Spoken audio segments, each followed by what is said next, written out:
Wait, wait, wait, wait. Wait for it. HasanAbi.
Campus anywhere in solidarity with the Palestinians. This is what it's about, okay? I did not stop advocating for the cause, and now I don't feel lonely. I don't feel as lonely anymore, and that's because of you guys. I hope that you can continue advocating for the right things.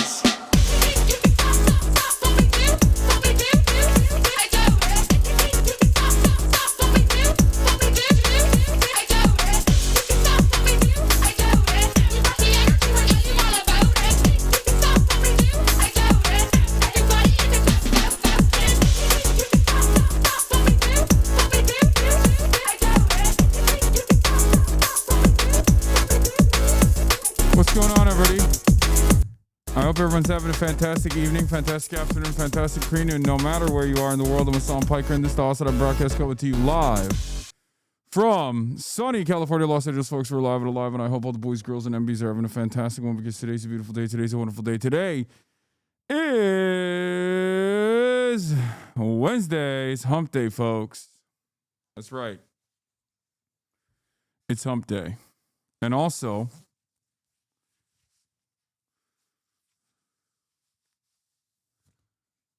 not only is it hump day, but it's also a very special day today. I am in this fit because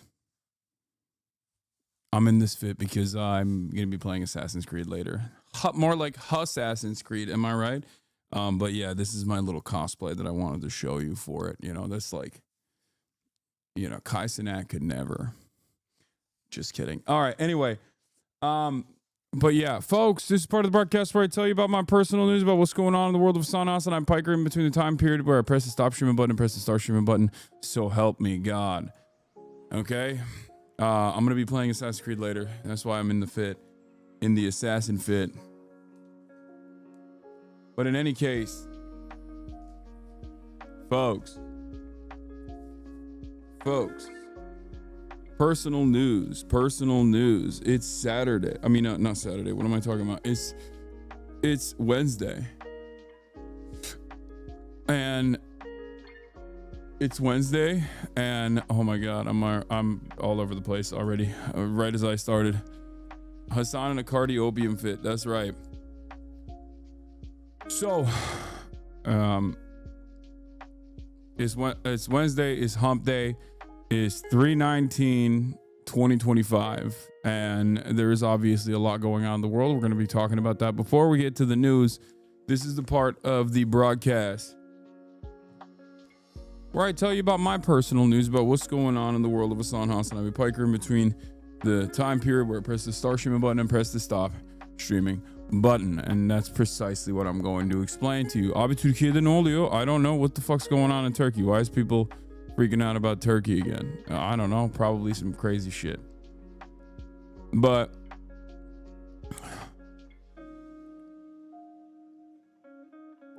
I'll look into it. In any case, personal news wise, ended the broadcast last night, hung out with the fam. I've been doing a horrible job with my diet. I ordered them some chubby curry, some Japanese katsu curry. Okay. And let me tell you, okay, I had a little bit of that, and it's not good. It's not good at all. It was great. Like, it tasted great. But while it tasted great, I'm eating too many calories, dude. I'm gaining weight. I'm never going to be able to do the Austin Tub show at this rate. Anyway, it's bulking season for big boys. Yeah. So, hung out with the fam, played a lot of Kingdom Come. It was awesome. Because I love the fascism that the Kingdom Come video game developer secretly codes into my brain. But, it's really good. It's a lot of fun. No games without a little sin and no worries. Yeah. Also, how far into KCD2 are you? I'm in the second map now. Like, I'm in Act 2. I've officially finished the storm mission last night.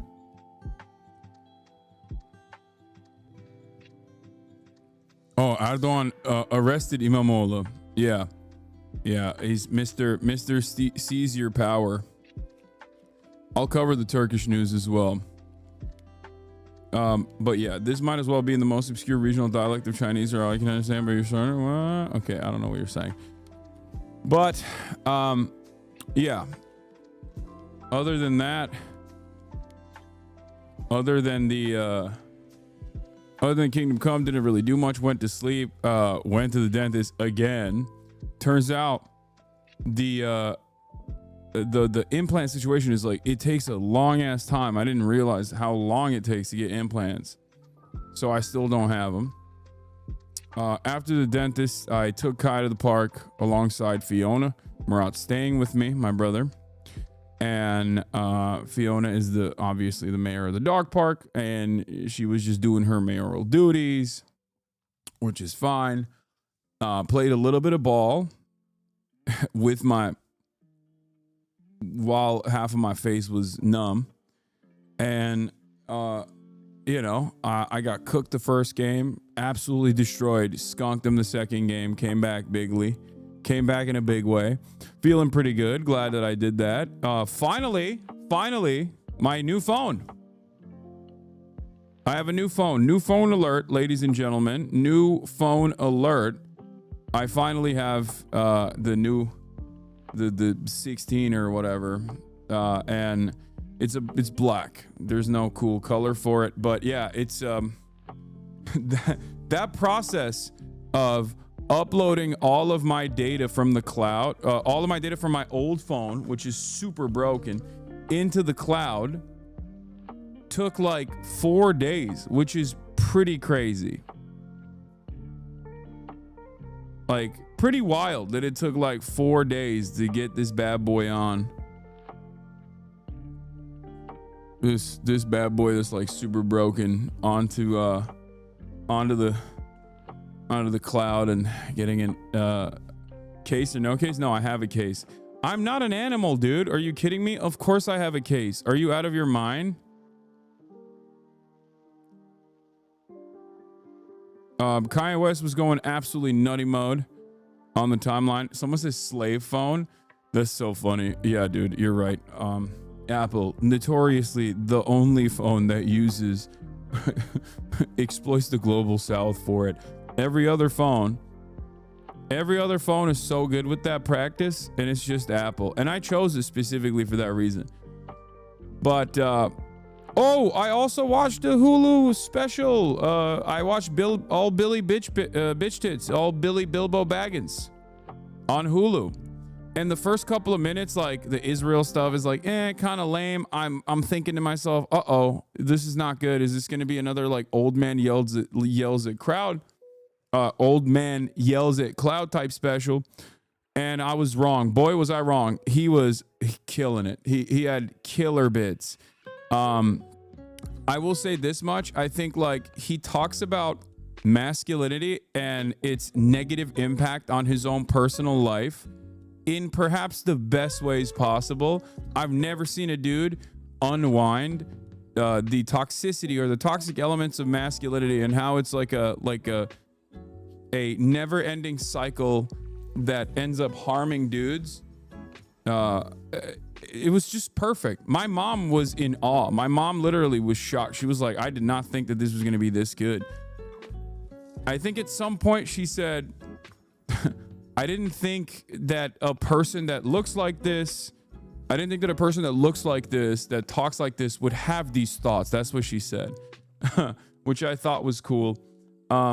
Yeah, the Israel stuff is like probably his weakest bit. The whole like, oh, you know, you're gonna shoot around him. You gotta, what do you mean you're gonna shoot the baby? Like that stuff was like probably his weakest bit. It gets a lot better later. I'm just talking like specifically on comedy, not like politics or anything.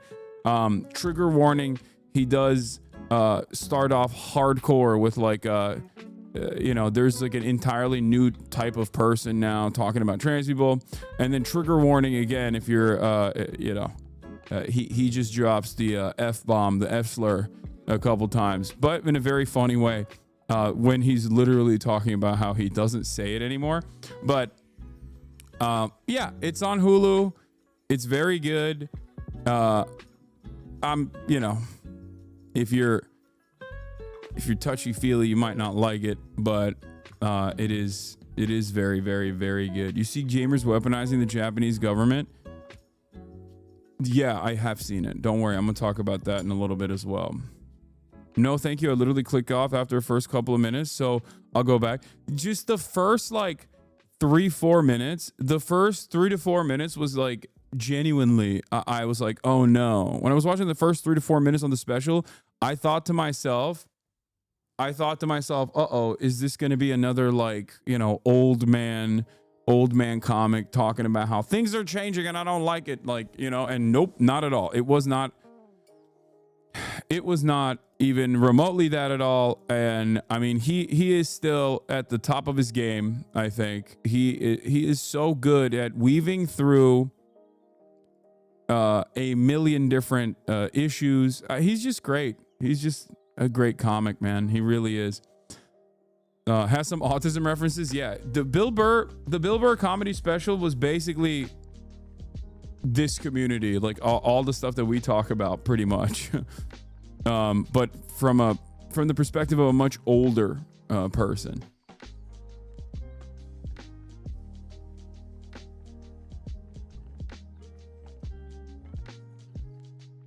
The soft take. Hey, thanks for watching my video. Never did I think someone as large as you would watch my video live on stream. My partner and I were until 5 a.m. watching your VOD, and I really enjoyed your commentary, so thank you. Yeah, it was great, man. You have a small channel, but I mean, it was a crazy video for a channel with 1,000 subscribers. It was wild. Found a TikTok account you love, less than 1,000 followers. When I found them, a fucking diamond. We get comments all the time, and I had questions about how dare you turn Dale Earnhardt into some leftist icon. We didn't turn him into shit. He already was. Yeah, I'm gonna talk about the Turkish stuff in a second. Yeah, Ekrem İmamoğlu and the Erdogan regime coming after him pretty aggressively. But yeah, last but not least, I will be playing Assassin's Creed Shadows later. Okay, so get excited for that. I was working on that. Also, another thing that I've been working on, I can finally say it, is that I'm going on the freaking road, baby. I'm going on the road, baby. On the road again, baby. Guess what?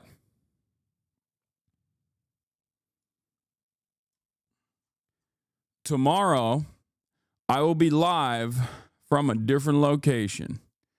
Okay? Tomorrow, I'll be live from a different location. We have some incredible interviews lined up in person, live and alive. Not going to Brazil. No, I am going to be, I'm going to be trailing Bernard Sanders. That's right. I'm going to be trailing Bernard Sanders, seeing what this whole socialism stuff is all about. What's he talking about? What's he saying? We're going to be doing a live interview before his rally. And then also I'll be filming the rally as well, hopefully. And we'll get to interview some of the people there as well. But yeah, that's it. So that's what I'm gonna be doing tomorrow. So get excited at that. You better not stop in Arkansas or whatever the fuck that chatter told you not to go. No, that was St. Louis. But yeah, You're kind of teetering on the verge of socialism, my guy, is what people say. But yeah, I'll be in Vegas. We are not going to be balling, unfortunately. We will not be balling. My man is busy, okay? My man is incredibly busy. I'm not going to be able to ball with the GOAT. But in any case, that's where we're at. Big news. Oh boy, huge news. Yeah. Play some Crash with Bernie, please. Yeah, that's what I'm gonna do. I'm gonna get Bernard to gamble. New merch when? New merch this Friday.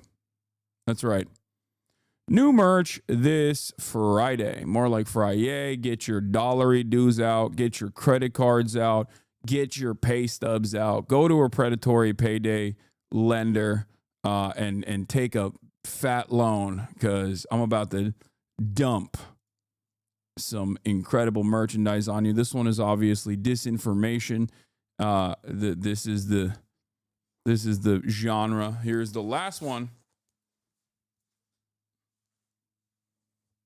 Narrative overcomes truth.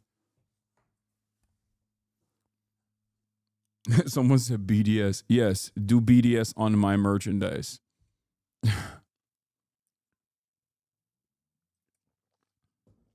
As always, Union made, America made. You already know what it is.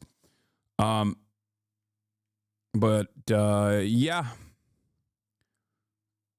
Big day, big week for HasanAbi has. Yeah, I just took out a second mortgage on my home for the new merge. That's what I'm talking about. Do it. Merch drop of anti-capitalism. Not funny. Yes. Commerce. And t-shirts. Commodities being created. These are all aspects of capitalism. Famously, no other organization or structure of the economy could ever actually produce commerce or produce commodities in any meaningful capacity. Socialism means no t-shirt. Famously. Anyway, I know. I'm going to talk about Turkey as well. Erdogan falsely imprisons rival Zelensky, ex-Trump, ex-Putin, updates as ceasefire is short-lived. Israel updates. Constituents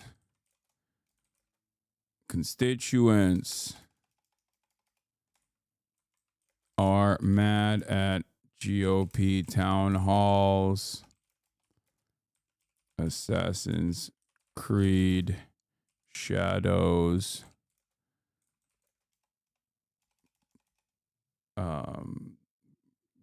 Gameplay. Early access. Oh, JFK files. That's the other thing. God damn it, dude. That's like, there's so much going on. There is so much going on, dude. I can't believe I forgot about JFK files. I didn't actually forget about it. I've been reading up about it quite a bit this morning. But, God damn, a whole lot of nothing? I don't think it's a whole lot of nothing. Hungarian Revolution CIA backed? Oh my God, I can't believe it. What? You mean to tell me that the CIA was egging on color revolutions all around the world? No way. Oh, no way. I mean, two things can be correct at the same time. It goes back to the Ukrainian situation, and it goes back to like virtually every single color revolution that's taken place. There's true discontent that's happening. The United States of America and the CIA exit on, and they push for it, and they actively champion it. But that doesn't mean that there isn't real discontent. That doesn't mean that there isn't real anger and resentment from the population. And squashing any sort of counter-revolutionary behavior like that through violent means, through the military, is obviously Not sustainable. Let's be real. Okay. Hang on. You mean the tankies were right about the origin of the term tanky? Yeah, I don't like. That's ironically that's where the Hungarian counter-revolution or the Hungarian Revolution and the USSR utilizing tanks is unironically where the term tanky comes from. This was a big deal, especially in the UK, which have probably the worst socialist adjacent movements of all time, aside from the United States of America. But that's where the tanky term comes from. Anyway, do we have a blast off meme? Let's blast it off and then we'll get into it. We'll get into all this stuff because there is so much to talk about. There is so much to cover. Oh boy, big news, big day, big drops. But yeah, causing. Also, there's the Serbian madness that's taking place as well. They made a Jon Stewart meme of you. Oh, that's funny. Okay, that's too inside baseball, but I'll allow it. All right, let's do it. Let's blast off. Let's get it twisted. Let's get it freaking twisted, dude. I know. I'm going to talk about Imamoğlu. Okay, Turks, calm down. I know that there is no such thing as free press in your country. Okay, I know. I know that you literally have no way to learn about what the hell's going on in your goddamn country or talk about it. I will be talking about it here. Okay, I know. Yes, Imamoğlu, Imam's son, the son of Imam. Okay. We're going to talk about it. We're going to get into it. We're going to talk about it. He was like the most popular opposition leader that Recep Tayyip Erdogan falsely has decided to imprison. It's just so stupid. It's so ridiculous. It's so obviously a power grab once again from a dude whose popularity obviously has been eviscerated due to his own dictatorial regimes, or due to his own dictatorial attitude. But yeah, holy moly, there's a massive rally taking place in Turkey right now. Gözaltındayken bize uyku yok. Ekrem Başkan gözaltındayken He's saying without, well, Ekrem, where Ekrem leader is under assault and in prison, we will not sleep. Çağlayan'daysa Çağlayan'dayız. Yanı başındayız. He says wherever he is, we're right by his side. Saraçhane'dir. İstanbul onu, Saraçhane'yi ona, onu Saraçhane'ye emanet etmiştir. Buradayız. Hep birlikteyiz. We're all here. Ekrem Başkan'a sahip çıkmak için we're here to take ownership over Ekrem, the president. Terk etmiyor mücadeleyi ve sizin iradenizi sahipleniyoruz. Ekrem Başkan. He's a mayor. He's a mayor of Istanbul, but mayors are very important. They have like governor levels of power, especially the mayor of Istanbul is the most important, just so you guys understand. And he was seen as like the most popular opposition leader in Turkey to create a coalition that could finally topple the Erdogan regime through the democratic process. And that's precisely the reason why Recep Tayyip Erdogan has falsely decided to imprison him. Turkish politics is obviously always going to be a fucking clown show. Except, guess what? So is American politics. You're going to learn. Okay, the things that we're watching in Turkey that Recep Tayyip Erdogan is doing, I'm going to be honest with you. Americans, watch closely. This is how it goes. This is how it works. Okay, I'm letting you know right now. What's happening in Turkey today is going to be happening in America tomorrow. Okay, America is Turkifying at an alarming rate. As I've said before, the Trump administration is Turkifying the United States of America. Little Orbans all around Europe, popping up left and right. And as you can see, this is a major coalition. While Imamoğlu himself is, I think he's CHP, right? He's from the Social Democratic Party. You can see all of the flags. You got leftist parties out there. You got the Turkish Partisi like TIP. You have socialist and trade unionist Turkish parties there as well. And all the banners are out. This is the entirety of the coalition. And you know, this is a very, very, very frustrating situation for obviously the Turks who have been living under the incredibly cruel Erdogan regime for the past couple of decades.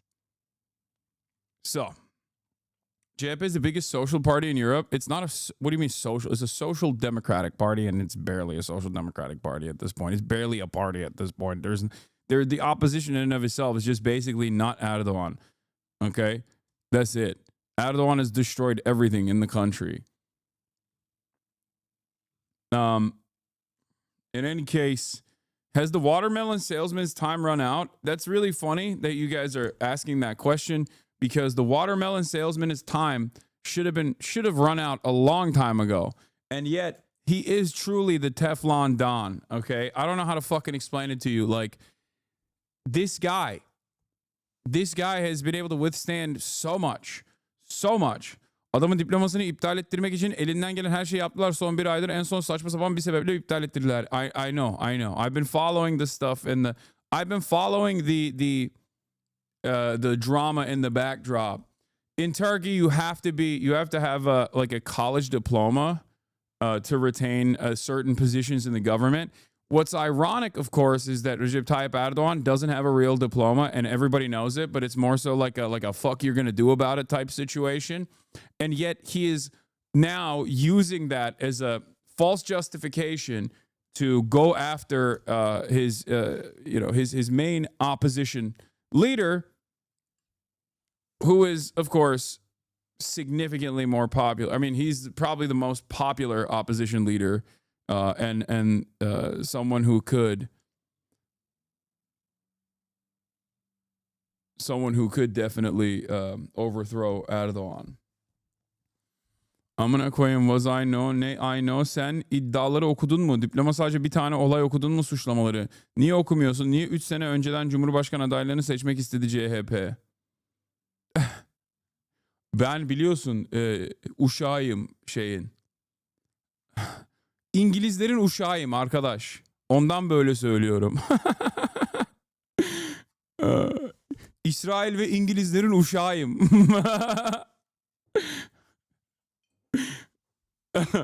Anyway, I love when Recep Tayyip Erdogan defenders will come into this chat and try to speak in English and try to yell at me in English and the thing that they will try to do is like either A, claim that I am a servant of the British and a servant of Israel.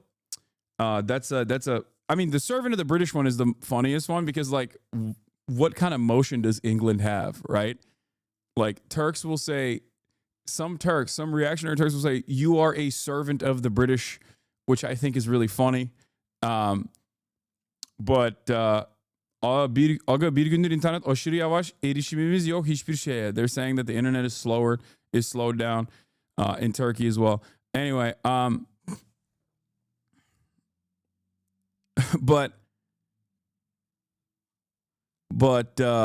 yeah, I mean, Turkey is cooked again, once again. Here, let's take a look. Let's take a look at what's going on here, okay? You guys might be, this is, breaking news, but this is where you get the breaking news, especially when it comes to breaking news about Turkey. Aktroller her yerde, seni bile bulmuşlar. Bunlara platform verme. Ulan ne platformu vereceğim abi? Saçmalama. Burada biz herkesin sağcılarına basıyoruz yani. Türk sağcısı da olsa, nerenin sağcısı da olsa ağzına sokarım laflarını yani. Korkacak bir şey yok. Opposition have defied a ban of protests. It was issued after the arrest of President Recep Tayyip Erdogan's main political rival, the popular mayor of Istanbul, Ekrem İmamoğlu. Well, the protest ban... Ekrem İmamoğlu. Ekrem İmamoğlu. Which means the son of an imam. Okay? Anyway, listen. This guy is the mayor of Istanbul, and the mayor of Istanbul is a very important position in Turkish politics. It's not like fucking the mayor of New York, okay? It's not a real mayoral position in the way that it is in the United States of America. It's closer to a governor in terms of the awesome powers that and the leadership and the responsibility that this person has, considering that Istanbul is you know, the largest city in Turkey. When you are the mayor, you have a high likelihood of maybe even one day becoming the president, right? So he was the mayor and the most popular leader in the opposition, right? He was detained falsely for he had his diploma revoked. For the past week, Recep Tayyip Erdogan's been talking about Ekrem İmamoğlu's diploma, okay, his college diploma. He's saying it's fraudulent. Now, it's not, right? But they've just been claiming that, and they basically were able to revoke his diploma and then imprison him and say that, you know, your diploma that we stole from you is actually fake, and now for that reason you're going to jail because you lied about your educational attainment in order to get this position. Now, in the past, there are a million different reasons and a million different ways in which the Turkish government has falsely imprisoned people. The most famous one initially was, oh, you're PKK. If you're Kurdish, you know, you're a part of the PKK. You support terrorism. You're going to jail. Okay. Then it evolved into, oh, you're a part of the Fethullah Gülen movement. Fethullah Gülen he died, a American CIA asset from the same coalition that Recep Tayyip Erdogan is initially from as well.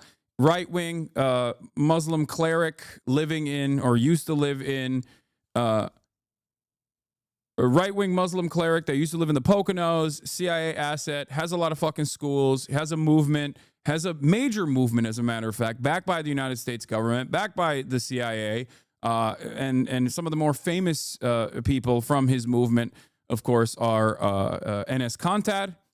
So you know exactly what these guys are doing. But sometimes Recep Tayyip Erdogan and his administration will point to people who actually were aligned with the Fethullah Gülen movement, and there was an entire parallel state. I'm not going to get into it, but there was a coup that failed. Erdogan seized control of even more power, declared martial law after the coup, and then did a referendum, changed the constitution of Turkey, made it a presidential instead of a parliamentary system as it was initially. So then now we get to the third movement, I guess, which is bullshit. This is now Erdogan claiming that your diploma is fake and then revoking your diploma and then putting you in fucking jail. Okay? Now, Americans might recognize some of these things that are happening. Okay? Menfaat temin ettikleri yönde ciddi suçlamalar var. Nihat abi bir dakika. Şimdi you might recognize, this is the Turkish CNN. Everything is right wing. I don't know what the Turkish channels and their political perspectives are, but I'm pretty sure, like, with the exception of a couple independent papers, they're all right wing. They're all privately owned. They're all basically pro regime. You can't really have like a newspaper, or you can't really have a newspaper or a media outlet that isn't like kind of pro regime. The Turkish government just shut down a whole doner chain because it was linked to FETÖ. That makes sense. So Halk TV, Sözcü TV, please pull them up. Okay, we're not going to watch Turkish TV right now as I try to, like, in real time translate it to an American audience, chatters. Türkler, arkadaşlar, burada ya bunlar Amerikalılar izliyor beni yani. Özür dilerim ama burada bütün gün translate edemem yani Türkçe Söz TV'de ya da Halk TV'nin kanalını. issued by the governor of Istanbul came amid reports of the clampdown on social media platforms. The detention has occurred just days before the opposition figure was due to be announced as the presidential candidate for the Republican People's Party. Well, Mr. İmamoğlu posted the following statement just before. The Republican People's Party, by the way, is CHP, okay? That's what it is. That's the Social Democratic Party in Turkey. Just for Americans, before you think like, oh, what do you mean Republican? Like, no, it's not the same. That's supposed to be like the liberal left party, okay? But it's also weird because like Recep Tayyip Erdogan, despite being socially repressive and fairly right wing and initially coming to power and doing a whole bit of privatization of state-owned enterprise, he has now basically been responsible over the course of the past decade or so through this hyperinflation crisis that Turkey is exhibiting.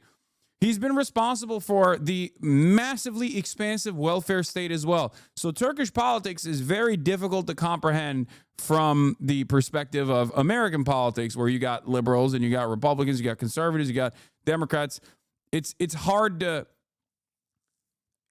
frame it in the same way, because while Erdogan is incredibly right-wing and socially repressive, and his major constituency are a lot of reactionary hogs in Turkey, Erdogan's administration basically has expanded the welfare state quite frequently and in a quite significant capacity as well. That's where it is. It's like, it's odd. And also they're technically pro-refugee because Erdogan is pro-refugee, and the left or liberal coalition is kind of anti-refugee as well. They don't like Syrian refugees. That also is a unique part of this process as well, because like Erdogan wants Syrian refugees to come into Turkey because he wants money from the European Union, which he got. He also wants a lot of the power that he gets from having like 6 million Syrian refugees in his country. He also gets to, control what's happening in Syria. Obviously, he did that recently, and that was a big, that was a big deal for him. And also in Turkey, liberals and not leftists, but like I would say liberals are very anti-Arab, because they think like they're very secular. So they see being Arab as like how do I describe it? They see being Arab as like being lesser than being Turkish, like that Arabs are barbaric, and the feeling overall is that they're all super Muslim, and we don't like that. We don't like any sort of demonstration of Islam. So it's like there's a lot of racism there as well. Anyway. But this isn't to say that I, think that Recep Tayyip Erdogan is a good person at all. He is not. He is a horrible, incredibly corrupt monster. Incredibly corrupt. Like Recep Tayyip Erdogan's corruption it makes like the Doge, Elon Musk, Donald Trump saga look like the most above board legal thing you've ever seen. Like Recep Tayyip Erdogan and I would say like Vladimir Putin. Like these guys do corruption to a degree that is impossible to understand, okay? You can't comprehend it with your Westoid brain is what I mean. They basically run their governments like a fucking fleshlight, okay? There are non-racist liberals too, for those who might take that statement as all liberals, but it's true, there is racism to a degree. Yeah, exactly. There's, of course, it's a massive coalition of people that fucking range from like Kurdish parties, people that range from socialist parties all the way to like the most prominent social democratic party, and even like former Erdogan parties, former Erdogan aligned parties that are also a part of the coalition against Erdogan. So it's massive. It's like basically on the one hand you have Erdogan and you have the nationalist party, the ultra nationalists, MHP, right? These guys, the Grey Wolves. They're on the one side, they're the governing coalition in perpetuity. On the other side, you have the rest of the country that's like, dude, stop, pretty much. So there is no like real ideological consistency in that coalition beyond We just don't want fucking Erdogan to run the country anymore. Holy shit, he is so goddamn corrupt. So that's what it is. Arrest. Üzülerek söylüyorum. Milletimizin iradesini... I say with regret that this guy is doing a this is Ekrem İmamoğlu, by the way, the governor of Istanbul. He's he's doing a get ready with me, as he's like, get ready with me as I go to prison for being falsely detained by the regime that is terrified of being unseated. Okay, that's how you do a get ready with me, all right? You see that, Democrats? a handful of minds are trying to usurp the will of our nation by abusing the police. The security forces of this country have massed at the door of my home, homes of 16 million Istanbulites. Hundreds of police are massed. We are facing bullying, but I want you to know that I won't be undaunted. I love you all so much. I entrust myself to my people. Let all our nation know that I will stand upright. Hepinizi çok seviyorum. Ben kendimi milletime emanet ediyorum. I will continue to fight with that person and his mind, which uses this whole process like an apparatus. Aparat gibi kullanan aklıyla mücadeleye devam edeceğim. So that was Ekrem İmamoğlu speaking, issuing that statement just before his arrest. And of course, now we are seeing protesters out on the streets. So we are monitoring the live shot of that as well. But we know that supporters of this Turkish opposition have been defying what was a ban of protests. They are out on the streets. So a lot of fast-moving, developing situation when it comes to what is happening in Turkey. Let's cross over to Istanbul because Emily Wither joins us. Abi canlı yayında iktidar yanlısı kanal muhabirine saldırmışlar. Akit öfkeli kalabalık tarafından linçlendi. Gelecek diyelim bakın. Bak görüyorsunuz. Canlı yayındayız biz. Bu bizi yıldıran. So this is a pro Erdogan like regime news outlet. And he's trying to cover the situation. He's trying to cover it. And then the guys figure out what news outlet he's from and just beat the shit out of him. Bundan emin olabilirsiniz. Hiç önemli değil bizim için. Bizim için hiç önemli değil. Bizim için canlı yayındayız. Bizim için hiç önemli değil. Bro, can you imagine? I mean, I'm not going to say anything. Never mind. I am not allowed. I am not at liberty to say how I feel about this. But hey, I disavow these Turks for doing this.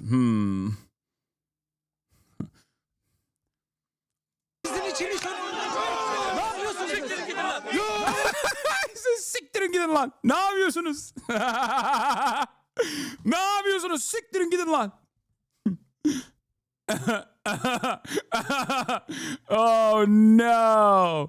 Oh my God. Okay. Ne yapıyorsunuz? Ne yapıyorsunuz?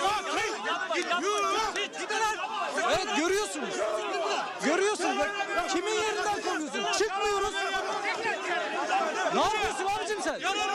He says we're not like who do you think you're kicking out of their position? I'm not moving. What are you doing? I'm not moving. That's what you're saying. Tamam. Görmüyor musun? Görüyorsun. Bro, the Turkish unks do not play around. Turkish unks do not play around, dude. Amcalar vuruyorlar yani. Dayı mayı ama dayıyorlar yani. Helal olsun, ne diyeyim. Polislerin yanına geçeceğiz. Polislerin yanına geçeceğiz. Yeah, he goes, I'm going next to the cops. I'm going next to the cops. Polislerin yanına geçeceğiz. Gel. Sakin abi. Gel. Polislerin yanına geçeceğiz. Çıkın. Bir dakika. Evet, polislerin yanına geldik. Gördünüz. Canlı yayında getirdik ekranlarınıza bakın. Hiç kimseyi provoke etmedik. Sadece yayınımızı yapıyorduk. Bize nasıl... Bro, immediately dives into a crowd of cops and just goes, look, you see, we were just trying to do our regular news broadcast. Our ancestors slapped horses to death with their bare hands, lol. The Janissaries, yeah, Yeniçeriler. Aga başta bayrağı vuruyor ya muhabir. Adam düşen bayrağı elemanın kafasında kırıyor. Vay be. memurlarını canlı yayında herkes gördü. Bakın. He's like, yeah, you see, everyone saw it live. They attacked me. Are these guys pro Erdogan? No, the news outlet is pro Erdogan, super pro Erdogan. This is a regime television channel.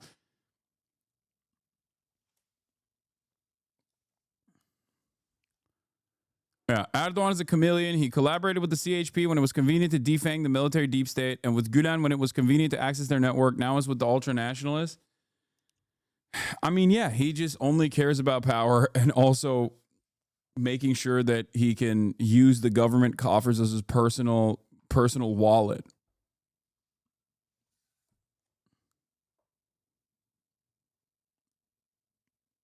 You know? Aslında provokasyonun da kimin yaptığını gösteriyor. Yeah, he goes, this is, now you can see who's really doing the provocation, who's doing the provoking here in real time, on live news, you can see it.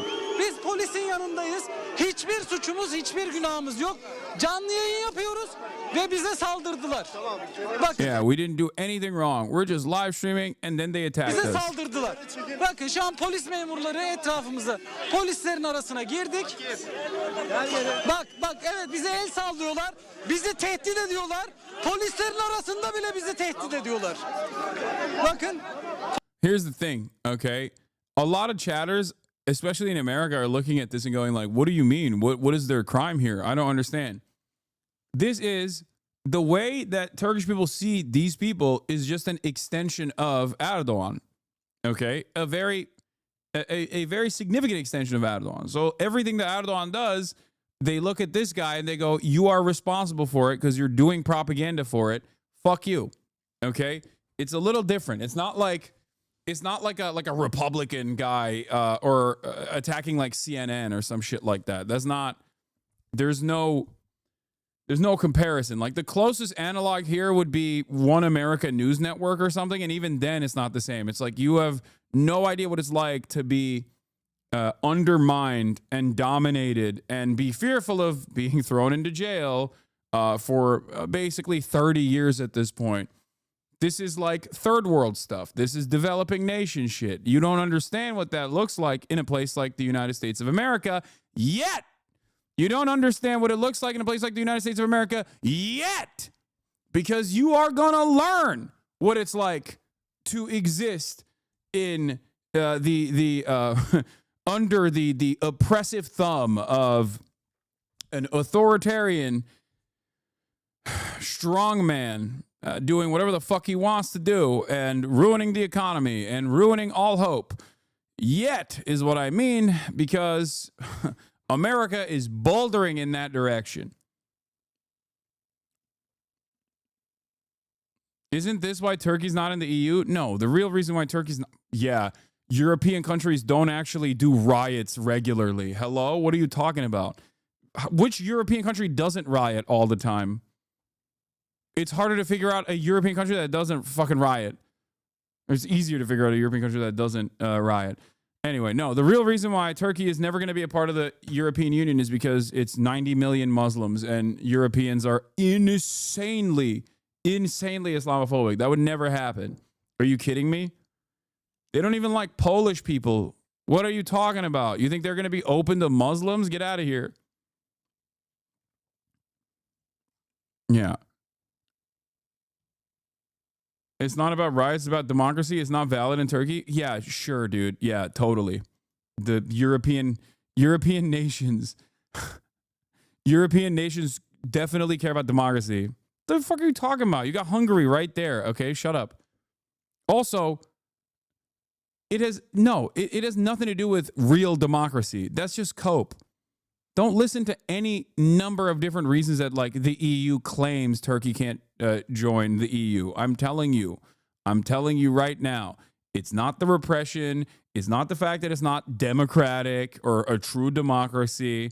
It is entirely because it's just a nation of Muslims.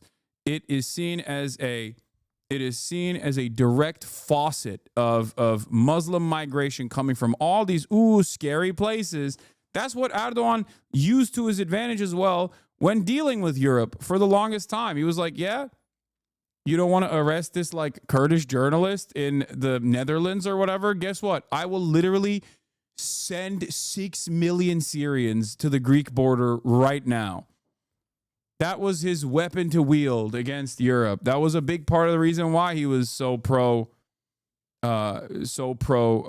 Syrian refugees. That and because he got money. He'd be like, oh, dude, if you don't do my wishes, if you don't do my bidding, I will ship the Syrian migrants directly, the Syrian refugees directly to your doorstep.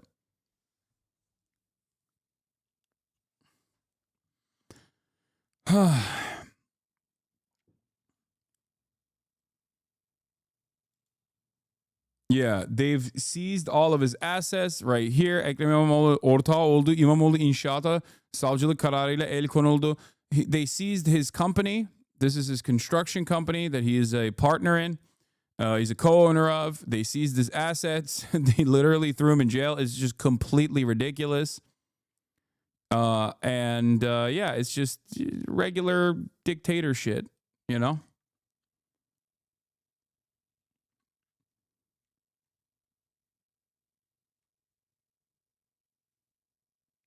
This Erdogan guy seems like he would do great on corrupt talk. What the hell is corrupt talk?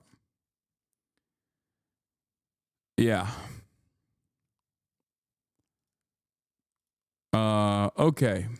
Let's continue. Live now. In a moment, Does the EU say nothing? Yeah, Erdogan has the most motion right now in terms of foreign policy. So good luck. Like, they'll maybe lightly condemn, if they ever condemn him at all. This is the highest he has ever been in terms of his foreign policy. He hand-delivered Syria to America and Israel. He has continued delivering energy to Syria, or not Syria, sorry, to Israel through his son's logistics and shipping company, while simultaneously doing a BDS on Israel. Fake. Okay, they changed the manuscripts to make it seem like they're shipping stuff to Palestine when in fact they're actually directly shipping it to Israel. He is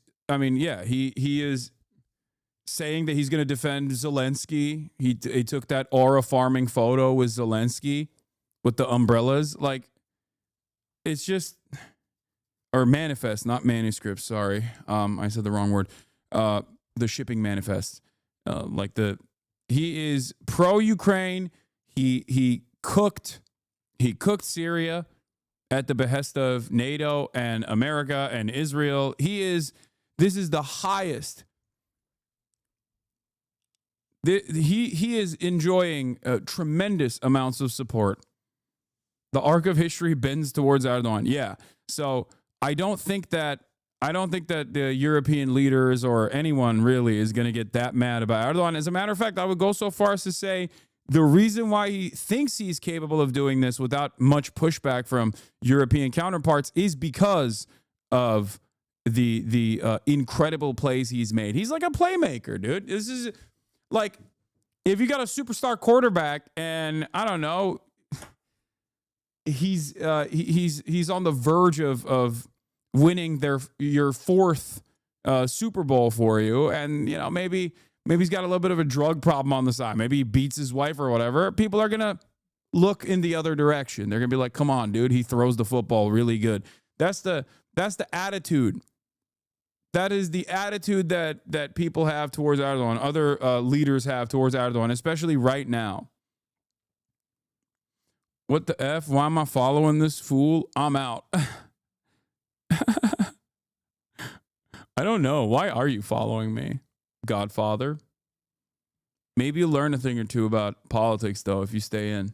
We will get the very latest from her, but just a little bit of background to this, because Turkish prosecutors have spoken since that statement by Ekrem İmamoğlu.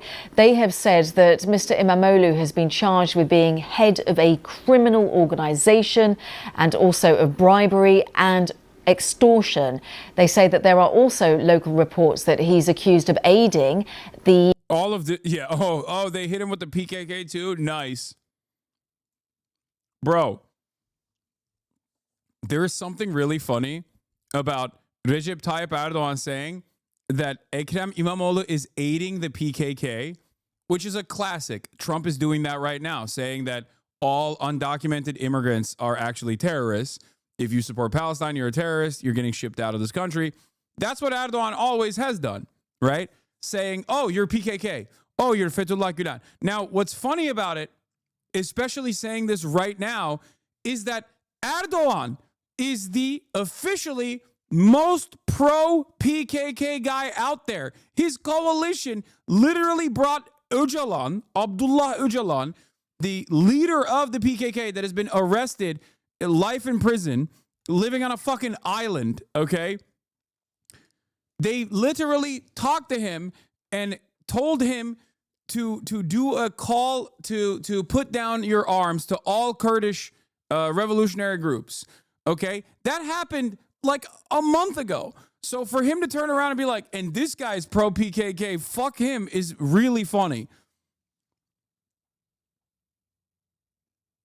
Like you literally did a treaty with the PKK like last week. What do you mean this guy's pro-PKK? The banned Kurdish Workers' Party, an organisation that is banned in Turkey. And they say that over 100 others have been detained as part of the same probe.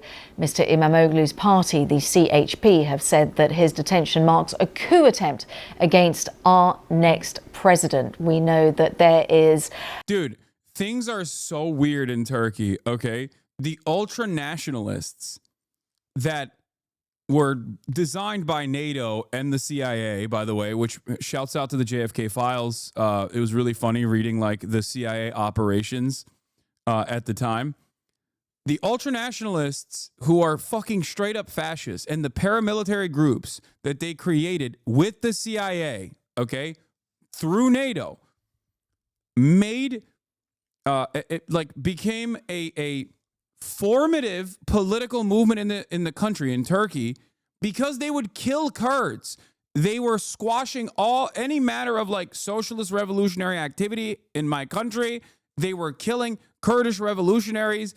And now the fucking leader of the MHP, the ultranationalist party, is fucking pro PKK. It makes no sense. It's just insane. It's like the Klan coming out and being like, you know what? The Black Panther Party had some really good ideas. We're actually aligning with the Black Panther Party. That's what it's like to have the fucking ultra-nationalist leader of the ultra-nationalist party come out and be like, yeah, no, this guy, Abdullah Öcalan, we're gonna do nation building. We're gonna do nation building. We're gonna do the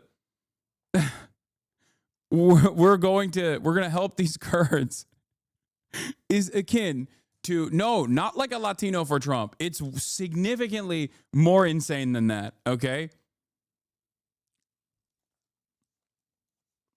I'm telling you, it's like the Klan coming out and being like, we are pro Black Panther Party now. Okay, we're pro Black Panther Party. We're pro Jewish people. We're pro gays. It's like that. An election coming up, and that Recep Tayyip Erdogan, after his many years in power, will not be able to stand for re-election. So a fluid situation in Turkey. We can cross over live, as promised, to our correspondent there, Emily Wither, who joins us from Istanbul. Emily, I think it's Yeah, in 1998, when Erdogan was the mayor of Istanbul, his son, Burak Erdogan, who has been living in the U.S. for over 2 decades, hit a singer with his car after running a red light and killed her. The city cleaning employees cleaned the crime scene right after. He didn't get arrested or anything. Yeah. I think bu Şişli'de oldu değil mi? Ben bu bölgede yaşadım. Nerede? Ya nerede? Recep Tayyip Erdogan taking suffer. Yeah, Şişli. This is literally this happened like right down the street from where I used to live in Istanbul. I know. I know exactly where it happened. Yeah, I mean, this is classic stuff. This is classic Erdogan shit.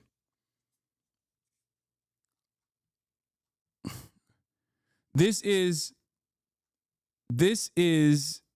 not even scratching the surface. Like, this heinous crime and its cover-up, which is a crime in and of itself, is not even scratching the surface of the rampant corruption from the Erdogan regime. Important, just remind us what is happening on the ground, because despite a ban, people are out on the streets. That's right. We are seeing some small protests now in Istanbul outside the office. And can I go back to Turkey? No, I can't. Not until this stuff gets cleared up. No. University here. Those university protests have already been broken up by the police. I should say that the protests now are very small. The authorities are doing everything they can to make sure that people do not gather on the streets here. They've closed many major roads into the city. They have closed down popular metro stops. They have restricted the use of social media for some popular apps. And they have also banned any rallies or protests here for the next 4 days. Whether we see larger numbers coming out onto the streets despite all of those risks, we'll just have to see. In the past, we have seen people gathering on their balconies or gathering at their windows and banging pots and pans in protest. We might see that later on this evening. But at the moment, this is a city braced now to see whether these protests get any larger. And Emily, just remind us why Recep Tayyip Erdogan, the president of Turkey, why he feels so threatened by the mayor of Istanbul. The mayor of Istanbul is incredibly charismatic and he's incredibly popular. In many polls, it shows that Erdogan is pretty glaze, but true. Glaze, but also kind of true. Much neck and neck with Ekrem İmamoğlu. He was due to have a big rally today in support for his presidential candidacy. Bu haber biraz eski. Belediye binasının önünde 10 binlerce insan vardı. Gördük, izledik. Yeah, this is old news at this point.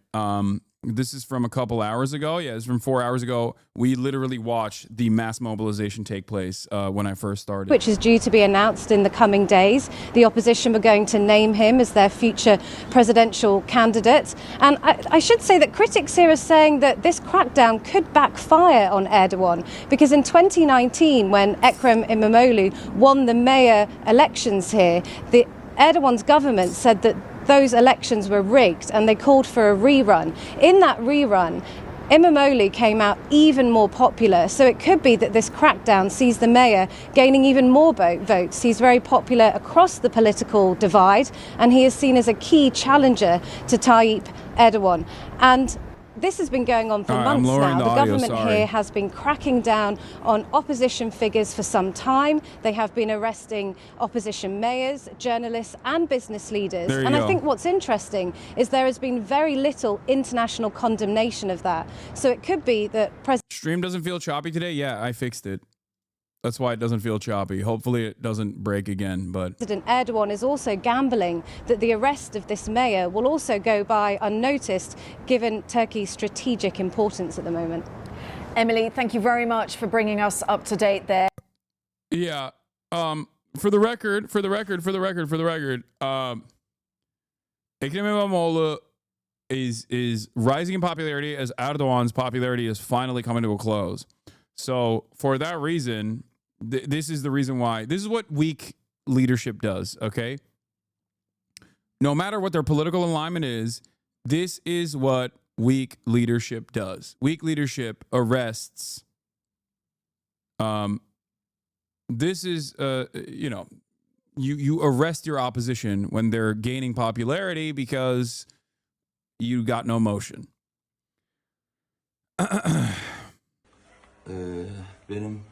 This is Ekrem İmamoğlu, mayor of Istanbul and the main political rival to Turkey's President Erdogan. He's getting ready not for his latest speech or a mayoral visit, but for the police who are on his doorstep, primed to arrest him. Büyük bir zorbalıkla karşı karşıyayız ama yılmayacağımı bilmenizi istiyorum. He was detained this morning at his family home, accused of corruption and aiding a terrorist group. Böyle bir şeye gülünür sadece. Böyle bir şey elbette ki mümkün değil, olamaz böyle bir şey. Last year, İmamoğlu won a second term as Istanbul's mayor when his party swept local elections. It was the first time Erdogan was defeated across the country in his 22-year presidency. Imamoglu's arrest, along with 100 others today, comes just days before he was due to be selected by the opposition Republican People's Party as their presidential candidate to one day run against Erdogan. Turkey's government denied any involvement in the arrests. Yargının başlattığı soruşturma ve davaları Sayın Cumhurbaşkanımızla ilişkilendirmek en hafif. I can't believe this motherfucker's been in power for 22, dude. That's crazy. Oh my God. Oh my God. This is partially the reason why I hate Donald Trump so much. Because, like, he's so goddamn Erdogan coded. Like, it's just.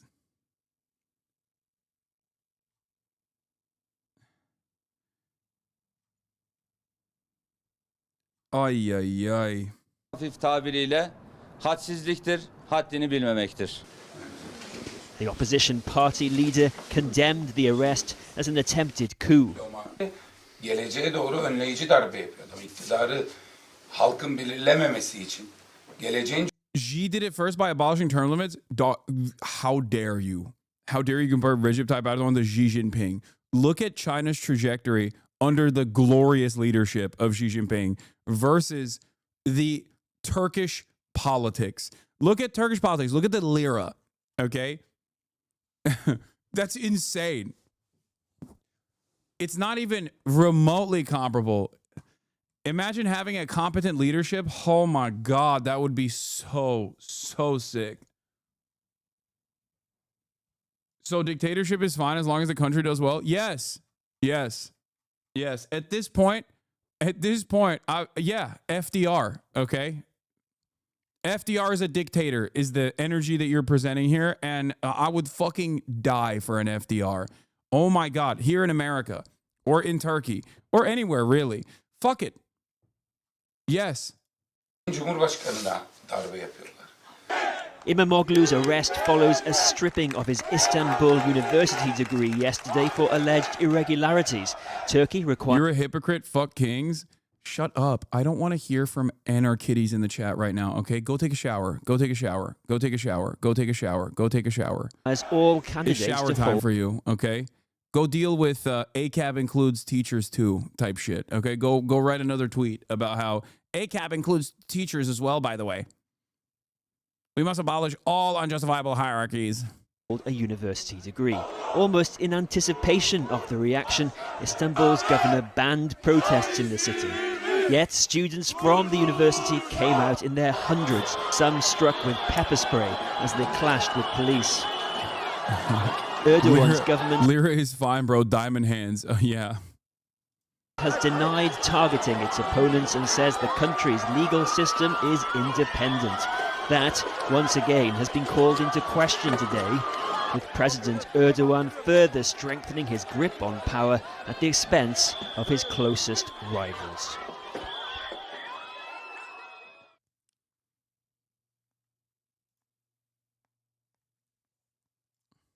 This is on.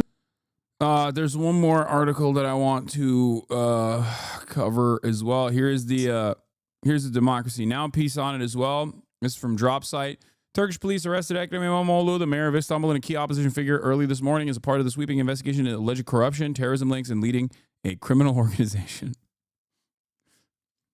Everything that they're saying is a lie, okay? I can't, like, it's so weird to talk about the country that I grew up in and draw a direct parallel to the country that I now live in, but it is almost one-to-one identical, okay?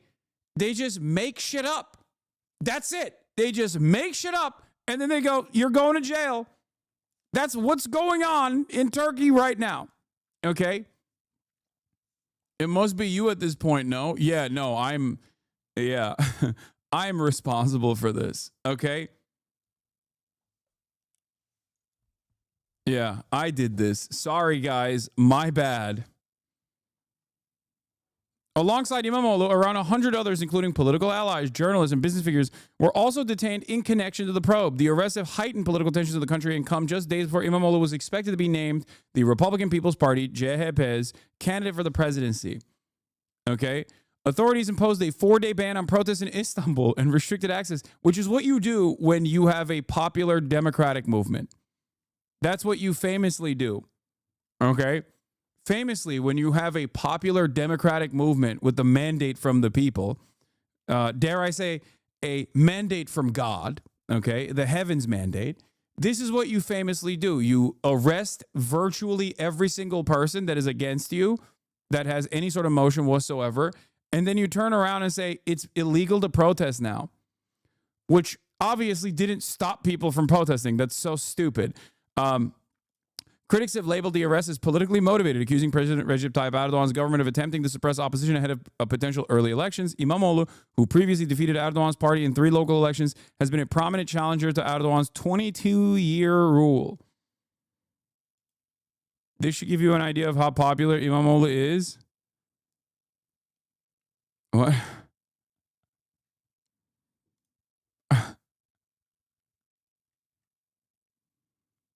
Yeah, they got the Taser Coalition.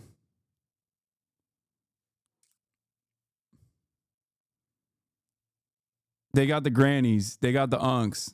They got it all. Anyway. Where were we? Hold on. Oh, here it is. The crackdown coincides with the invalidation of Imamoglu's university degree, a legal requirement for presidential candidacy, raising further concerns about efforts to block his political ambitions. This arrest is seen as a part of a broader campaign targeting dissenters and opposition leaders in Turkey.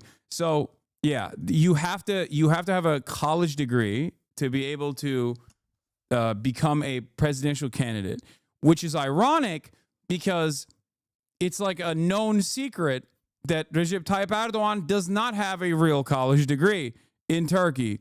So it's pretty fucking ironic that they are, doing this. That's the reason. That's the angle that they're taking. Recep Tayyip Erdogan does not have a real college degree.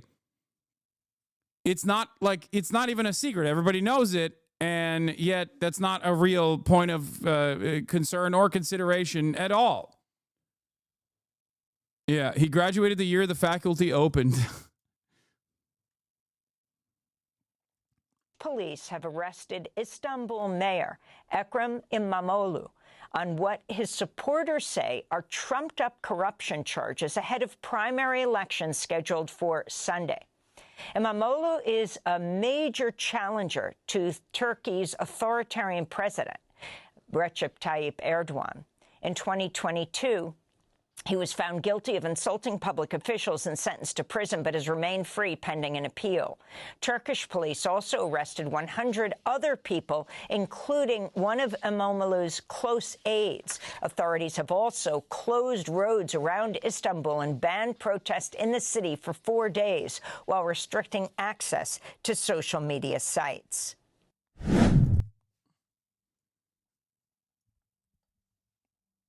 Anyway. So that's the situation in Turkey. Totally cooked. And Erdogan basically did this at a time when he has like the most motion with Trump, which is a sympathetic figure to Erdogan, in power in the United States of America, coming off of the heels of the massive victory that he delivered to Western powers in Syria. So for him, this is a fairly opportune moment to strike because he's got a lot of motion on the global stage. So yeah. I thought you said Turkish elections were free. Does this make them a dictatorship the same way Russia is? Well, the fact that that guy that he just arrested, it won the mayoral race is the proof of what I was explaining. They do actually arrest a lot of people, for sure. I always say Turkish elections are free. They're just not fair. Okay? Like, No, it's not a quote unquote free.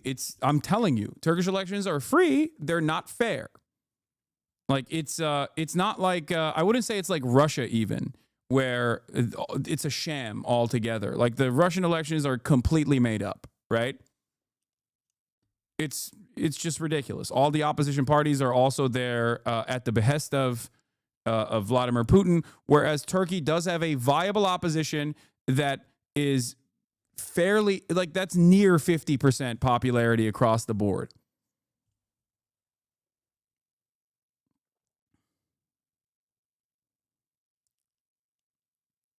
Erdogan is better than any other opposition. What? W. Erdogan El Atatürk. Hey do. Erdogan is better than any other option. Atatürk, it's literally a terrorist. I don't see anything wrong with that. Erdogan is better than any other opposition. Yeah, okay, bro. Okay. Sure. Yeah, this is the classic unconditional Ummah supporter in the chat being like, you don't understand. This man is the real caliphate, okay? This man is restoring glory to the Ummah. I promise. You're a fucking idiot, dude. Erdogan sucks the penis of Israel harder than any other fucking regional leader. He sucks Benjamin Netanyahu so hard, he makes Mohammed bin Salman blush, okay? And you're over here being like, oh, he is the glorious protector of all Sunnis in the land. Yeah, suck my dick, okay? You don't know anything. Shut up.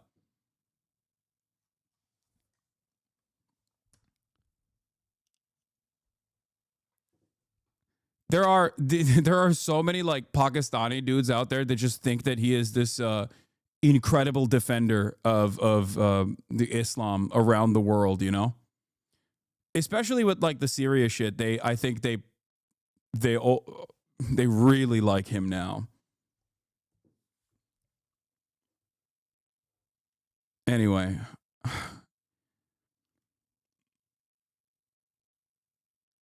Somalis think that too. Yeah, that makes sense. Turkey has a really good relationship with Somalia, so it's just like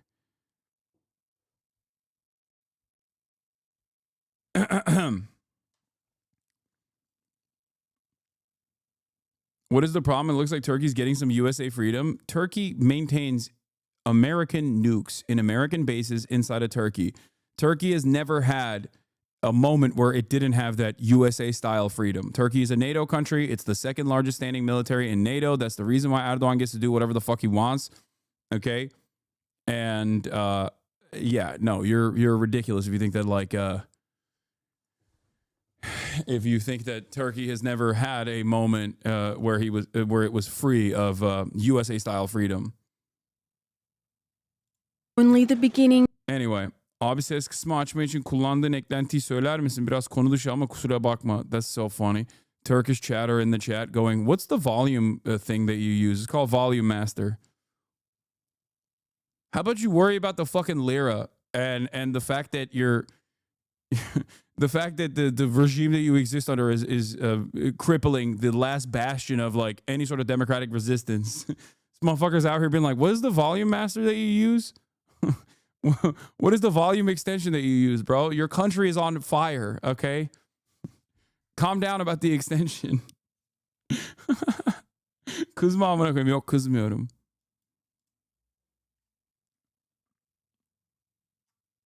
Anyway.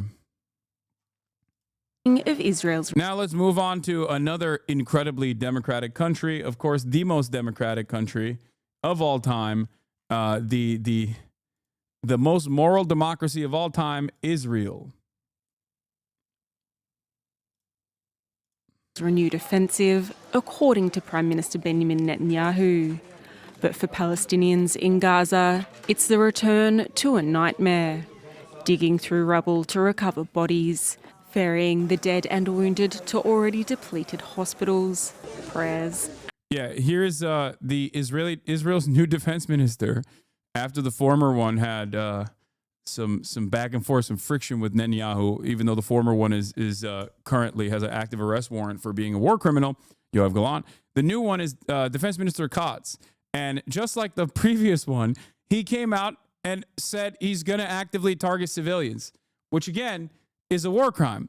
But also, what the fuck are you going to do about it? You know what I mean? Who's going to say, hey, can you not do war crimes, please? You can't. There's no one that will be like, hey, this sounds a lot like you're doing a genocide. I don't think that is appropriate. Please, can you stop doing a genocide? You know, another good guy, if you will. Here, let's hear what he has to say. Okay, it's in Hebrew. Residents of Gaza, this is your final warning. The first Sinwar destroyed Gaza, and the second Sinwar will bring upon it total ruin. The Israeli Air Force's attacks against Hamas terrorists was only the first step. What follows will be far harsher, and you will bear the full cost. Evacuation of the population from combat zones will soon resume. If all Israeli hostages are not released and Hamas is not kicked out of Gaza, Israel will act with force you have not known before.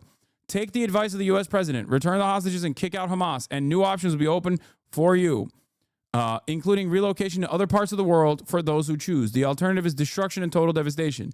This basically is the final solution. He's saying it's the final solution time. If we actually don't ethnically displace you, then we're just going to ethnically cleanse you from the land. That is what he is saying. This is the defense minister, for the record, of the most moral army and the most moral military of the most moral democracy on the planet, Israel. Very not so subtle words here. And mourning. I lost my whole family. I got married recently in 2023. God honored me with Muhammad, who was so beautiful, and my wife was pregnant. She was martyred while she was pregnant. My son was martyred too. For the second night in a row, Israel struck several targets across the Gaza Strip, including this makeshift camp in Han Yunis. I want to tell Benjamin Netanyahu that it is not manly to attack civilians in their tents. Manly is to find the soldiers in the fields. Israel Defense Forces say they are targeting Hamas command centers, and in the last 24 hours have issued evacuation. This is the piece of shit Arab spokesperson for the Israeli occupying force. God, I know all these fucking villains now. It shouldn't happen, but yeah, all the while, the IDF have began targeted ground activities in central and southern Gaza over the past day in order to expand the security zone and to create a partial buffer between northern and southern Gaza. As part of the ground activities, the troops expanded their control further to the center of the Netzarim corridor. Netzarim is the one that crosses across the Gaza Strip, separates the south and the north. Simultaneously, it is decided that the Golani Brigade would be stationed in the southern command area and remain ready for operations in Gaza. The IDF will continue to operate against terrorist organizations in Gaza to protect the civilians, to protect the citizens in the state of Israel. Oh, God. Oh, no. That's the scariest thing you can ever hear from an Israeli is we have security concerns. That means ethnic cleansing is back on the menu. Whenever an official Israeli politician says we have security concerns, know that bombs are about to drop. Know that genocide is back on. Orders affecting nearly 100,000 Palestinians, raising concerns of another ground operation. While in Israel, resentment towards the government is pouring into the streets. Thousands marched towards the Knesset on Wednesday. It's not lost on me, once again, that the opposition to the Benjamin Netanyahu government is still waving the flags of Israel. This is important to understand. Think about the opposition in the United States of America, okay?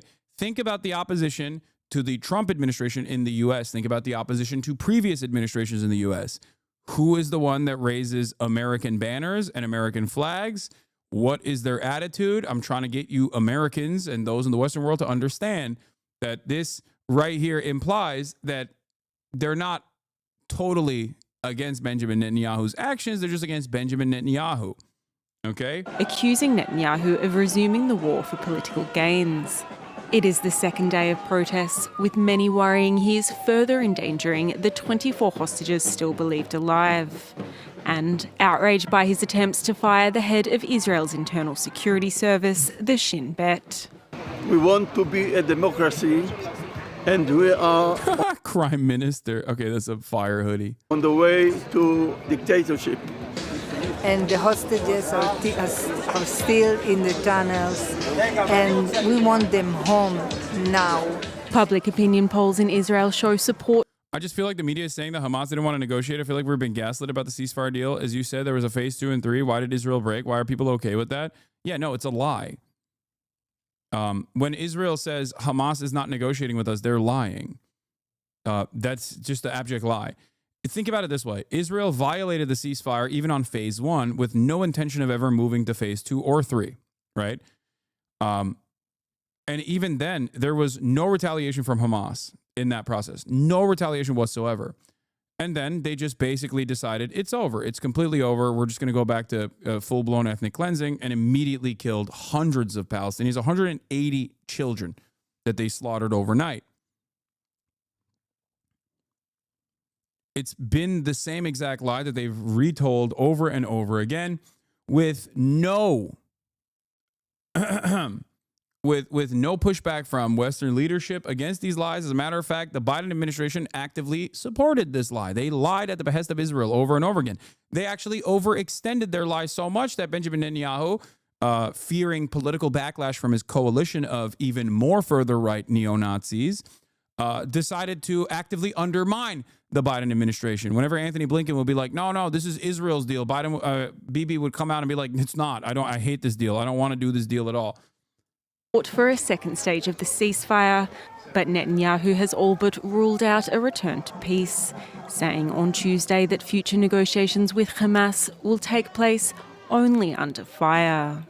Breaking news, a judge rules to move. So, yeah, there was some drama with Netanyahu personally for firing the leader of the Shin Bet. Shin Bet is the interior security. It's like the FBI, basically, like the National Security Intelligence Agency of Israel. And Mossad is CIA, Shin Bet is like FBI. Okay, it's reductive, but that's kind of what it is. And after he did that, because of a back and forth over, I believe it was over October 7 as well as some other reasons, the government called him. The government wanted to conduct an inquiry into why he had unceremoniously fired the head of the Shin Bet. And Benjamin Netanyahu started dropping bombs that night. And of course, the inquiry was canceled. Is this the woke one? There is no woke one. There is no woke group in Israel. Like, that's why most of the opposition is still, very on board with continuing bombing, but they just want the hostages back. Or they don't like Benjamin Netanyahu.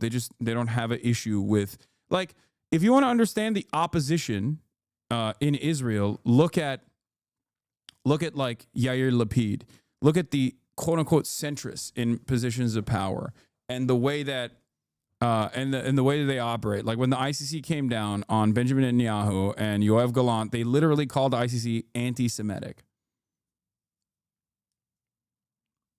Benjamin Netanyahu, of course, considers it woke leftist and a deep state agenda. Here it is. Shin Bet and police investigating for weeks allegations that some of Netanyahu's aides were on the Qatari payroll. This evening, 2 suspects arrested over contact with foreign agent plus money laundering. This is Netanyahu's reaction. In America and in Israel, when a strong right-wing leader wins an election, the leftist deep state weaponizes the justice system to thwart the people's will. They won't win in either place. We stand strong together. He's like, they're coming after me, but they want to come after you. I'm just in the way. He's doing the Donald Trump line.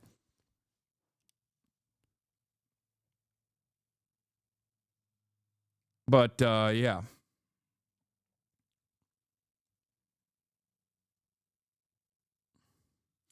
It's not that different. They're generally less corrupt than Bibi. It's time for a change of leadership in Israel. Yeah, yeah, they're process libs in the same way that our liberals are here as well.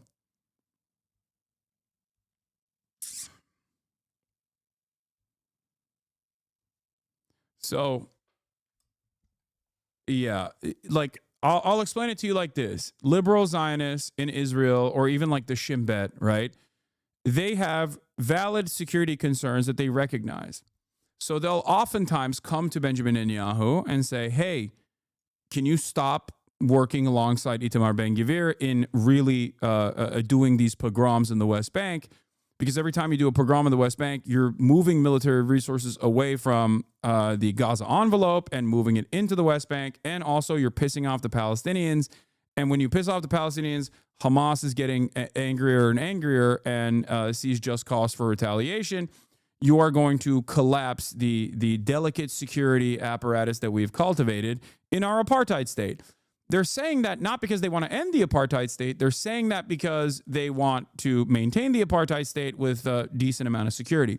Some liberal Zionists will look to the West Bank and the pogroms and say, that's gross. Why do they say that? Well, because they understand that in the Western world, that plays really poorly. Because that's the type of clan-style activity that like even Westerners can understand. Okay? But overall, nobody fully, like with the exception of a very small group of people, like dedicated anti-Zionists, almost all of them I've had on this fucking broadcast, there's no real, genuine anti-Zionist movement, especially amongst Israeli Jews. And the Palestinian citizens of Israel, which comprise 25% of the Israeli population. By the way, when I say Israeli Jews, that's not my interpretation.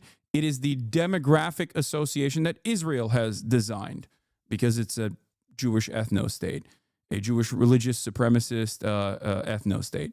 So it's their own designation that I'm using in this circumstance. There are plenty of Arab Jews as well in Israel. They're just not considered Arab. Arab is considered second-class citizen. So, yes, there are Marxists. I know personally. No, I know. But they're a small, incredibly small number of people, and most of them are in here. That's what I'm talking about. So most of the opposition against the Netanyahu administration in Israel is, of course, still very much in support of a lot of the violence and the cruelty that the Israeli government subjects Palestinians to. They just want to not erode their civil liberties. Like, you know, they want to be gay. They want to be a gay apartheid state. They don't want to be an anti-apartheid state. And they don't want to abolish the apartheid. They just want to still be gay. So, that's a somewhat reductive way to explain the process here. So,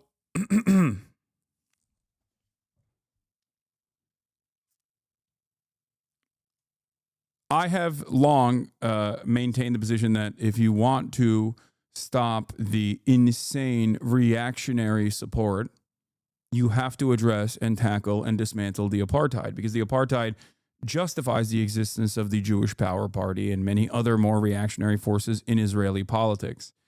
And because the overwhelming majority of liberal Zionists in Israel don't want to reckon with that issue, they just kind of put their hands up in the air and go, how the fuck did we get here? I don't understand. Well, that's how you got here.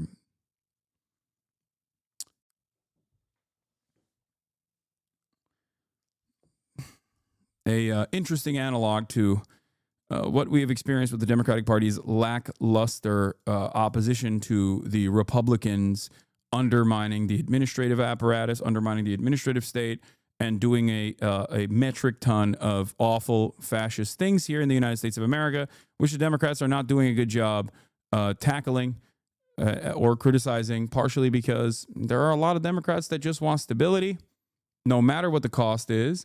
And also on top of that, there's a lot of Democrats that like the things that the Trump administration is doing. They're just too cowardly to openly state that they like the things that the Trump administration is doing. But it's great that they can maintain moral high ground while simultaneously, doing like the most cowardly, feckless little I don't like what you're doing style opposition towards the Republicans.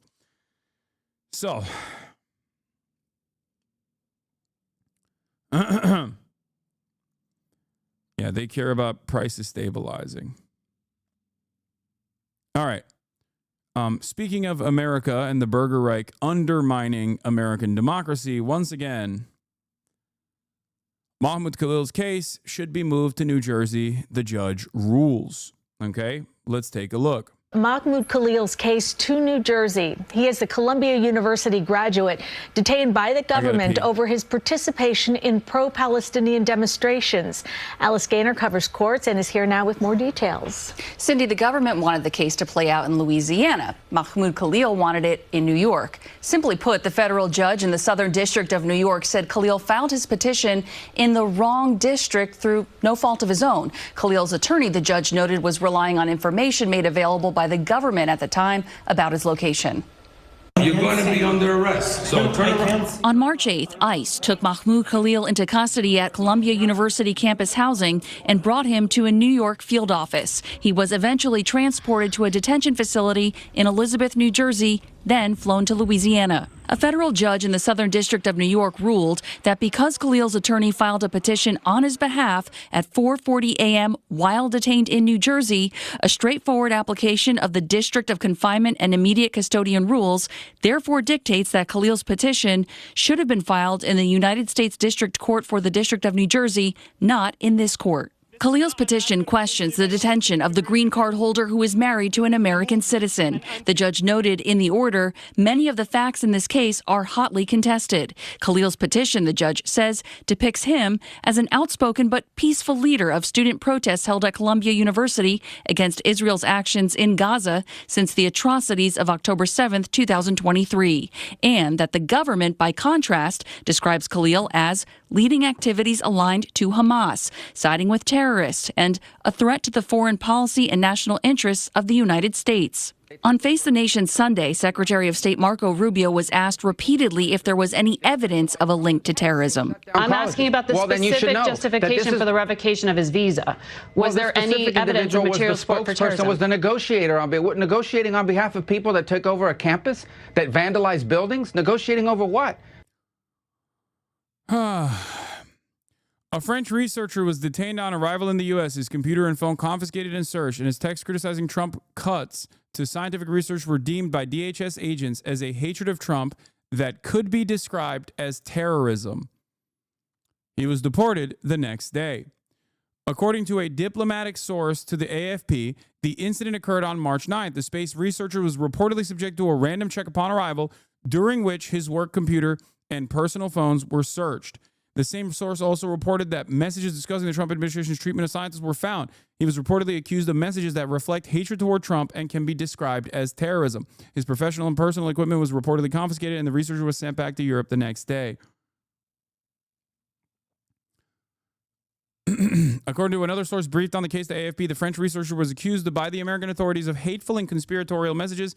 He was reportedly informed of an FBI investigation for which charges were dropped, the source continued.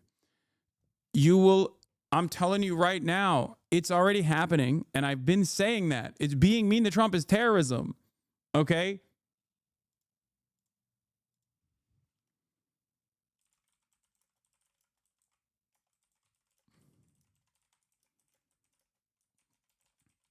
But hey, guess what, dude? There's a high bar, right? To let people into this country. If you have mean thoughts about Trump, good luck. You can't come into the country. Yeah, based. I don't want someone who doesn't like my glorious leader to be in the country. Based. You're a non-citizen. Get the fuck out. Get the fuck out. That's what I say. Yeah. Well. If you don't like the president, then you can't come into the country. That's right. Based. I love free speech, by the way. Except, unless it's non-citizens who think mean thoughts about Trump, then I don't like free speech. Yeah, fuck around and find out. How dare you? How dare you think mean thoughts about my glorious president? I'm a centrist. Apoliticals, rise up. Just common sense. Yeah. Just doing my common sense. Yeah. We have enough troublemakers in the country. That's terrorism. Why? I've decided it was. It's the case. It's the case.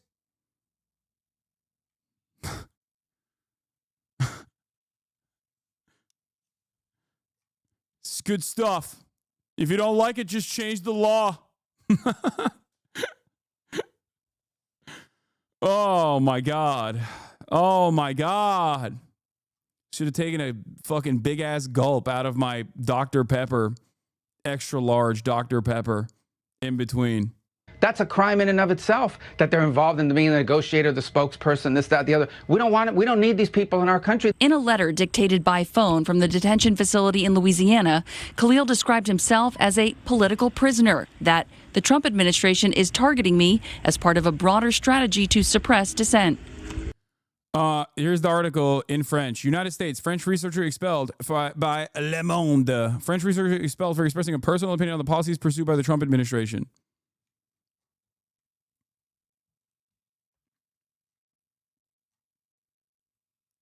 This is the article. Le Monde.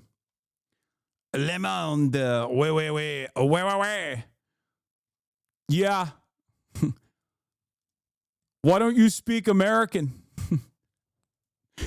So it will be up to the court in New Jersey to consider Khalil's motions, like the motion to transfer him from Louisiana to a detention facility in this district and a motion for release on bail. Cindy. Alice, thank you. And stay with CBS News New York for any new developments in this case. Look for our previous reports on our website, cbsnewyork.com. President Trump, he says that he made progress in the efforts to end the war in Ukraine. In a long phone call yesterday with Vladimir Putin, the Russian leader did not agree to Trump's 30-day ceasefire proposal supported by Ukraine. Instead, Putin made his own proposal as both. I work at a Big Ten uni. We've been having our foreign students having their phones at uni own PC confiscated. Trump also pulls them 100 million following. Wait, what?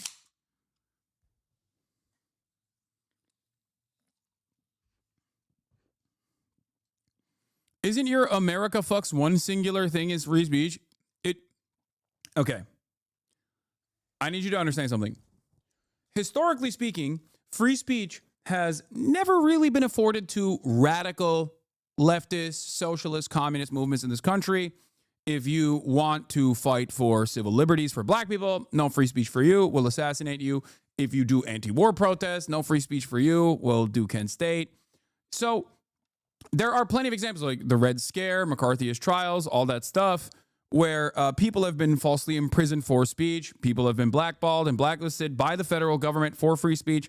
Having said that, however, this is a continuation of that proud American tradition and a continuation of that tradition in a way that is truly devastating.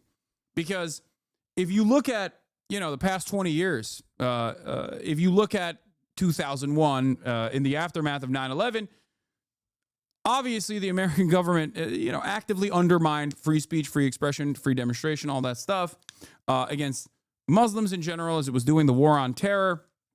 But this now, like the stage that we have arrived at now is basically punishing people for thought crimes, like the way that you understand silly ass dictatorships to operate, both in movies and also in the real world. This is like we are officially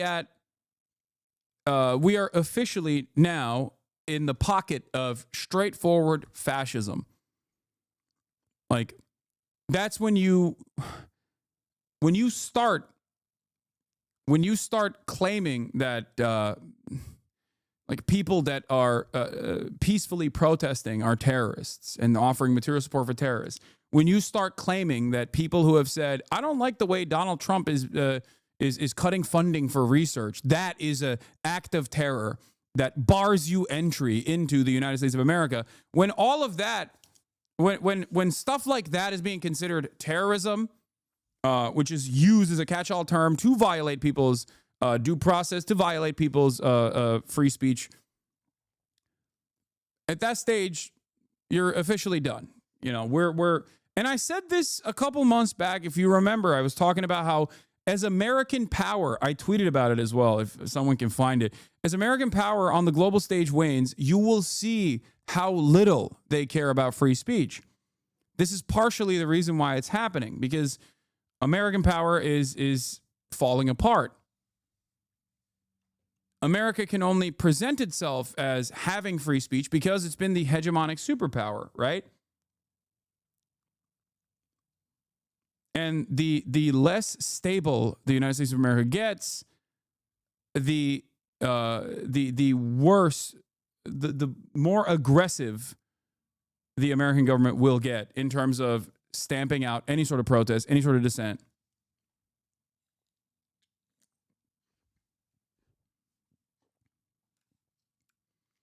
And this will eventually move in the direction that you saw with Recep Tayyip Erdogan as well. Does anyone have that tweet of me calling this out a while back in terms of like suppressing speech? Maybe someone had found it.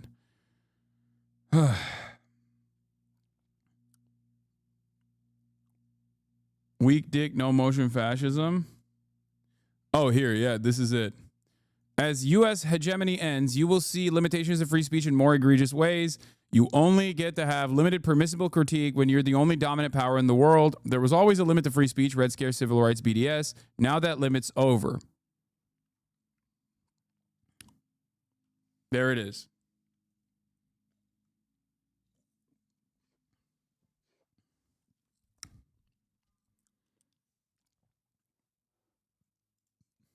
Thank you for finding it.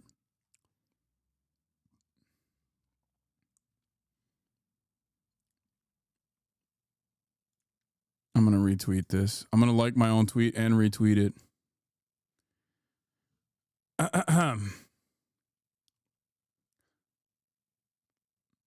So you're saying we're fucked and there's little hope? No, mass mobilization will occur, I think.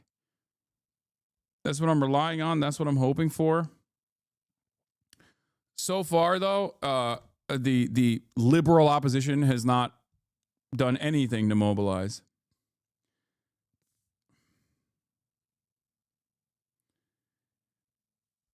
Self-like and self-tweet like biblical pride. Listen, man, if I cooked so hard back then, I'm gonna like my own tweet. I'm like, damn, I cook right there.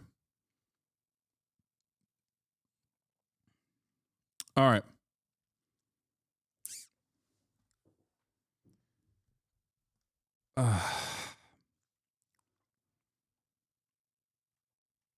All right. So, getting back to the situation here. Oh, in terms of free speech restrictions, of course, Ben & Jerry's says his CEO was fired for the company's political posts.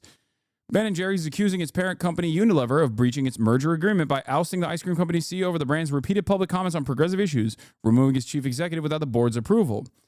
It's the latest escalation of an increasingly ugly dispute between the brand and its conglomerate owner that began in 2021. In an amendment complaint filed Tuesday in New York, lawyers for the ice cream brand said that rules stemming from the 2000 merger protects Ben & Jerry's interest by precluding the unilateral removal of a CEO, but Unilever did just that, removing and replacing CEO David Stever by not following the proper protocols, and said it was because of the brand's continued comments on progressive issues.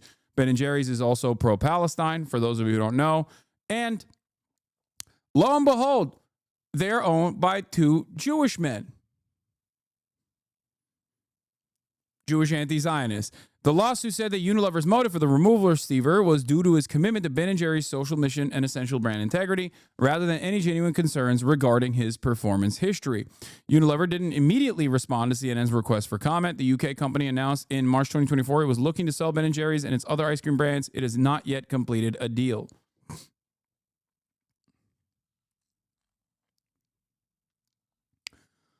Tuesday's complaint is the latest in a string of them against Unilever for attempting to silence the ice cream brand on social media. In January, the company alleged that Unilever unilaterally barred from a post referencing abortion, climate change, and universal health care because it mentioned President Donald Trump.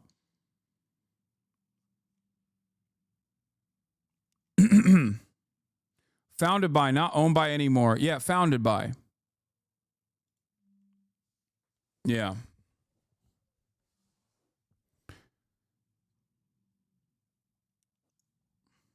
And they've maintained the brand's mission of advocating for social justice throughout the years. All right.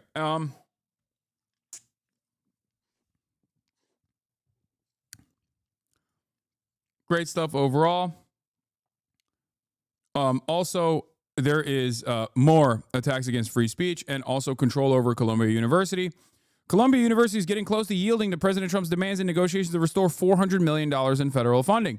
Columbia has until Thursday to agree to 9 far-reaching demands by the Trump administration. The demands include banning masks, empowering campus cops, and putting the school's Department of Middle East, South Asia, African Studies under academic receivership, which means it would no longer be controlled by the faculty. I talked about this yesterday. Megaphonics, I don't know where Libophonics is, but he had a really banger quote on this from Nazi Germany, which did the exact same shit. And the German dean at the time basically said, do we still get funding or what? After demanding that all the Jews in faculty get deported, or not deported, but like fired. Megaphonics, where's that link you sent me? The one time I'm looking for Libophonics and he wakes up, but he's not ready to go. He's not ready to rip that.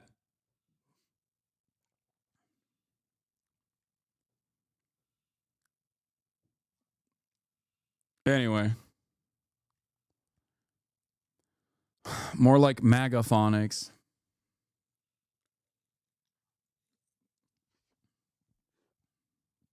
Here, I'll pull his. It's going to be impossible to find the actual quote because he posts non-stop. Look at this.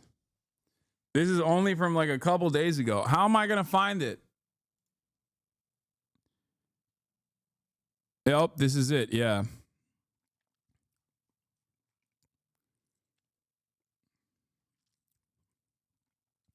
Peter Drucker, an Austrian economist, was then a lecturer at Frankfurt University. Fearful of Hitler's plans for Germany, he was prepared to leave the country but hoped that it would not be necessary to do so. The first Nazi-led faculty meeting at the university convinced him otherwise. Frankfurt was the first university the Nazis tackled, precisely because of the most self-confidently liberal of major German universities, with a faculty that prided itself in its allegiance to scholarship, freedom of conscience, and democracy. The Nazis knew that the control of Frankfurt University would mean control of German academia. And so did everyone at the university. Above all, Frankfurt had a science faculty distinguished by both its scholarship and its liberal convictions, and outstanding among the Frankfurt scientists with a biochemist, physiologist of Nobel Prize caliber and impeccable liberal credentials. When the appointment of a Nazi commissar was announced, and every teacher and graduate assistant at the university was summoned to a faculty meeting to hear this new master, everybody knew of a trial of strength was at hand. I'd never before attended a faculty meeting, but I did attend this one. The new Nazi commissar wasted no time on the amenities. He immediately announced that Jews would be forbidden to enter the university premises and would be dismissed without salary on March 15th. This was something that no one had thought possible despite the Nazis' loud anti-Semitism. Then he launched a tirade of abuse, filth, and four-letter words, such as had been heard rarely even in the barracks and never before in academia. He pointed his fingers at one department chairman after another and said, "You either do what I tell you or we'll put you in a concentration camp." There was silence when he finished. Everybody waited for the distinguished biochemist physiologist. The great liberal got up, cleared his throat, and said, "Very interesting, Mr. Commissar, and in some respects very illuminating. But one point I didn't get too clearly. Will there be more money for research in physiology?"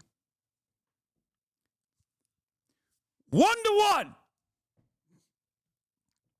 1-1. The exception is it's not, Jews across the board. That's it. 1-1.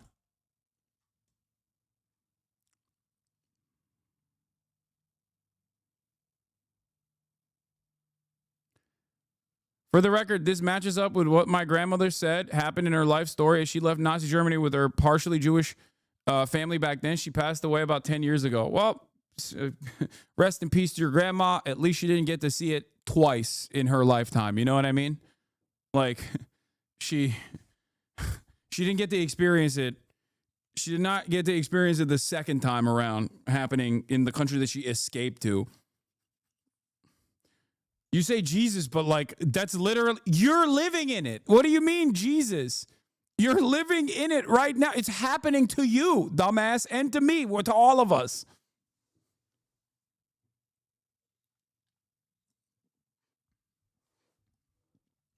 Yeah, she didn't live long enough to watch her own son, my dad, become a Trump supporter, by the way. Yeah, there's, silver linings all around.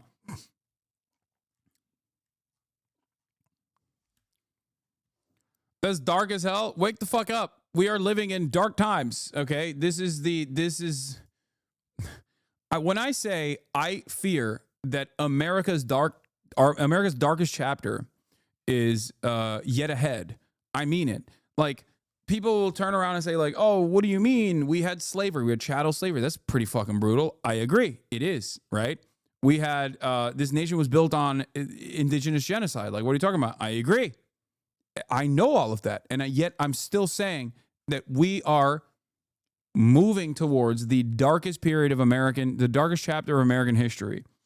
Okay? Because all of those things that happened, we will do again, but this time serialized, this time modernized, this time industrialized.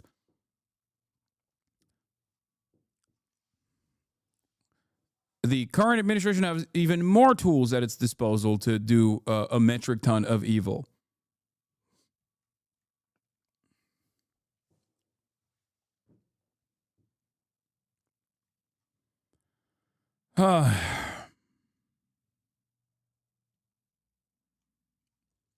The parallels are there. It is very clear for those with eyes to see. All right. I don't know what else to tell you. We are moving in at an alarming rate towards just straightforward, open fashion. We're there. Like, this is the entry phase. Okay. We've dipped our toes into it. We've dipped our legs into it. Okay. We're almost at crotch level. Once the permission boundary is breached through the court system, as the Trump administration is actively undermining the court system when it's doing deportations to El Salvador, we will officially move on to the next stage. You have to fund ICE. You have to fund the military. You have to potentially create just cause to be able to utilize the military, right? To do the mass deportation protocols. Because right now, the only thing stopping the administration is the ticker tape of legality and the courts that will try to do try to do injunctions and temporary restraining orders on the actions that they're taking. And then beyond that, it's just logistics, right? It's just logistics. Once they figure out the logistics of it, and they've also completely eviscerated the legal structure that could potentially stop it and make it legal to do this kind of thing, which is what they're actively trying to do, this will kick into high gear. Just wondering, what kind of 5-year-old were you to your parents? What? I don't know. I was 5.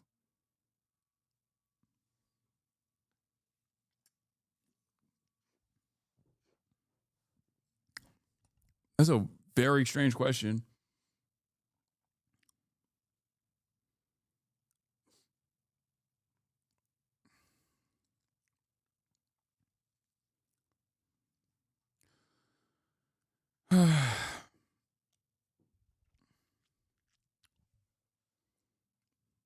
Society is a thin veneer that benefits those who do not play by the rules. Once it is broken, it cannot be replaced without force, no matter the morality. Anyway, we're here.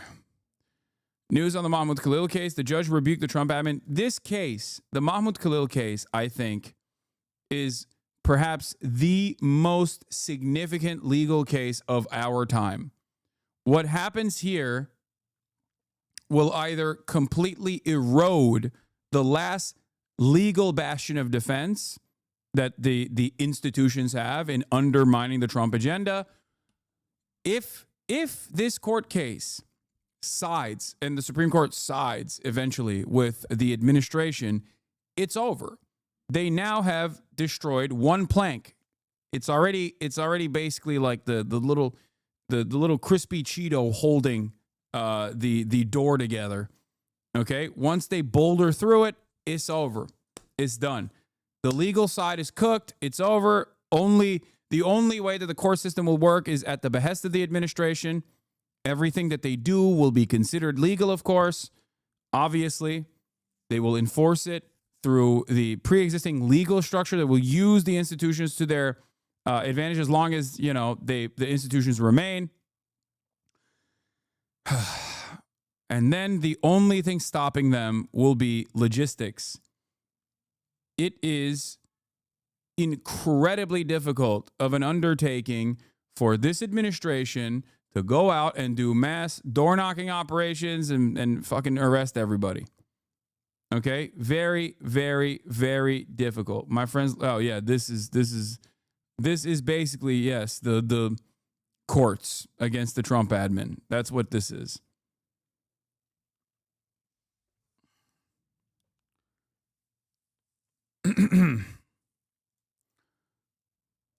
Now let's get back to foreign policy. Dude, I doubt this affects any citizens. No way Republicans go after free speech of citizens. We would revolt in the U.S.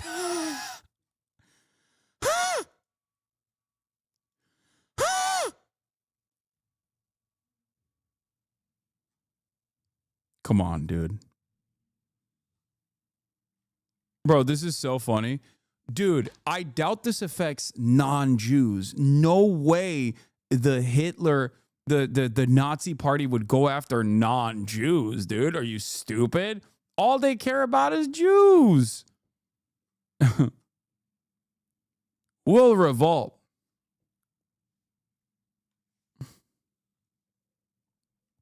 It's a good joke. No, dude, they're just going after trade unionists. They're just going after communists. They're just going after socialists. They're just going after Jews in academia. You know, they're not going to come after me. What? Just stop. They would never do that. Come on. Come on.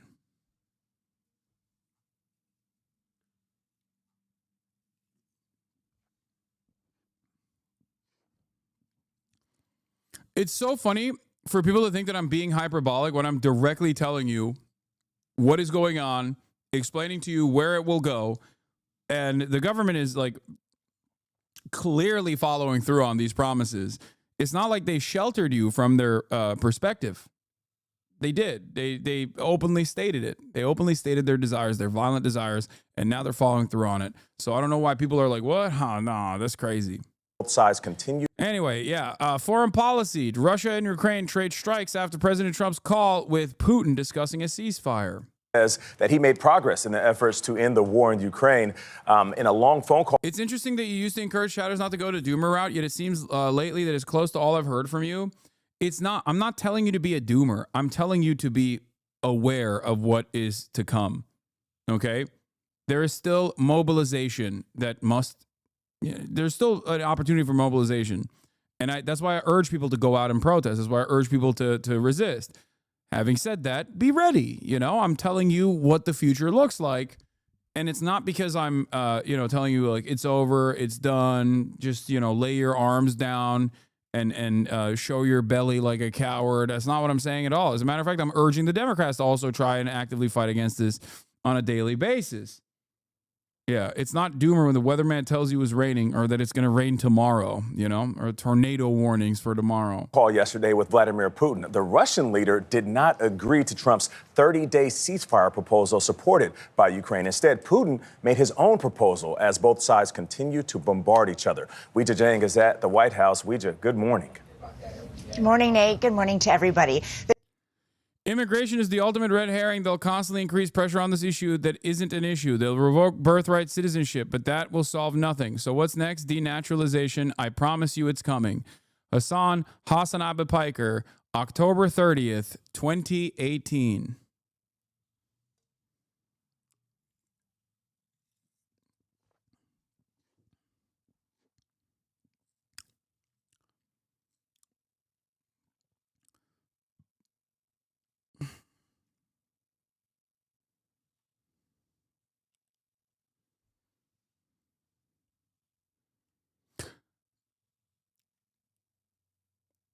It's always really interesting when I got so many like liberal naysayers, and you will never hear a perspective like this from them ahead of time. As a matter of fact, all the role that they serve is to precisely defend the current cruelty that you are experiencing. Can you start predicting good shit? If good shit was happening, I would.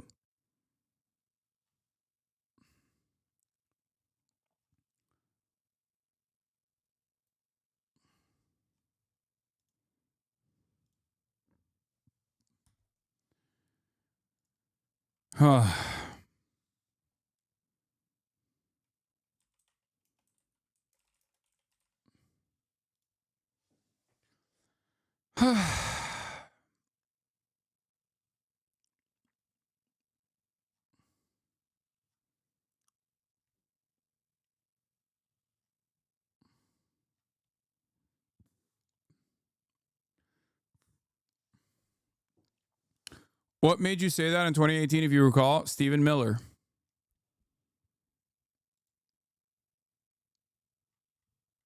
That's what made me say that. This is also part of the reason, for those of you who are always like, you know, for people that say like, I've changed. My attitude has changed on things. My perspective has changed on things. Like, no, it hasn't. You've changed. You probably started watching some dumbasses and decided that those dumbasses were able to convince you. He hasn't changed. His face got better. That's it. Yep.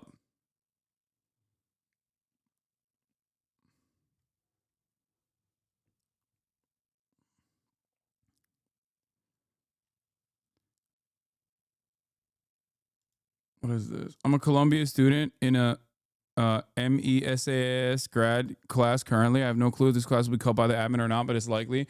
Numerous peers are about to be suspended for simply being around the third encampment, not even participating. Faculty can't even get off their ass to strike, and the entire university is about to be under Trump receivership. Yep.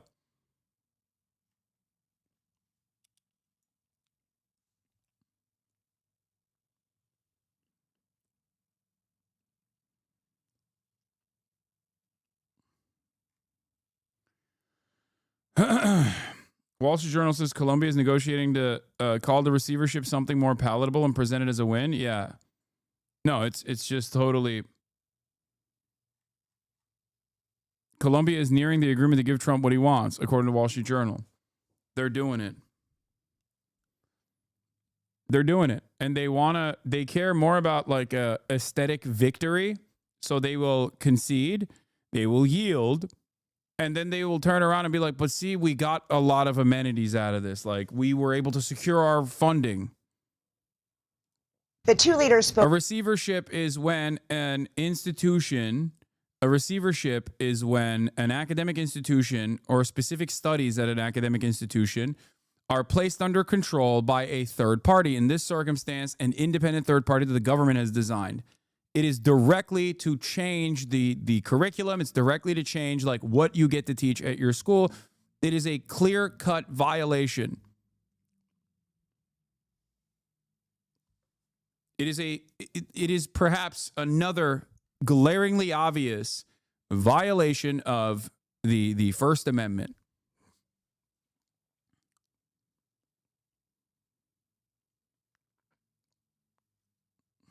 Anyway, let's get to the Russia-U.S. ceasefire talks. Spoke for nearly 2 hours, and the call ended with Vladimir Putin agreeing to a partial ceasefire on energy and infrastructure. The White House views that as important progress, but as you mentioned this morning, both sides are launching fresh attacks. I think we had a great call. President Trump was optimistic about the developments following his call with Vladimir Putin, but just hours later, Russia launched an airstrike that sparked fires around Kyiv. It came as Putin agreed to pause all attacks on Ukraine's. Most of my leftist friends think they win arguments on the border while they're caving on it. Yes, the border is an issue, but actually the Dems are the only ones who want to fix it. What are you saying? You gave up fighting the narrative? Yeah.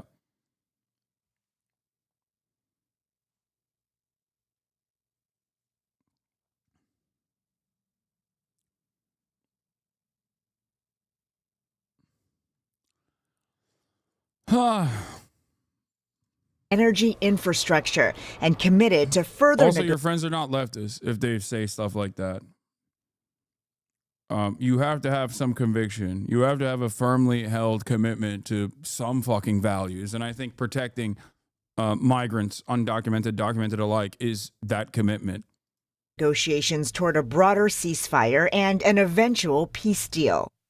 In a social media post, Ukrainian President Volodymyr Zelensky stated that Russia launched more than 40 drones against Ukraine yesterday, and that only a real cessation of strikes on civilian infrastructure by Russia as proof of its willingness to end this war can bring peace closer. Over the course of the night, Ukraine responded. Russia air defense systems intercepted 57 Ukrainian drones. Earlier, Trump gave this stark assessment of the situation in Ukraine. Right now, you have a lot of guns pointing at each other, and a ceasefire without going a little bit further would have been tough. Russia has the advantage. In the readout after his call with Putin, the Kremlin put conditions on any lasting peace, saying all foreign aid and intelligence sharing to Ukraine must stop. William Taylor served as former U.S. ambassador to Ukraine. The Russians are saying in order for there to be a peace deal, all aid to Ukraine must come to a halt. Is that a realistic outcome here? No, not at all. And the Ukrainians will never agree to compromise their security by saying. Yeah. Russia says they agreed to halt energy infrastructure strikes. White House disagrees and says they said energy and infrastructure. So Moscow and Washington already disagree about what they agreed yesterday, but we knew that already because we read the readouts coming from Moscow and then we read the readouts coming from D.C. And those two readouts were on entirely different playing fields. Now, under normal circumstances, yes, you write stuff that is more favorable to your side as your takeaway from this collaborative relationship as you look to arrive at a ceasefire. But in this circumstance, the dynamic is clear. Vladimir Putin made Donald Trump wait for an hour before he even did the call. He made him actively wait, publicly wait for an hour. And I think it's because Putin understands that Trump has internal pressure in the United States of America. Okay. What is this? This is another older tweet that aged well. The free speech conversation is not a serious one. It has legal limitations and vibe-based limits, like when someone openly claims they love Hitler. Nazis also don't believe in free speech. They just want to sucker people into allowing them a seat at the table until they get power. Well, they did, and they got power, and they're here, and they're using that power to literally fucking suppress speech.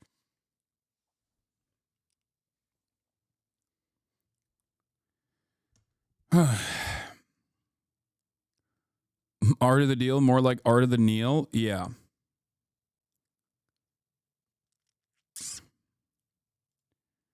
Trump told Zelensky today that he should run the Ukrainian nuclear power plants. I suspect that is because if the United States owns it, in his mind, one, you can maybe get a pretty penny out of it by controlling Ukrainian energy in its entirety and making a lot of money off that. But then also simultaneously, Russia won't be able to bomb it because it's now an American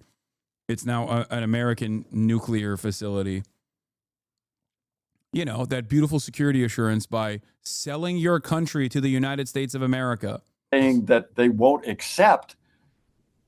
Sorry, Trump made Putin wait? No, Putin made Donald Trump wait for an hour before they talked. Not only did he make Trump wait for an hour before they talked, he was live, like he was on camera. He did this on camera.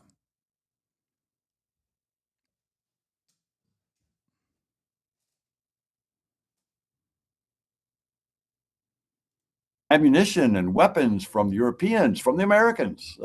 They will not accept that. Well, last night, President Trump said that the issue of aid never came up on his call with Putin. But this morning, the Kremlin is responding, insisting they did talk about it. And President Zelensky said this morning he plans to speak with Trump today to hear more about yesterday's call. Tony? Weijia, thank you very much. A high-stakes 2-hour call today between President Trump and Vladimir Putin ended without a full agreement to implement a ceasefire, but the Russian leader did agree to a temporary halt to attacks on Ukraine's energy infrastructure as long as Kyiv agrees to do the same. Ukrainian President Volodymyr Zelensky said his country is going to support the pause as well, but later Zelensky said Russia had launched a barrage of drones toward Ukraine in an attack aimed at civilian infrastructure across the country and included a direct hit on a hospital, he said. Clarissa Ward reports from Kherson, where the streets are often empty and residents say they're targeted daily by drones in the sky. On the streets of Kherson, anyone is fair game. Every day, swarms of Russian drones glide across the river on a deadly hunt that locals have dubbed a human safari. They target the old and the young, men and women. Flying low, they taunt and terrorize their prey. A man crosses himself, preparing for the worst, before the drone buzzes on. Others are not so fortunate. Russian social media is awash with these videos, complete with heavy metal soundtracks and gloating. It's really interesting how closely this resembles Israel-style activity, by the way. Also, not lost on me that they never have done a piece like this about Israel, for the record. Damn, don't tell Israel about this tech. What are you talking about? Israel does this too. Hello? What do you mean? Yeah, it's you know who's doing it in Israel? Probably fucking Russians who are doing it in Israel too, okay? This isn't like smoke for Russians in general. I'm just saying there are a lot of fucking Russians in Israel. It's one of the same. Bullshit. RF are not targeting civilians. Come on, dude. Comments, but to the people of Kherson, maybe not to the this same, is anything. maybe not to the fucking same degree as the Israeli military is. Fair, you know, but the idea that they're not fucking targeting civilians is ridiculous. They absolutely are targeting civilians and also civilian infrastructure. This entire piece is about them doing just that. Also, that is an absurdly, insanely low bar. Like, imagine being like, well, they're not targeting civilians to the same degree as Israel is not a bar, okay? That's not... that's not... You can't... What? It's like saying Israel's not doing a genocide. They haven't set up concentration camps yet, you know? It's not the Holocaust, literally, so I guess it's not a genocide. That's what it sounds like. But a game. So this is the central square. How do I know if this actually happens? Have I been to Russia? Is a great question. Just like I have not been to Israel, just like I have not been to Poland in fucking the 30s, leading up to the 40s. I just don't know. I don't know at all. I can't confirm because I'm fucking Andrew Tate. That was the entire argument that I had with Andrew Tate was like, he was acting like you can't make inferences off of like established research. Like he knew the world was flat because he had seen it. He'd gotten on a spaceship and saw that the world was flat. Top G. Square here in Kherson, and you can see it is eerily deserted. Just a few people out on the streets. It was raining and cloudy earlier, which means sometimes more people go out because that's not good weather for flying drones. But now, again, just a handful of people. All no, the sorry, he knew it was round. He wasn't a flat earther. I apologize. Basically boarded up. I forgot. The one supermarket open is heavily fortified. For Kherson residents, the simplest daily errand is the riskiest part of the day. Some can't even get to the supermarket. We drive to meet volunteers from the local administration. So we're heading now to the eastern outskirts of the city. This is one of the most dangerous parts of the city, and they're getting ready to distribute some aid. They have to do it quickly and efficiently to ensure that they don't get seen by the drones. The area is very exposed. We're told to hide our body armor under our coats. Okay, so we've just arrived at this point. You can see they're starting to distribute the... I just want you to understand something, by the way. She can't do this in Gaza because Israel won't let her. Israel is a foreign ally. Russia is a foreign adversary. She can do this in Ukraine. She can't do this in Gaza. If you want to understand the dynamic there, like, if you ask me, Clarissa Ward would love to go to fucking Gaza. She would. She has. She is literally secretly using, I think it was a Qatari envoy, snuck into Gaza before.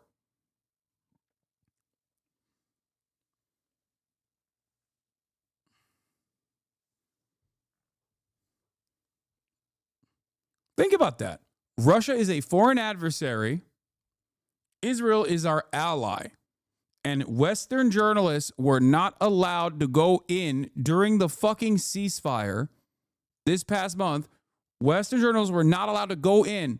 There was only a couple Western journalists that were allowed, and they were only allowed in one specific area inside of where they were drop shipping humanitarian aid. That's it. And all of that footage was censored too by the military censors.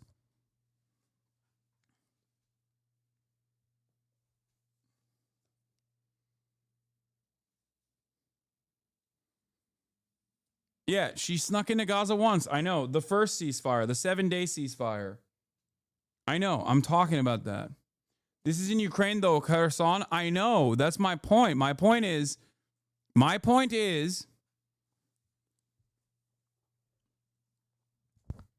Russia has access. They can fucking laser her.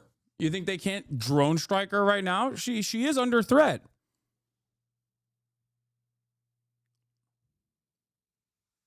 Yeah, keep watching CNN for accurate coverage. Okay, you got them, chatter. I mean, I do watch Fox News for accurate coverage as well. Don't worry.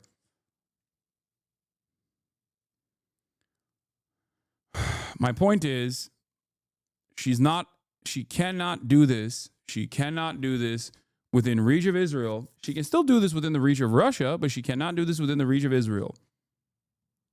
This is not to defend Russia in any capacity. I think that much is clear. You know where I stand on this.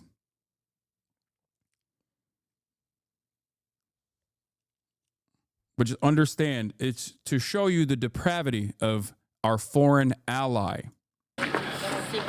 Beleaguered residents emerge from their homes, where they live largely stranded. They grab supplies for neighbors who need help. They've lived through Russian occupation, then liberation, now this. Ina and her granddaughter tell me that life is so hard here. But there's no time to be afraid. She goes to collect her box of supplies. So I told her that she's very strong, and she said everybody here is very strong. We have to be. Not bad. A man sets about repairing the roof of his home, undeterred by the near certain prospect of future attacks. So they're saying that they have heard from the army that Russian drones have taken off from the other side of the river, so they're telling us to move on now. We speed through the roads back to a safer part of the city. Nowhere in Kherson is really safe. The local hospital is surrounded by sandbag barriers. He says they hit here quite a lot. That's why there's all these protections outside. Across Kherson region, there were more than 2,000 drone launches just last week. The aftermath of that staggering statistic clearly seen here. Alena Shigareva says she and her friend were walking home from work when they were hunted.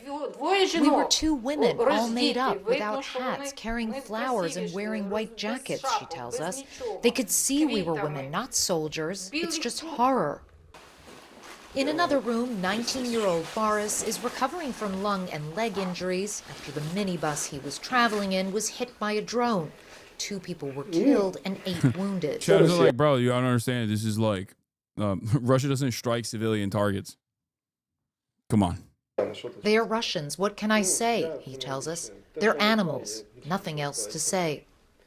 Pretty much every room in this entire ward has someone in it who has been injured or maimed by a drone. The doctor says they have 28 drone injuries that they are treating at the moment. This is just one of 3 hospitals that serve this city, and he said the number has just been going up and up since last August. We steadily receive 90 to 100 patients injured in drone attacks a month, he says, and there were 20 attacks in 1 week on the hospital's generators.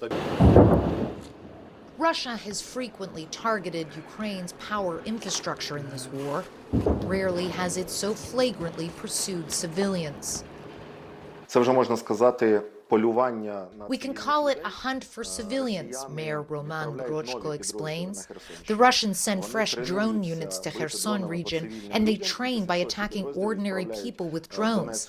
Then send these units to Donetsk and Lugansk. Then they send another new unit here to continue the human safari. Ukraine is Hamas, according to Russia and Israel. I mean, that is... The arguments are the same. So yes, Russia behaves exactly like Israel. You're not wrong. What can you really do to protect people here? There's no panacea to fully cover the city because the Russians are developing their technologies, he says. There's no jammer that can fully close the sky. Sources of Zionist and not trustworthy? Yeah, I know, Clarissa. Sally, shut the fuck up. I know. I'm very familiar with Clarissa Ward's work, okay? I know what she did in Syria, and yes, I know what she did in Israel. She is a careerist, okay? She is a careerist. Sometimes she does really good journalism, okay? Like when she snuck into Gaza. Other times she does really bad journalism. It's not always at the behest of the State Department or its agenda. It's usually just because she wants to elevate her status as a war correspondent. Okay? How do you believe this then? How do I believe this? I believe this because I also believed when she went into fucking Gaza. All war correspondents and foreign correspondents, to a certain degree, will toe the State Department line. But there's no reason to disbelieve the accurate reporting in terms of what is happening in fucking Ukraine. Why would you not believe that? Hold on. Doors open.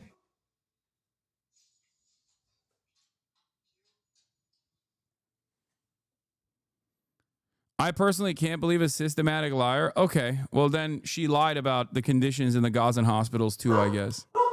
Hey, Fiona. And so the people of Kherson suffer on. As outside powers bargain for an end to this war, nowhere are Russia's intentions felt so intimately. Clarissa Ward's... How do I know that it's accurate? What do you mean? I have fucking eyes, dude. Like, I see the Telegram channels too. What are you talking about? Like, what are you disputing from her coverage here? That, like, what, Russia hasn't invaded Ukraine? Is that what you think is going on? Like, it's all just made up? I believe other sources more. Which source? Like, what? Explain to me what in this coverage, because sometimes she does real journalism, other times she does shoddy journalism. What are you disputing in her coverage here?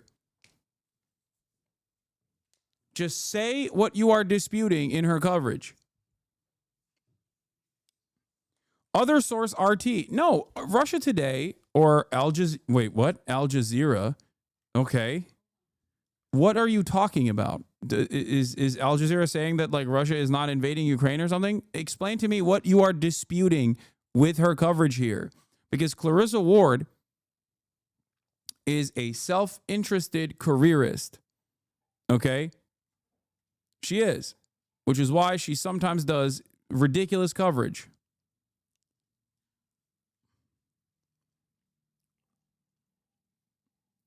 And for the record, before people say, oh, Russia Today is a unique predicament because, like, they're so insane with and so wishy-washy that it's impossible to, like, tack them to a certain ideological framing on anything. But yes, Russian sources like what is it, TASS? Like, Russian sources are also valuable in understanding what the Russian propaganda looks like. I will never discount a source across the board and never look at it. Because it's important to understand what the Russian side is thinking as well, or what they're actually saying as well in this process. Yeah, let's take a look at what Al Jazeera is saying. Russians in Kherson train on civilians. Deadly drones stalk South Ukraine. Oh, look at that.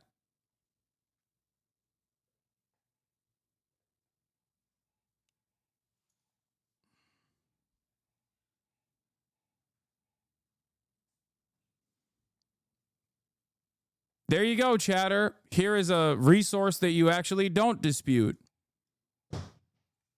I dispute that Russia is targeting civilians. Okay, well, Al Jazeera also goes against what you're saying. Perhaps it's because it's happening. Like, what the fuck do you mean?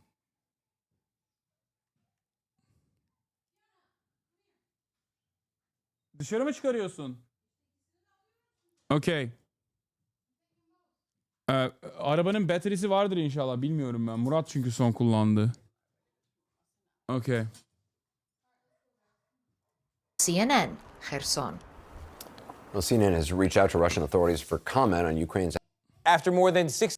All right, we're gonna do the JFK.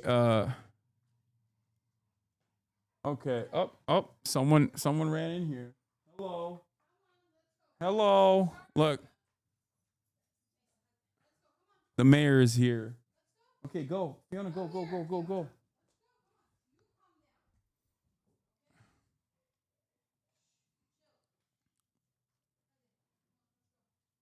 We can still look at Clarissa with a critical eye. I do.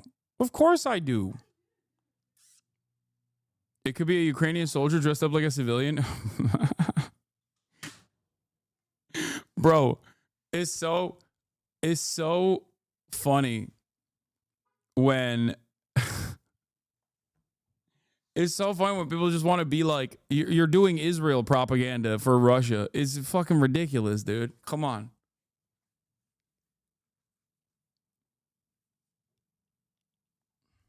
Yeah. Chatter is one step removed from being like, no, dude, you don't understand. The Ukrainians are using human shields. Ukrainians are using human shields. Oh my God. Yeah, Ukraine wood. They're doing Pali wood in Gaza, and they're doing Ukraini wood in Ukraine. Slavov wood.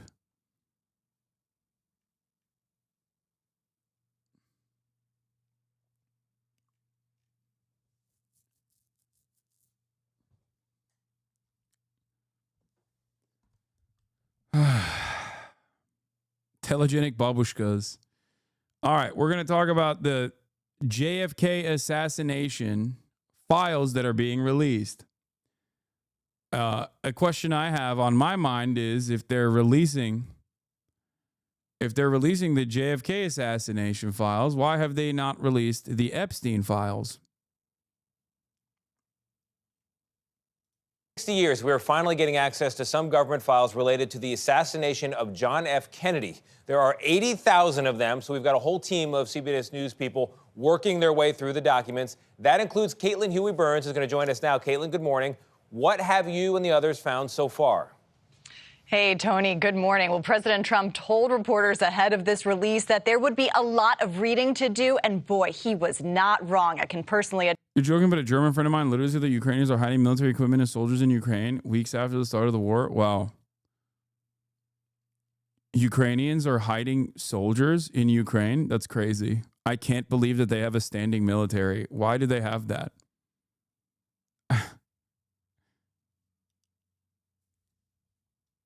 Did you see the parts on the Hungarian Revolution? I did. I mean, but this is like, guys, no shit. The CIA actively played a role in mass instability against a foreign adversary like the USSR. Like, yeah, no shit. That still doesn't change the dynamic in general in terms of like overall discontent with the USSR. And also it doesn't, make the Russian actions in that regard in terms of suppressing any sort of movement against the USSR that was fairly violent appropriate. Like, it's okay to recognize the wrongs of previous socialist formations. I certainly do. And the reason for why I recognize them, regardless of not being a, anti-USSR kind of guy in general, is because it's important to learn from the mistakes of previous formations so you don't repeat the same mistakes. Attest to that. These documents total 80,000 pages. And as you mentioned, we had a whole team of reporters here at CBS going through them. And many of these files have already been released before. And if you're one of those who were looking for any proof of conspiracy, you will likely be disappointed. More than 60 years after the assassination of President John F. Kennedy, the Trump administration released 80,000 pages of records to the public Tuesday night relating to his murder. Culling through the files is a tedious task. The scanned documents, many handwritten and going back over 60 years, can be at times difficult to read and decipher. Lee Harvey Oswald, the man who shot Kennedy in November of 1963, is mentioned 55 times in the documents, including in this 79-page summary of CIA surveillance operations that monitored Oswald's movements in Mexico City, where he visited the Russian and Cuban embassies ahead of the assassination.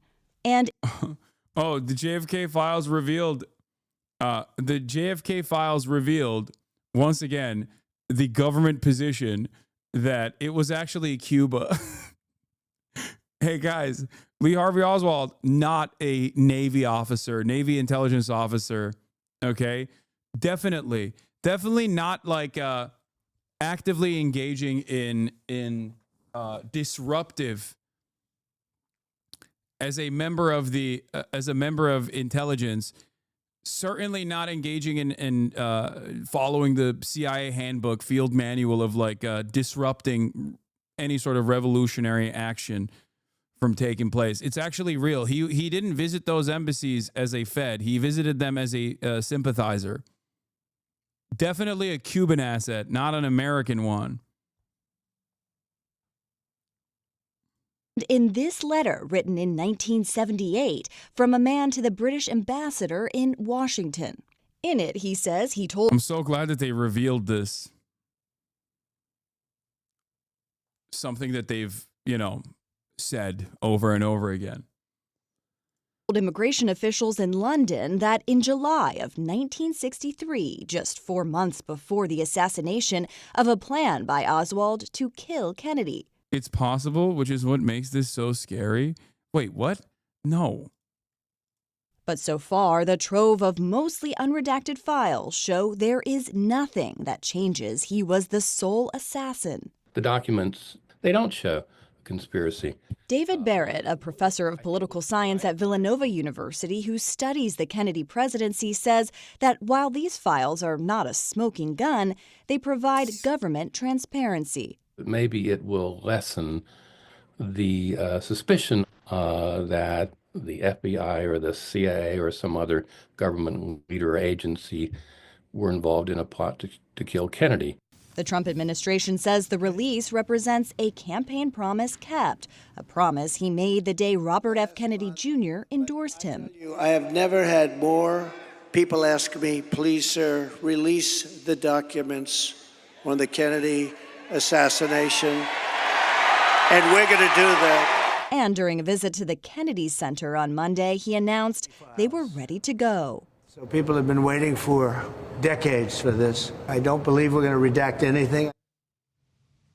Now, anyone can see these documents on the National Archives website, and more are going to be added once they are digitized, but others still remain under court seal. Now, you may remember the president's executive order also demanded the files from the assassinations of Robert F. Kennedy and of Martin Luther King Jr. to be released, but it's not yet clear when those will be published. Gail?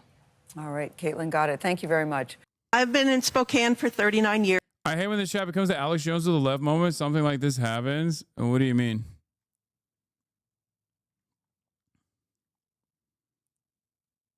My favorite fact about Lee Harvey is that he visited the USSR and Cuba with the intent of denouncing his American citizenship, only to be found too annoying by the USSR, and he tore up his passport for no reason. Yeah, and then with very little scrutiny from the American government, was allowed to fucking return and operate freely inside of U.S. boundaries. I find that very interesting, personally.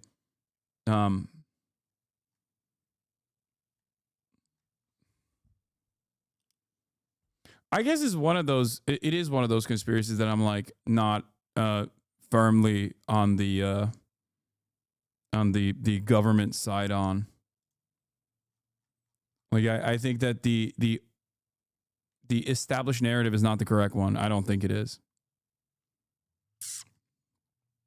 Yeah, before we get to the Spokane, Washington, or Spokane, or sorry, not Spokane, Washington. Before we get to the GOP lawmakers eating all the smoke from their own constituents, let's continue with the JFK stuff, because the original anti-imperialists who were smeared as so-called tankies were correct. The commander of the U.S.-backed insurgents in the violent 1956 counter-revolution attempt in socialist Hungary, General Bela Karolyi, was a CIA asset. This has been confirmed by the JFK records. So my attitude on this is the same attitude that I have. The same attitude that I have with discontent in general in under Soviet rule, okay? I don't think that the actions of the USSR were appropriate, regardless of the fact that the CIA certainly played a role in this. Now, the CIA playing a role in this doesn't also change the dynamic that there was also real discontent. No country is powerful enough to whip enough votes or to create this level of backlash. They can only exacerbate existing tensions. Okay? As far as the discontent, as far as the discontent goes, of course the CIA was helping the Hungarian counter-revolution. Like, it's just not. This is basic CIA shit. That's not surprising to me at all. What's more interesting for me is like what the USSR's attempt in squashing this protest looked like and why they were a failure in general.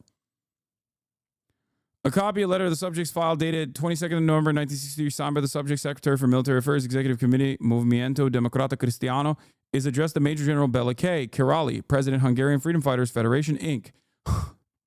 Offered the services of the MDC in arranging meetings and discussions with other anti-Castro organizations and the Hungarian Freedom Fighters. The Hungarian Freedom Fighters was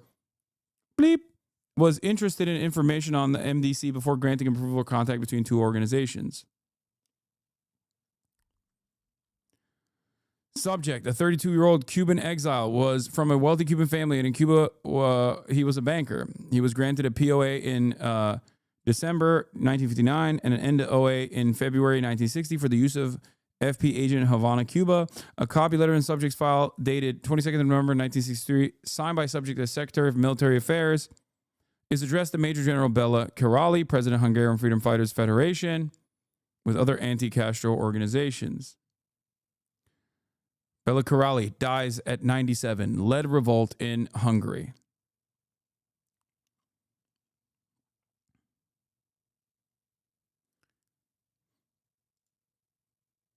JFK release appears to have genuinely unredacted material in it. Is a gigantic non-word searchable dump of PDFs, so it's slow going, but here's one example of previously released redacted document that I located and a new unredacted document. Oh yeah, the Hungarian Freedom Fighters were agency sponsored is the part that was unredacted. I don't think they would have inserted false material or whatever, but it remains to be seen if they have released / will release the really important stuff, e.g. the Angleton docs that Jefferson Morley has emphasized in his reporting. Holy cow, this guy found a sick one. James Angleton, Central Intelligence Agency official, is in charge of the Special Projects Unit located in the Foreign Intelligence Division of the CIA. During the past year, he has been very cooperative and has volunteered voluminous information of interest to the Bureau. At the present time, he more or less falls in the category of confidential informant. In order to handle his material in a more efficient and secure manner, it is being recommended that a control file be created. Section chiefs are also being alerted regarding the handling of information received from Angleton. In the previous ones,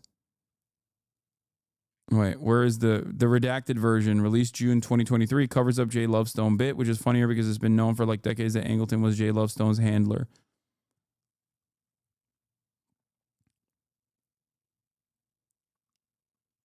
So Noah is like pouring through the data and looking at what was previously redacted and is now unredacted in this data dump.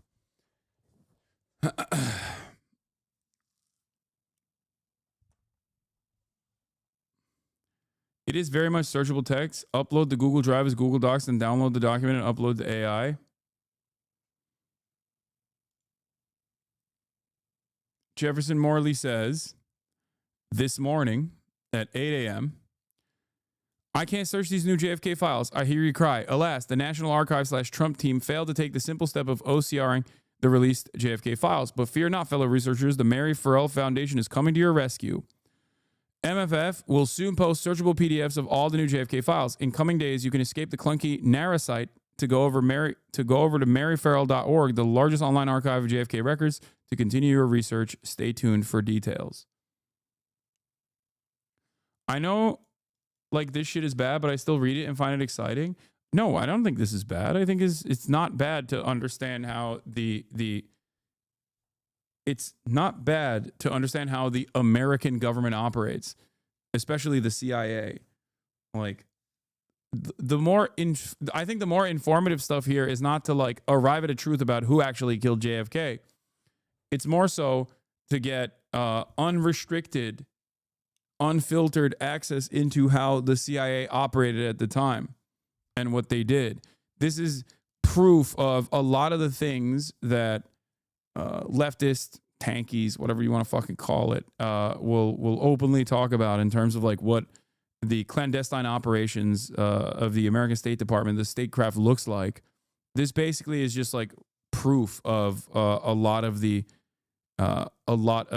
things that they talk about, and they are the ones who oftentimes put the unredacted pieces of information together.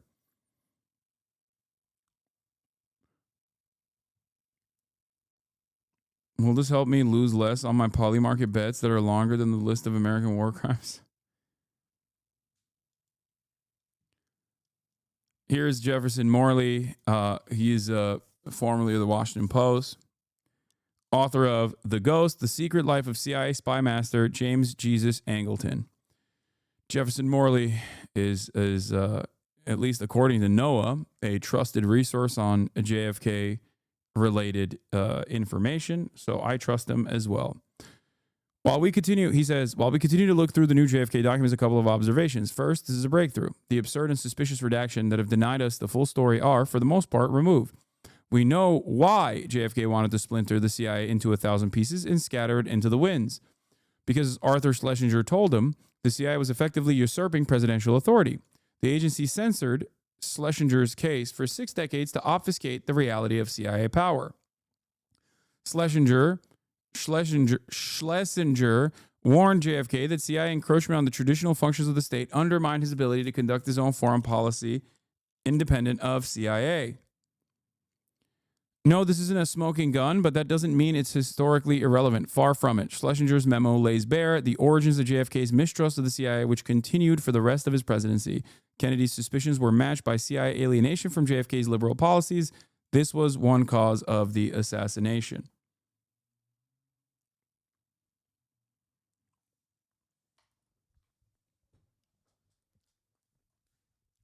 So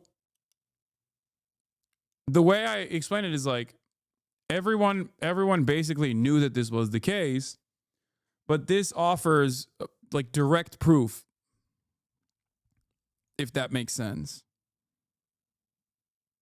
A ton of Israel/Mossad mentions in the JFK files about Angleton. Yeah, of course. JFK files reveal CIA Israeli intel pipeline. But once again, a thing that we know, right? A thing that we know that is well established, that everybody fucking talks about, but now there's more proof for it. This is not shocking or surprising. This is more so just additional proof for a thing that everybody understood was the reality.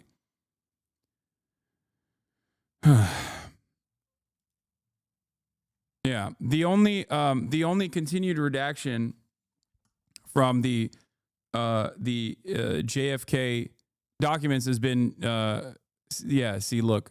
James Angleton's CIA underpart emanated from a liaison agreement which CIA maintained with the Israeli intelligence service and from other sources under the control of Angleton. Much of the information developed by Angleton was not disseminated within the CIA, but he felt that the data should be passed on to the Bureau. Alan Dulles gave him authorization to handle dissemination in this matter. We continue to receive information of value on a regular basis.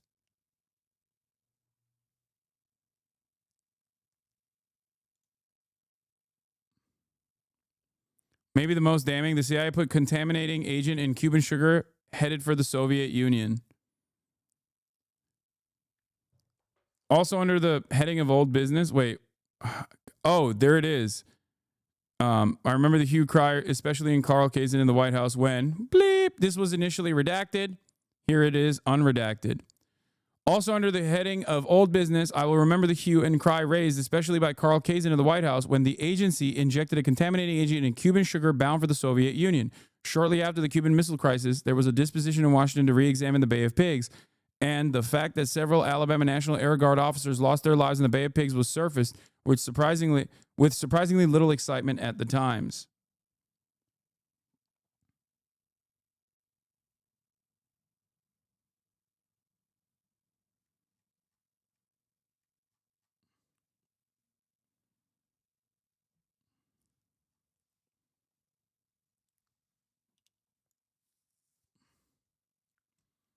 Can you explain why the CIA isn't what it used to be? Capitalism and shitification. It impacts all orifices and the organs of the state, as well as every other aspect of our lives.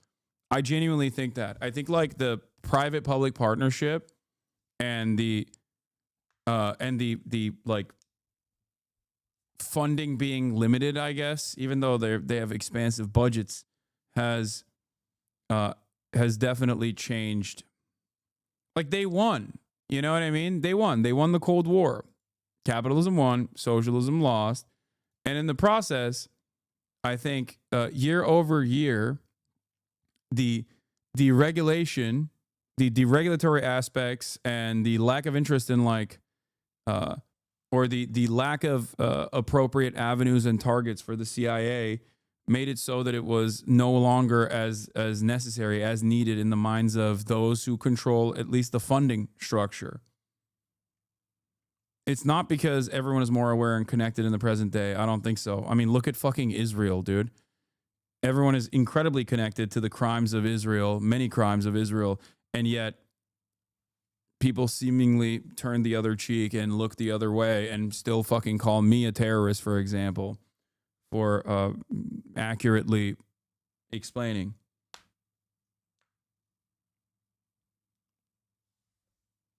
What Israel is doing.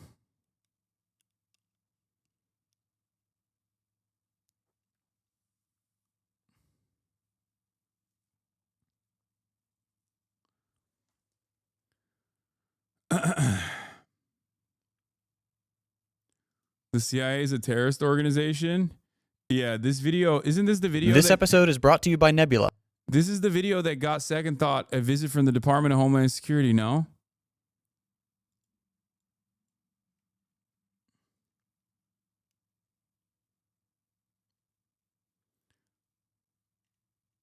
In some ways, people were more informed in the 50s and 80s because journalism existed in a meaningful way. Maybe.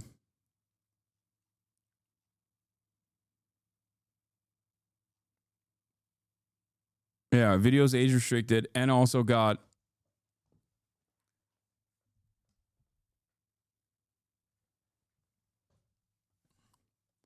unsurprisingly, this entire page was previously redacted. Turns out the FBI and CIA jointly bugged a fucking ambassador's office, and CIA panicked and shut it down when Hoover planned to tell the Senate that it was a CIA operation before asking to start it up again later. More CIA domestic contact service activity. 1,800 is quite a lot of businesses participating in the commercial cover program to backstop aliases from U.S. military and intelligence personnel. The U.S. didn't want to admit that it collected against friendly foreign countries and also concealed the existence of a program describing technical penetration of foreign diplomatic establishments, all the modern versions of which I'm assuming were blown by Snowden anyways. Intelligence coverage of friendly foreign countries, developing positive intelligence information regarding personnel.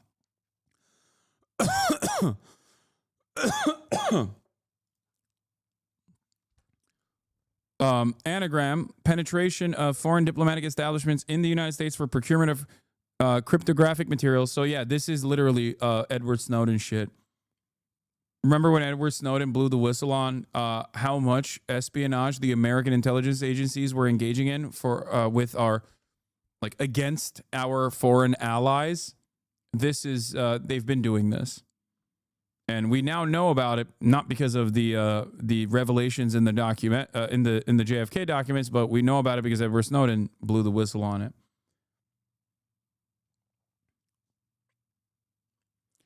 Continue from the previous memo. This doc was initially notable for confirming the existence of ProHo, but in 2023 they still wanted to postpone releasing all the info about all technical collection programs against Soviets under a catch-all clause to protect national intelligence and defense interests.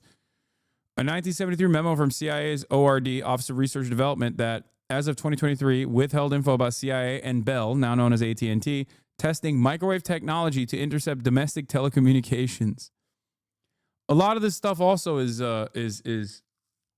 it didn't go anywhere. That's the other thing. When you look at the conspiracy theories for too long, sometimes you end up falsely assuming that MK Ultra was a massive success or whatever. You know what I mean? That CIA's implementation of hypnosis, for example, was successful. A lot of that stuff was not successful.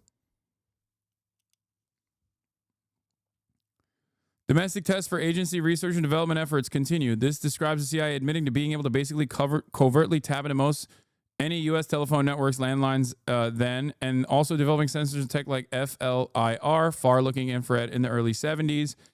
This, I think, is part of the reason. I mean, from what I understand, the American infrastructure is still very fucking bad. Telecommunications infrastructure is still very bad, that China was able to penetrate it with ease.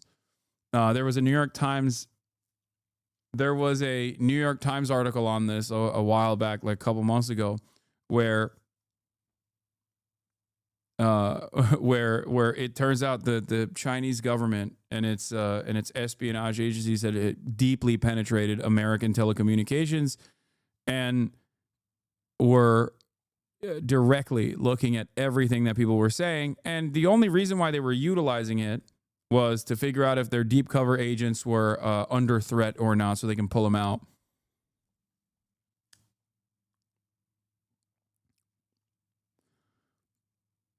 Birds are real and they work for the government. Oh my God, someone show this to fucking, oh my God. Oh my God, hold on. Ain't nobody show this to Adapt. He's gonna lose his mind. Oh my God. Adapt was right. This was a previously redacted piece of information. Let's take a look. G. Trained birds. Birds have been trained and tested in the United States to carry small intelligence collecting packages such as audio surveillance devices, small cameras, and current measuring devices. Any data collected from unwitting domestic sources would have been used only for engineering purposes and then destroyed. Adapt! It's real! They have to redact this again. Yo, my apologies to Phase Adapt. Phase Up. He's been on this for a long time, dude. He's been talking about how birds have been used for espionage for quite a while now, and it turns out he was right.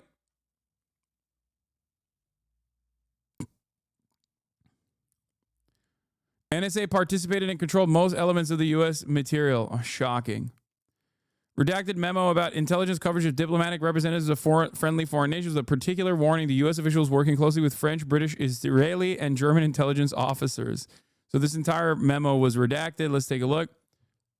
Intelligence coverage of diplomatic representatives of friendly foreign nations.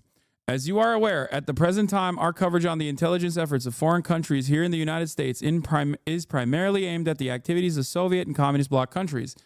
This has been brought about by the fact that those countries represent the greatest threat to the security of our nation, both in the international and domestic fields. Notwithstanding the foregoing, a number of instances have been brought to our attention reflecting so-called friendly nations are engaging in direct intelligence activities against the United States. The case involving Joseph Sidney Peterson Jr., who was engaged in furnishing top-secret information from the National Security Agency to representatives of the Netherlands government, fully portrays the inherent danger in such intelligence activities. They were doing to us what only we get to do to them.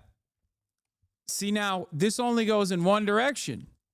Only we get to spy on our foreign allies, our friendly foreign nations.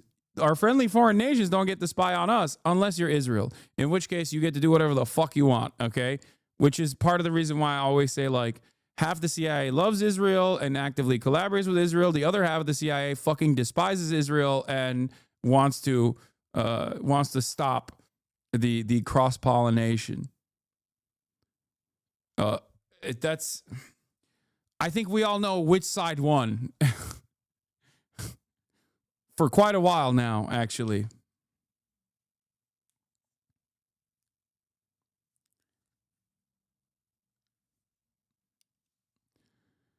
All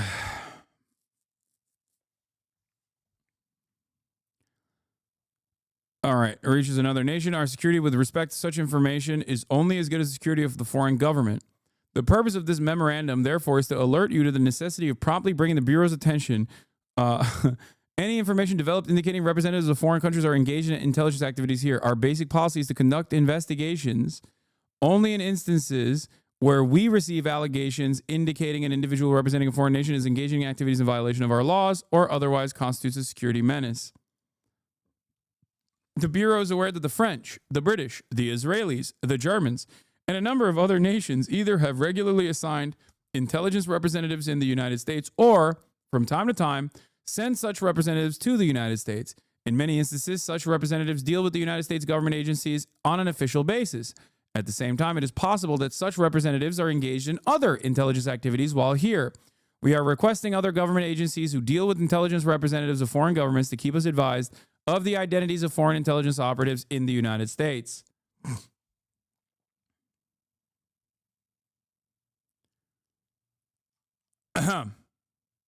There it is. It apparently wasn't until 1955 that the FBI decided it should be spying on friendly nations. State Department had their own views on which country's staff should be targeted and surveilled first: Egypt, Syria, Saudi Arabia, and Israel, although it turned out Israel was already covered.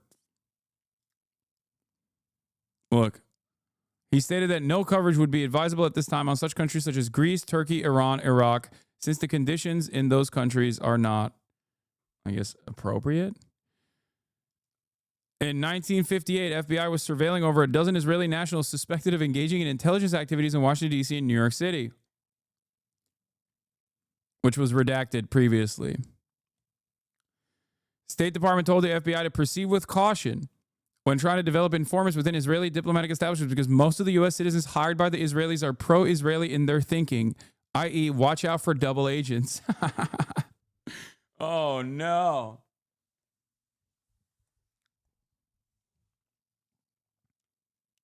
The bottom said 9/11. Dude, what are you, fucking crazy? This is the JFK files. What are you talking about 9/11? If anything, they're talking about Chile. Potentially. Not 9/11 2001. They didn't. The American intelligence community did not become the architects of 9/11 in like the fucking 50s.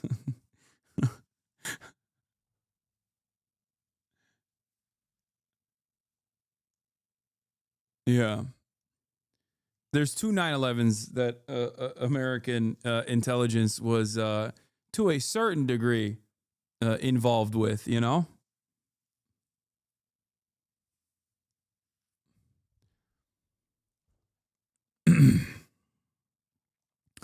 More evidence of U.S. CIA involvement in Sudan, Egypt, Syria, Yemen, and Libya. I know this is from 1959, but I'm honestly still pretty surprised it was released in its entirety. Ton of info about collecting against friendly nations. I guess the reason why they released the unredacted files is because most of the stuff is well established at this point, partially because as far as like the active collection of intelligence from foreign allies and not adversaries, but foreign allies specifically, was uncovered by Edward Snowden. So in that regard, they don't see any issue just openly releasing this stuff. I don't know. There's still information, I think, that you can derive out of this. This obviously specifically looks at like what the previously redacted, now unredacted files are.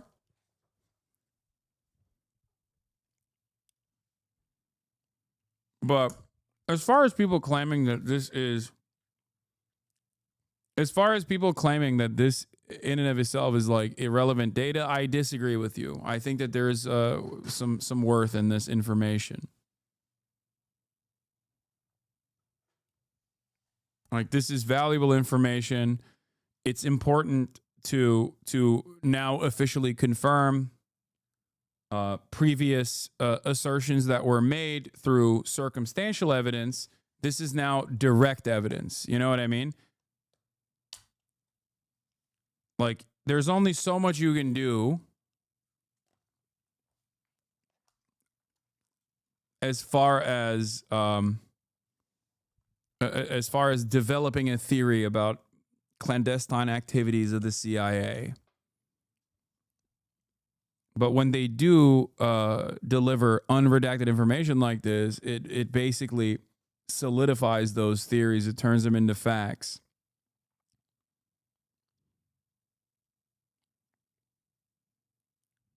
It just creates confirmation. I don't think it's a smoke screen.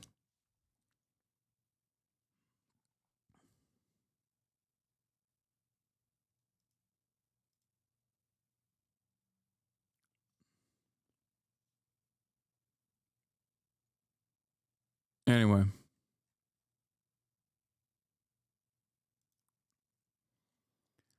From a historian's perspective, you can only assume this stuff, but now as a factual fact is great for correcting misconception in academic sense. Sure.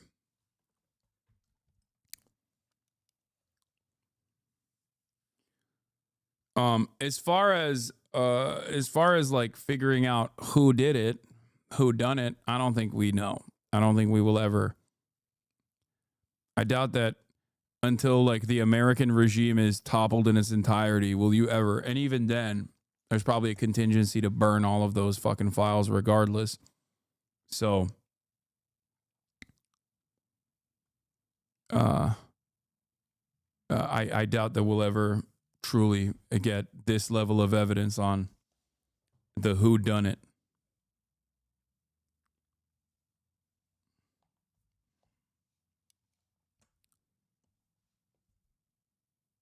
This is an insane sequence of words that I did not understand could exist. Granny Hawktua was a CIA informant on the CPUSA, apparently.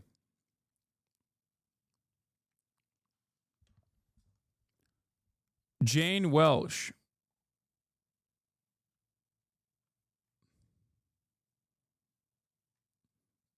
As the informant is aware, no connection between Lee Harvey Oswald and North Carolina branch of the Communist Party is known to exist. Actions before assassination consistent with previous behavior. Soviet connections recently sent memo denying any connection to Oswald to CPUSA governing committee.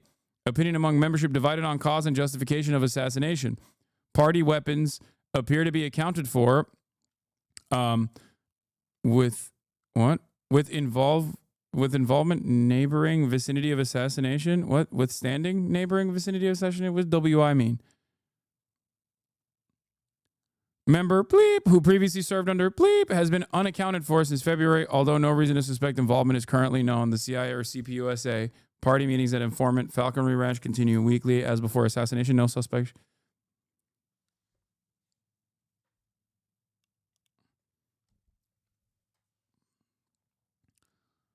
Subject is Jane Welsh, 23-year-old CPUSA operations board. I cannot believe that Hawktua's grandmother was a fucking CIA informant for the Communist Party of the USA. What the hell? So Hawktua is a PSYOP. Schizos confirmed. Schizo's vindicated. Schizo's vindicated again. God damn. It's a joke, dude. Falconry Ranch equals Hawk. Yeah, I'm joking. I don't think this is real. But it's fun to entertain it. Hawk to a girl's grandmother breaks silence and reveals one wish. Hawk to a girl, whose real name is Haley Welsh, has posted a video on her Instagram account. The sweet montage set to Small Town Talk shows clips of the meme star doing her makeup in bedroom and stroking horses' muzzles. Close relationship with Granny Jane, who Haley appears to be devoted to. Speaking publicly for the first time, Granny Janie revealed her response to the viral meme, as well as her one wish when it comes to her granddaughter. Granny Janie said, "I don't know how to feel. It's crazy. I never thought anything like this could happen. It's too much to comprehend." She hopes her granddaughter will still stay near her for the rest of her life, stating, "I just want her to stay with me as long as I'm here." Internet sensation Hawk to a girl. How do we know this is like the same person? But this is so stupid. These people are so dumb. I mean, it's a meme.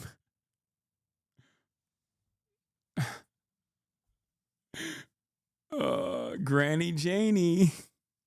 Was she also Hawk-toing, spitting on that thing?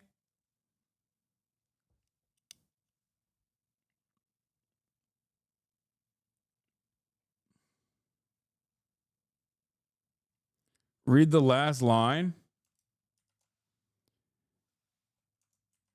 What is the last line? She has been offered $600 to spit in a jar and send it over to...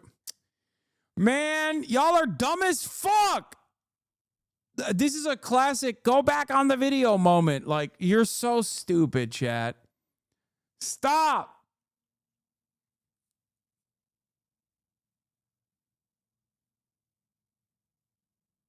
God damn.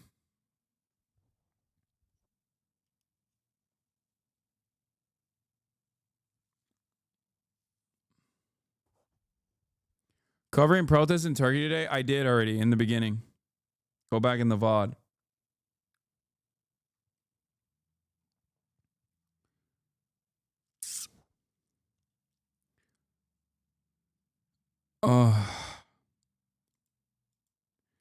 Here, let's look at why the CIA is a terrorist organization. The CIA, from the very beginning, at least as early as 1951, has used the information that it has collected, and it has used the information in order to penetrate and to manipulate the institutions of power in whatever country it is operating in order to influence the course of events in those countries. And essentially, this boils down to propping up those forces which are considered to be the friendly forces, and in penetrating, dividing, weakening, and ultimately destroying those forces which are considered to be the enemy forces. Since its very inception as the Office of Strategic Services, the clandestine operations group known today as the Central Intelligence Agency has engaged in some of the worst atrocities in modern history. In this episode, we're going to take a brief look at some of the crimes of the CIA, and consider the possibility that maybe the good guys aren't so good after all. The men and women of the Central Intelligence Agency. Without you, our nation's safety would be more vulnerable and our security fragile and endangered. The work you do each day is essential to the survival and to the spread of human freedom. You remain the eyes and ears of the free world. You are the tripwire over which the totalitarian rule must stumble in their quest for global domination. As with every aspect of American life, the functions of the CIA are hailed as a way to protect freedom and democracy. Its agents are applauded as heroes. On the surface, the notion of gathering information to better understand the capabilities of other nations seems harmless enough. But, as you probably already know, the CIA is not simply the ears of the nation. They're also instigators, propagandists, spies, saboteurs, torturers, and, all too often, murderers. This is a huge topic, and one that I can't possibly fit into a short video, so I'll leave a bunch of links to other resources in the description. We're going to focus on some of the big picture stuff. Let's start with election meddling. According to US politicians, there's nothing more sacred than free and fair elections. We accuse other nations of meddling all the time. Recently, it's been Russia. unless the election results are one that we do not like. In which case, we absolutely will do everything in our fucking power. Iran and China getting the accusatory finger pointed at them. But as much as we want to project an image of our nation as a shining beacon of truth and freedom, we are the worst offender when it comes to meddling in foreign affairs. And it's not even close. The CIA isn't a fan of subtle manipulation. The intelligence agency wants the world to see the results of whatever election or administration they're disrupting. What they don't want is for people to know they're the ones pulling the strings. According to one study, the CIA had engaged in 81 overt or covert interventions in foreign affairs between 1945 and 2000. And that's just the ones we know about, and not even counting the constant meddling and destabilization of the last 20 years. The CIA's weapon of choice for foreign meddling is the military coup. One of the earlier examples is the overthrow of the democratically elected Prime Minister of Iran. Based on what you know about US priorities and the resources of the Middle East, what do you think was the catalyst for this coup? If you said oil... Is this voice AI? Yes, dude, everything is AI. The artwork is AI. The voice is AI. I'm AI. You might also be AI. There's nothing real anymore. Everything is AI. I feel like Zoomers' brains are so fucking broken, dude. Oh my God. Every fucking video that we watch is like, is this AI? Is this AI? It's not! Jesus Christ. Congratulations, you're right.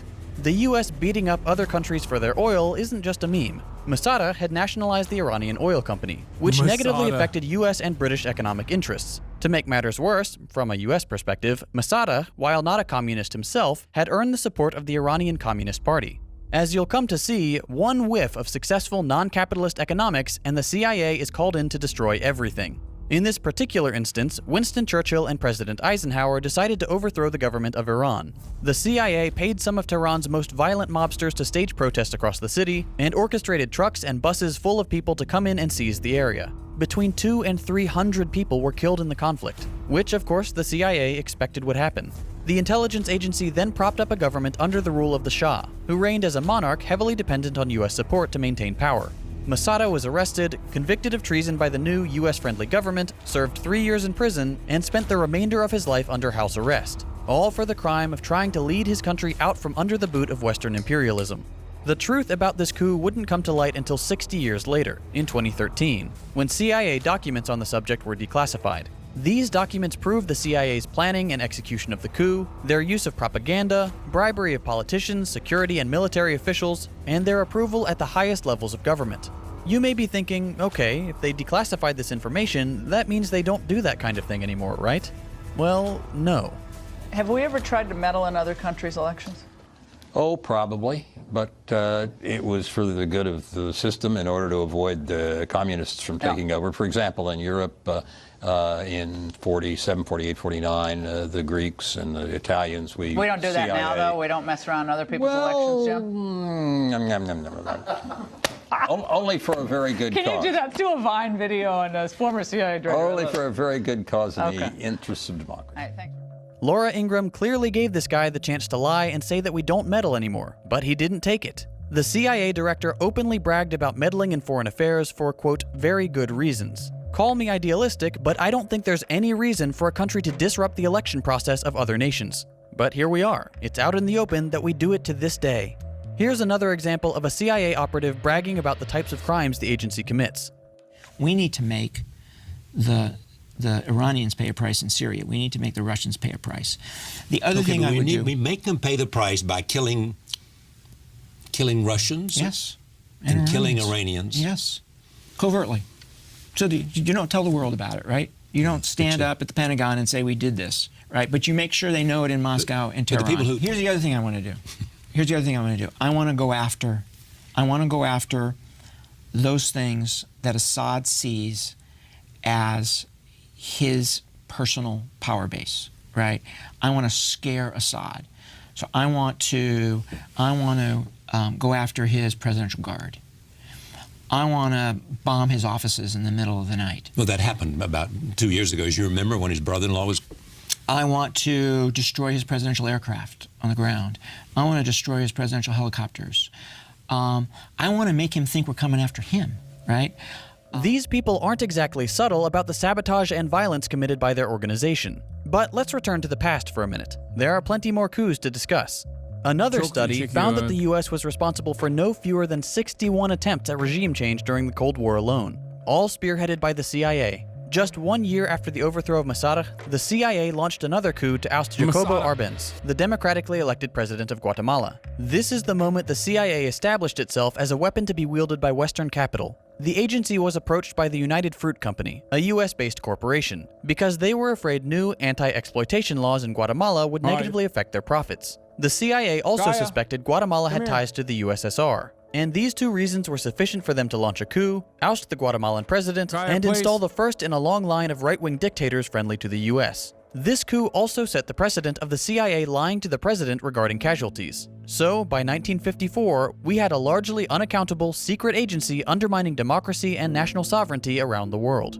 This trend would continue throughout the decades. In 1963, the CIA planned a coup that culminated in the assassination of the president of South Vietnam, once again in the name of fighting communism. This particular coup resulted in US involvement in a foolish 10-year war, which cost the lives of 58,000 American soldiers and almost 1 million Vietnamese, many of whom were civilians. The CIA would go on to launch coups in Iraq, Cuba, the Republic of Congo, Laos, the Dominican Republic, Brazil, Chile, and countless other countries. Each time with little reasoning besides, what you're doing isn't ideal for the US. These coups often led to horrible destabilization, including civil war, economic depressions, and hundreds of thousands of deaths. Over the course of their reign of terror, the CIA would develop techniques to aid them in the destruction of foreign nations. One such batch of techniques was compiled in a 90-page handbook titled Psychological Operations in Guerrilla Warfare, which was distributed to the US-backed Nicaraguan Contras, and detailed how armed propaganda teams could build political support in Nicaragua for the Contra cause through deceit, intimidation, violence, and assassination.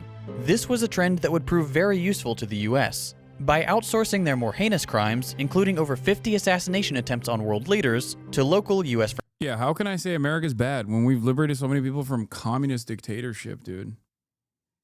By actively liberating them from their lives.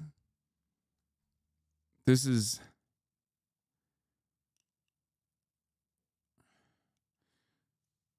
I guess America's always outsourced the brutality when you think about it. And now we're just going to have concentration camps on the Mexican side of the southern border. Fantastic. Friendly groups, the CIA could maintain a level of plausible deniability. Here's former CIA officer John Stockwell discussing his time in the agency and what their goals were. They undertake to run operations in every corner of the globe.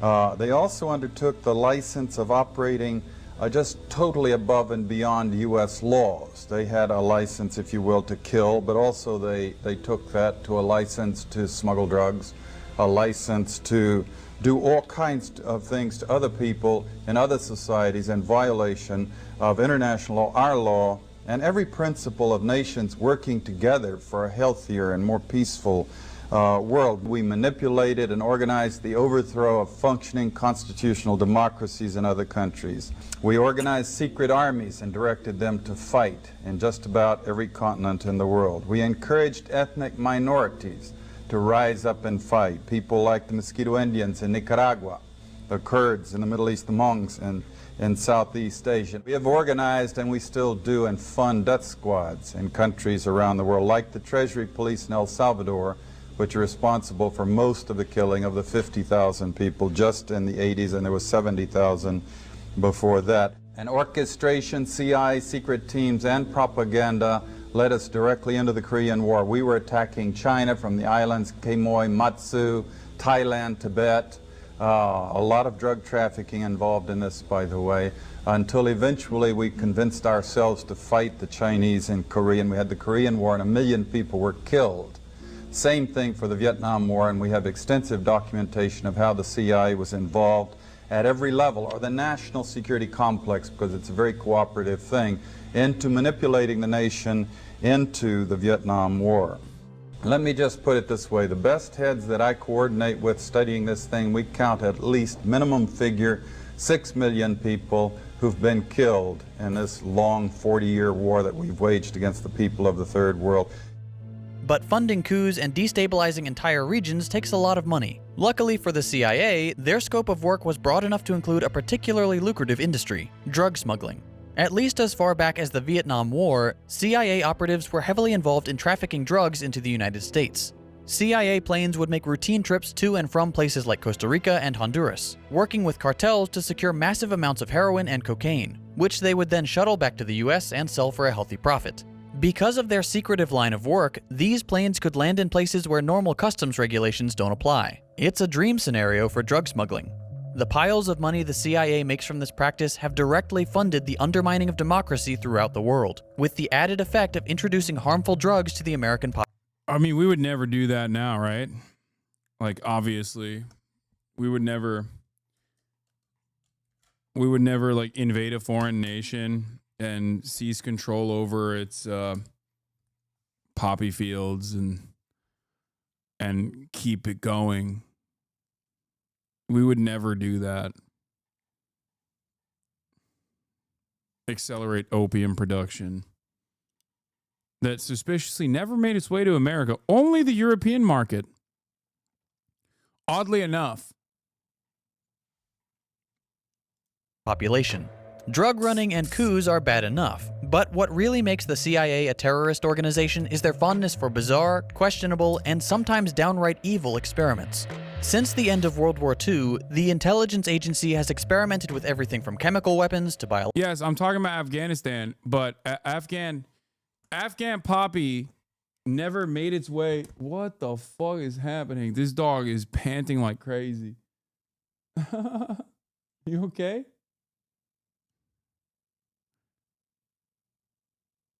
You got a big walk in, huh?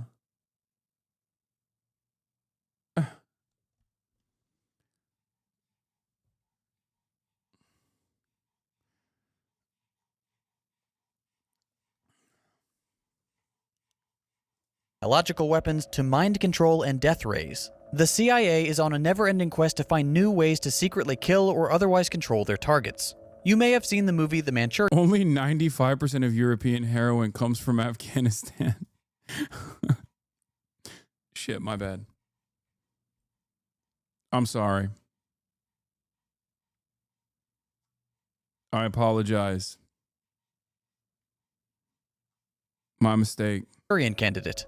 The film was based on the CIA's experimental mind control program, where a subject would be hypnotized and programmed with an activation word or phrase, something that, when heard, would trigger their CIA training and turn them into a sort of deadly automaton. The CIA wanted to create these sleeper agents and plant them in target countries around the world. It sounds absurd, but the Cold War was a scary time, and the CIA... Yeah, you're right. Heroin in America has been Chinese, China white for years, brown shit from Mexico, but all the Afghan shit gets pushed elsewhere. Yeah. Was a scary place. The secretive agency may have left the notion of mind control behind, but what they haven't given up is torture. Torture is something that no human being should be capable of doing to another, but it's part of the standard CIA toolkit, and it has been for years. This really only came to the attention of the American people during the Iraq War, when the horrific images from secret prisons and black sites like Abu Ghraib found their way onto US television screens. Waterboarding, sensory and sleep deprivation, dogs, insects, electrical shock. All of these and even more twisted techniques were used to get supposed criminals to confess, or get war prisoners to give up valuable information. For years, the gruesome details of America's so-called enhanced interrogation program were hidden from the public. Bits of information trickled out slowly over the course of the Iraq War and the years following. Now, nearly 2 decades after the CIA fabricated the intelligence that led us into war with Iraq, a fuller picture of the horrors of CIA black sites has been assembled.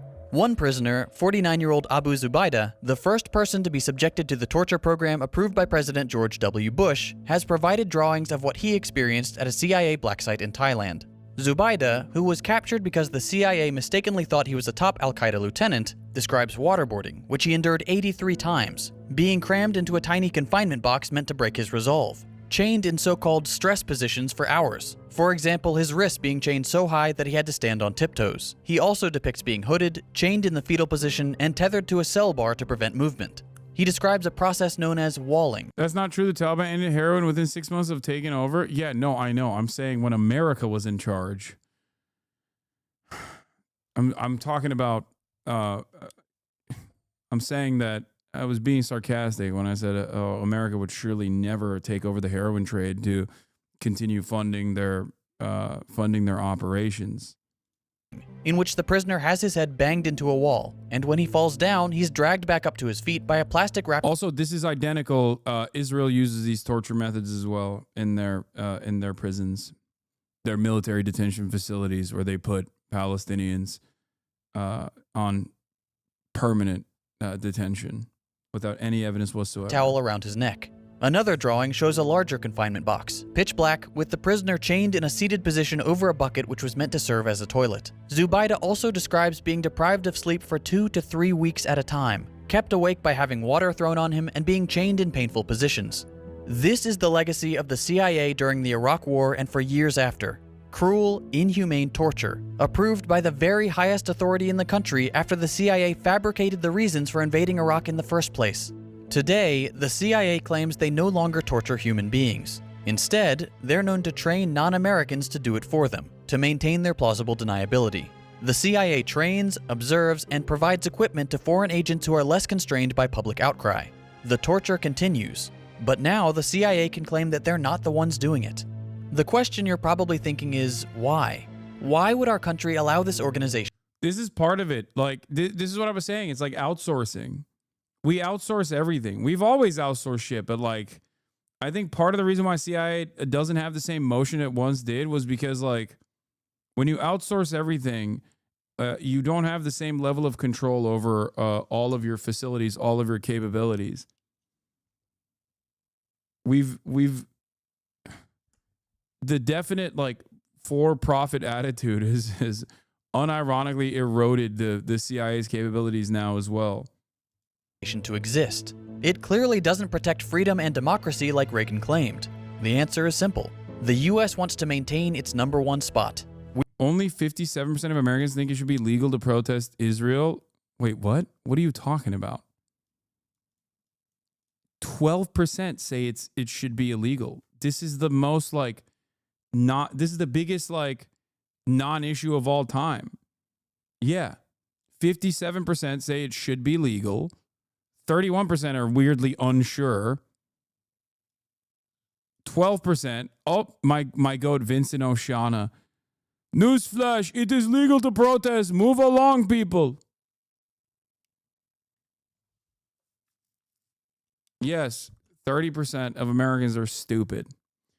12% of Americans that respond to this poll are fucking psychopaths.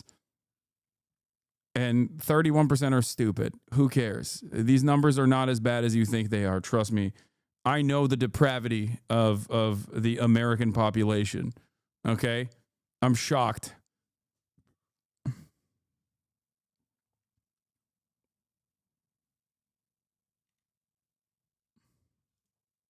We're currently the sole world superpower.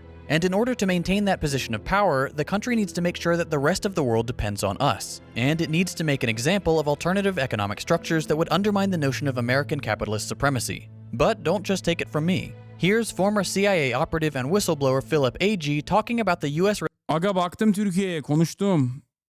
Abi konuştuk. Relationship with Cuba and why we were so adamant in destroying them. So it's not hopeless, but you see how the United States is going around in these areas of economics and of trade and of commerce and finance to try to make the Cuban people suffer as much as they can. And this is affecting, in a drastic way, very young children and infants, and also the older, in other words, the most vulnerable. And it is an eternal shame on the United States, in my opinion, that we would do such a thing to an entire country, just because we don't like the system, just because they won't come under our protection, basically. It's a kind of a mafia attitude, and it has been that way since Eisenhower. Well, that's capitalism.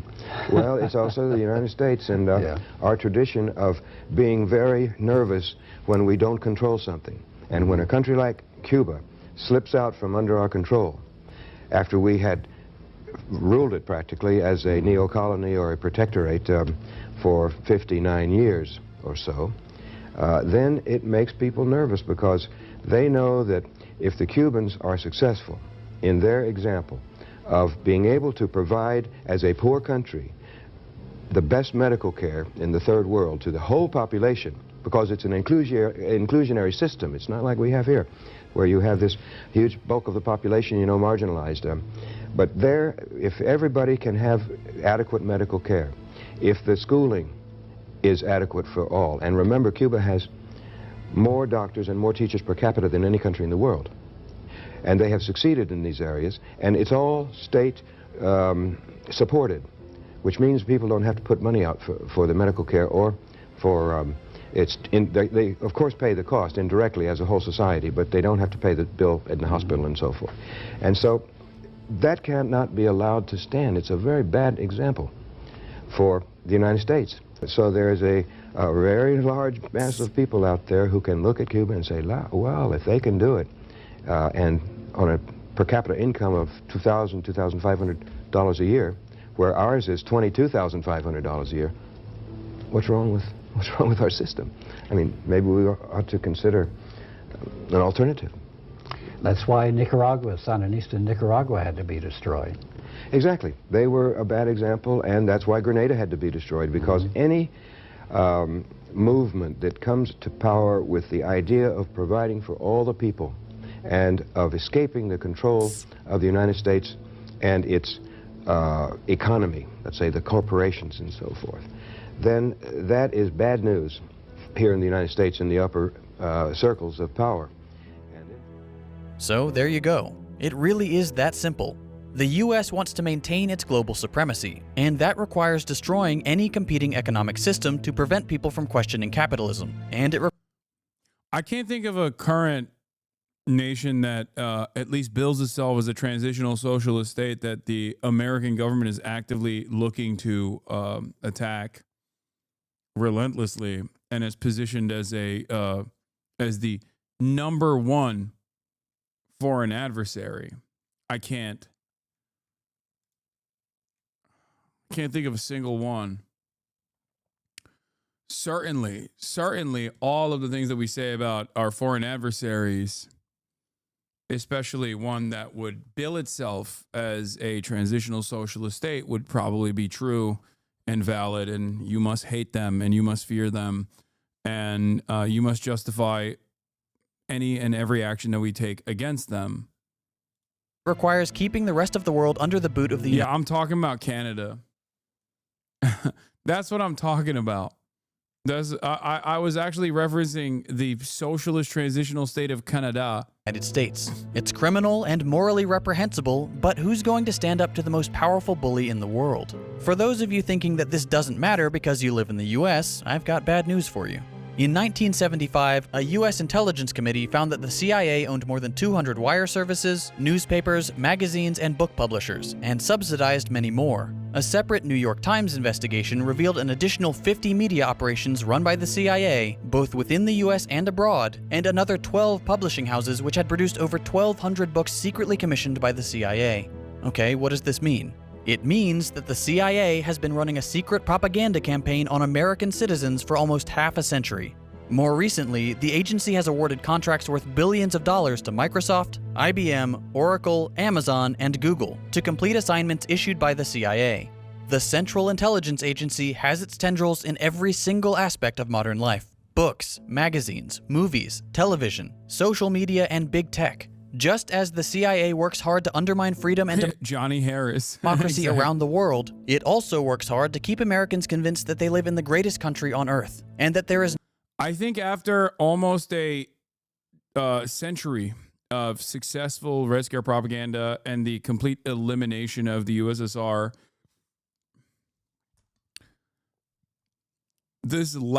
I would say like these last couple of decades, I don't even think the CIA has to do this. I think they try to, and they do it in a very stupid way. I think Mossad tries to do it as well. Like when they'll do stuff like, what did those watermelon people ever do for black people during BLM? Like whenever I see someone talk about pro-Palestinian support as watermelon people, I'm like, okay, that's got to be an agent, you know? That's a federal agent that's writing that from behind an anonymous account. Like they do stuff like that, but it's kind of silly. And I don't think it works that much. But, I mean, I'll give you an example, right? I'll give you an example from the Philippines. China offers Sinovacs to the Philippines in an effort to do some soft power. America needs the Philippines to despise China because America uses the Philippines to ensure that China does not get to stabilize the South China Sea. The Filipino government is the last government that refuses to engage in mutual security cooperations with China. That's why you hear stories about like Filipino boats getting hit with water cannons from like the Chinese Coast Guard, right? That is happening while China is trying to create a security cooperation agreement that it successfully implemented or successfully got on board with every other country in the South China Sea, with the exception of the Philippines. So China, in an effort to do soft power initiatives and show goodwill, offers Sinovacs to the Philippines. What does the American government do? They engage in a covert bot attack, basically, on Filipino social media to try and create fear amongst the population against Chinese vaccines. They run an anti-vax campaign. This was all revealed in a Reuters article that we've shown on numerous occasions. Okay, so they created vaccine hesitancy. They created vaccine hesitancy in the Philippines in an effort to stop them from using and mistrusting the Chinese vaccine that was sent.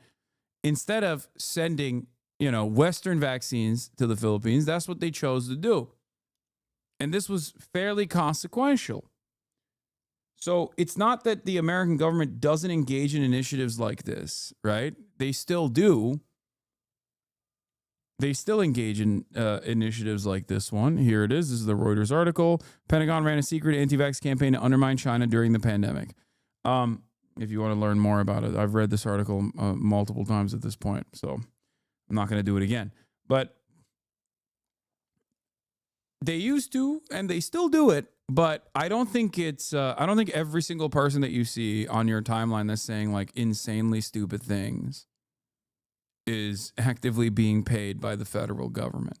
I think that there are a lot of people that simply want to sound smart, and they are carrying the tradition of wrecker behavior all on their own, without any sort of federal government subsidy, without any sort of paycheck or pay stub from the FBI or the CIA. They're just doing it on their own because they're fucking stupid. Part of the reason why they're doing it on their own because they're fucking stupid is because American education is completely collapsed. There's no critical thinking skills, and social conditioning is so firmly set and so firmly anti-communist, anti-socialist in this country that they don't even need to do it. Like, they can just get it for free. There's no alternative to American supremacy. The CIA is a terrorist organization, the biggest one in the world, and it needs to be abolished and its records made public. The United States has no right to impose its will on the rest of the world, and it certainly has no right to do it in secret.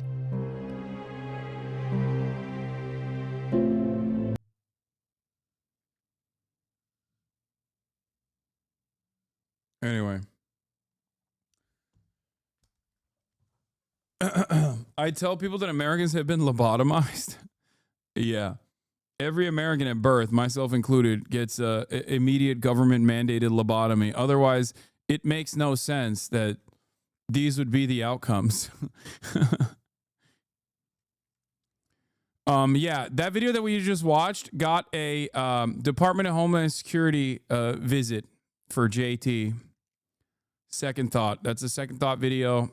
And JT literally got a Department of Homeland Security visit after that video.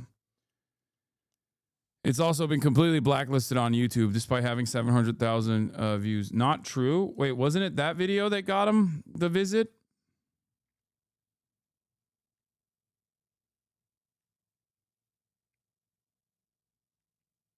Was it another video? I'm pretty sure it was a different video. I thought it was that one. Which one was it? I need to find the tweet. Go find the tweet and then send it to me.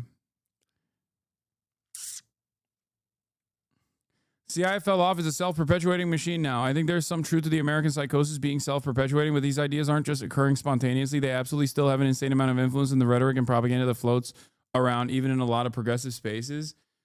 I think that they do have influence, but it's like the same principle behind manufacturing consent.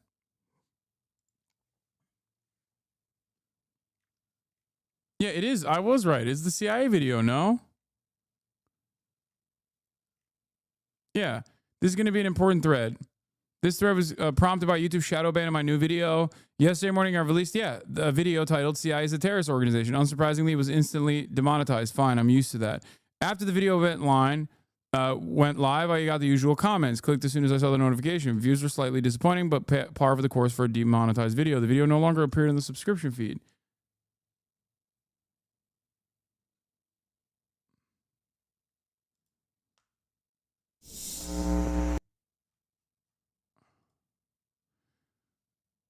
Wait, what? This was an obvious lie, and an insulting one at that. Remember that video was only age-gated. Why wouldn't my video on the CIA, which did not show any explicit violence, receive a harsher treatment? YouTube is notorious. The fact that the video went live received notifications. No, the CIA is a terrorist organization. Am I wrong? Look at the tweet right above. That video earned me a visit from the DHS who asked me about anti-American sentiment in my videos. A few months ago, I uploaded... Oh, you're right. Okay, my bad. My bad. You're right. I uploaded a video on police brutality that showed explicit acts of violence by the police, and it was understandably age-gated. The video was appropriate only for older audiences, but did not break any of YouTube's terms and conditions. That video earned me a visit from the Department of Homeland Security, who asked me about anti-American sentiment in my videos. That was the first time I realized, wow, I guess people really are monitoring what we say and are willing to try and intimidate us. Shit, my bad. It was not the CIA terrorist video. It was a police brutality video that he put out. Thank you for clearing the record.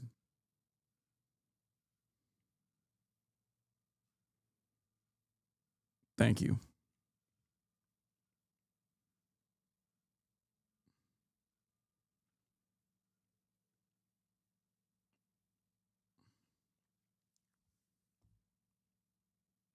By the way, you should read this. Is going off the same intelligence agency thread of thoughts also important?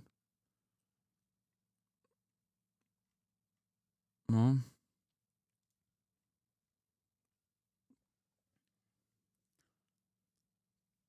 Have you gotten visits from the Department of Homeland Security before? Do you think I would reveal this information? Are you insane?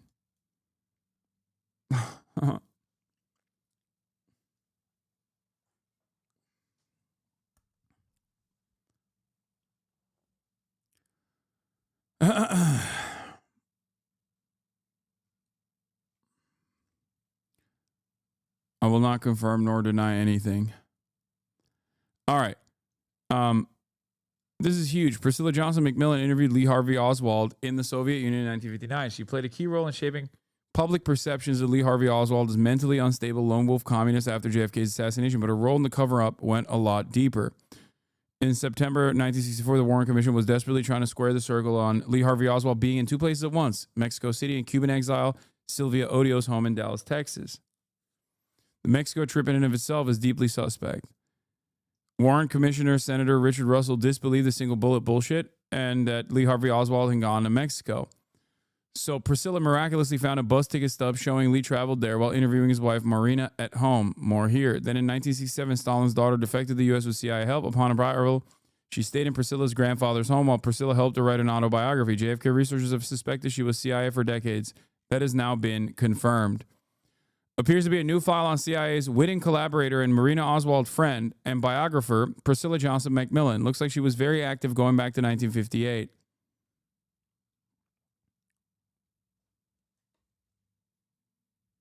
What? Why would you not have been visited? I mean, come on. You had a teenage leader of the terrorist Houthis on your stream who took out 100... Why would you not have been visited? I mean, come on. You had the teenage leader of the terrorist Houthis on stream who took out 100 U.S. ships and mass murdered Jews. I know you're joking, except there are people who legitimately think this. I understood that you were joking, except there are people who literally think that. There are people who actually think this.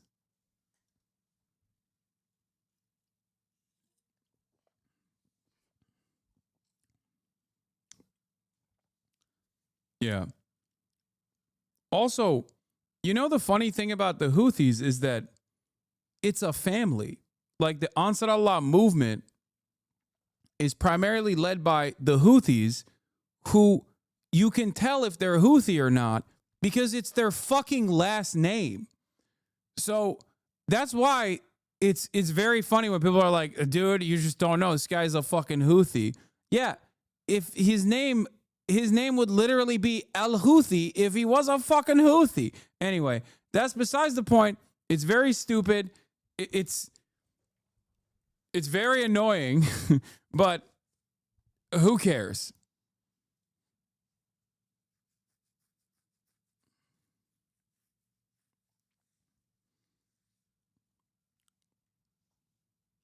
I can't believe you're laughing at someone that personally murdered 5,000 U.S. troops. No, how about 5 million, dude? 5,000. He killed 5 million U.S. troops. He has a devil fruit, big dog. What do you mean? Words used to mean something. Power scaling used to mean something. And now you got Tim Houthi, Charlemagne, so OP. So OP that he's wreaking havoc over the Red Sea with his devil fruit powers, and no one cares. No one cares about it. Yeah, the leader is Abdul Malik al-Houthi. Yeah, you know how all the people that have D's in their middle names, like it's kind of like that. All the people that are Houthis have Houthi in their last name.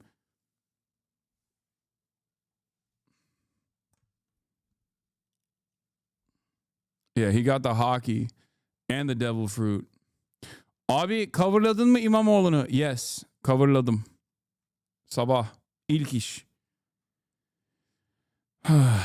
This appears to be the nose of a HSCA staffer who's reviewing CI documents on PGM. It would be nice if we actually had access to those original files. Actually, this file was previously released with a few redactions, such as the case officer's name and various sources and operations name.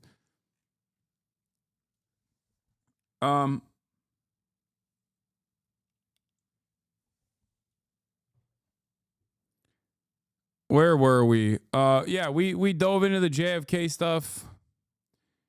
I don't know if there's like a good YouTube video. I guess like one of the best JFK coverage, like one of the best like conspiratorial JFK videos you can watch is what's face Oliver Stone.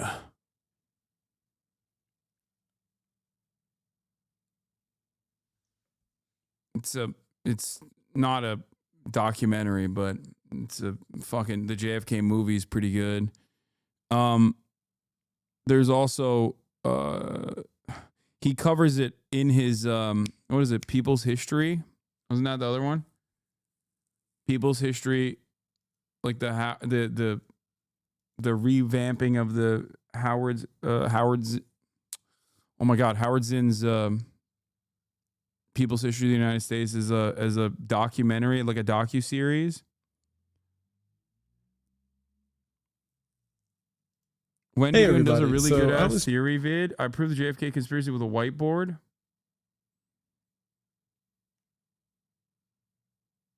Nah.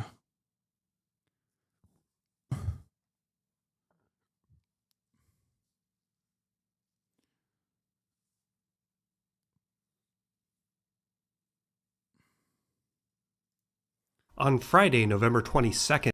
What is this? 2 years ago from Sean Munger. Oswald acted alone. JFK assassination solved. Part 1 of 2.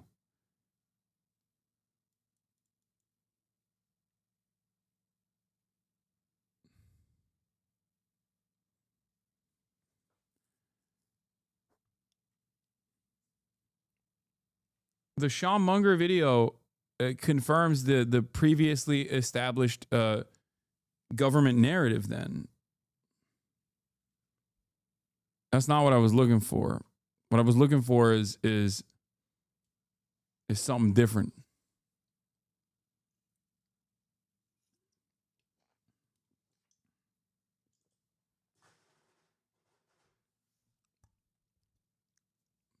There's a video that goes into the Foster Dulles angle that I found compelling. GDF has a video on it. What is his video? What is his video on it?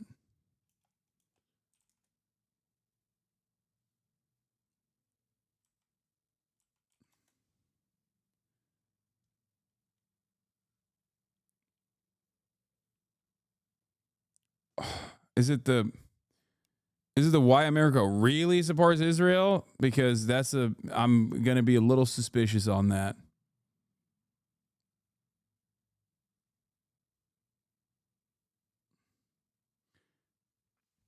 I have seen some stuff from GDF that has like rubbed me a little bit in the wrong way. And I used to be a big fan, as you guys know. What I don't understand is that you call Jackson a Fed and make up conspiracies about him. All I'm saying is, first of all, much respect to the Jackson Hinkle heads. Okay. That's number one. Big respect, big ups. You guys are the true loyalists. You are definitely. I respect it. I respect the Jackson Hinkle heads, especially at this stage, you know? All I'm saying is, I find it rather odd that he is a MAGA communist linked up with Tulsi Gabbard, who literally did PSYOPs. Also is a Fed. And he can freely travel to fucking Russian-occupied Ukrainian territory, Venezuela, and the fucking Hassan Nasrallah funeral. Freely. Establishing communications with all matter of anti-American influencers and people that are declared foreign adversaries, even sometimes on like the terror watch list, and freely roam in the United States of America. Deport his ass? No, I'm not. I'm not advocating for that at all.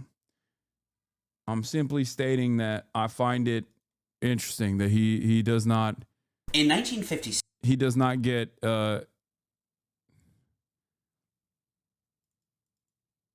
What is this? This is an unlisted link. This video that you sent me is unlisted.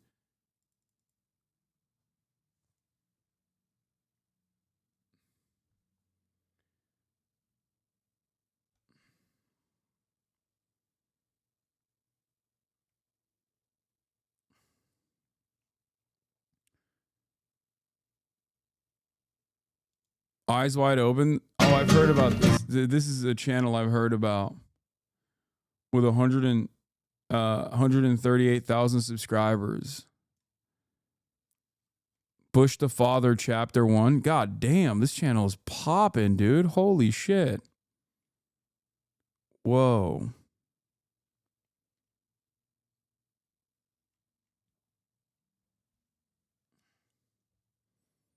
Whoa, look at all these. This is like a treasure trove, dude. This is a treasure trove. Does he have anything on JFK? I mean, I'm sure he has something on JFK, but like directly on JFK. Whoa. Incredible. Maybe this? Maybe this would be. GDF got called anti-Semite by Empanada for placing more blame on the Israel lobby than oil for the invasion of Iraq, but Empanada isn't American and just wasn't aware of the actual pressure AIPAC actually holds on individual politicians. Empanada sees American empire from the outside, so his perspective was just underinformed. What is it that you think is problematic with the GDF? First of all, I think GDF himself might not be American either. I don't know. It's just something doesn't smell right. I'm not saying he's bad. I just think that there is it's just something that didn't sit right with me. There's a lot of great videos on GDF's channel. We watched it a lot. I was a early supporter, big time.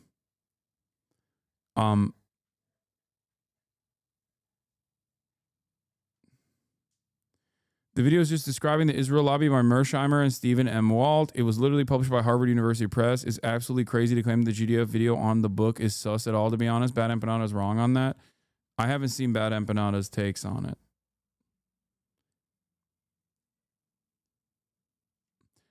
My point is, the moment that somebody starts venturing into like Israel controls America territory, I get a little suspicious.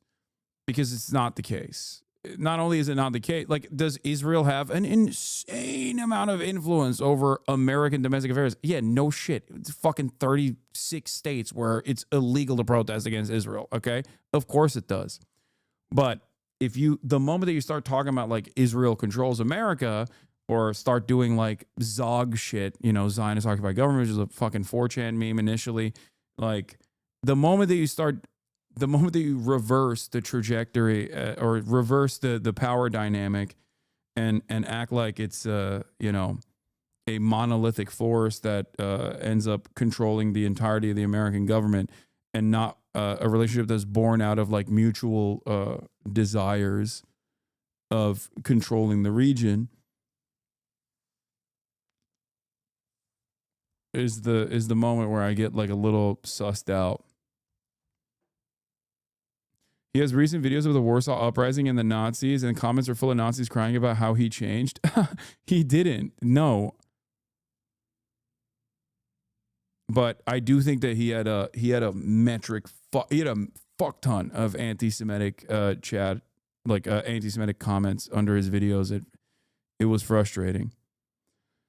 Resending this one time, GDF buys into Israel influence on the U.S. over U.S. having genuine interests of his own a bit too much. I think there's still some use for GDF, but he should be taken with a grain of salt. Yes, there was interdepartment conflict on Israel and a lack of cohesion in the past, as there was on almost everything, but that isn't to say that Israel lobby is what changed this.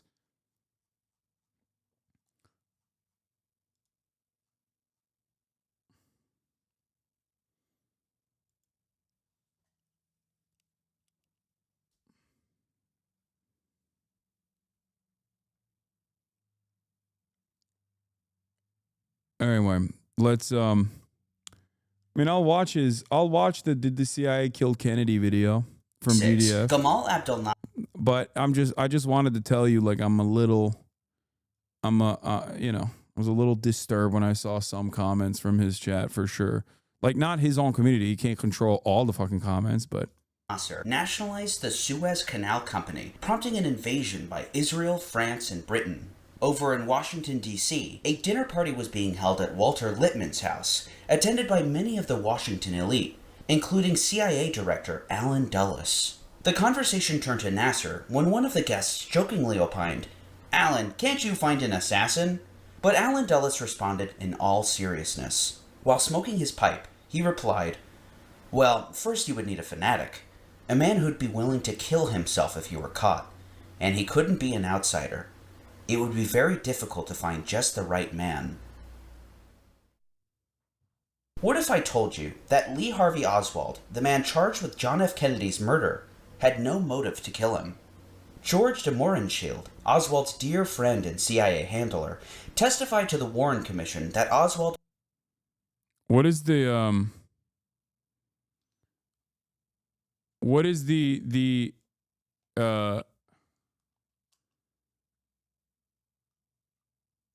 what do you call it?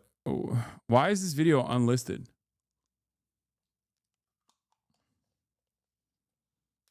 It's so sad to see GDF's host was found dead 100 miles away from his home after falling backwards into a knife 7 times.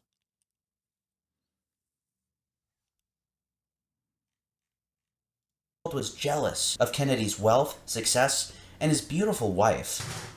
But he later published a book in which he recanted all those damning statements that helped frame Oswald as the killer. Lee was not jealous. He was an admirer of President Kennedy. But one man in Washington had all the motivation in the world to kill Kennedy, and he had all the means to do so. It was the same man who orchestrated MK-Ultra, the CIA's mind control and psychological torture program, the same man who orchestrated coups in Guatemala and Iran, and the assassination of Patricia. So in 36 states, it's illegal to boycott Israel, but not illegal to protest it, right? It's not even like directly illegal in the sense that like you will go to jail for it, but in the proper way to address it would be to say, in 36 states in the United States of America, there are numerous legal pathways, legal hurdles presented against developing or implementing a boycott, divestments, and sanctions movement on Israel.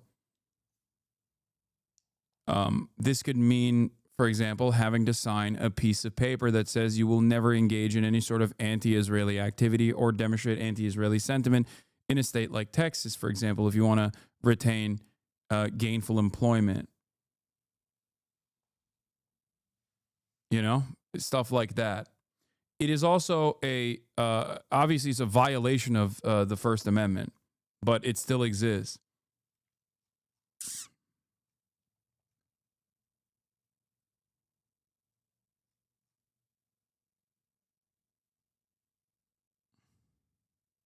Lumumba. He'd also launched the Bay of Pigs invasion, which very well may have led him to conducting an assassination of another head of state on American soil.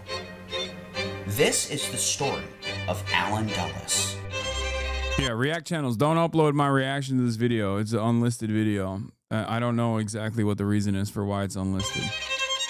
So don't upload it. I will fucking take it down.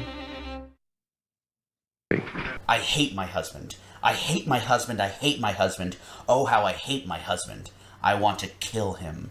I will be like a fighting cock with knives on my talons. I will cut him in ribbons with sharp knives. I will cut him in the back. I will even perhaps cut his throat with a sharp knife tied to my talons when I am a bloody, murderous fighting cock.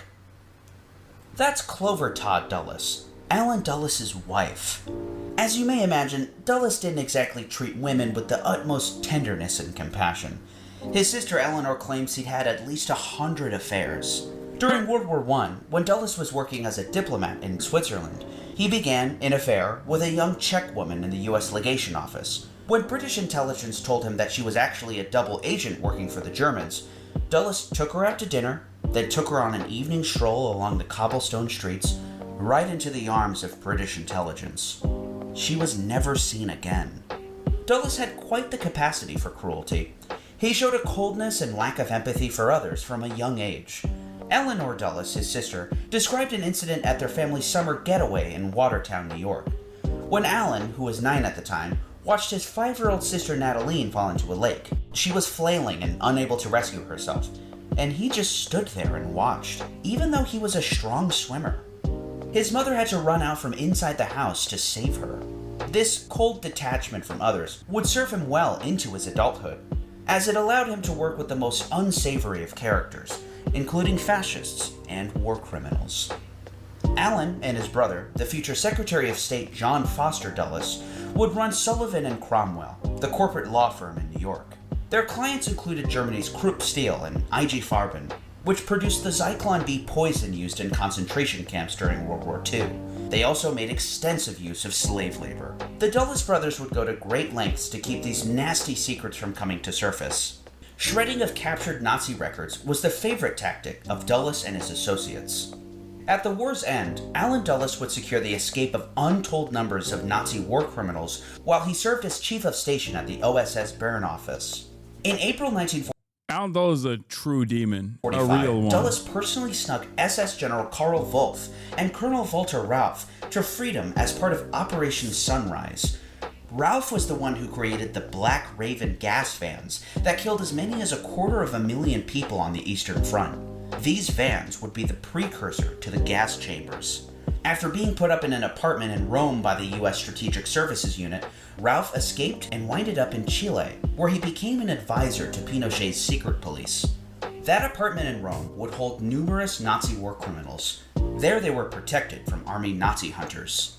Back in Washington, Dulles helped create the State Department's Office of Policy Coordination, which would be headed by Frank Wisner. There, they'd use millions of dollars in stolen Nazi loot to fund anti-communist operations, as well as skimming from the Marshall Plan Fund. They would employ Nazis and Nazi collaborators for propaganda and covert operations, numbering... Okay, but to be fair, if your enemy now is communist, who's the best at killing communists? The remaining Nazis that were not punished. So you gotta align with them, you know? Come on, guys. I mean, that's the big bad, right? Communism is the big bad. You gotta go with the anti-communists. Who are the anti-communists with like combat experience? Oh, that's right, fucking Nazis. And there you have the invention of NATO. In the tens of thousands. The Dulles brothers leveraged their powerful corporate positions to insert themselves deep into Republican politics. They provided one of their own attorneys to run Dwight D. Eisenhower's presidential campaign, and apparently tapped Richard Nixon to be his running mate. Allen used his position at CIA to good use, digging up dirt on Democratic candidates and funneling money through front groups to the Eisenhower-Nixon campaign. Allen and Foster earned Eisenhower's good graces, and they were generously rewarded. Foster would rule the diplomatic arm of the federal government at U.S. State, and Allen became the Director of Central Intelligence. That year was 1953, and Mohammad Mossadegh of Iran would nationalize the Anglo-Iranian Oil Company. What followed was the plot to overthrow him. After a crippling economic blockade, the CIA paid agents to create large angry mobs, which stormed the Prime Minister's residence. Rebel forces rolled 24 tanks alongside them, and fired an artillery shell into the residence. Mossadegh barely made it out alive by scaling a fence. Mohammad Reza Shah would take his place, and with the help of the CIA, Yeah. Another amazing footnote of American democratic initiatives is actively undermining the democratically elected leadership and putting in place our guy who happens to be a fucking monarch, also incredible torturer, like just crazy amounts of torture. Petition to skip this video. Wait, why? they'd create a security apparatus that tortured thousands of people. The next year came the toppling of another government, this time in Central America. Before 1950, the United Fruit Company owned nearly every mile of railway in Guatemala, along with the entire telephone system and the only port on the Atlantic coast. It was also the single largest landowner in the country. A new nationalist president named Jacobo Arbenz promised to repatriate some of this splendor with a bill that expropriated land that wasn't under cultivation. He also offered compensation for the loss, but Arbenz had gravely underestimated the wrath that would follow. CIA pilots rained bombs down on Guatemala City, and the president fled fearing for his life. The US had installed a colonel by the name of Carlos Castillo Armas, turning Guatemala from a democracy into a military dictatorship. In one of the most violent examples of US regime change, the CIA provided military officers with killing manuals, or more specifically, CIA handbooks on how to carry out political assassinations. They even provided a so-called disposal list of 58 targets to be liquidated. That list grew to more. He yaps and conjectures a lot for a video with no sources, paints a vivid picture, but this ain't journalism or historical analysis. I'm pretty sure he does actually fucking. I mean, he usually does present his sources. I guess he did it. Maybe that's why he unlisted this video. But I haven't seen anything. Everything that he brought up so far is well documented. He has not said anything that's even like remotely weird or off color in this video at all.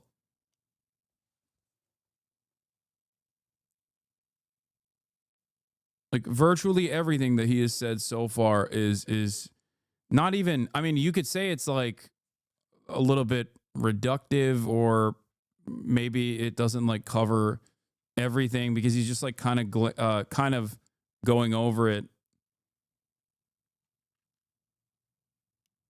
But yeah, none of this is like weird or new information. More than 70,000 people, or 10% of the adult population of Guatemala. The violence and genocide of the native population that followed would kill hundreds of thousands. Meanwhile, another covert operation was taking place at home. The Cold War had ushered in a new kind of technological race, the race for control of the human brain.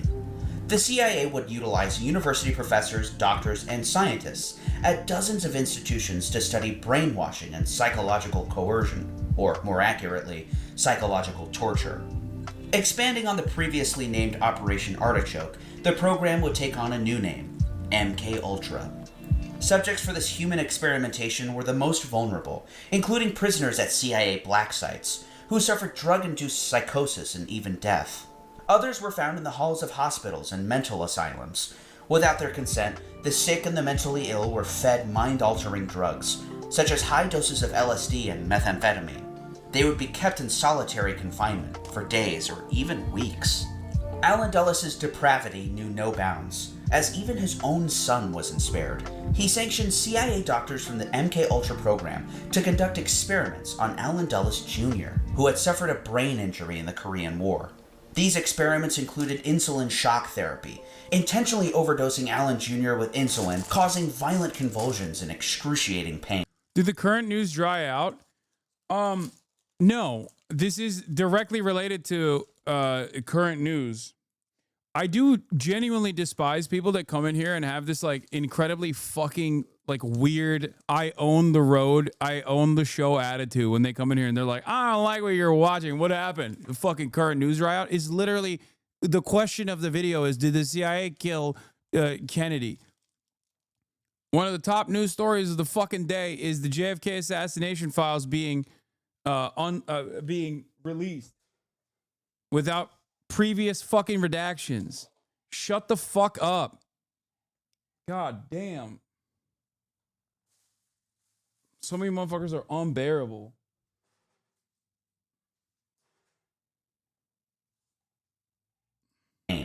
He told his sister Joan, "Can't you do something for me? I'm going mad."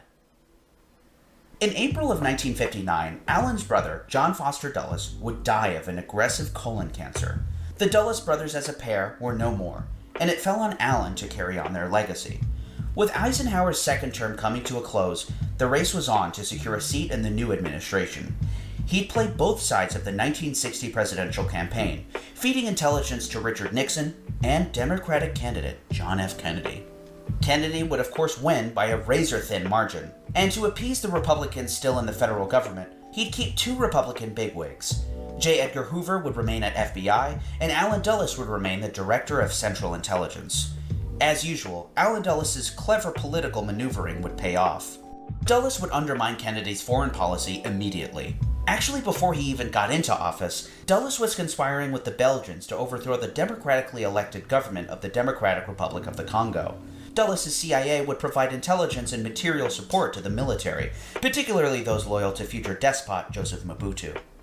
The newly elected post-colonial leader, Patrice Lumumba, would be put into quite an unlucky position, driven out of Kinshasa and running for his life. He'd be chased down with the help of the CIA and Belgian intelligence.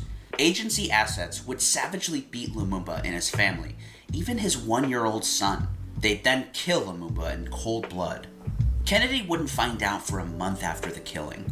You see, Kennedy's politics were too disparate from the old Republican Guard, who still had a strong hold on the Pentagon, the CIA, even the White House. And the establishment soon came to resent him, even hate him for it. Years after Kennedy's death, H.R. Haldeman, aka Bob Haldeman, was the chief of staff for the Nixon White House.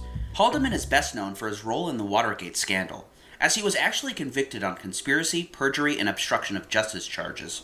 But a less well-known fact of his life adds some interesting insight into the fate of President John F. Kennedy. This was in his also post-Watergate covered in the book titled The Ends of Power, Haldeman describes conversations with Nixon, his boss, which were all recorded in what are now known as the Watergate tapes. In these tapes, Nixon is heard covering his tracks and trying to keep his team of CIA conspirators from talking, including Howard Hunt, the ringleader of the Watergate burglars. Nixon is famously heard offering $1 million in cash to shut them up. But Nixon is very clear on keeping Howard Hunt quiet specifically, based on his long history with the CIA. Hunt had overseen the Guatemala coup and other covert operations, like the Bay of Pigs fiasco. Hunt will uncover a lot of things. You open that scab, there's a hell of a lot of things. This is going to open up that whole Bay of Pigs thing, and it's going to make the CIA look bad.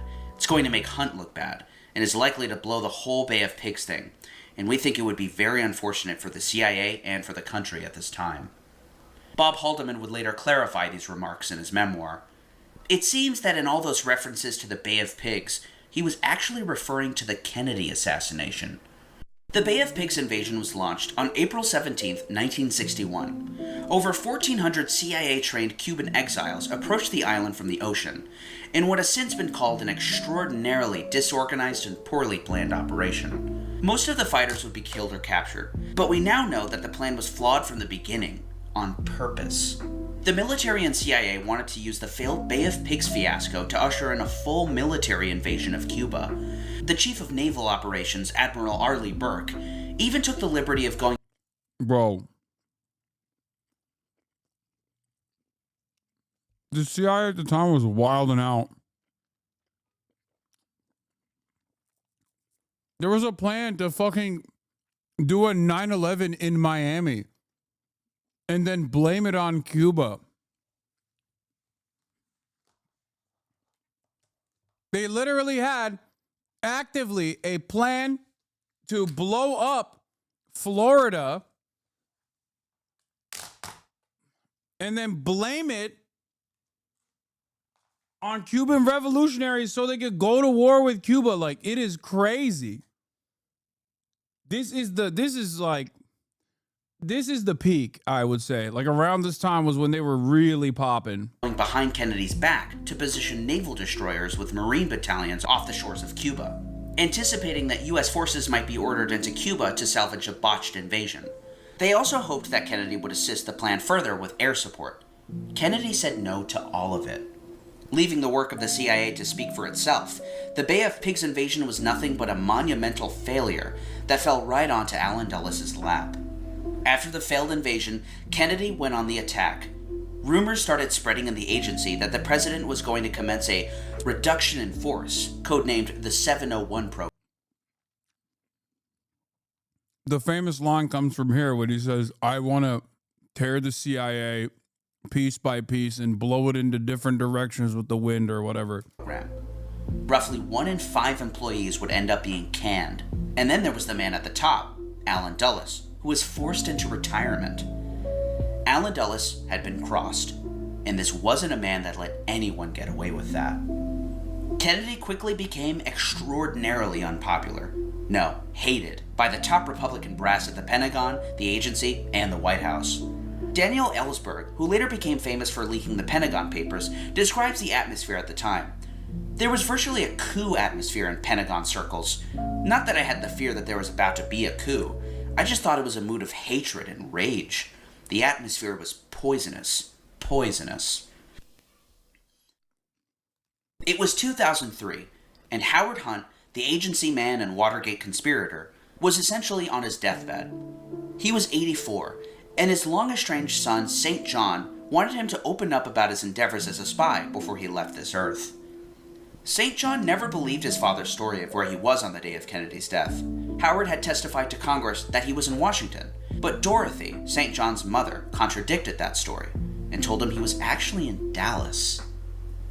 After prodding his father for the story for years and writing him a long, pleading letter, Howard finally obliged, and his son flew to South Florida to see him in what would be his last conversations with his father. Hunt explained to his son that in 1963, he had been invited to a clandestine meeting attended by numerous CIA agents connected to the anti-Castro movement. These included future Watergate burglar Frank Sturgis and CIA assassin David Morales. Morales was the chief of operations at the largest CIA station in Miami called JM Wave. They were all gathered to discuss an operation, but it quickly became clear to Hunt that this operation was the assassination of the president. Yeah, okay. According to Hunt, Morales and Sturgis referred to the president's killing as the big event. I mean, look, it lays out, to a certain degree, major reasons as to why the CIA would want to assassinate him, which I understand. But, like, if the pivotal piece of information is a deathbed confession, like, of a secondhand, like a deathbed confession coming from a former guy. Not exactly the smoking gun. Well, I don't know enough. I don't know anything. Event. Morales told Hunt that he had been picked for the operation by Bill Harvey, a CIA man who oversaw the many assassination plots against Fidel Castro. He'd also served as chief of station in Rome. According to his Rome deputy, Wyatt, when the news broke about Kennedy's death, Bill Harvey's reaction indicated that he had prior knowledge. Harvey has long been suspected of playing a role in the killing, and according to Wyatt, Harvey traveled to Dallas in November of 1963. The Kennedy assassination would be investigated yet again by the House of Representatives from 1976 to 1978. According to the committee's prosecutor, Dan Hardway, I wouldn't be surprised to learn that Harvey was in Dallas in November 1963. We considered Harvey to be one of our prime suspects from the very start. He had all the key connections, to organized crime, to the CIA station in Miami where the plots against Castro were run, to other prime CIA suspects like David Phillips. We tried to get Harvey's travel vouchers and security file from the CIA, but they always blocked us. But we did come across a lot of memos that suggested he was traveling a lot in the months leading up to the assassination. What Hunt described to his son was a plan that was overseen by Bill Harvey and David Morales, contracting sharpshooters from the Corsican underworld, who had a long history with the CIA. 10 years later, in 1973, after an evening of heavy drinking, Morales would let slip what happened to his attorney. We took care of that son of a bitch, didn't we? Lee Harvey Oswald, the man accused of Kennedy's assassination, is now known to have been an asset for American intelligence agencies. Upon his arrest, Oswald attempted to call a military intelligence officer in Raleigh, North Carolina. He was probably calling his cutout. He was calling somebody who could put him in touch with his case officer. Prior to the assassination, Oswald was the subject of secret intelligence reports at CIA, FBI, State Department, and the Office of Naval Intelligence. Everywhere you look with him, there are the fingerprints of intelligence.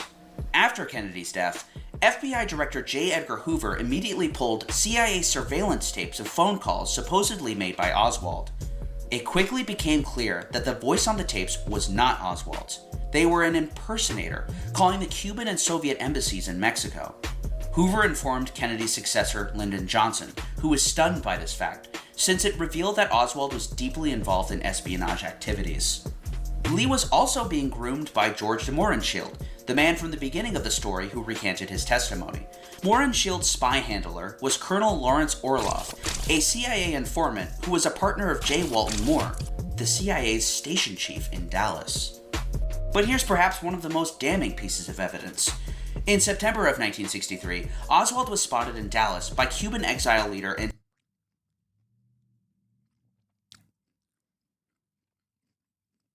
What's happening? Do we have a...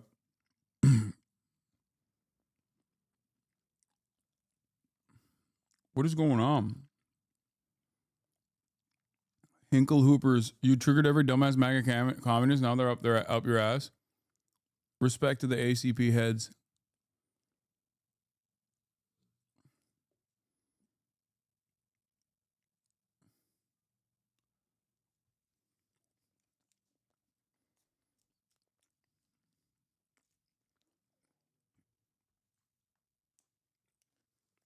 Antonio Veciana. What makes this sighting so spectacular is that Oswald was accompanied by David Atlee Phillips, a CIA legend and a major player in Latin American intelligence operations. He would later be investigated for his role in the assassination by the 1976 House Committee. This gave much further weight to his close ties with American intelligence agencies. So, was Oswald the CIA shooter? Well, there are serious issues with the evidence. We need only look directly from the Warren Committee. I think it's pretty funny that all the Jackson Hinkle heads are coming in here right now and yelling about me suspecting him of maybe being potentially a federal agent, as we are literally looking at a guy historically who was declared sympathetic to socialist causes and assassinated JFK for that reason, when in fact he was quite literally a naval intelligence officer and actively worked with pro-Fidel Castro or pro-Cuban Revolution movements in an effort to establish himself as a revolutionary figure in America. Commission and House Committee investigation reports and transcripts. What follows is just some of that evidence that throws a wrench at the official narrative. Starting with the gun. According to the government's firearms expert for the Warren Commission, a gunsmith from Aberdeen Proving Ground, the sight on the rifle was built for a left-handed shooter. Also during the Warren Commission, Oswald's brother John testified that Lee was right-handed. The rifle, an Italian Mannlicher Carcano, was also horribly inaccurate. Test firing done by Ronald Simmons, the chief of infantry weapons for the Army, showed it fired high and to the right. Then there was Sebastian Latona, the FBI expert for the Warren Commission. He personally dusted the gun for fingerprints, and, well, here's an exchange with him and assistant counsel Melvin Eisenberg. I was not successful in developing any prints at all on the weapon. I also had one of the firearm examiners dismantle the weapon, and I processed the complete weapon, all parts, everything else, and no... What is a mudfucker? What is that? Is that like some racial term? What does that even mean? What the fuck does that mean? I've never heard that before. It sounds very racist. Bro, Jackson Hinkle fans know different levels of racism that I've never heard before. Like, I've never even encountered before. And I know all the fucking racist terms.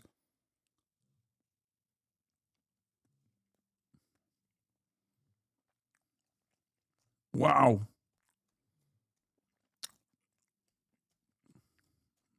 That's wild.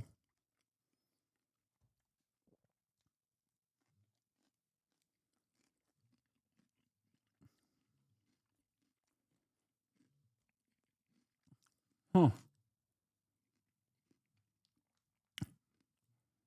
Like, I pride myself on being the racism sommelier, and I'm out here learning new shit that I didn't even know existed.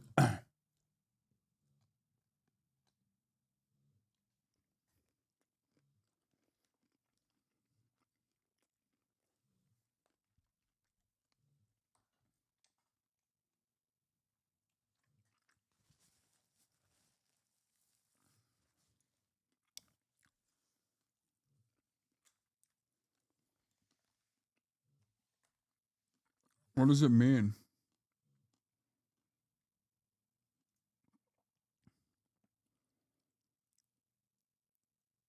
What? Anyone who uses falsehoods and blatantly lies to justify a self-elevated position? When someone is having anal sex and person taking it up the ass shits? Huh. What? God damn, stop fucking posting. Oh my God, dude is like losing his mind. He's like, dude, you have to understand what this fucking term is. It is alarming. I must get it to you.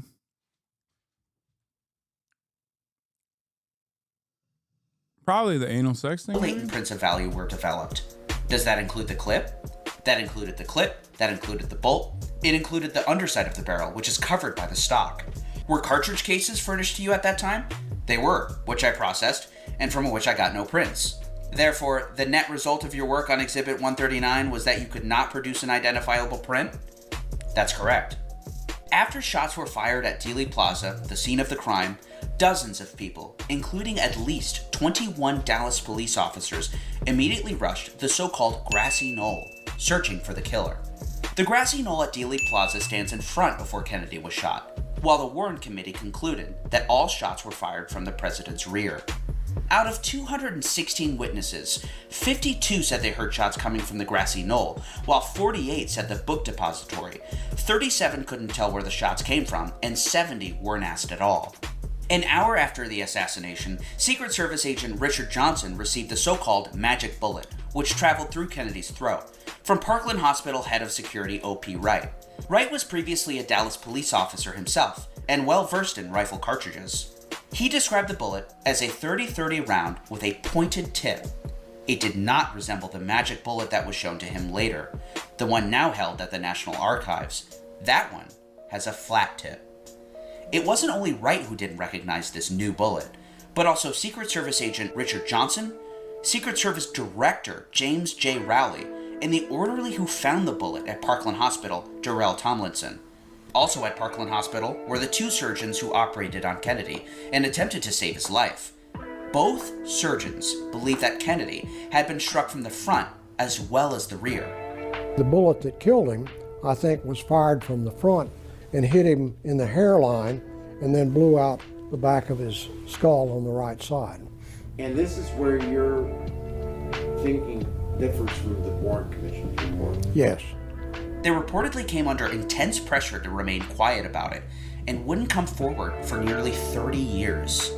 Dulles would claim that after he heard the news of Kennedy's death, he would head back home to Washington, but his own personal datebook reveals that this was a lie, and he actually spent the entire weekend at Camp Peary, known by CIA case officers as the Farm. The Farm is the location of a secret training base for CIA officers of the Directorate of Operations, the clandestine service of the agency. Here, recruits are trained in espionage before they're sent overseas. From November 22nd through the 24th, Dulles, the now retired spy chief, would set up a base of operations there. This highly eventful weekend would see the arrest of Oswald, his questioning by Dallas police, the return of Kennedy's body to Washington, and the return of his limousine, where Secret Service agents dumped water into the bloodstains in the upholstery, completely destroying the evidence. Oswald would also be murdered over the weekend. Future CIA Director Richard Helms would personally persuade President Johnson to appoint Dulles to the Warren Commission.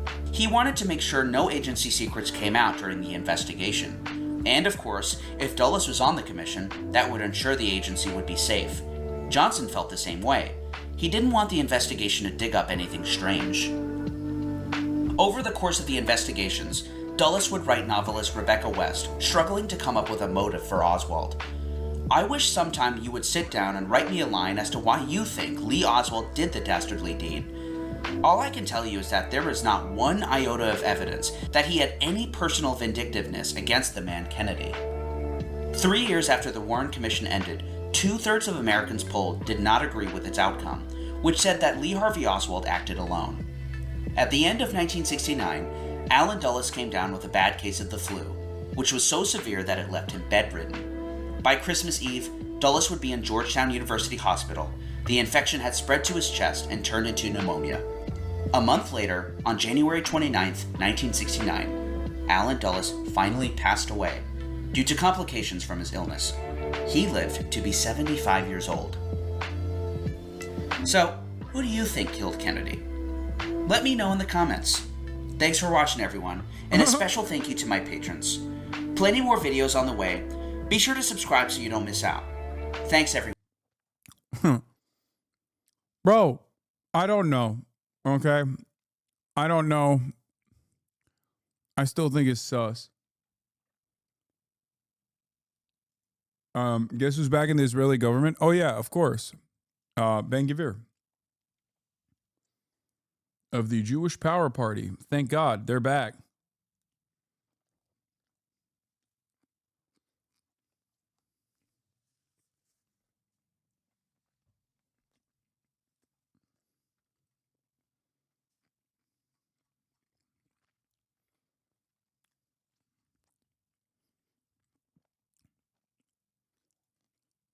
It'll never not be interesting that Israelis just simply can't comprehend that. I've been in Spokane for.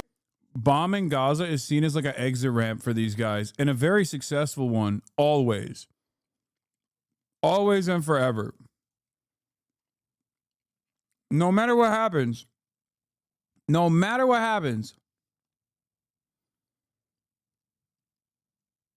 you predicted denaturalization was coming 7 years ago and it still hasn't happened, and you highlighted this false prediction. That's such a funny thing to say right now.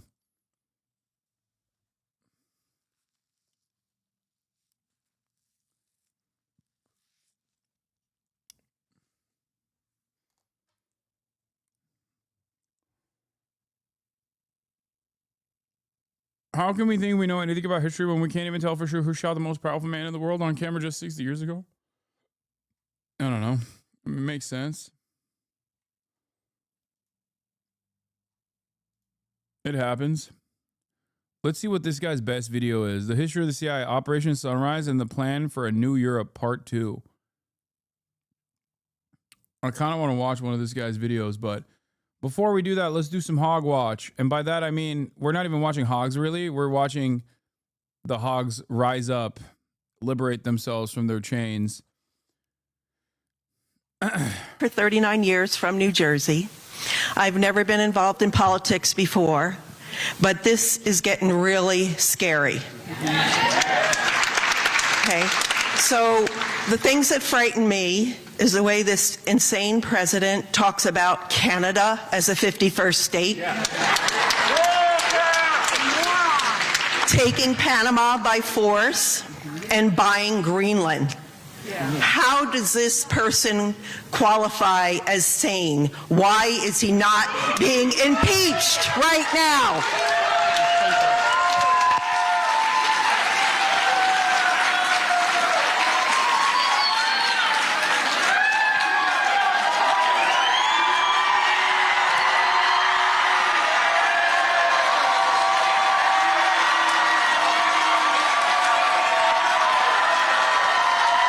You better be like, get that traitorous flag out of here. It's illegal. It's terrorism to have the Canadian flag. You will only fly the Unionist flag of Canada now that Canada is officially under the American Protectorate.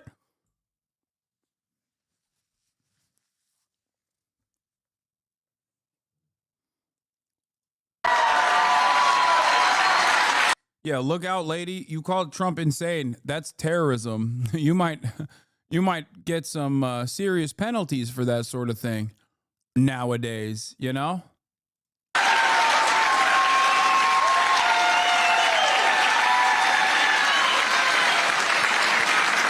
So, in short, I don't support us absorbing Canada. Canada, that would be like taking... Canada's been a good neighbor. Canada is much more liberal and left-wing than the United States. If we took Canada, taking Canada would be like taking another California. It would tilt things towards the Democrats. Oh, that's what's stopping you. Okay. Dude, what a... Brilliant.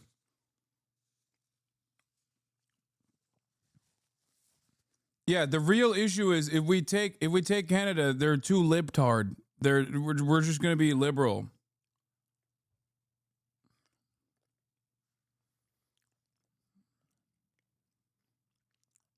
That's unironically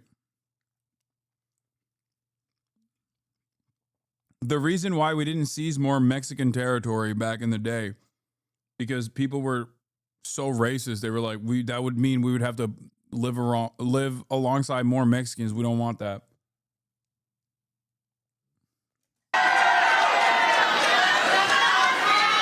Yeah. If we took Canada, the Republicans would never have control again. So we don't want that to happen.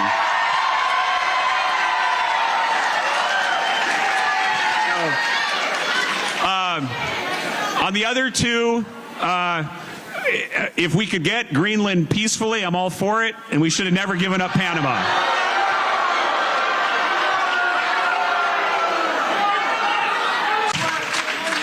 This is a question that comes from Barbara and can serve as our concluding question for the night regarding checks and balances between the different branches of government. Given the trajectory of the administration, the continued agreement of the Republican Party, is there a line in the sand for you? That is to say, is there any point at which you might stand up and tell them no? What is... No. The answer is no. Let's be for real. I don't care what he says. We know the real answer is no.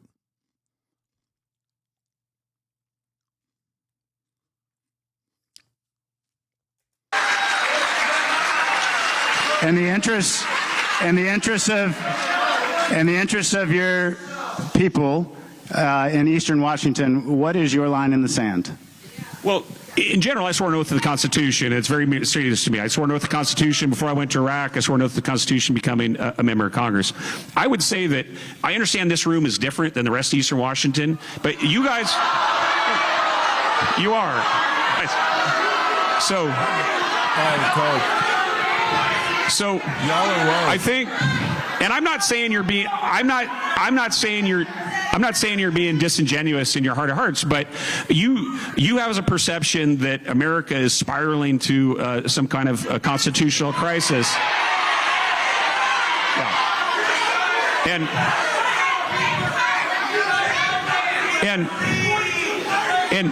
And by and large, while I would have some disagreements with President Trump on some things like tariffs and some other issues, by and large, what people of America see, what people of Eastern Washington see, is President Trump delivering on his promises. And so, well, numerous town halls are scheduled to take place across the country, and if recent town halls are any indication, tempers will be running high. Here's Republican Congressman Michael Baumgardner's town hall in Spokane, Washington last night. Watch this. You have a perception that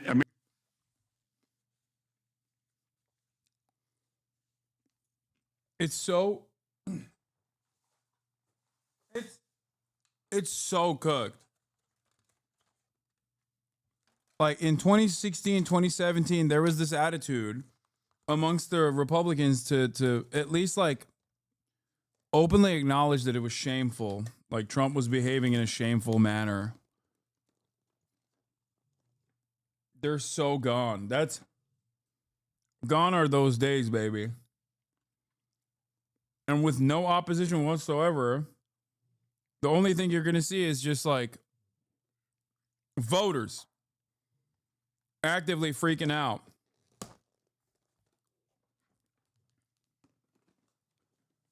That's it. Yeah, I thought it was Spokane, but chatters are saying no, it's Spokane. America is spiraling to some kind of constitutional crisis.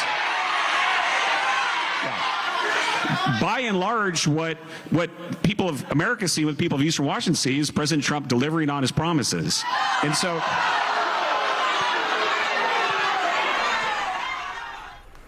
and Democrats are also feeling the heat from voters. Here's what one frustrated Medicaid recipient told Senators Mark Kelly and Ruben Gallego at a town hall in Scottsdale. We're trying to shield ourselves before we're wounded, and we don't know how. Would you mind telling your colleagues in Washington that when they're burning down this house, there's people still inside? My kid is inside. A lot of emotion and passions there. We're joined now by CNN Chief Congressional Correspondent Manu Raju. You know, Manu, typically during recess, as members of Congress are in right now, they hold these town halls, but you don't typically see this kind of fiery reaction. Yeah, you really don't. In fact, this reminds me a lot about 2010 during the old Tea Party wave, and as the Obamacare was being pushed through Congress, we saw Democratic members at the time really getting a lot of backlash from voters. This time you're seeing Republicans also in a lot of the spending cuts that have been happening, the DOGE effort and the like, a lot of anxiety among voters. Republican leaders have counseled their members not to have town halls because they're concerned about these viral moments distracting from their message. They contend that some of this is manufactured, but it's clearly some real constituent concern as well. There is also concern on the Democratic side of the aisle, as you saw there from those Democratic senators from Arizona feeling some heat because members are not happy with their own party. We saw that from CNN polling this week about how they are held in such low regard among Democratic voters. And of course, this comes as amid this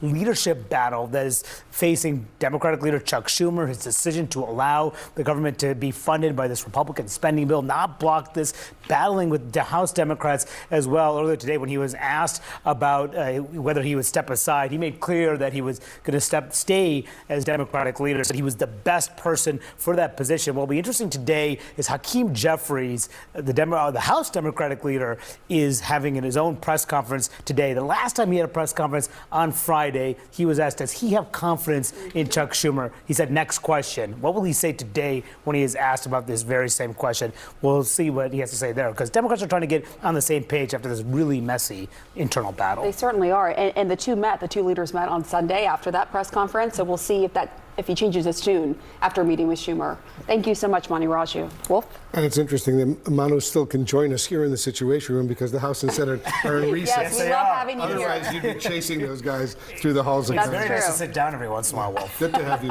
in the Situation Room. Respect us! We already decided already! This one's my favorite. This is the best one, especially because he's such a funny looking guy and his facial expressions throughout this process are hilarious. When they start screaming tax the rich, he's just like, oh, I don't know what you're saying. A heated town hall. Whoa! Showing a lot of leftists out here. Hey. Yo, chill out with these radical Black Panther Party Maoist third worldists out here. Yo! I didn't know Nebraska ran like that. I didn't know Nebraska was equipped with the revolutionary potential of a developing nation that has been undermined by global capital, Western Empire. I didn't realize these were the real Maoist guerrillas. Debate in Columbus, Nebraska for Republican Congressman. Yeah, we went from Antifa to Grantifa. Antifa. Goddamn. Someone said baddies. They are baddies. That's a bad bitch right there. That's a bad bitch that wants Social Security to remain what it is. That's the baddest bitch. Mike Flood. Politics, it can be passionate. It can also be polarizing. Tonight, all of that is on display as Nebraska voters want answers to real-life decisions impacting them. First Alert 6 reporter Bella Caracta has our coverage.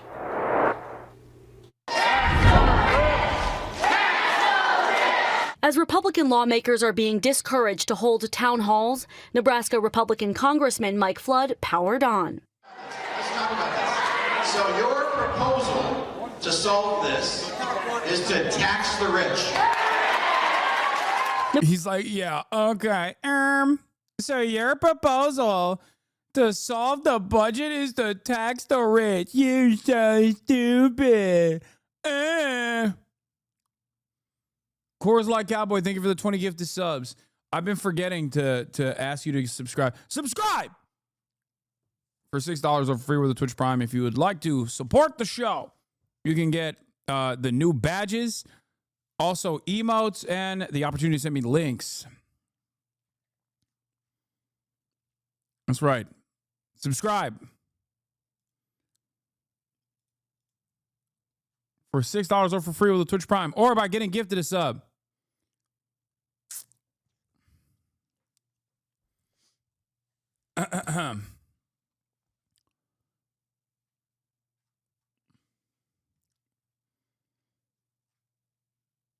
Nebraskans grilled Flood from Social Security to international relations. 20. Stifo Magnifico, thank you for 5. Yes. Naruto A&B from 2007, thank you for 5. Canada is a longtime important ally of the United States of America. This tense town hall is just a snapshot of politics across America, with others in North Carolina highlighting discontent with Republican political leaders for not pushing back against President Trump's cuts in federal funding programs such as the VA or support for Russia's Vladimir Putin. Would you agree that your constituents are the boss of you, not President Trump? I am accountable to you. For 90 minutes, about 400 Nebraskans attended the town hall. It's so funny that all of these guys have been like, these are paid actors. These are radical Antifa leftists. Like, that's what they keep saying about all of the people that go to the Republican town halls. And then you see the town halls and it's this. It's always this. It is the most this-ass town hall you've ever seen. One after the next. Like, when I look at this picture, I don't think like these are radical young college campus activists, okay? I think of the name Eustace, a name that no one is named anymore, unless it's a trans lady who decided to name herself that, okay? Nobody fucking calls women Eustace anymore. There is no There's no Eustaces. There's no Gertrudes. They're in the room. This is the Eustace. This is the Gertrude. This is the Beatrice. Okay? That's it. This is the Ethel, the Agatha. They are the ones who are yelling. Ain't nobody's naming their fucking children these names anymore. You know the last time they did that. Last time a person was named that was basically pre-civil rights. Okay?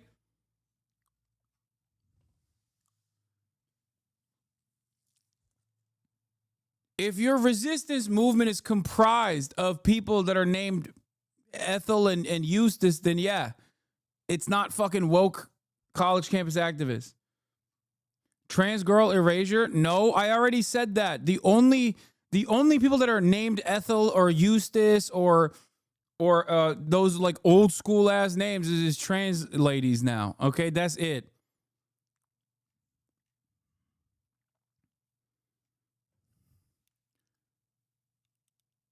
That's it.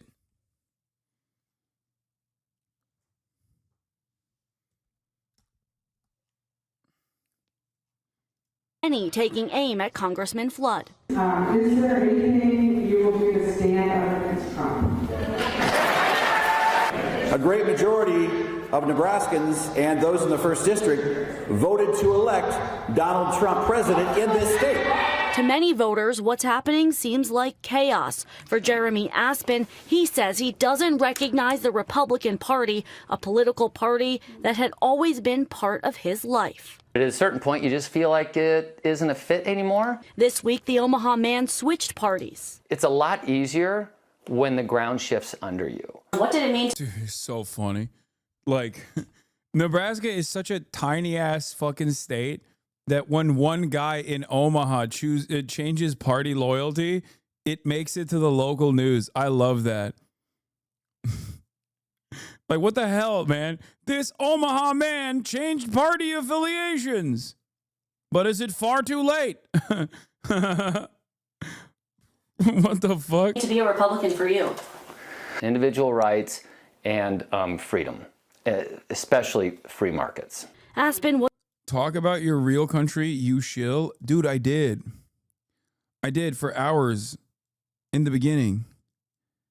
Will you talk a bit about Hasan? Been a big fan. As Turkish immigrants to America living on the East Coast, we're visiting LA. Would be cool to join the stream or something when we're there. Love politics/comedy. Did politics at Harvard, not to brag, just to get your attention. Show some love to the Turkic Americans, maybe. I don't know. God damn, dude. All that Harvard education, and you couldn't even fucking figure out to search, to Google, to see if to go to the VOD, to see if I actually had covered this thing. That's crazy. Talk about it when I'm here. Yeah, that's basically what this is. It's like, you might have covered it, but I wasn't here, so you might as well have not covered it. I have no object permanence. Was a member of the Douglas County Republican Party, the Nebraska Republican Party, and a delegate to conventions. Now he's a Democrat. Why register as a Democrat and not nonpartisan or libertarian? If you're going to affect real change, I do think mechanically it just works if you work within that two-party system. In Omaha, I'm Bella Caracta, First Alert 6. Aspen now believes Democrats have an opportunity to shift back to center. We want you to show fight, and you are not fighting. See, that's a lib right there, okay? That right there, you can tell. He put some stink on it. Like, that is a lib right there, okay? Fighting. At this town hall in Forestville, Maryland, Congressman Glenn Ivey got a healthy dose of the idea that even a friendly crowd can turn on you, and on a couple of occasions Yeah. We need to shift to the center right now. It's real centrism hasn't been tried. Real centrism has never been tried. If real centrism has only been thwarted. Real centrism is not something that simply fails. It can only be failed. Real centrism has never been implemented because the CIA always thwarts the efforts of doing real centrism. One day we will have real centrism. America will be a real centrist, a transitional centrist state with American characteristics. Okay. One day we will have the radical centrism that I wanted. Okay. I wanted always and forever. It's just not here yet. It will get here one day. Okay. Centrism cannot fail. Centrism can only be failed. Just wanted to make sure that everybody knows I'm a nuanced centrist. You didn't even get the best exchange. This is a poop. Is it a poop song? A better person to audit our government for waste, fraud, and abuse than the inspectors general that Donald Trump fired. Because Elon Musk has conflicts of interest out the wazoo. He gets $40 billion Okay, this might be a HasanAbi head. I'm gonna be honest. Like, this is probably a year in federal contracts from the. This looks a little bit more like a HasanAbi head style situation. Okay, I will take ownership over this one. All right. I don't know which one of you actually went there and spoke out on the microphone, but you know, the previous old ladies were definitely not a part of the coalition, but this is a parasocialist out there. From the federal government. Trouble hearing you. Can you slow down a little bit? Elon Musk gets $40 billion a year in funding from the federal government. What makes you think that has no conflict of interest, that he has no conflict of interest? Do you think he would cut that before he would cut our Medicare or our Social Security or our jobs? I support Elon Musk and the Department of Government Efficiency. Boo! Boo! Look at this dipshit's face when he gets booed. Look at him. Oh, man. Efficiency. Yeah, that didn't really work well in that crowd, did it? Damn, dude.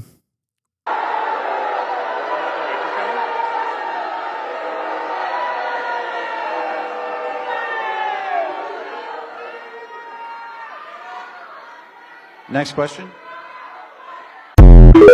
Oh my God, that was so loud. It killed my brain. I'm sorry. Online public comment on Delaware 2B21 off to a hot start. Let's see what this is. Fascist Nazi billionaires are taking over this country and firing federal employees en masse and trying to annex Canada and arresting dissent, blah, blah, blah. And this bill gives billionaire Nazis more power and not less power. Nazis are taking over and we're actually leaning into it. This is somehow dumber than what Cuck Schumer did. And no matter what you say, it really is because Elon was here a while ago. Because you're like, Daddy Musk, tell me what you want. I'll pass your bills. I'll suck your toes. I'll carry your babies. I'll sig hail, but not really. Oh, it did Okay, the look, blowjob noises. all of you who voted for or will vote for this garbage, you are a traitor not only to the state and nation, but humanity itself. Objectively speaking, the world would be better off had you never been born. But it's not too late. You can still Bud Dwyer yourselves. At least I would enjoy watching that. So, yeah, let's go with that one. Motion to adjourn. Can I get a second?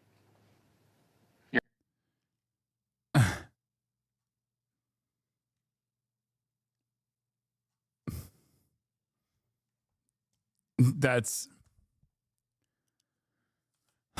blowjob noises. I wrote about the bill, which just passed the House committee and will now head to the floor. Elon Musk told corporations to leave Delaware. Here's what happened next.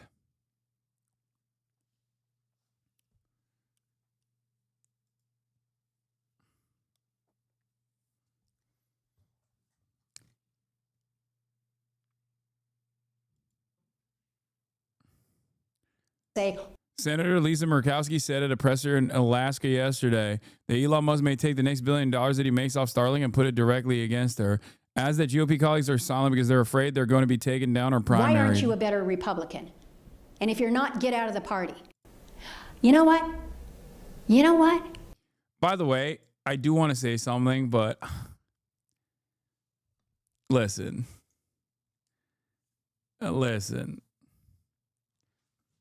These people are they're fraudulent.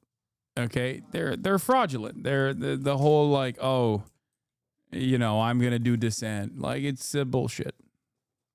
Okay? until Alaskans tell me, Lisa, it's just not working anymore, I'm going to give you every last breath that I have, and I'm going to try to solve. Dude, you can't, because you're already riling her up by petting her. Let her out. Okay, you can play with her if you want. Every little problem, and I'm not going to compromise my own integrity by hiding from my words when I feel they need to be spoken. I'm going to take the criticism that comes, and it may be that Elon Musk has decided he's going to take the next $1 billion that he makes off of Starlink and put it directly against Lisa Murkowski. And you know what? That may happen. But I'm not giving up 1 minute, one opportunity to try to stand up for Alaskans. But I got to figure out how to do that, and I need Alaskans' help to tell me what they're feeling, so that I can help deal with that. It is, you know, I don't mean to be critical of you. You and I, we can spar at these things, and I actually like the engagement. Boo, I don't care. Fucking actually put up a strong opposition. If you have any sort of real ideological commitments, get out of here. Tom Tillis released new voicemails, but it might be too spicy for the stream. I'm just calling to let you know that I listened to the Raleigh News and Observer. Why does Tom Tillis keep posting his L's like this? It just like it doesn't make any sense. He's just like, yeah, that's right, I'm Tom Tillis, and all of my constituents want to assassinate me. Here are their words. And it's just like why? Why are you posting this? Everybody feels this way, and you're just it's only going to get worse. You know what I mean? Hello, my name is Tom Tillis. all my constituents want to assassinate me in increasingly more violent ways that they describe in gruesome detail. They also keep saying where their home addresses are, what their occupation is, basically goading me to call Secret Service on them.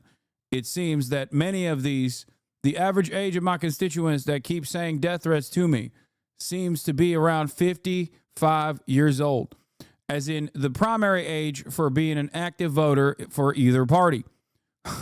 It seems odd that they are so careless in the way that they are doing death threats. I do not understand it. It must mean that they're being brutally honest about their hatred for me.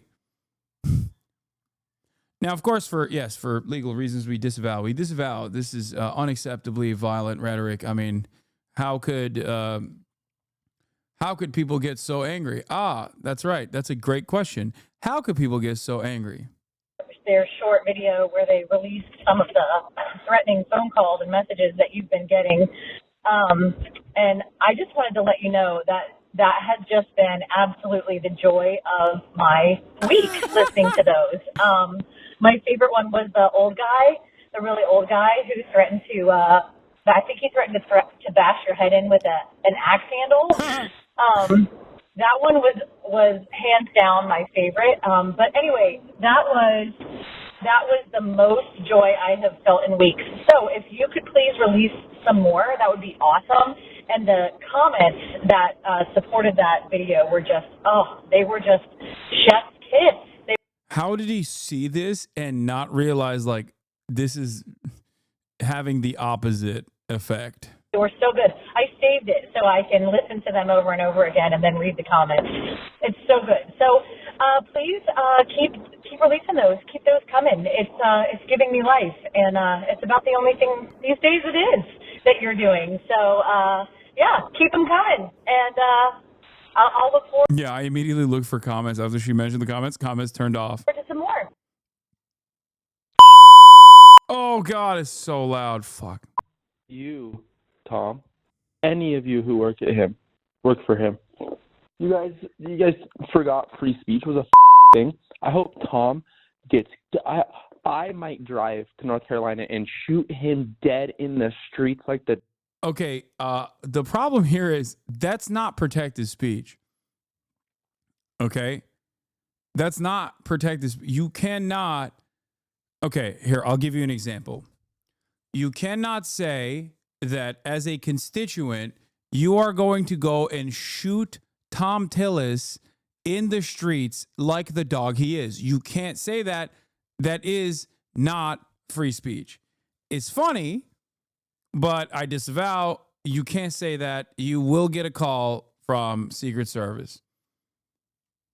The dog he is. He's scared of death threats. We're scared of the way he is going to turn our country into a by taking bribes and siding with the oligarchs. I hope Tom gets kidnapped and his wife and children and his children's children get tortured in front of him. I might come do it myself. You're all going to die. Tom's going to die when the bullet hits his brain and he drops to the ground and the blood starts pouring out of his head.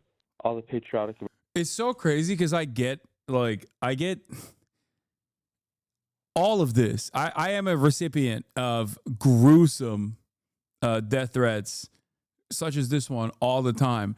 And it's pretty funny because like I always want to, when I look at it, I'm like, what direction will this go? You know, what direction will the death threat go? This is unique. Like the whole, I will torture multiple generations of your family, your next of kin is pretty wild. That's like some Bible shit, and not even like new Bible, none of that woke Bible shit. I'm talking Old Testament. It's crazy. This guy definitely is getting a visit from the feds for sure. Americans will be thankful, cheering, clapping when his office blows up and everyone inside that is contributing along with him dies. All of us patriotic Americans will be clapping, joyous. I can't wait. I can't wait till Tom is dead. The time is coming. Look out. Hey, I saw you released all the death threats, and I just wanted to say, good for them. You guys deserve it. I hope you get more. I hope they get worse. I hope you are scared to come out of your house and leave your office, and I hope you do die soon. I just want you to know that the only thing I hope and pray for every day is your death. You have taken all of the hope, all of the will out, except to hope and will and pray that you die every day. I hope one of those people that sent you death threats comes and does their due diligence for this country. Every single day I wake up and I hope and pray that you don't take another breath. Have a terrible, awful day. I also hope everybody you love and care about, every member of your family, also experiences that same fate. I hope, I really hope that you either meet the guillotine soon. The guillotine. Yeah, she took time while on the walk to work to be like, here's a message for Tom Tillis. I think the reason why the beeps are so loud is because, like, if anyone enjoys this conversation, I feel like they are. I feel like they're trying to make you deaf. You're like, oh, you wanted to hear the next drop of Tom Tillis death threats? Well, guess what? You're gonna get punished for it. Or have a come to Jesus moment where you realize that Marie Antoinette asked everybody in France to eat cake. And in comparison, we are not driving fucking Teslas.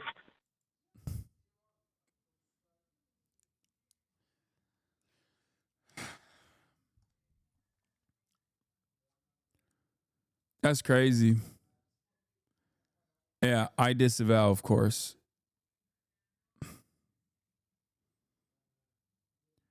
These people are on your side, Jake. Remember that. Watch the first vid. I already did. It was filled to the brim with statements that I disavow, of course. In this town hall, the crowd did turn on him. The message that was sent by Democrats in Congress with the CR catastrophe was clear. It's not that you're in the minority, it's that you aren't even working together on a shared strategy. And that is failure. We are not interested in hearing that you are in the minority. We know that. We want you to show some of the backbone and strategic brilliance that Mitch McConnell would have in the minority. Thank you for being polite with us, but when it comes to fighting these fights, we need you to be a little bit less polite, a little bit more hell no instead of a little bit no. That's, dude, you can look at the energy of the people the liberals that go to Democratic lawmaker town halls, and then look at the energy of people that are, calling into Tom Tillis's office or going to the Republican town halls. God damn, dude. Like, that's the difference between an NPR lib who just gets a steady dose of NPR every day and watches MSNBC all the time and is like, can you please respectfully do something? I would like it. Meanwhile, the Republicans or constituents at the Republican town halls are like, if you don't change trajectory, I will change it for you. I will change your oil next time you're at a Jiffy Lube. And it turns out I've done more than that. I put a bomb under your car. It will explode with your children in it. Like what the fuck? The difference is stark, okay? Liberals are like, please, it would be really nice if you were to maybe not allow the Republicans to, I don't know, undermine the federal government and dismantle the regulatory apparatus by laying off tens of thousands of employees. That would be so nice. That's awesome.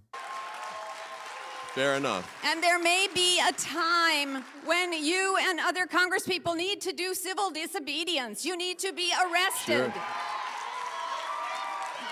And I will go with you. I will stand next to you and be arrested.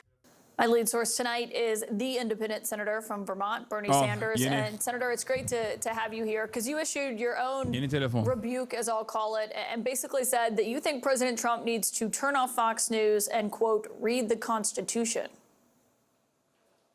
Look, the guys who wrote the Constitution back in the 1790s were nobody's fools. What they wanted to do is have a separation of... It's my moot, yeah. I'll be hanging out with him tomorrow.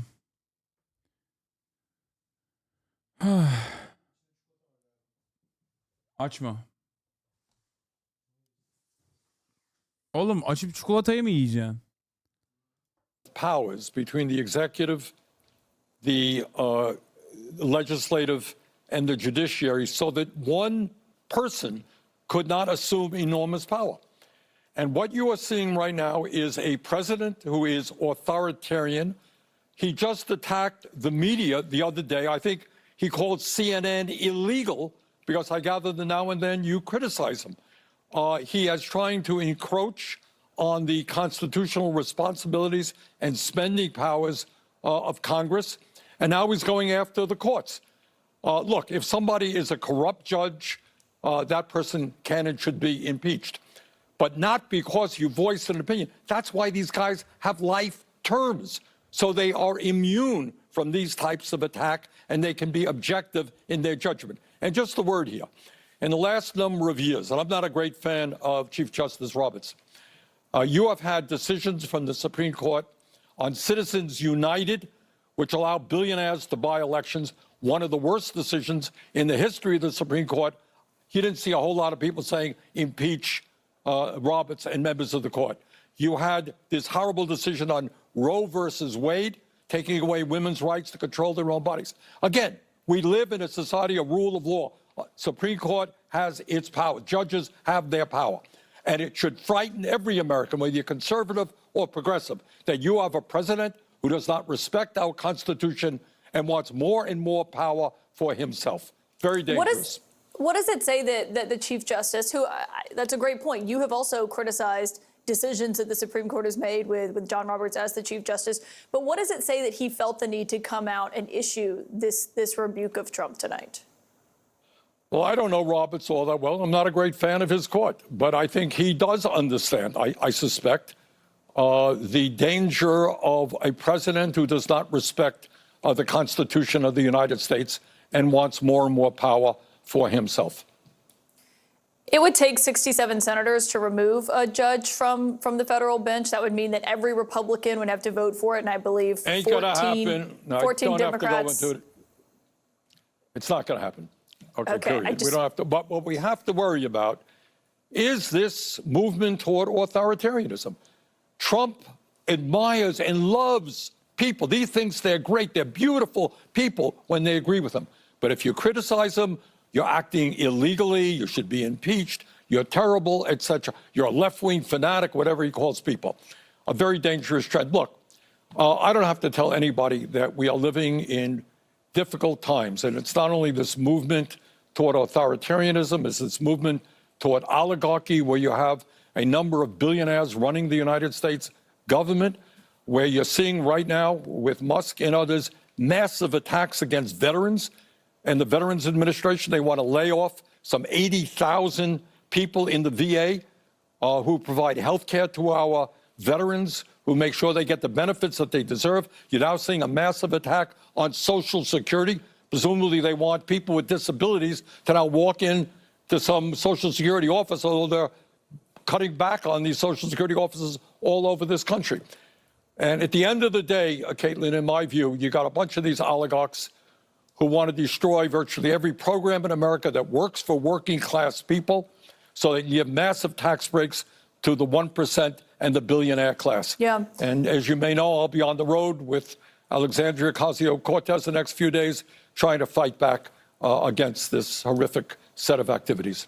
Yeah, you've been on this anti-oligarchy tour. You've been making stops. I mean, it's really, notable to see the crowds and how many people are showing up. We're showing one of the pictures of you speaking here, and you've been going to all over. I know, to Colorado, to Wisconsin, all over the country. I know you have a lot more stops planned next week.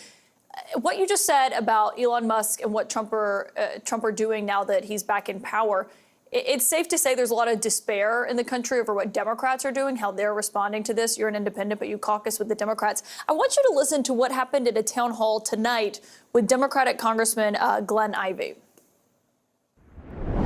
You aren't even working together on a shared strategy. And that is failure. We are not interested in hearing that you are in the minority. We know that. We want you to show some of the backbone and strategic brilliance that Mitch McConnell would have in the minority. Is that what you've been hearing out on the road, Senator? I think there's a lot of discontent with the Democratic leadership. And I think with the entire Be nice if Obama joined in on this fight. Oh, wait, Obama doesn't give a shit about anything but his own wealth. His dad is. Yeah, Obama's going to join in on the fight on the side of the Democratic establishment to be like, keep up the good work, Chuck. You're doing great. Yeah, if he joins the fight, it's going to be on the wrong side, okay? You don't want Obama joining this fight, all right? Democratic Party. And one of the things that I and Alexandria will be trying to do is get people involved in... What's he going to do, another Netflix series? He's going to drop another music playlist, dude. ...the political process, either as independents or as progressive Democrats, to stand up for a working class in this country, which is being hammered every single day. Real inflation accounted for wages have not gone up in 52 years, while the very richest people have become much richer. Our healthcare system is broken. Our housing system is broken. Our child care system is broken. We're not making the progress we need to address the climate crisis that we face. And yet the majority of the American people believe that we should have a government that works for them and not the few, which is what we have right now. So I hope we can rally the American people in so many ways to understand the critical moment that we're in and to get them to stand up and fight back, not only against Trump, but in the richest country in the history of the world. We should not be the only major country that doesn't guarantee health care to all people, or paid family and medical leave, or have 800,000 people sleeping out on the street. We're the richest country in the history of the world. we can have a government and an economy that works well for all. When it comes to that effort in the Senate, do you think Senator Chuck Schumer is the right person to lead it? It's not. I know everyone's beating up on Chuck, and I strongly disagree with him. Strongly. No one is in the caucus more critical of Schumer than I am. But it's not Schumer. It's the caucus. It's not the caucus. It's the Democratic Party.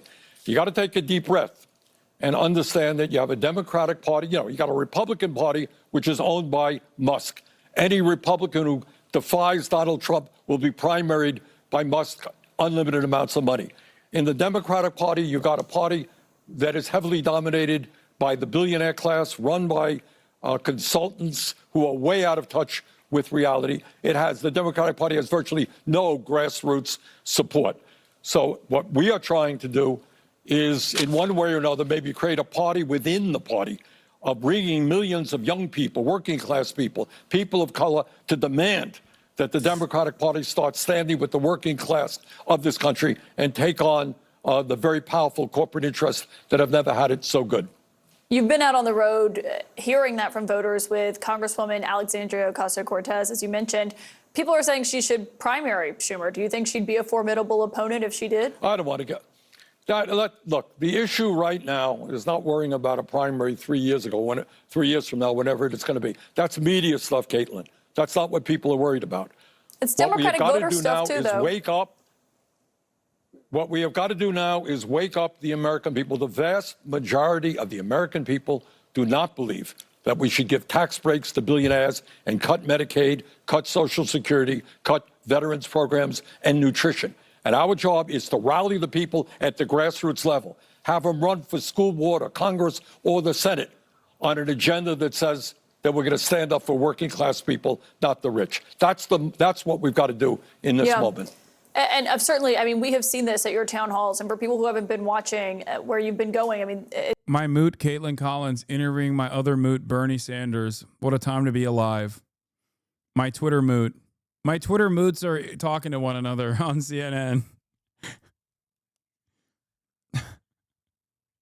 It's so stupid. Your stops across the country. It's been quite fascinating to see just the audience reaction. Senator, I do want to ask you, because tonight we have breaking news that President Trump has fired the 2 Democratic members of the Federal Trade Commission. Usually the president's party has 3 seats. The opposing has 2 on that board. No. Do you believe that move is illegal? Yeah. I mean, he tried to get rid of the National Labor Relations Board people as well. Look, this is the guy, as I just mentioned a moment ago. He happens not to believe in the rule of law, not to believe in the Constitution, and he will try to exercise his power in any and every way. And the American people have got to stand up and stop him. Senator Bernie Sanders, always appreciate your time, and thanks for taking time out of the tour to join us here on CNN. A few hours ago, I said...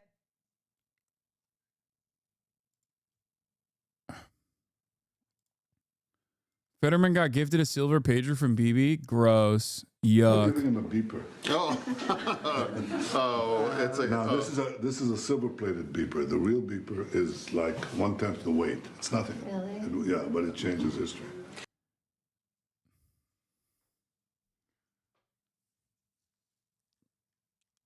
John and Giselle Fetterman are in Israel this week, meeting with Netanyahu as he resumes full-on genocide in Gaza. Netanyahu gifted Senator Fetterman a silver pager commemorating Israel's terror attacks. Oh, God. Dude, all of Israel's strongest supporters are fucking brain dead. It's so funny. They're brain dead ogres. They're gross. They're gross little freaks. They're monsters. Oh my God, it's a bomb. He's going to... What is this? I really hope whatever battles the guy's body's waging against himself is over soon. Yeah. He makes an expeditious recovery is what Izzy means. Not gonna lie, I think these beeper gifts are low-key symbolic threats. Who knows? Maybe even with a little gift inside. Dude, no. I've thought about that too. I've thought about that too, where it's like, it almost feels like a threat. Why the fuck would I want an explosive beeper commemorating the act of like extrajudicious killing that directly violates international law? You know, when that story that story broke, yeah, and I was like, oh, I love it, and now it's like, thank you for. Oh, I love it. When I think about little kids getting their faces blown off, I'm like,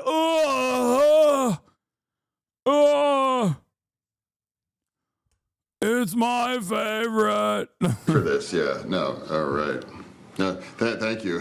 Thank you. Oh, yeah. Did you miss when the U.S. gave out silver-plated waterboarding tablets?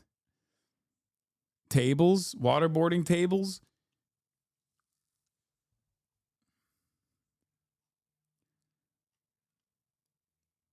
Serial killers keep souvenirs all the time.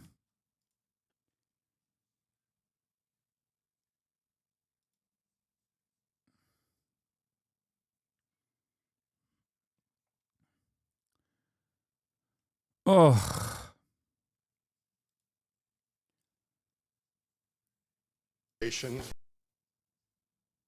Breaking, in a powerful moment and huge rebuke of Donald Trump, the chair of the Federal Reserve, Jerome Powell, admits it is Trump's tariffs that are now raising Americans' prices. The forecast for this year is due to tariffs, and since the policy path remains the same, are you effectively reading this as a one-time price level shock? Okay, so how much of it is tariff? So let me say that it is going to be very difficult to have a precise assessment of how much of inflation is coming from tariffs and from other, and that's already the case. You may have seen that goods inflation moved up pretty significantly in the first 2 months of the year. Trying to track that back to actual tariff increases, given what was tariffed and what was not, very, very challenging. So some of it, the answer is clearly some of it. A good part of it is coming from tariffs, but we'll be working, and so will other forecasters, to try to find the best possible way to separate non-tariff inflation from tariff inflation. How much of the higher inflation?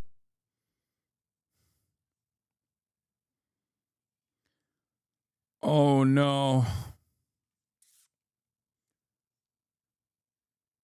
Speaking of Israel's strongest defender, check out this from our Queen Medea Benjamin. Yes. Medea. Who committed. Look at how low the camera is.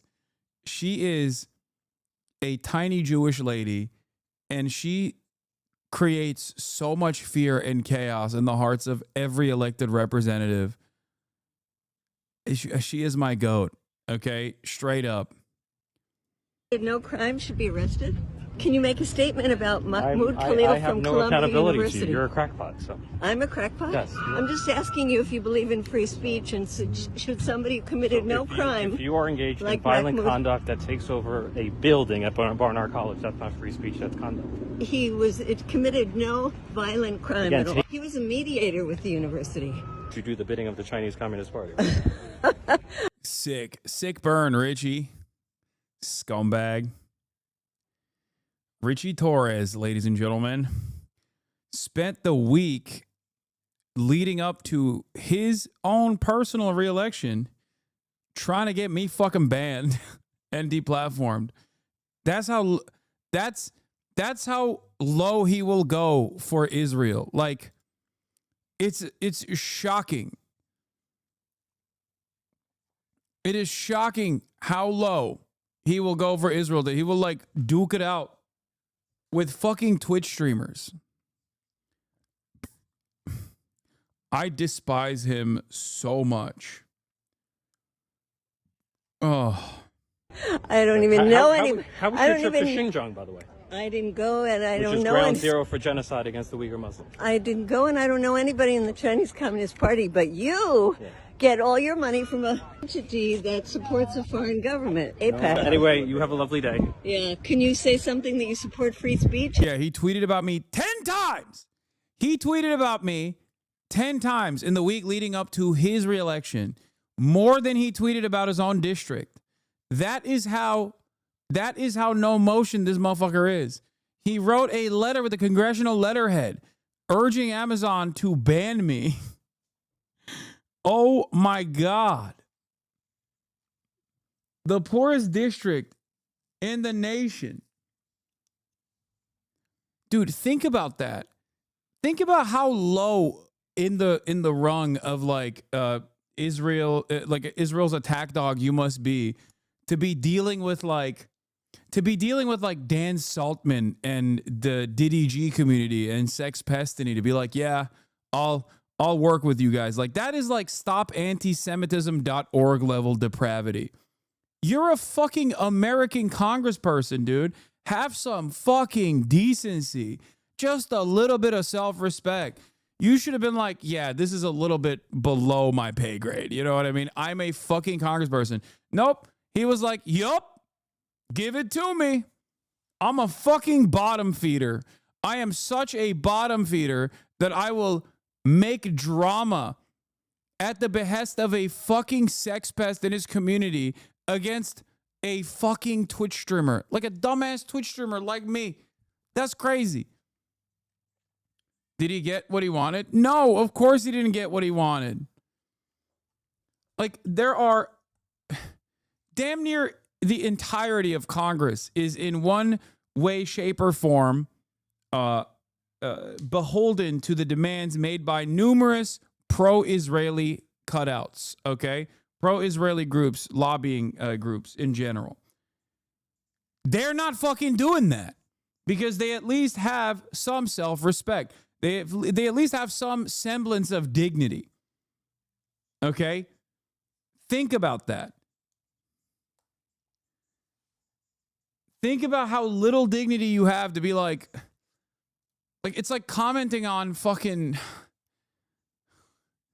It's like commenting on pirate software drama, dude. Because like a bunch of LSF posters got up in your fucking DMs, and then you as a congressional representative are like, well, did pirate software actually rat in that raid, in that WoW raid? Like, I don't know. Someone needs to write a congressional letter. You know what I mean? It's so fucking stupid. Like, it makes no sense.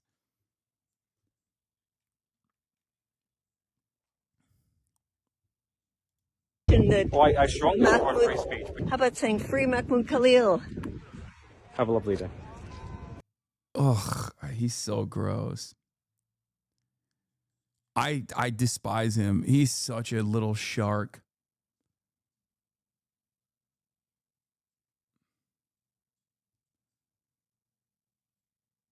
Wait, what?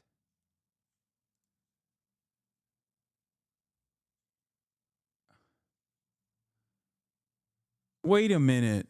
The misfit patriot that was crying for Israel is out here posting fist me on Growler, which I assume is Grinder for bears.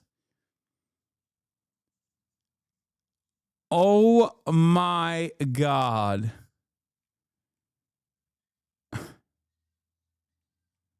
What the fuck?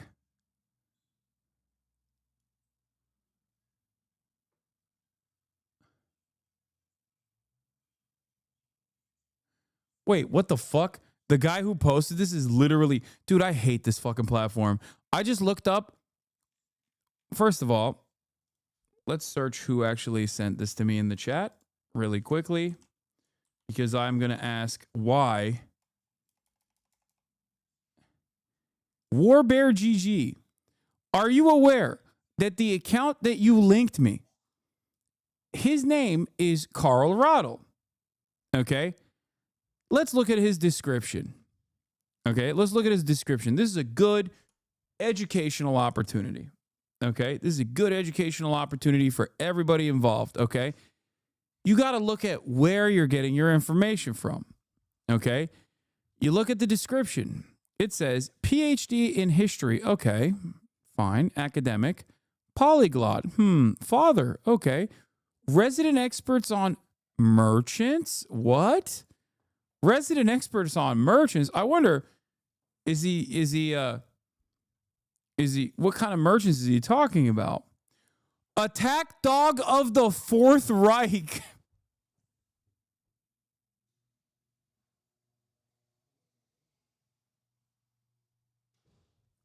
Bro. Oh, Twitter is so cooked. It's so #learning moment. Twitter is so fucking cooked. So incredibly cooked.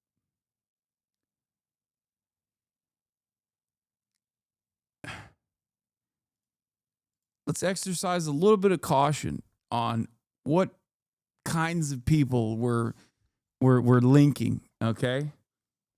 Jesus Christ. Oh my God.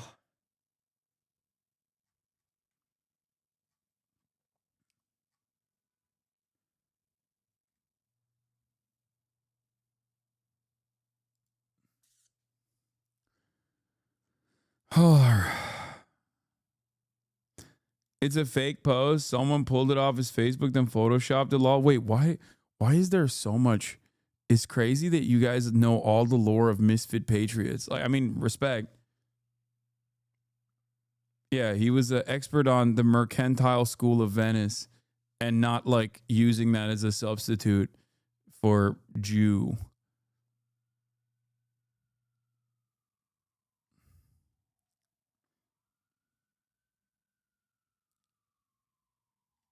Anyway, that's crazy.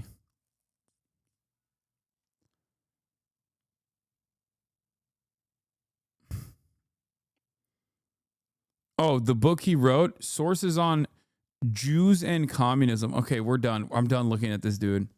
Remember when the New York Times dropped the investigation revealing how the Israeli diaspora minister Amichai Chikli used a bot campaign targeting black and minority Congress people?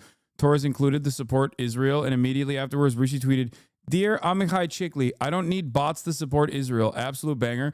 Yeah. He's like, I already am your guy. Why are you botting my replies with pro-Israeli sentiment? I already am the attack dog for Israel.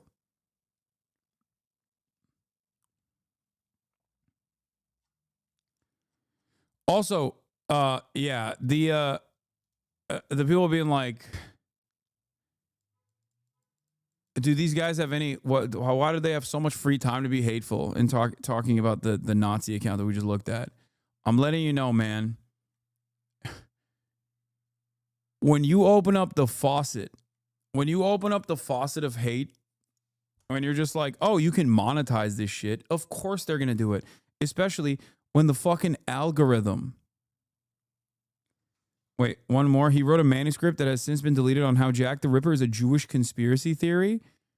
Jack the Ripper is a Jewish conspiracy theory? What the fuck does that even... Okay, I don't want to even learn about the insanity. I'm sorry. Okay. I know that sounds enticing to try to dive into the well of mania, like Nazi hallucinations, but sometimes when I hear about a new anti-Semitic conspiracy theory, I'm like, I've never heard that one before, and that's crazy that like people are inventing new ways of doing this. All right.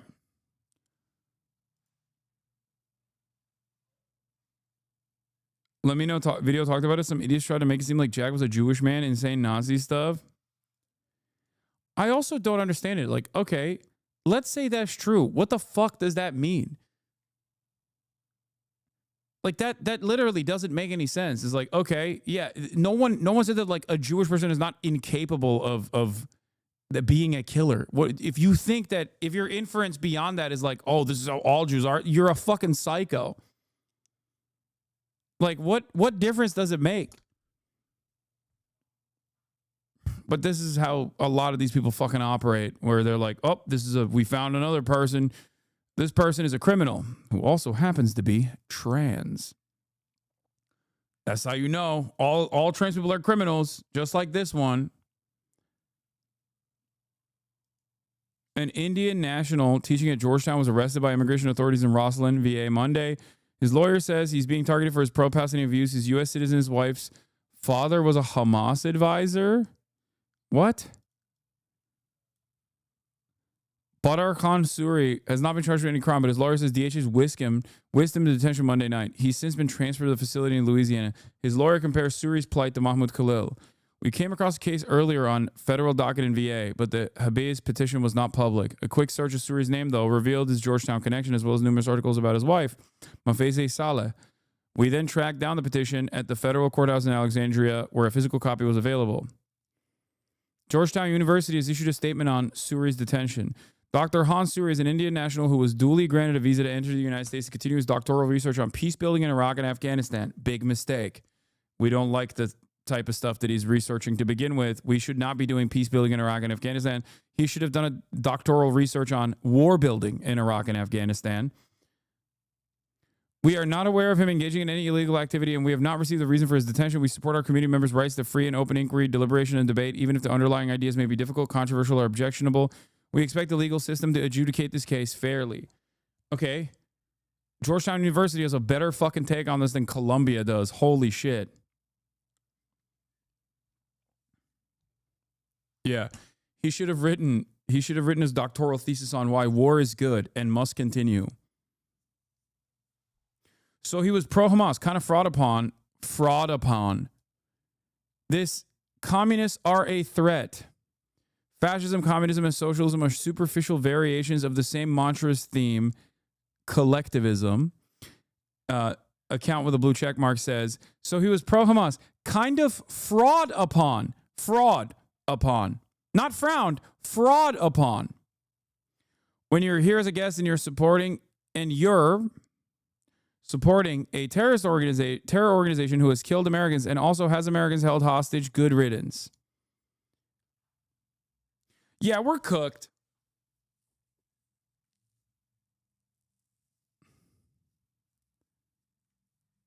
I think we're so cooked. This is like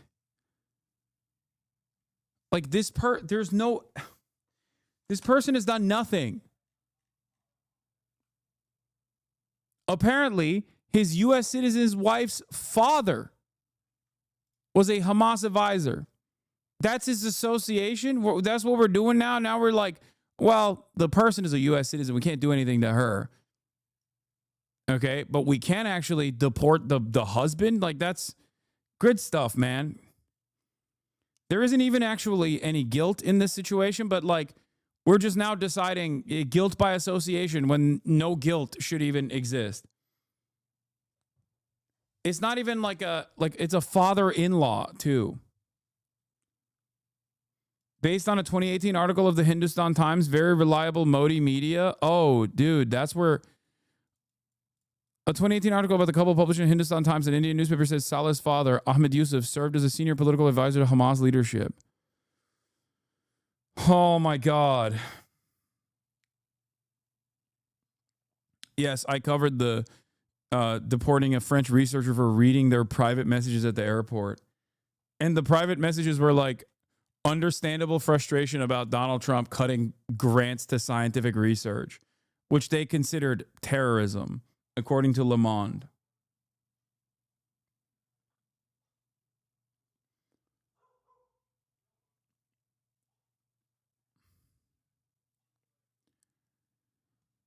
We are beyond repair, dude. Yeah. Michael Teresi says the term deep state has officially lost all meaning. Benjamin Netanyahu, in America and in Israel, when strong right-wing leader wins an election, the leftist deep state weaponizes the justice system to thwart the people's will. They won't win in either place. We stand strong together. Elon Musk replies, 100. Like, who's the deep state if it's not you two? Like, you are the state and the deep state. What the fuck do you mean?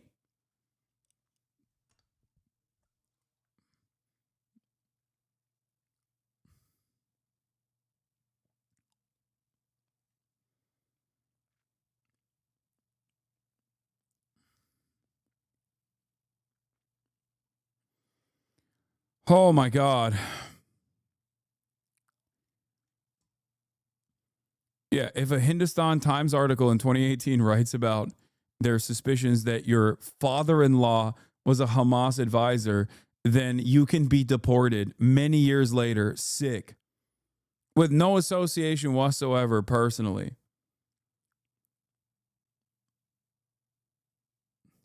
The people that kept complaining about free speech turns out were fraudulent charlatans.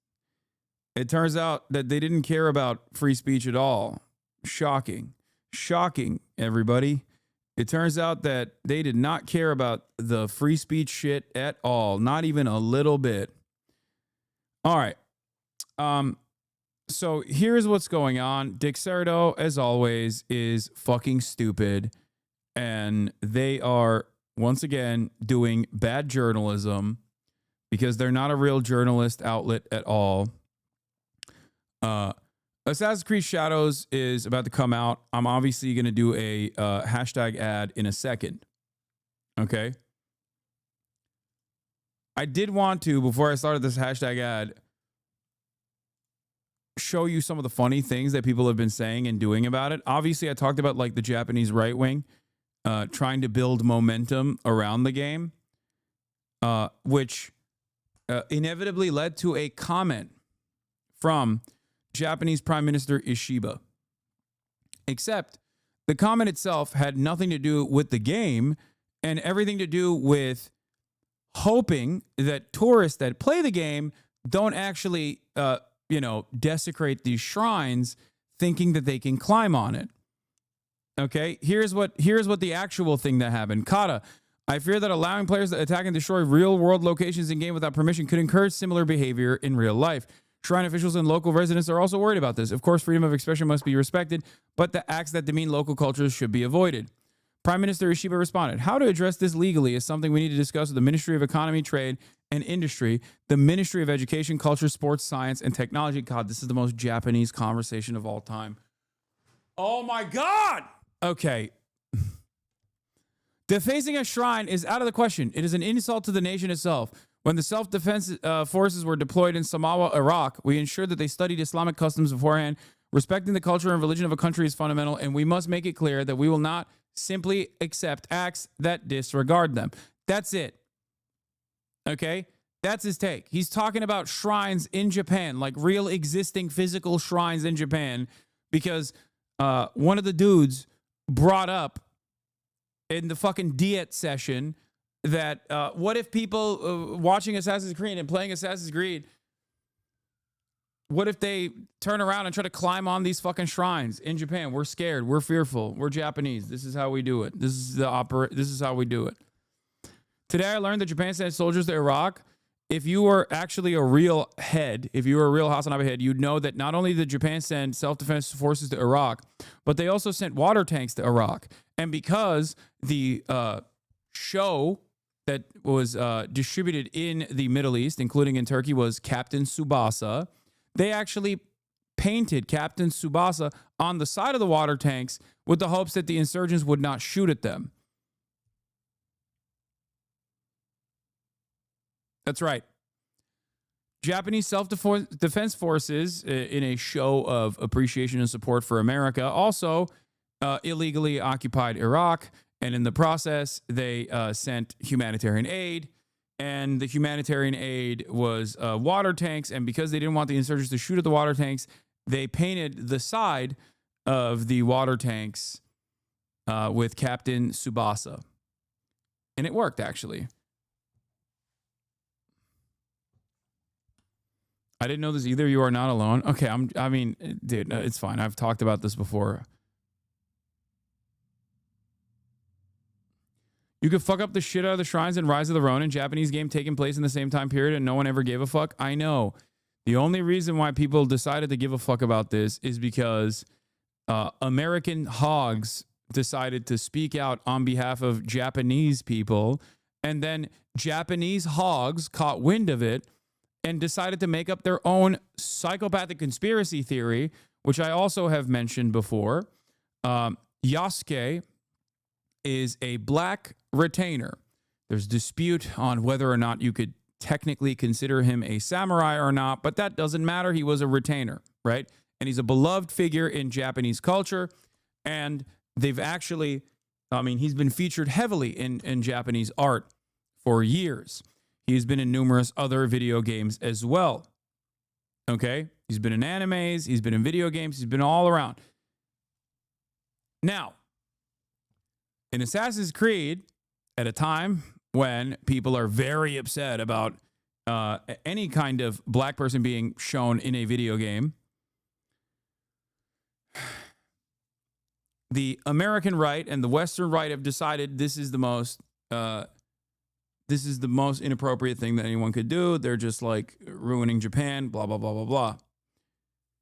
Except the Japanese right wing also found out about this and saw the momentum and saw the motion and decided to come up with their own insane conspiracy theories about it.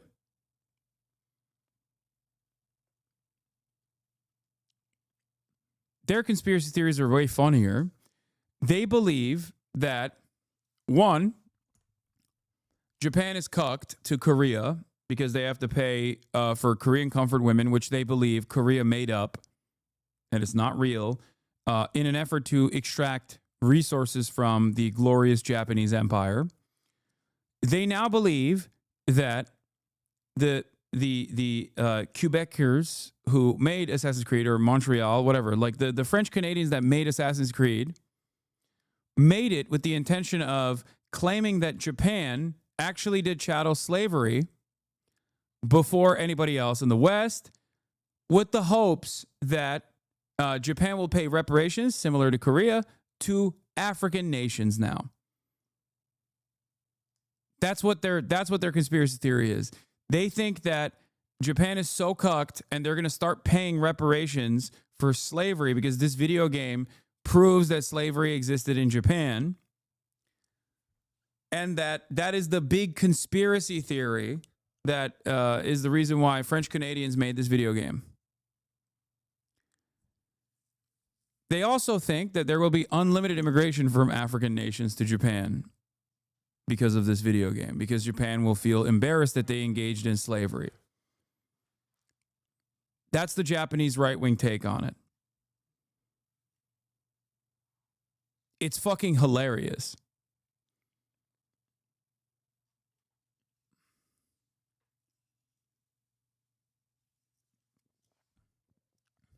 Do they think this is the first time people hear of Yasuke? No. That's not how hogs work. Hogs themselves have probably, the Japanese hogs or the American hogs or the Western hogs themselves, probably at a certain point celebrated Yasuke, thought it was super cool. It's a super cool story. It's a cherished figure throughout Japanese history. Yasuke, the Black Retainer. Now, it's a story that has been frequently used in Japanese culture, in both modern culture and throughout Japanese history. There's been animes. He's in movies. He's in literature. He's in video games prior to this one. And yet, now it's a big deal because other dumbasses decided it's a big deal. It should be a big deal. That's it. Here. What is this? Japanese historians answer. What the fuck? You said exact timestamp and then you sent me a video and the timestamp is after the video ends. I don't even know how you physically did this. The timestamp that you sent me literally is a second after the video ends. How is that possible? 誰であるかを識別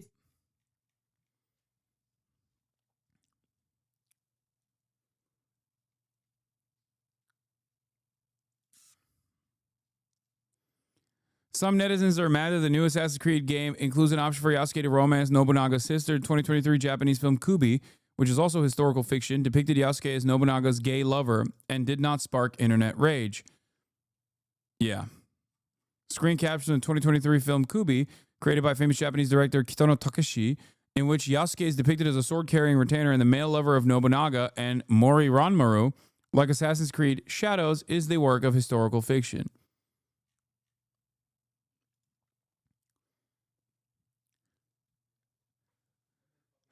This is just people looking for outrage, trying to find something to be outraged about. That's it. And they found it because they're fucking bored and stupid. They're bored and stupid. That's what it is. When you're bored and you're stupid, this is what you do.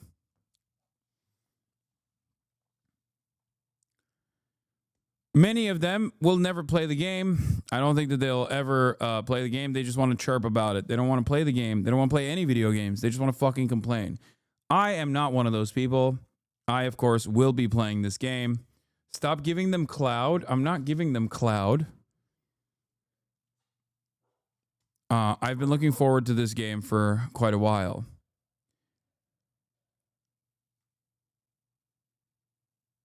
I don't know where the I really want to find the freaking time that this person するためにこのこちらをそれを鉄板をくるができないので売っております。侍はですね、この兜を形をかなりでその場合でも決してですね戦ってです。次のご質問は侍という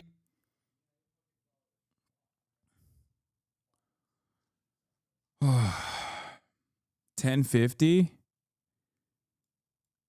らっしゃるんですね。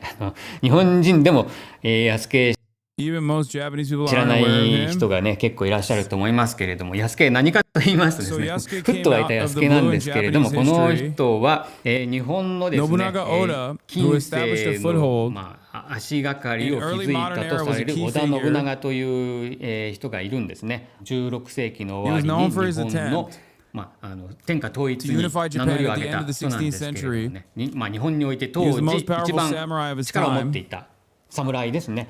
で、この安家というのは何かと言いますと、イエズス会の巡察 There was an Italian Jesuit missionary by the name Alessandro Valignano. 巡察使だったですね。アレッサンドロ・バリニャーニというですね、イタリア人の、イエズス会の宣教師がいたんですけれども、その人がですね、連れてきていた護衛のですね、アフリカ人だったんですね。出身はモザンビークと見られておりますけれどもね、この人を信長が見たときにですね、バリニャーノに自分にですね、自分の家臣にしたいということで、1582年に織田のIn 1582, Nobunaga was killed by one of his retainers, Mitsuhide Akechi. 信長はですね、家臣の明智光秀という人に撃たれて亡くなっているのでですね、その時の混乱に乗じて逃げたんだろうというふうにね見られておりますけれども、その後の消息もねよく分かって。But his whereabouts after that are untraceable. That's crazy. How are you the only black guy in Japan and your whereabouts are untraceable? いないというのがね、安家ということですね。家臣にはなっている。そんなに待遇が良かったのかどうかということになると、甚だ疑問と言わざるを得ないですね。安家の立場がね、どこにあったのかが分かんないので。Okay, this guy's a little bit biased. I've heard other Japanese historians say the exact opposite of what this man is saying. 侍だったのかどうか、いろいろね揉めてますけれども。But there's not enough records left to prove that. 侍と定義づけるだけの資料は残されていないということですね。Okay, this part is correct. He was a retainer, but there is debate on whether he was a samurai or not. 次のご質問は侍の戦い。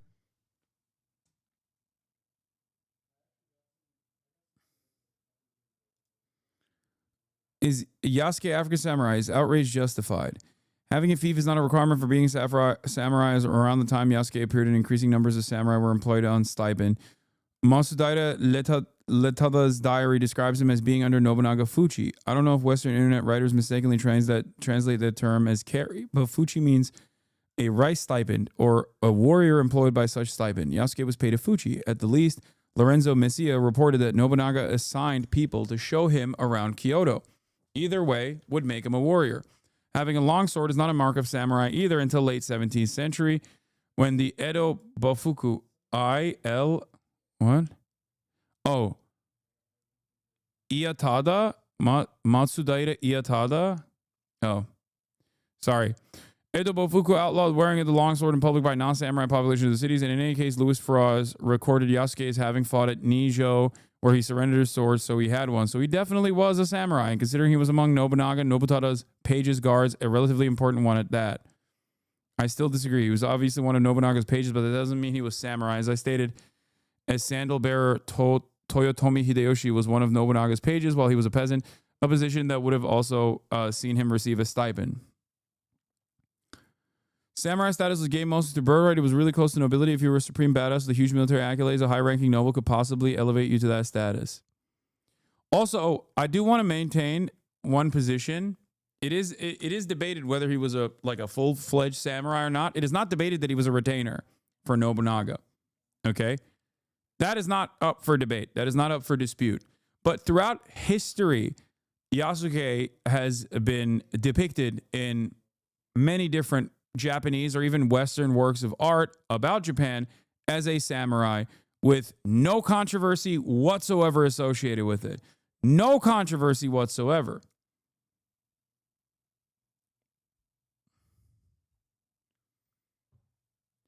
Top She says, many Japanese on Twitter are complaining about the historical revisionism of this game, which is quite ironic. Perhaps I will buy 2 copies. Yeah, that'd be really funny if this game banged in China, by the way. because the Chinese perceive this as a slight to the Japanese.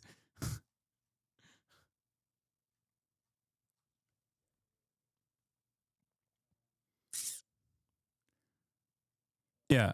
Yasuke is a character in Dynasty Warriors in both the Neo games.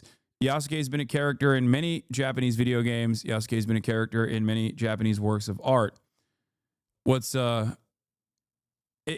entirely made up controversy surrounding a video game that focuses on historical fiction, not real accurate analysis of history, where, you know, you basically are a fucking time-traveling assassin cult. Like, what are we talking about? Yeah. Why is there even a historical argument in AC Brotherhood? You can fly using a Leonardo da Vinci machine. It takes liberties. Exactly.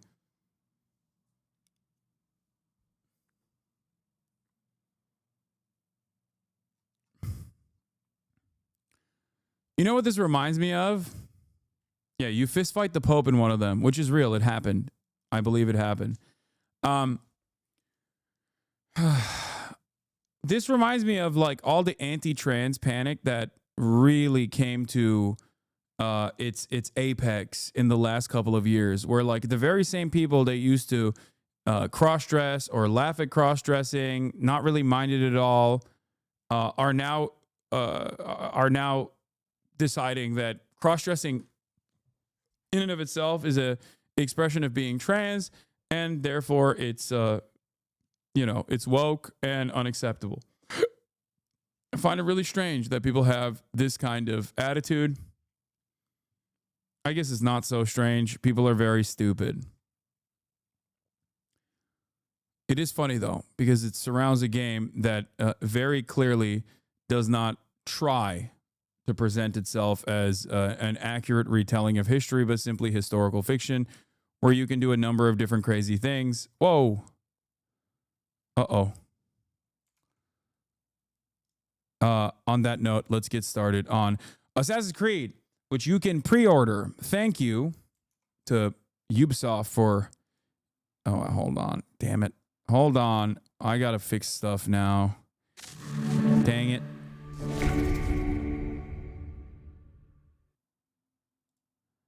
Boom. I found myself. Okay. Assassin's Creed Shadows. You can get a reward for watching the stream. Drops are on. Okay. We are going to look through the historically accurate Assassin's Creed Shadows now. Okay.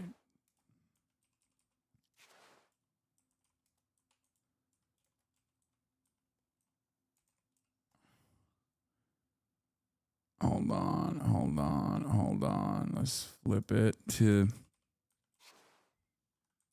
Assassin's Creed Shadows.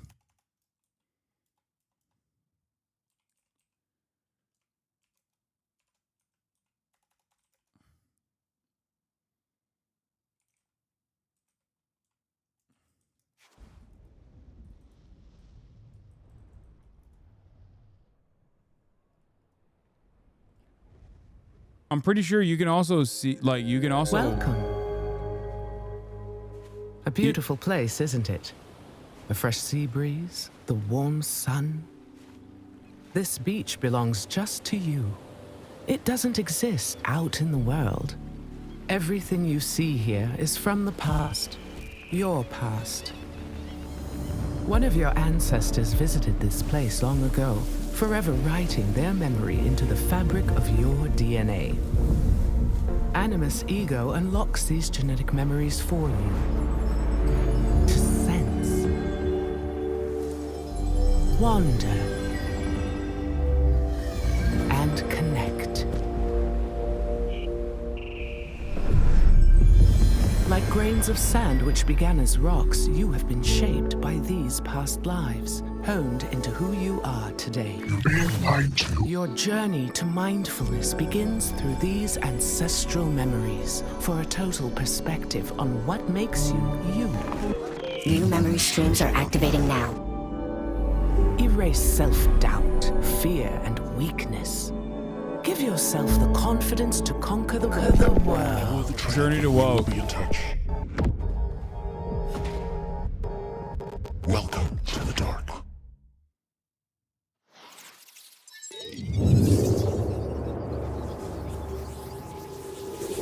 If you pre-order Assassin's Creed before March 20th, you get the HOGWATCH expansion. You can explore a mysterious island, face deadly foes, master the bow weapon, unlock new gear and abilities in 10 plus hours of additional content.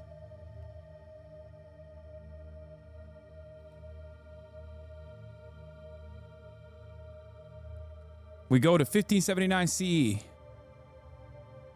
following the story of Naoe and Yasuke in feudal Japan. Okay, hold on. I gotta do a.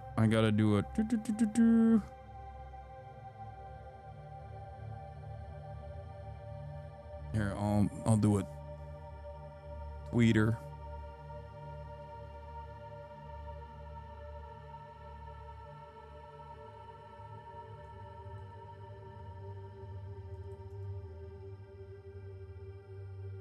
Did you read that from your manager, lol? Nice ad, homie. I actually will be buying this game. Yeah. It's not enough to simply buy this game. You need to buy it for the entire neighborhood. You need to buy the game for, you need to buy 10 copies at least. Pre-order now by going to the link in the chat bot. In order to pre-order, you can, and pre-order from the link, you can type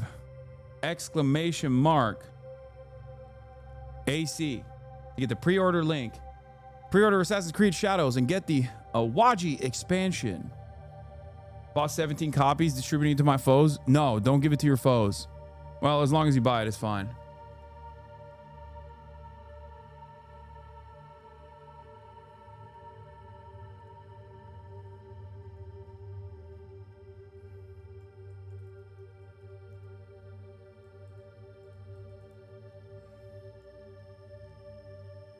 What is this?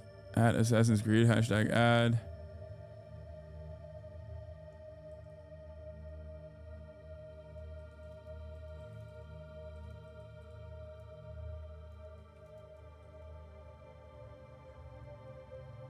Hold on, hold on.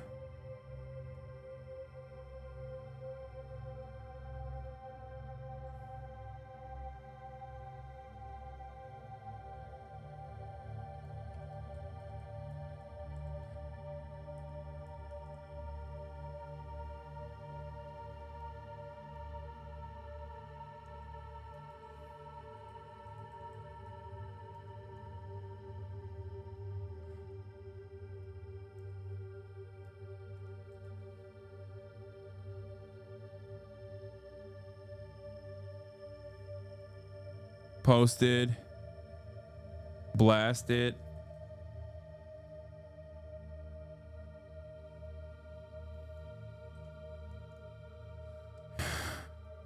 I've read a bunch of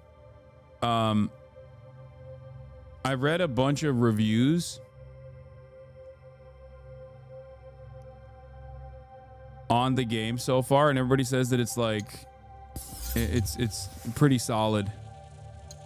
Feudal Japan. Yasuke is an outsider in a foreign land. Naoe is a young shinobi from a quiet village. They are two people of little consequence to the mighty warlords of the many warring states of Japan, but they're about to embark upon a path that will shape the fate of the nation.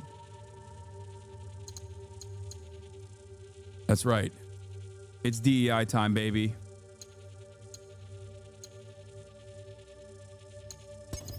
New game. I'm gonna...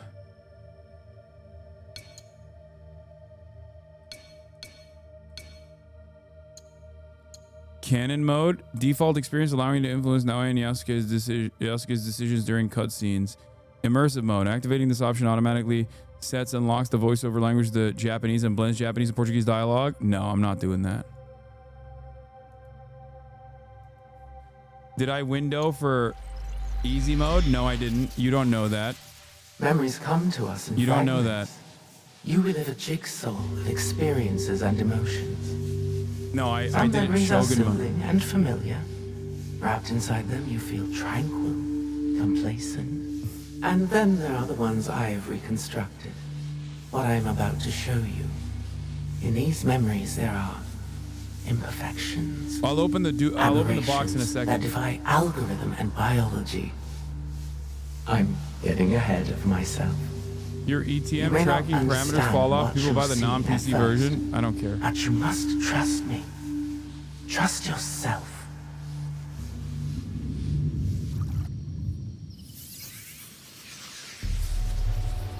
Years ago, my journey started at sea, as it must for all who journey to these lands.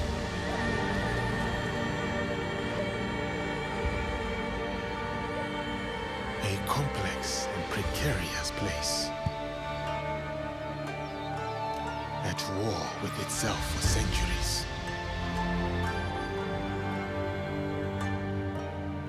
From the chaos and bloodshed, my opportunity surfaced.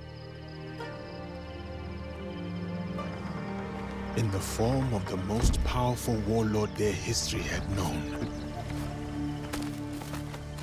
I can't wear the balaclava because I can't see if I don't have glasses on. Who took an interest in me. An outsider among outsiders. This is historically correct, by the way. This part is.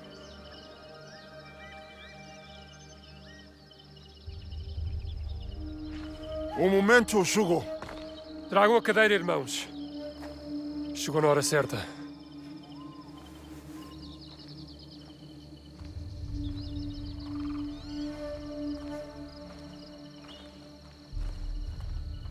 The Baragdano, you are expected to appear before Lord Nobunaga today. Thank you, Sir Mitsuhide.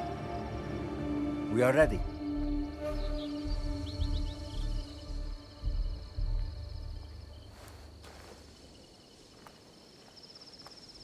God damn it, I can't. Okay, I gotta take this off.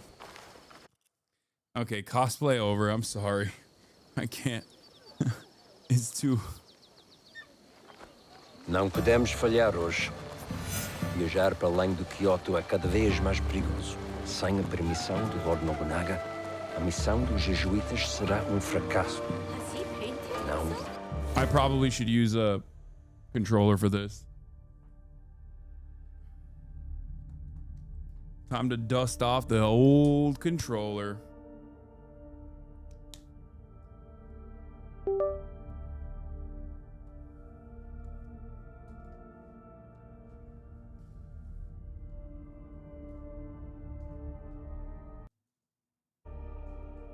Uh-oh. Where did the audio go? No.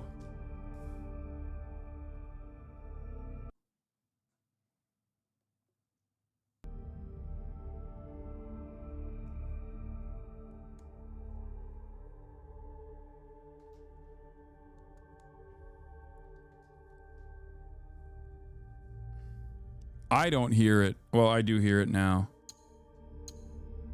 Okay, we're good. Oh crap, audio's going to the controller now. God damn it. I gotta fix that real quick. Sorry.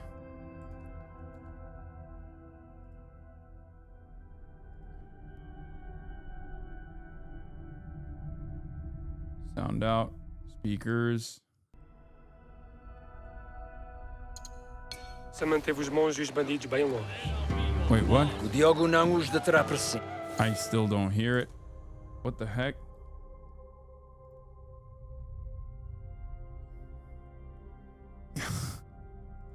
I'm failing. I'm failing. I'm failing. Sound, speakers, default device. Why am I not hearing it from the speakers? You can hear it, but I can't hear it. Let me see if I can fix the audio here. Controller speaker off.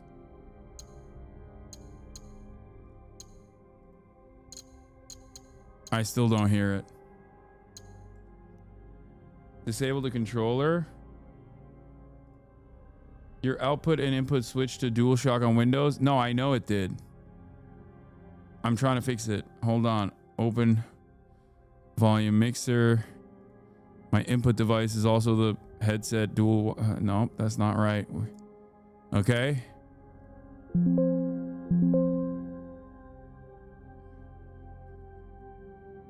Okay. I can't hear it now, and I don't know why I can't hear it.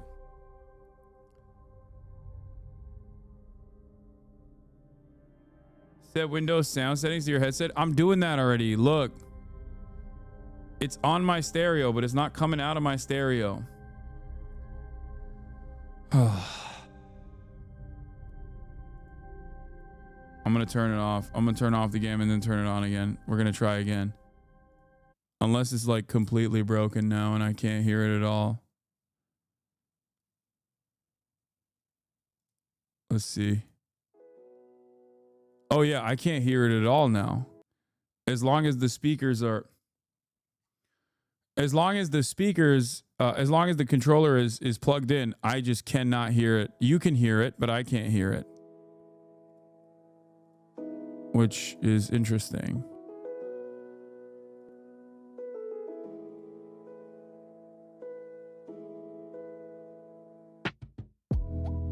Then unplug it.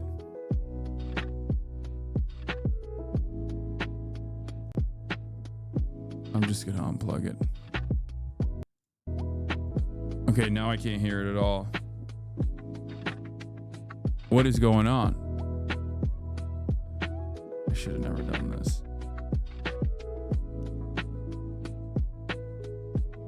I unplugged the controller and now I can't hear it at all. What is happening? No.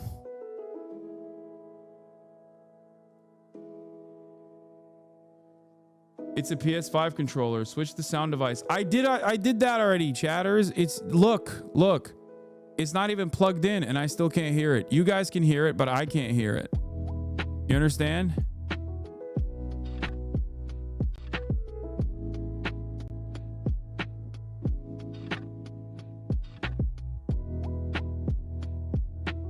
Gotta go to device manager and have to set the controller as a controller, not a speaker.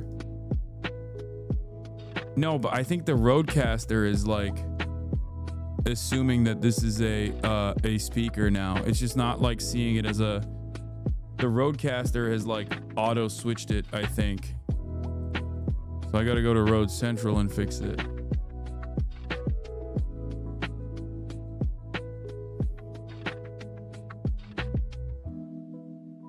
How do you route your audio? I route it through both Windows and through Rodecaster. Through Rode Central. It's not an in-game issue because right now you can listen, you can hear the music. I can't, which means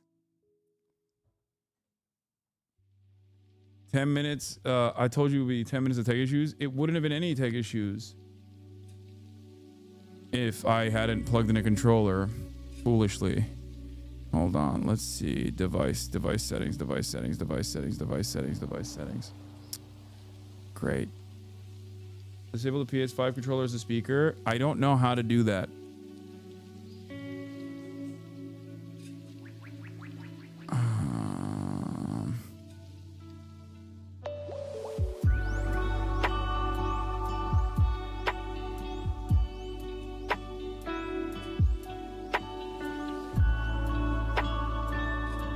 Device manager audio devices DualShock.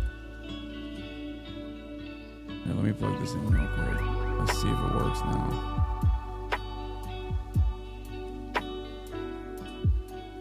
It's not even showing up on here as a device, as an audio device. Oh, wait, it just showed up. I think. No?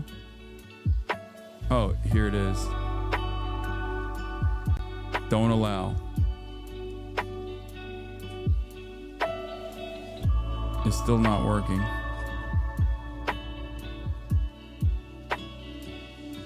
Maybe find the device in road and then click right for a list of options. Sorry, this is unhelpful. Yeah, that is unhelpful, but it's okay. I'm gonna find it. Why is this happening? Device configuration, maybe? Metering? Nope. System, output.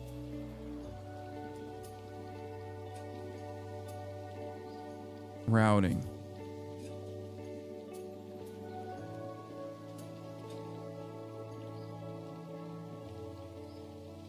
Main mix.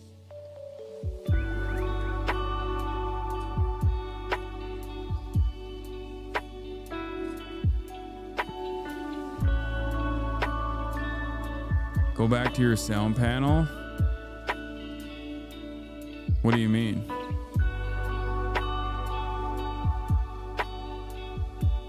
Chat, it's not.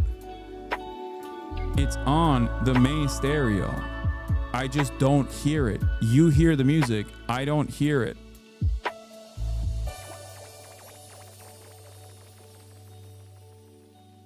You can hear it. I can't. That's the problem. I disabled it too.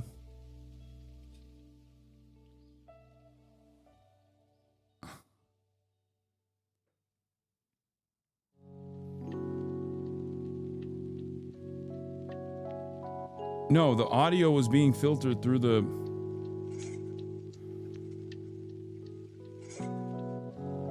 You can hear the audio right now.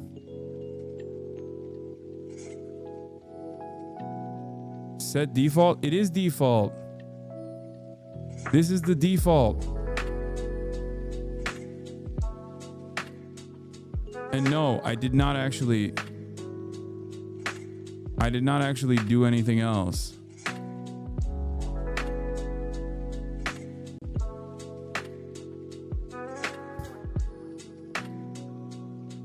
Save us March.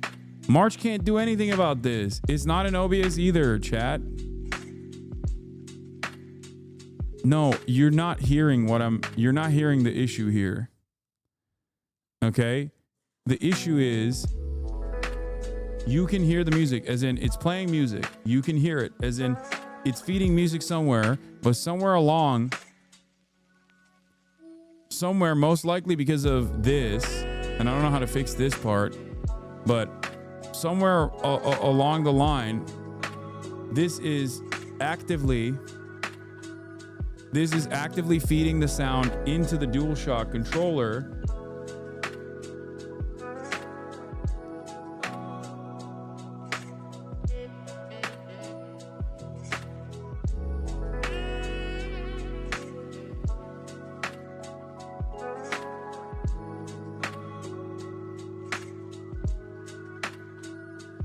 Get the DualShock device in device settings. In-game settings, audio, turn off computer. Dude, I'm not in the game. You can hear lo-fi hip hop playing right now. No? Here, I stop it. You can't hear it. Let me tell you something. I can't hear anything. Okay? Which means that there's music playing.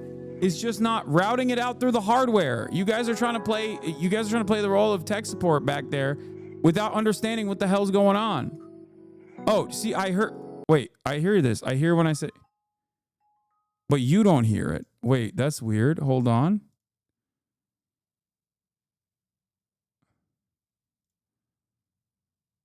Let's try it again.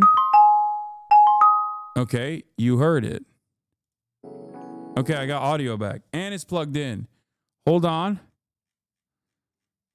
Let's disable this one as well. Wait, I think I fixed it.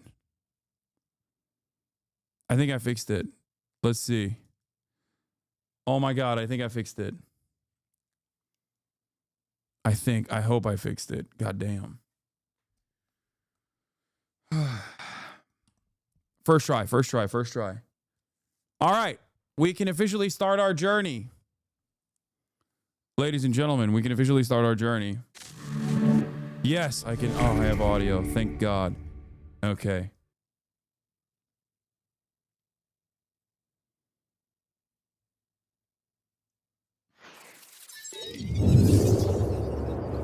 This wasn't chat's advice. I did this on my own. Don't even act like you can take credit for this. All right, we're back.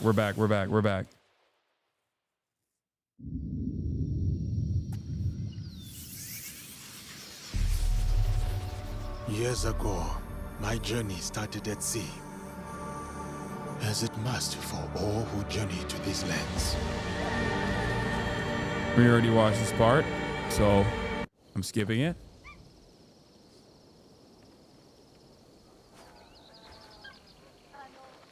Não podemos falhar hoje. Viajar para além do Kyoto é cada vez mais perigoso. Sem a permissão. That sounds Russian, bro. Portuguese sounds Russian. A missão dos jesuítas será fracasso. Não podemos permitir. A nossa segurança deve-se ao Diogo. A sua presença manteve os monges e os bandidos bem longe. O Diogo não os deterá para sempre. Temos de garantir o favor de Nobunaga. Vamos ficar bem ocupados quando nos deitarmos a mão. O que tens a dizer sobre isso, Diogo? Gostavas de voltar a ver o oceano? Não sinto grande falta do mar. Considerando a quantidade dele que tinhas engolido quando te encontramos, percebo. Isso foi há muito tempo.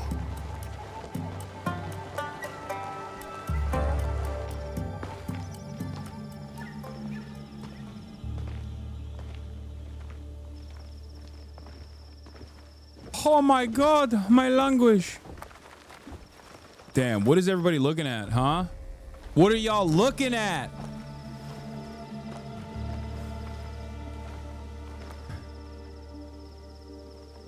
Messed up. E aqui temos a senhora Nene. E junto dela mora Maru, o vassal mais próximo do Lord Oda Nobunaga. Araka Tabakari. E isso só nos dificulta as coisas.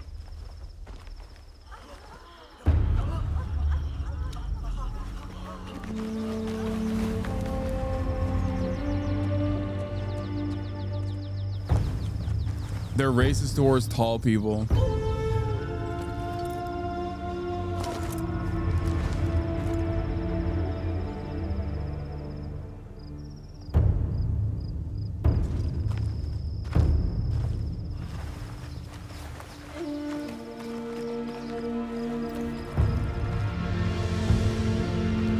That's a big old wolf, dude.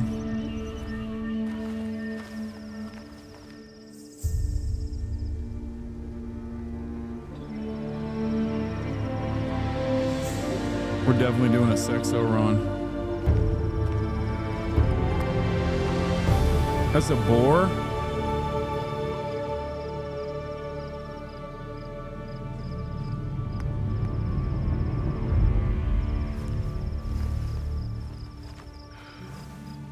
Aqui está o Lord Oda Nobunaga.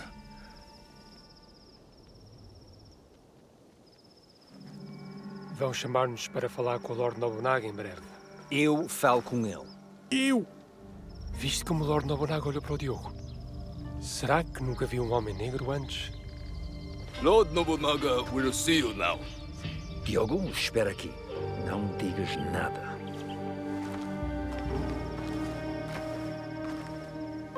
Lord Nobunaga commands that the black man join you. But Chill. he is my sword bearer, a slave. He does not speak the language. Lord Nobunaga commands it.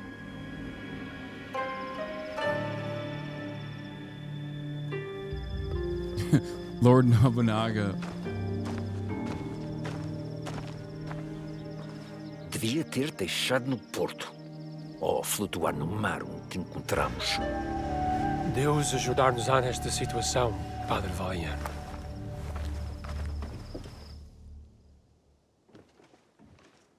Lord Nobunaga was an OG woke man. He was woke.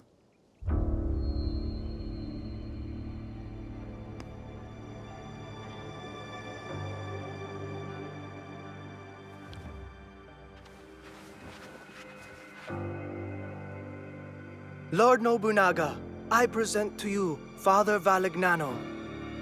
Father Valignano has come to request free movement for his priests in your lands. That is correct, Sir Ranmaru. You will address Lord Nobunaga. Of course, of course. Forgive me, Lord Nobunaga. Please, accept this gift. A European chair. made by the finest artisans in Portugal. You may rise.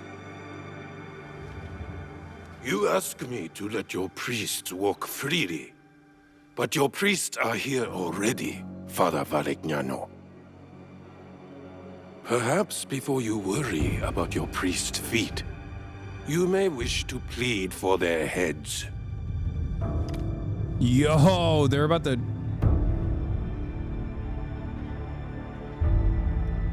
Your black man has the instincts of a warrior.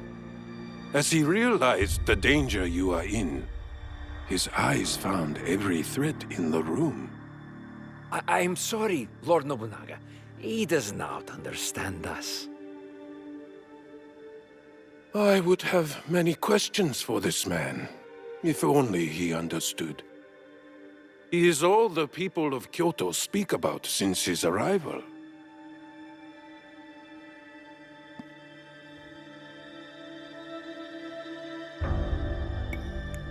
Lord Nobunaga, I do understand you. Damn! Have you been deceiving me, Father Valegnano?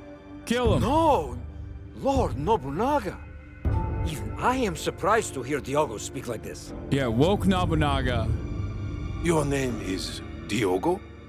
Yes, Lord Nobunaga. That is what they call me.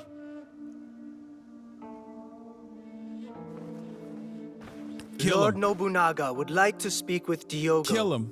Kill him! Alone. Kill the Portuguese, now.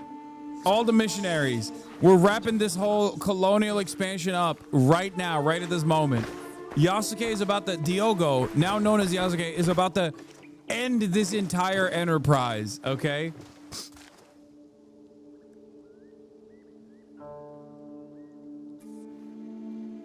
We're changing the trajectory of history.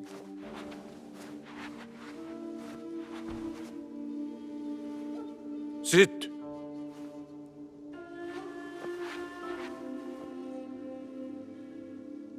Has your skin always been this way? Yes, Lord Nobunaga. My homeland is very far from here. All the people there have this color. I had thought to kill you all. If the Christians were gone, it would be one less thing to consider. But they have proven fair traders and a bulwark against the Buddhists. Asian Ross question? Huh. Luis Frois amuses me. We've shared tea. But this Valegnano I do not know. What are you to him, Diogo? I am like a bodyguard. I am to ensure he is safe in this land that is foreign to him. You are his bodyguard, but also his slave. Are you not? Yes, Lord Nobunaga. I am. Valegnano will not be pleased that I kept you here. What do you think he will do with you? Kill you? I do not know. I have been subject to worse men, and I yet live. These worse men? Who are they?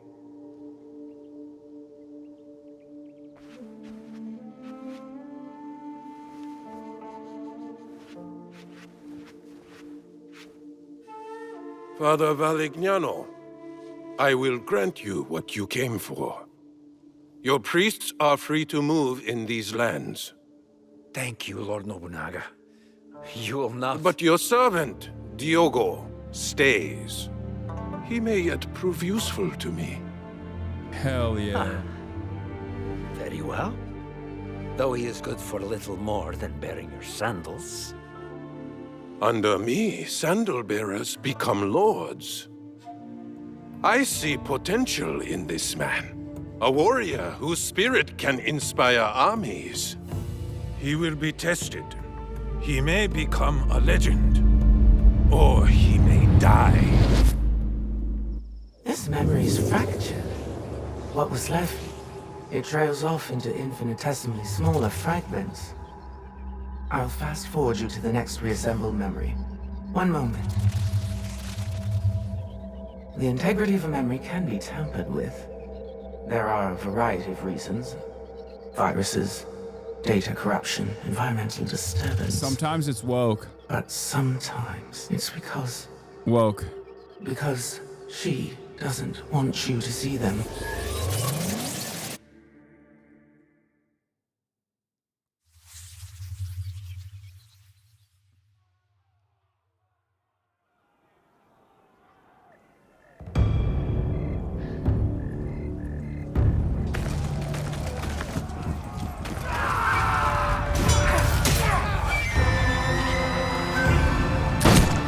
God damn!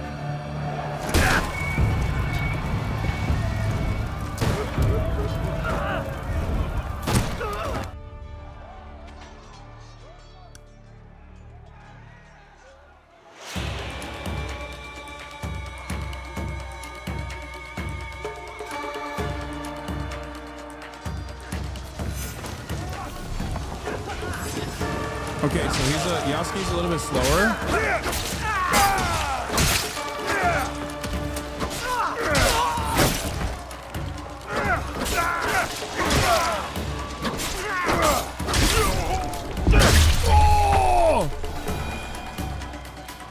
Okay.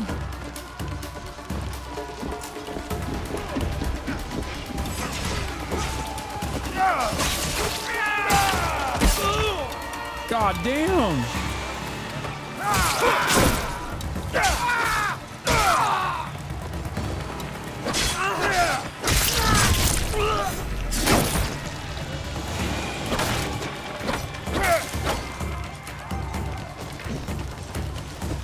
Double sound? Wait, what?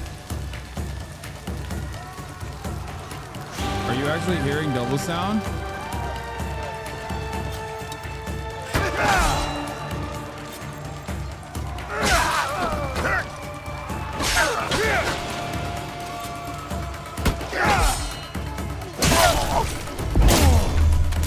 My bad. Villagers do not give up easily. I got one guy.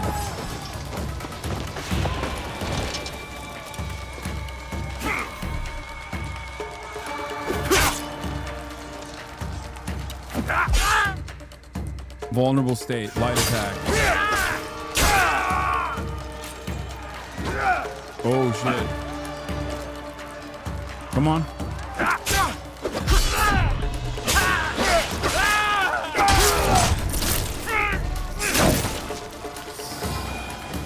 I'm playing on hardcore difficulty. I'm just that good.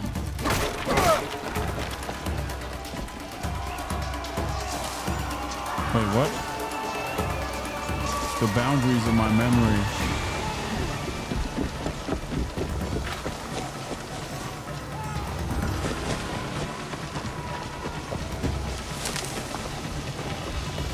You like a full 3 feet taller than everybody? Yeah.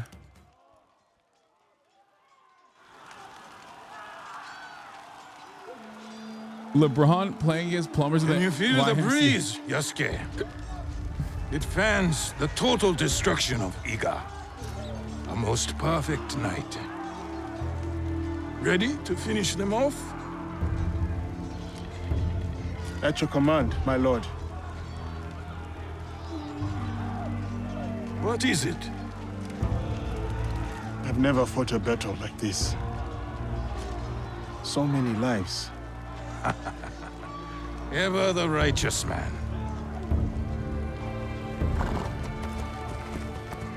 While Iga calls its unifier a tyrant, 40,000 of our countrymen ride with me. Is that tyranny, Yasuke? No. No, it is conviction. They trust in their future with you. Yes. And that belief makes you my samurai. Iga's rebellion stands in the way of harmony. I ride with you. I am more kidded than the boss man himself. Find Momochi Sandayu. Because I'm actually fighting. His death will sever the sword from the hand of Iga. It's time to unite Japan. By killing a bunch of peasants. Light your fires! The wind will spread them! Arrows! Watch yourselves!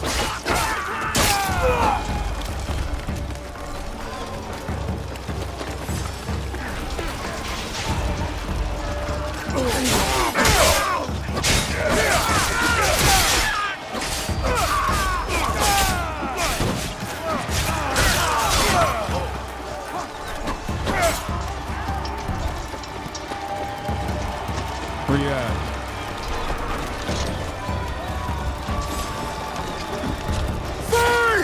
For Lord Nobunaga! Oh my god, I almost killed that. I almost cooked that deer. Bro, I was about to have venison, dude. Here, watch out, watch out, watch out, watch out. Watch this, watch this, watch this.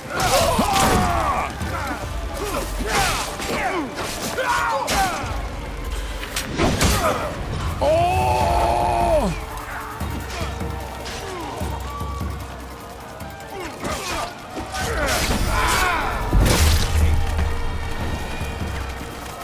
This gate will not stop me.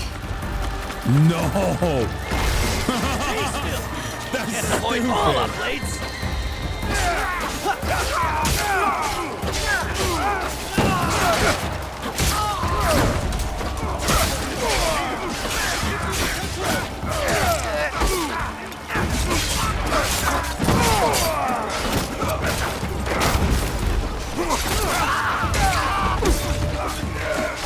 R2 has a dash? Or I can slash cut? Or a kick? R2 kick.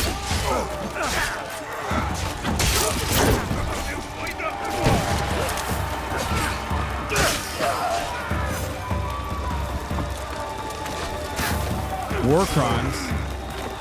Whoa, what is this? I will refill rations.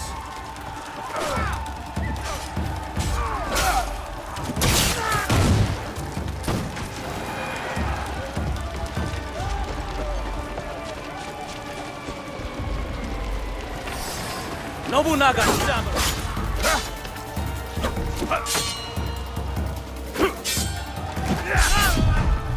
your armor is strong. I must break it.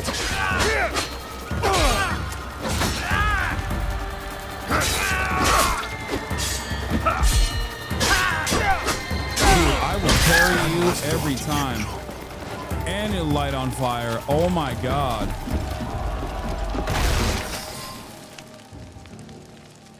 I will break your poise. I'll cut you up. I'll gut you like a fillet.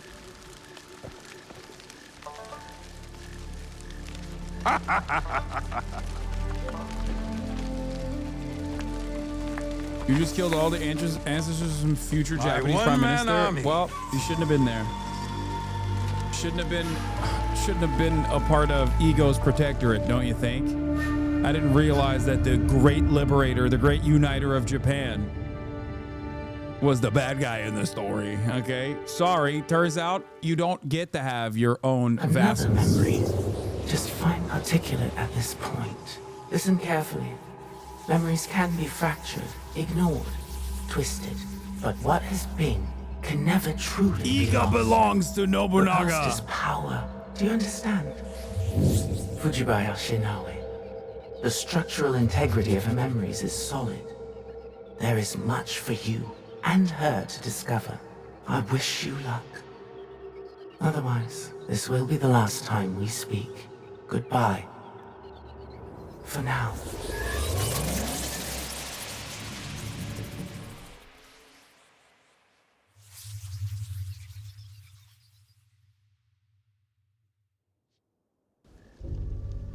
Wait a minute. First we played as a black man, now we're playing as a women's. No! Oda Nobunaga.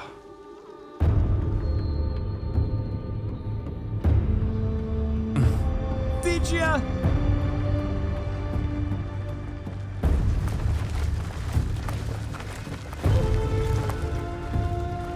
Bro, it is crazy that I, as Yasuke, am more kitted up than Oda Nobunaga. We need a plan. Steward, what do we do? We ride to Aikuni's shrine. Now. How come I have a better kid?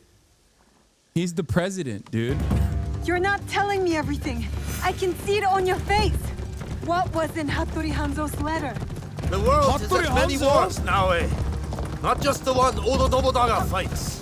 Someone else is coming to Iga? Yes. But what they want from us, they cannot have. Then we won't give it to them. No, we won't. I know you cannot tell me everything, Chichire. But I need your trust. You have it. Then tell me what to do. I can do it. I can help you. I'm literally faster than him. Oh, shit, I got shot! Oh no, it was my horse.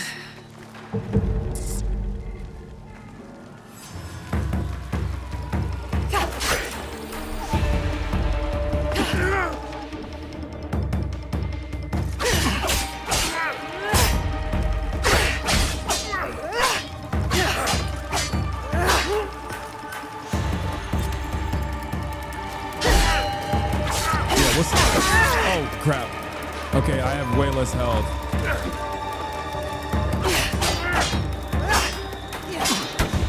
I got used to the Yasuke fighting.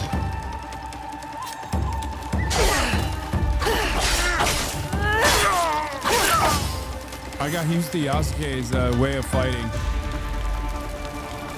Oh, I'm so cooked here, I think.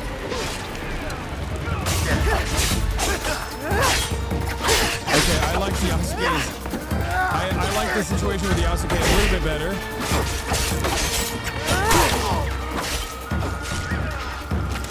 How can I execute? Like, can I assassinate in combat?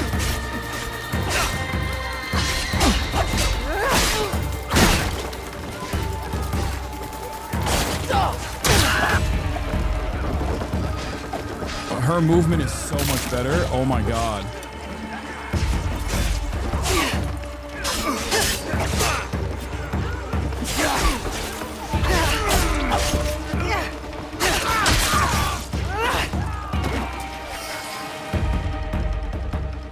You can, but not now in a little while.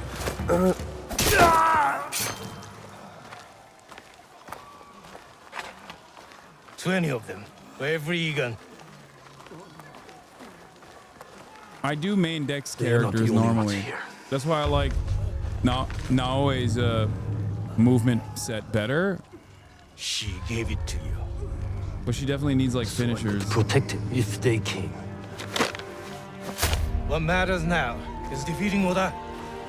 Oda forces pour in from every direction. The mountains, the tiger mouths. And I will meet them there. Is that not what we have pledged?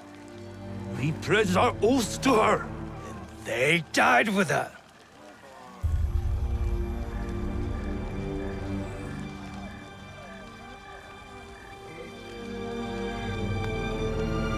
Do what you must.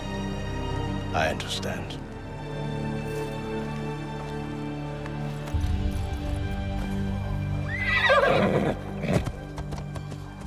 Wait! My heart belongs to you. My blood is Egan.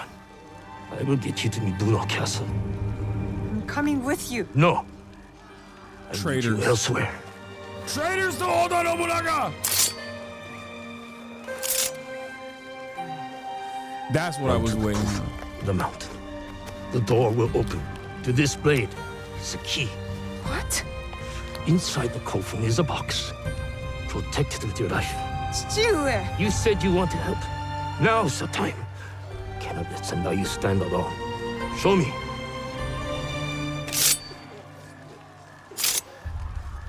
That's right. Go.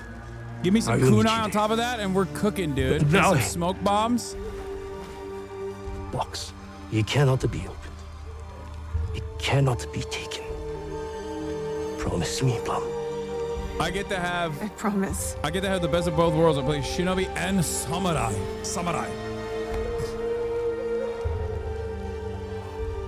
Nagato!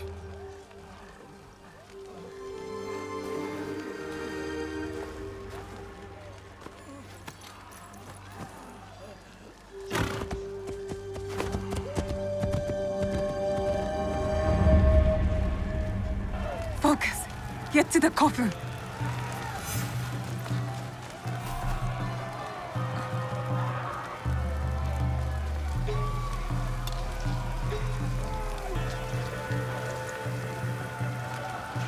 Wait, why can't I? Okay, just tagged Fail one. me now, Blade.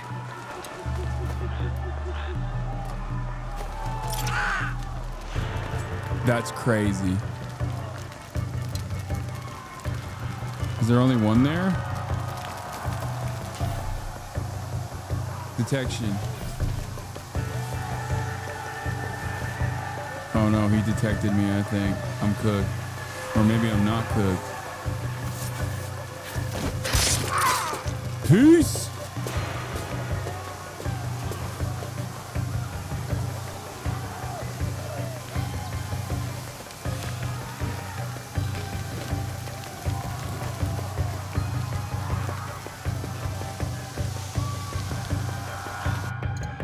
Wait, oh, no. No! How do I tag him?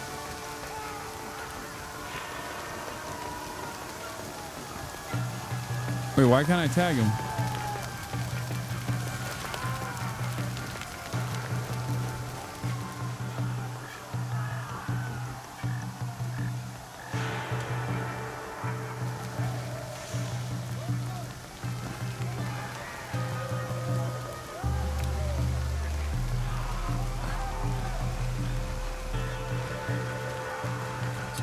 Oh, there it is. I tagged him.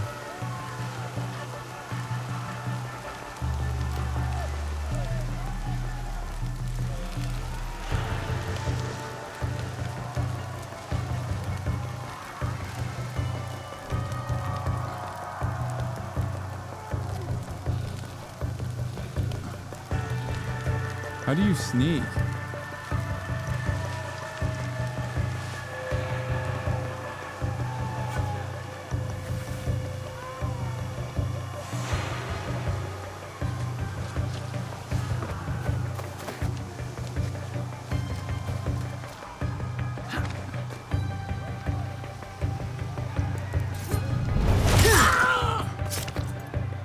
What's up?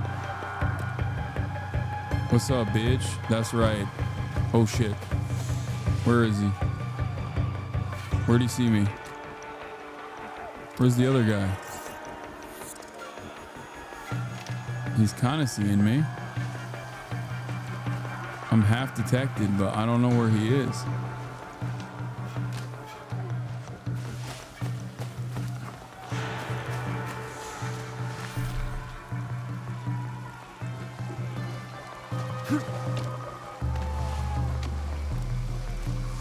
Don't stop. Just find the box. Okay, I guess I'm running. The coffin!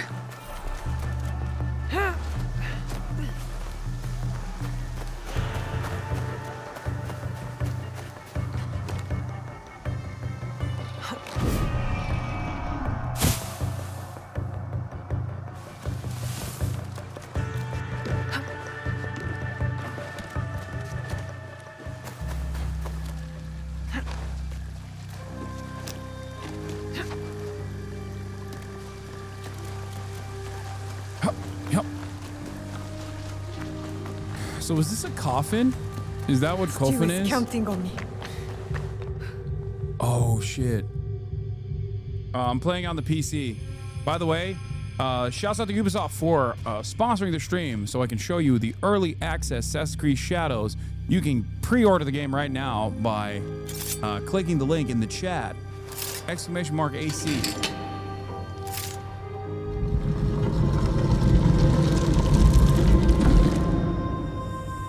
Also, drops are on. If you watch, you can get drops.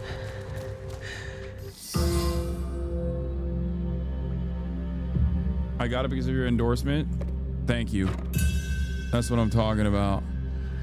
You're here.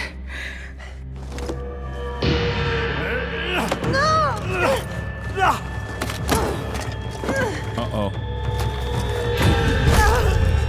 Whoa, bro, chill.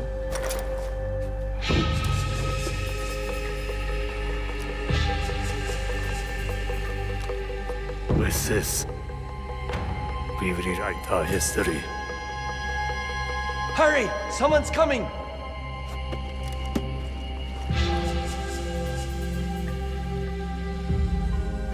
Bro, you had one job, Naoe! One job! And that was to carry the box. Nagato said, I got you.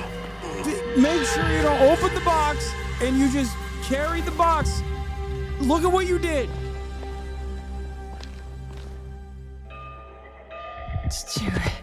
You are alive. Rest, my plum. I've got you. The box. I couldn't stop him. I should not have put you there. My oath. So many secrets.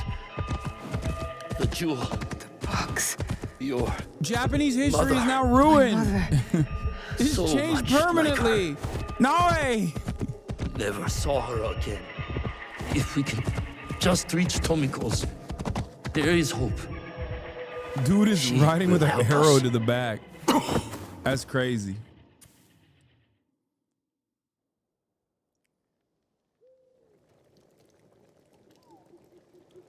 Stuart!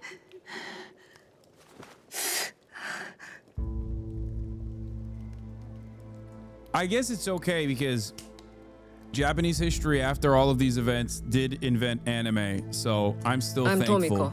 Your father brought you here. And I'm anime surprised was he so made powerful it in that his even condition. Korea started He making fell into a dead mawas, sleep after and dragging that's you how in. we arrived at solo There will be leveling. some hard days ahead, but he'll live. You can sit up. How's the rest of you?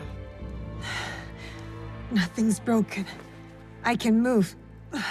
I can fight. Fight? I didn't fix you up just so you can bleed again. I have to go. I lost something very important to my father. I must get it back. Lost?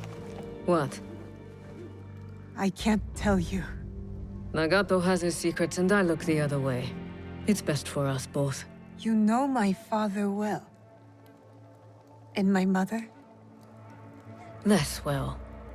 I've lost too much time. I've got to go. Go? Go where?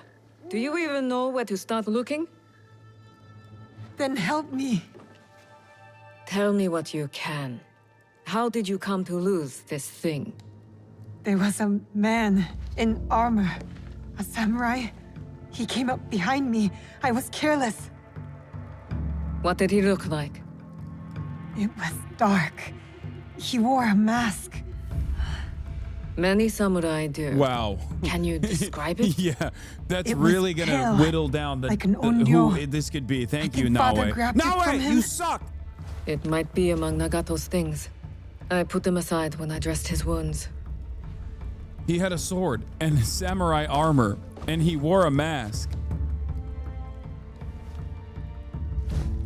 This is it. I've seen one like it. Years ago. What does it mean? Who is behind it? I'm not certain. But you should go to Katano. There's a connection there. I'll take my father's horse. I could reach the castle tonight. And what will you do if you find your samurai? What I should have done at the tomb. Take his life and take back what's ours. She's doing See that shower you do. thoughts. Oh, I would have beat his ass real good if only I saw him now.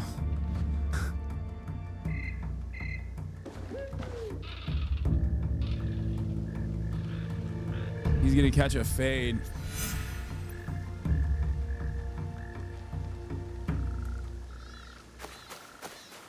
She just came up with a perfect comeback. If only she could have come up with it right there.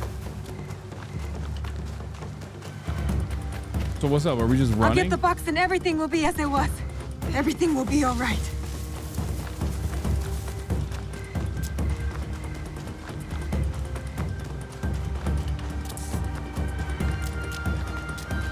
I'm just gonna run back 800 meters. Wait, there's gotta be a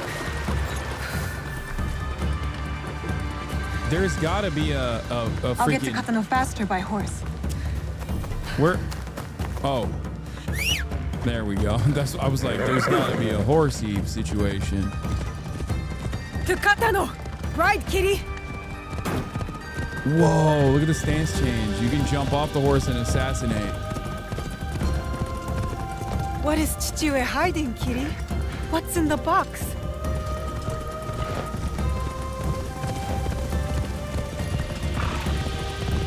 I'm just running over deer. Bro, you suck at driving horses?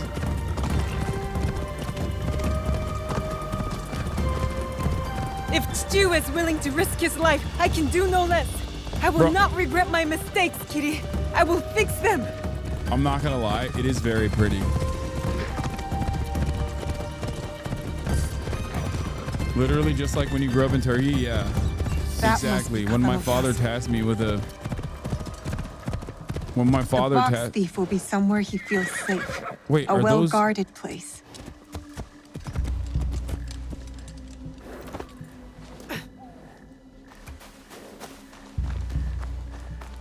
Are they not seeing me? What the hell? My grappling hook will get me up there.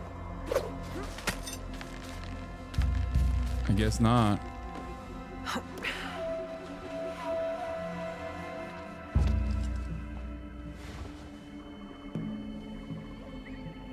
This is just like my childhood, yes. Observant intuition.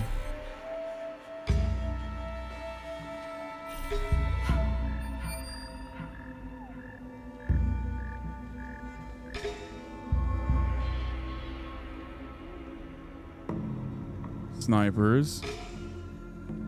Put them.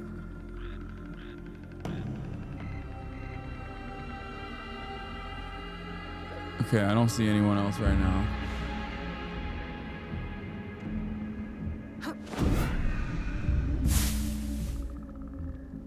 He had no idea. Oh, he's sleeping. It's time for a permanent slumber, baby. I can't stop.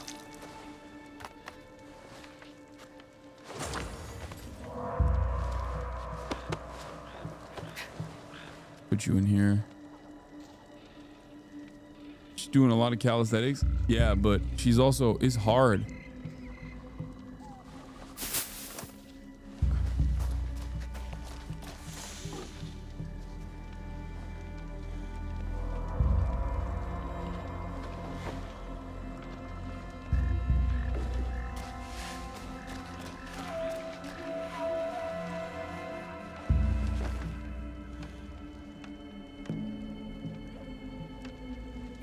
I can throw kunai one-handed. Use L2 to aim and hold R2 to throw. Oh, dude, easy.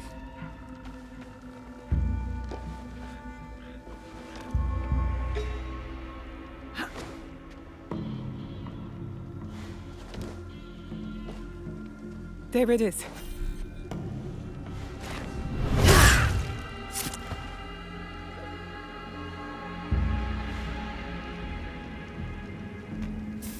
That's not the box they stole from me. I need to keep looking. No, this is a different box. Oh no.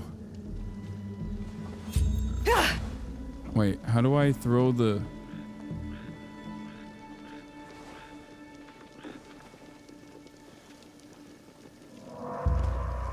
I guess you can grapple only at... Yeah, the classic gambit, 2 boxes. Hate when that happens.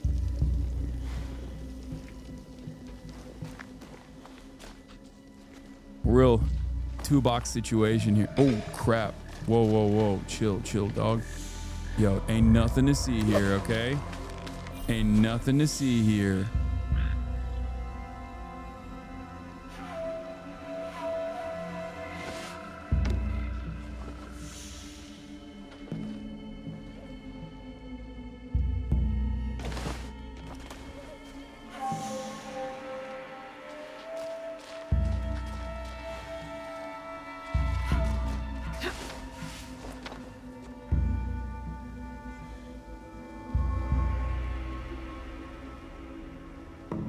Okay.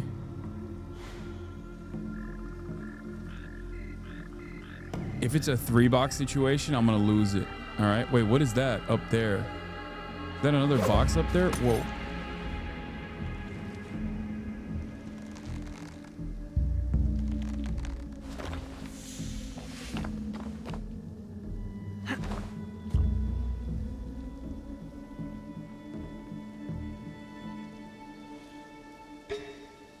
Clock those guys.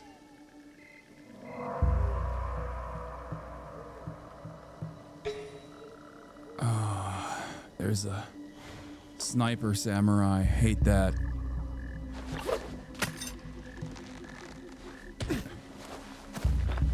Oh, luckily he's sleeping.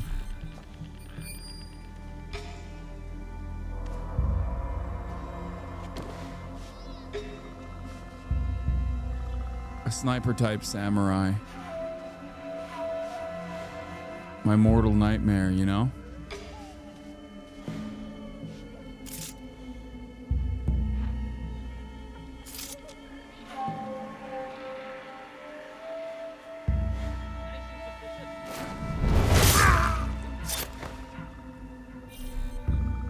Another box. Ashes are full. A conveniently placed hole.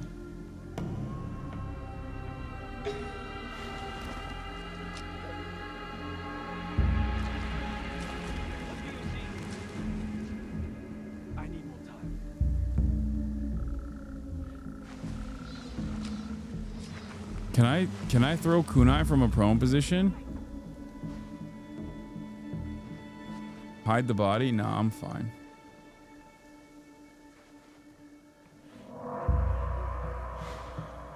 Oh, wait, if I do, these guys are gonna see it.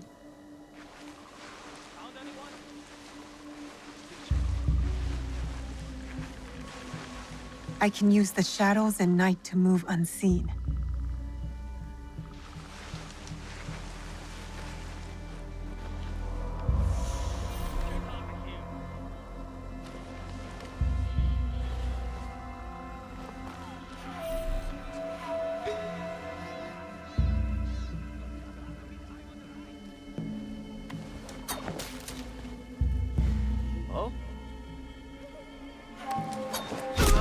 Don't worry about it.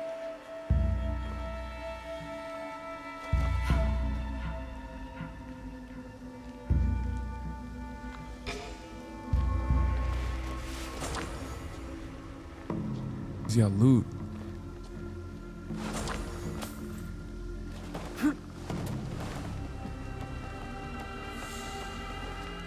That was a humble gardener. Well, should have thought about that before he became a part of a group of people that stole my box. You know what I mean? Yeah, I'm not so hot on Nobunaga no more. You know what I mean? I'm cold on him now. I think Nobunaga's days are over. I'm getting that box back. I'm fixing Japanese history again.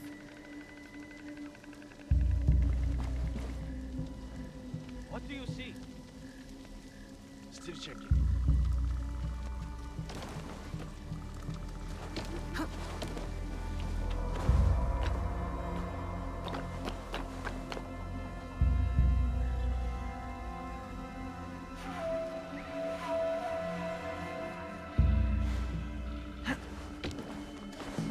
Anything suspicious?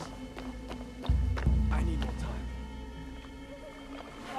Put those away! Quickly! They are coming!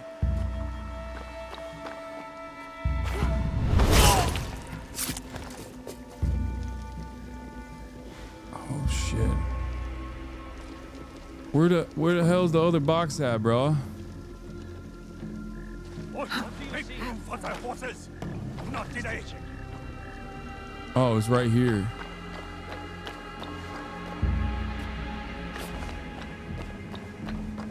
I probably should have disposed of that other one too. I suspect that's gonna be a problem for me later.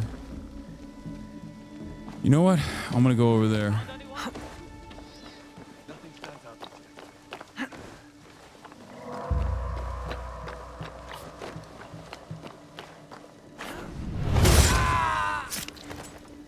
Make noise, dumbass.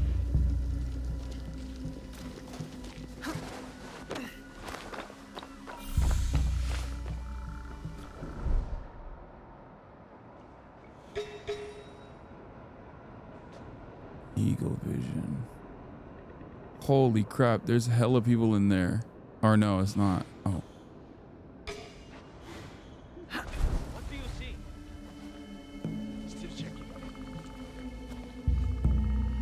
How do I get in here? I've said nothing that isn't true. Senior ass citizen gameplay? Dude, you have to play carefully. This is sneaky. Sneaky. What's wrong with you? Found anyone? I need more time.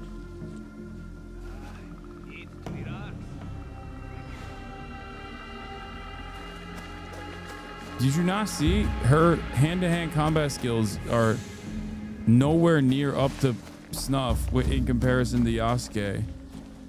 I need to get into this house though, and I don't know how to get in here. I think I might have to get in through the door, to the front door, which is crazy.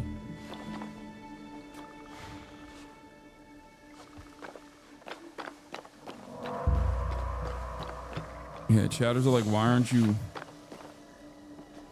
you playing this like COD?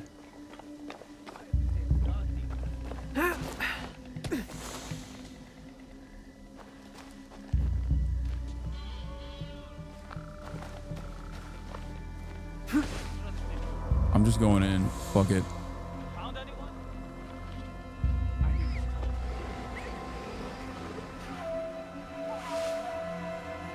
This isn't my fault.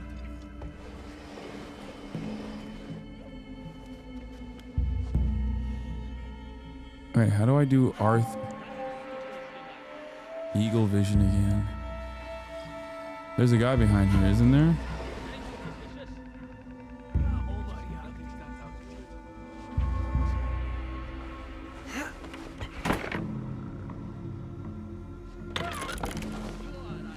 Oh, there's the box.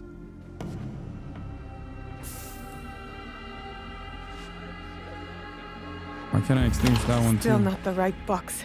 The thief must have it with him. Damn it.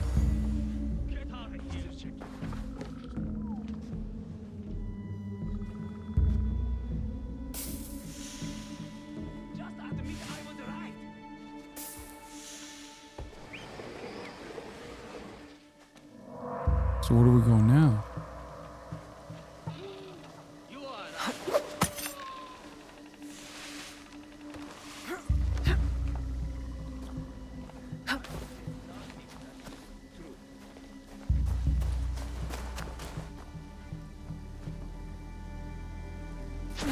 Oh shit.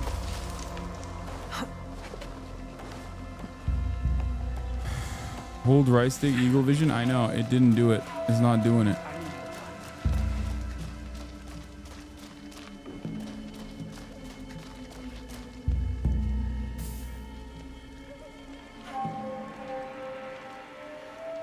Oh, castle's that way.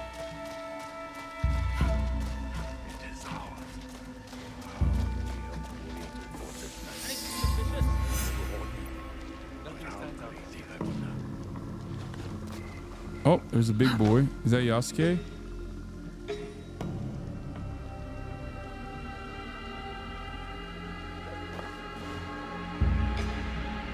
Uh-oh. There's some really big boys here. Put those away! Quickly! They are coming! What do you see? Still checking.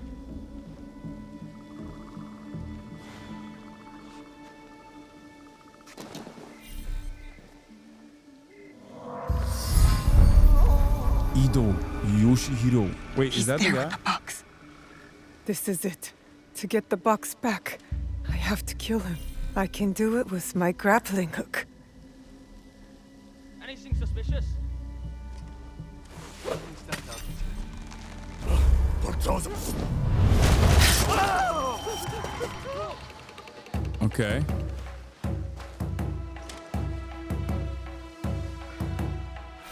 I have to leave. Assassins among us!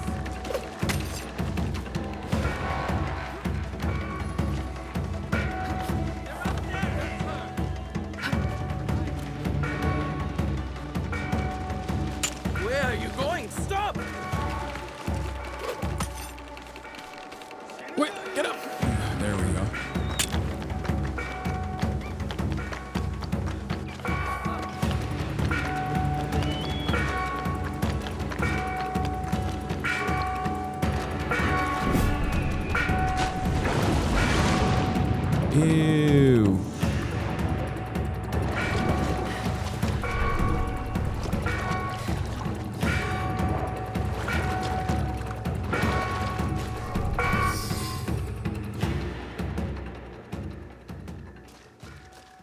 That was a poopy ass water.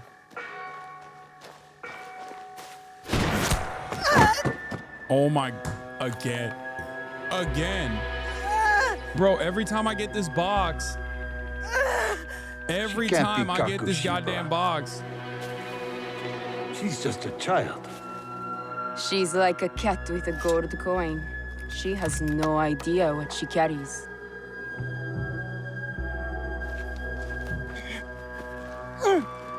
You legit play that better than any streamer I've seen? Yeah, it's because I tried hard to not get caught, and then everyone made fun of me.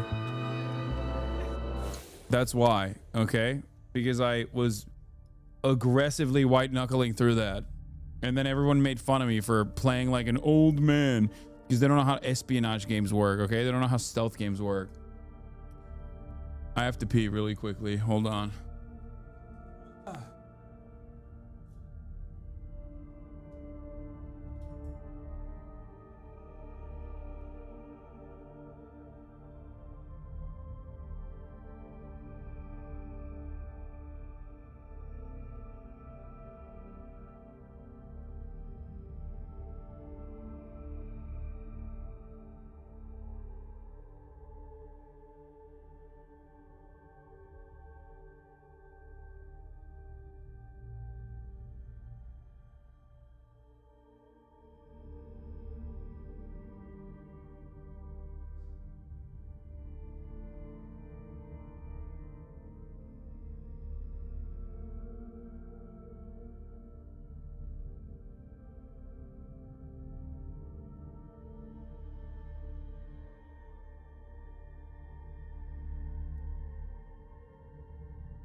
Classic Hasan gameplay. I had to pee after a long sequence. Give me a break, Will. It will be safe in Sakai.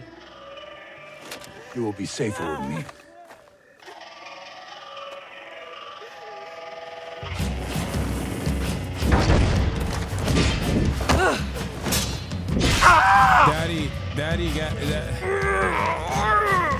Daddy came in to save us.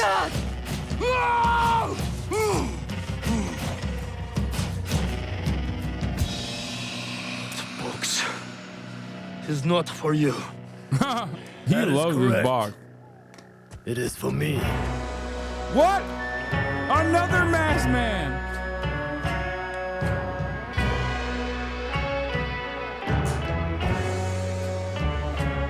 And an entire squadron of characters that we are going to have to assassinate one by one. I like that.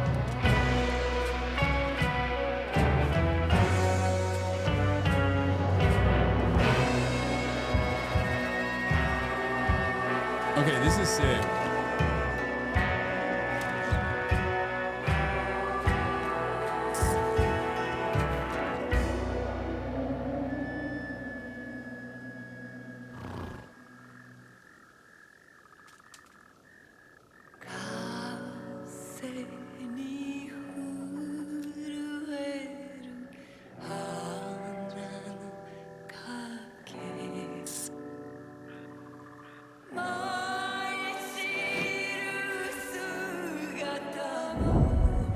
Bro, that's unwise, okay? I'm sorry. I thought you were a wise old man.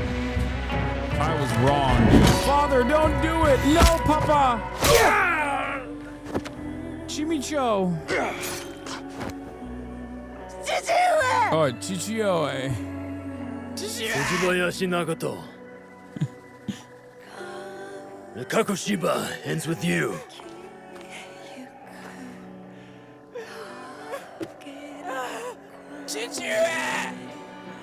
Nani! Put them out of their misery.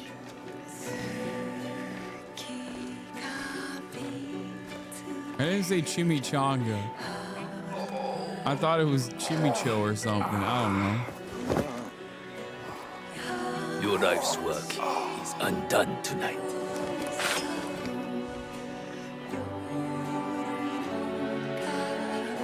I want to thank Ubisoft for sponsoring this stream. Let them suffer. Let them die in pain. Fine. We have what we came for.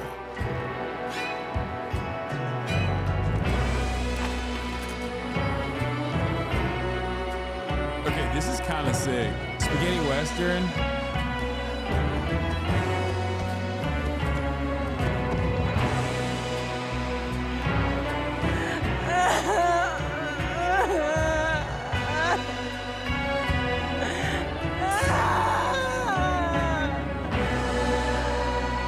They even had Hattori Hanzo. This is Kill Bill.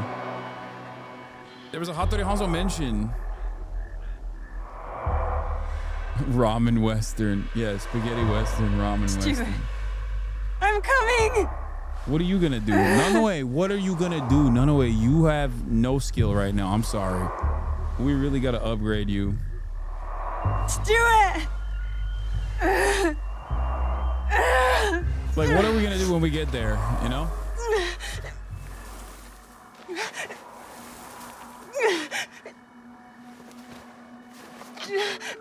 Ramen Eastern.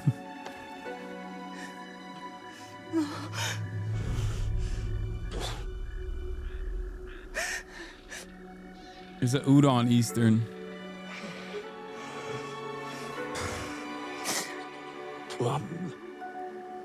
Yeah, Nano has no motion, I'm sorry to say, so far. You let Nagato die.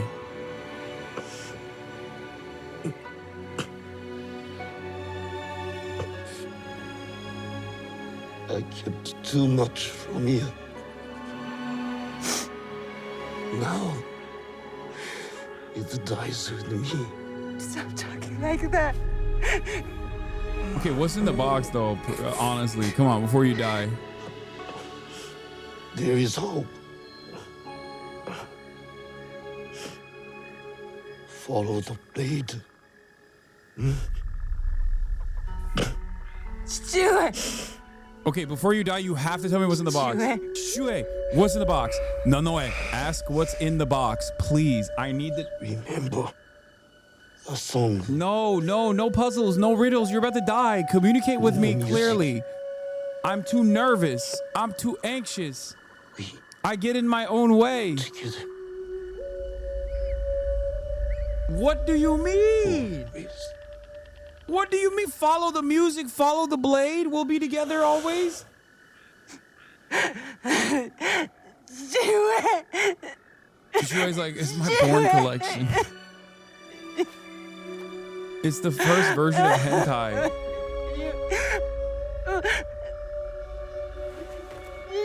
That's what's in the box. It's the first ever hentai invented.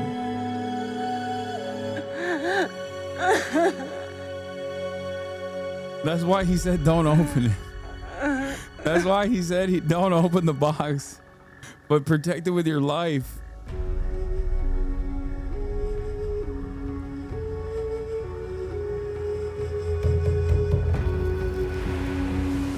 Ancient Yaoi collection. Shue was a real gooner, dude. Takes one to know one.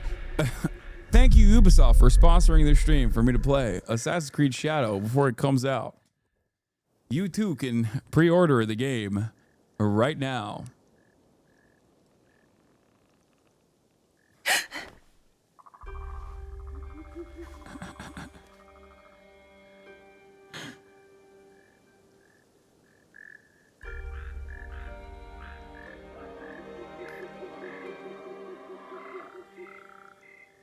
If you would like to save the first edition PSA 10 hentai from the box that Chichue lost, you must pre-order now.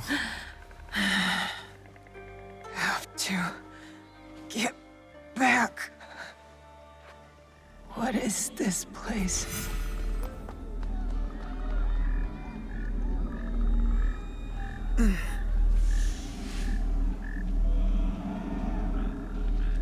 How did I get here? Stu.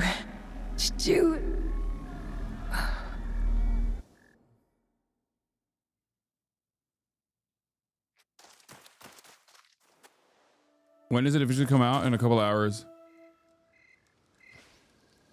Like, it officially comes out on the 20th, so it's probably out for some people.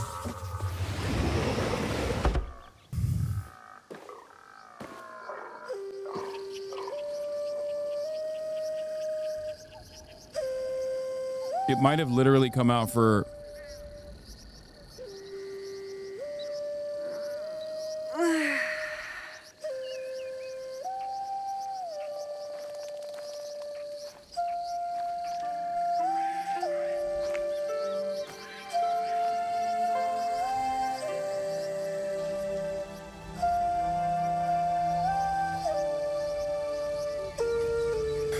For me, it comes out in a couple hours.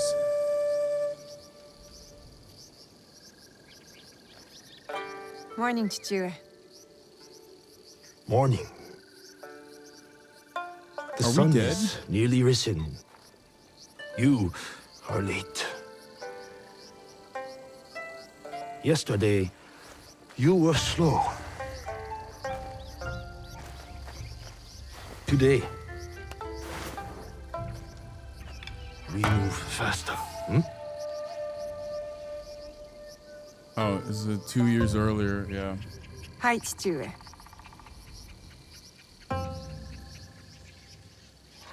Getting past me is the first challenge. What did I say? Okay, goddamn. Faster. You cooked my ass, dude. Chill. Oh, what God. did I say? Faster. Okay, that's too fast. Too fast! Too what fast! What did I say? Shui, you're too fast, bro. Faster. Let us begin. Come. Hold the posture, but always defend.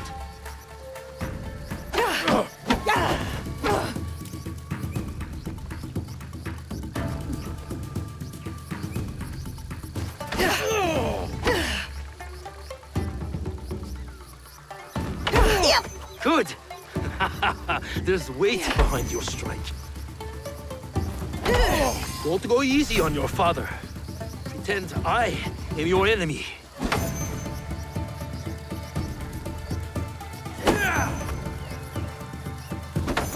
Easy. It's easy. It's easy to me. It's nothing to me. I'm getting better. I am. Show me. You win this match, and I will cook tonight. Deal. Uh-oh. He's gonna cook my ass, I think. Chui, don't do it.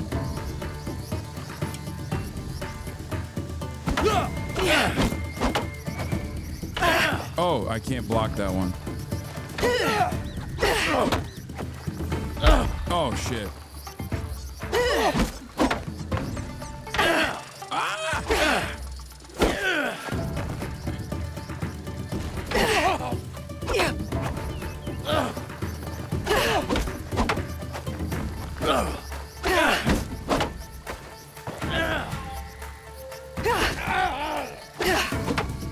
I'm beating that ass, though.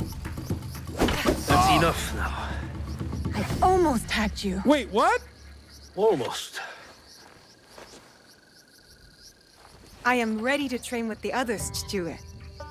This training is enough. You have other obligations. I am the daughter of one of Iga's greatest warriors. I cooked him. Don't I have a reputation to uphold? I beat his ass. I hit him way. Daughter of Iga. Bro, I hit him way more than he hit me. That's crazy. Everybody calm down. That means caring for the people within it. That's what I'm I failed asking tutorial. to do. I want to protect them. The Iga on the way is shared responsibility, community, and benevolence. You will bestow that upon Matsu today. Auntie Matsu again? Any day she needs you, you will help her. Or any of our neighbors. Yes, Stu. Auntie Matsu kept me for hours yesterday. Clearing the wasp nest from her tree should have taught you to work quickly. I kept getting stung. No complaints. You know why we help our neighbors. Alone, we are nothing. But together... The height of the great mountain is not made by one stone. Yes. To the rest of the country, Nobu killed the Egans pre-communists? are different Good. people. So we must come together to form a mountain. This morning, I feel like rubble. You are a pebble now. As my daughter, much is expected of you. The Fujibayashi name is a rock at the base of the mountain. I know, Chichue. I'll help Auntie. I'm doing an ad for Ubisoft. What do you mean know what she communism, will give dude? you in return. None of that. Breakfast. So, it's not for nothing. You give, and you receive. That's Whoa, hold up. I have my own work to do.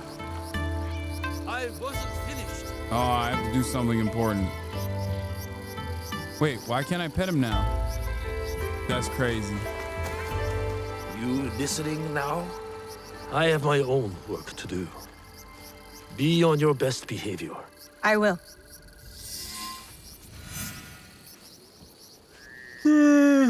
Talk to Matsu.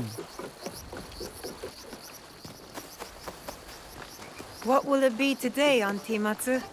Weeding the turnips? Scrubbing your iron pots? I'll find out just over the hill. What about this thing? Can I pet this thing? Come here. Come here. Come here. Oh my God.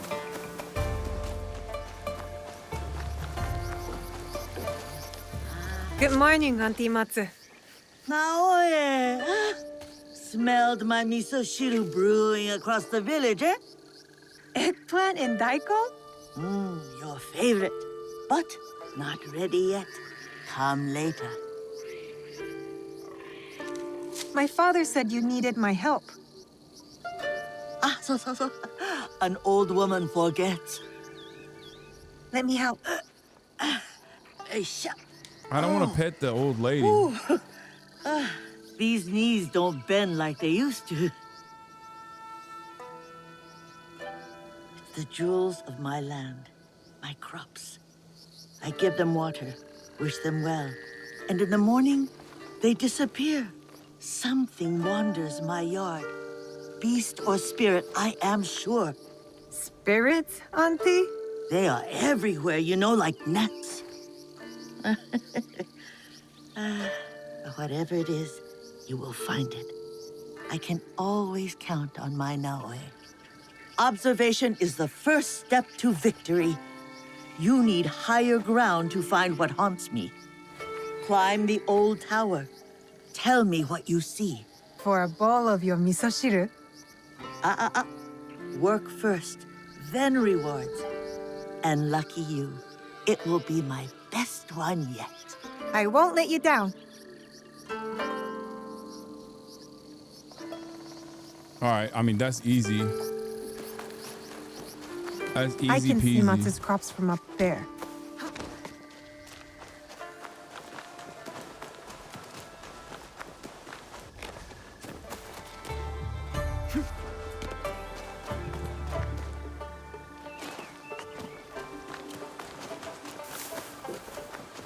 Oh. Come here. Come here. I want to pet. I want to pet you. Come here. Wait, if I hide behind this box, maybe the cat won't see me.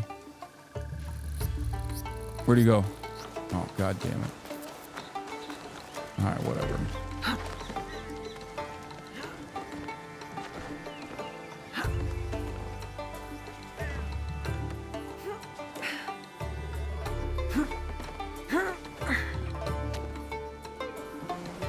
Easiest mission of my life, dude. It's an animal. A deer?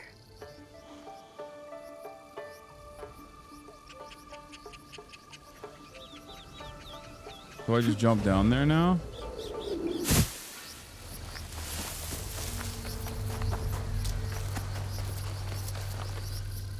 A deer that was shot and killed.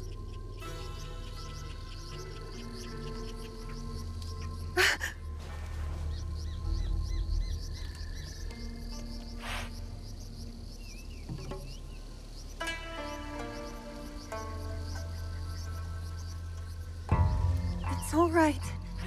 Don't... Good luck explaining that. That deer thinks you killed her. Oh my God, the Whoever mouth. did this will pay.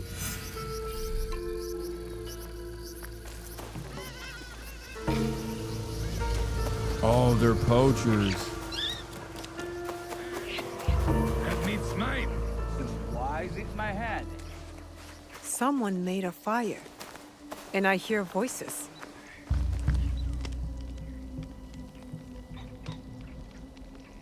Yeah, Who I are stepped you? over it. He's dead. The deer's dead. Who wants to know? I do. We are innocent survivors from battle, starving and alone. You would turn us away? Not with that flimsy bokens, you won't.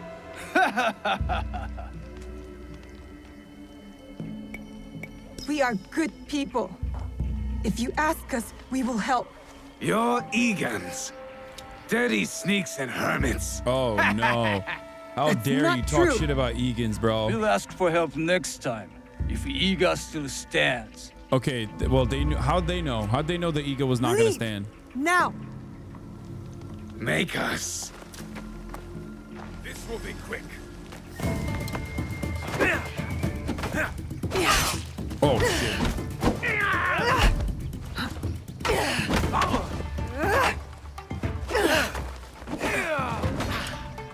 You can get some of the smoke too.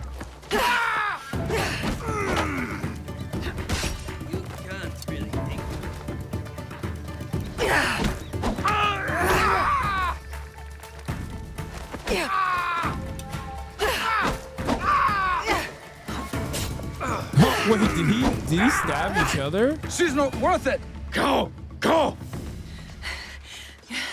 Sis is using a twig? Yeah, but I beat that ass though.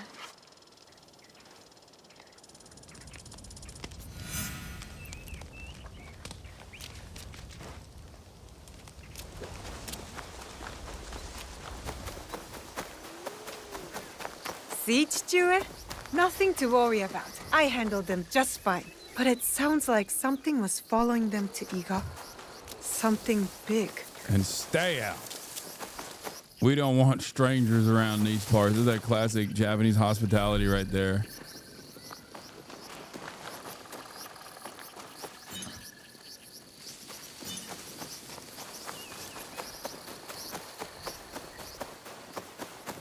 Arigato. Domo arigato. What? Can I pet this? Oh my God, look at this little Bambi. Little Bambi. Yo, your mom just died, by the way. Let me pet you, little Bambi.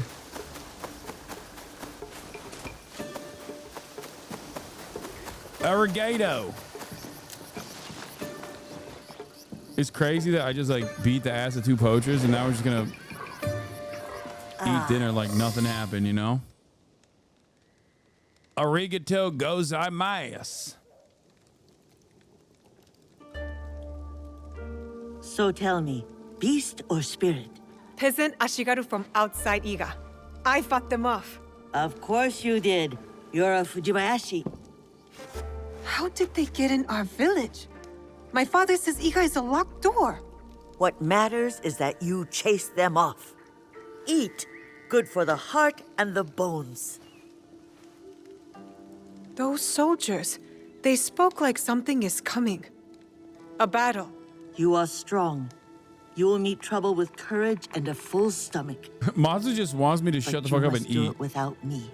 Why? My father said you were once a great fighter. That is long behind me. Mazu's like, come on, just eat. These Come on. days, I am only good with a hocho to chop vegetables. Don't talk like that. Your spirit is young. My body is old now, eh? It is tired. Soon I will venture up the mountain and never return. Happily. Well, Is that what happens as to long Japanese as people you're when they around, die? They I just will walk take up care the of you. mountain? And when you can't even use a hocho, you can live with me and my father. A generous soul, like your mother. Oh, how Japanese proud people never Suyu die. They would just be walk up the mountain. to see who you are becoming. Oh, no way. My father doesn't like to talk about her. My He dad has his keeps threatening reasons. to do that. Forgive me. Eat more, huh?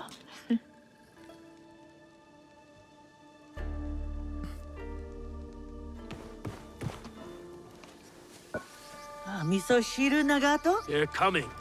Whew. The armies of Oda Nobunaga. His son is at our borders. Nobukatsu, ready to attack Iga. I must meet them Like head Joe on. Biden. We can't let them reach the village.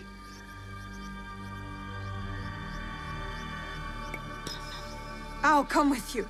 No. Protect Matsu. Stay quiet and safe. But I can fight. You do not know what you are asking to do. You are not ready. Trust me. Follow my instruction. Yes, Chichiue. Wait for me. I will return. Iga is a mountain city Peasant town Ashigaru. that has a communal warning. lifestyle, and the big bad Oda Nobunaga wants it for himself because he's the great uniter. Okay? That's what's going on right now. Also, I feel like if I beat his ass in the tutorial, he would have let me fight, but now he's not.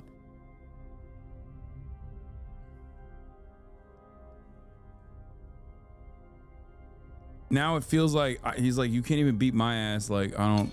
Sit, eat. Matsu, all you care about is eating soba. I love the ramen noodles, but god damn. All you've been telling me, the enemy's at the gates, and you're like, come on, eat this. Eat this okra. I feel useless. Waiting is not useless. Like I say, observation is the key to victory. Or else we are carps on the slab. I shouldn't have taken no for an answer. Yeah, eating I and should be beside my observing. father right now, fighting. He thinks I'm weak. No, Naoe. Yes, I'm done waiting. To I be want fair, to I am help. weak. I want to fight. So let us go. You have kept your bravery dark behind your eyes so your father does not see it. Enough hiding. Enough hiding. I know just where to begin. Off we go. We're going to get more food.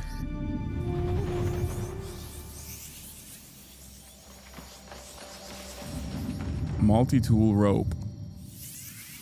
Look at how quick that loading is on this PC. You're awake. That's good. Can you hear me? Understand me? Now, I'll ask you politely not to run away again, hmm? I can't go anywhere.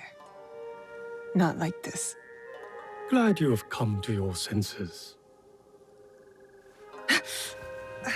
Have you ever seen a bone pierce its way through the skin? That's crazy to talk like that in front of Not a kid. my own. If you were to take another stroll on that leg, I imagine you'd see it firsthand. Bro, Chatter said boo old people. What do you think Japan is, man? I guess even back then, but certainly now, okay? You can't say you're a weeb and then say boo old people in Japan. This is accurate. I'm not that young. When you get to be my age, everyone is young. What is your name?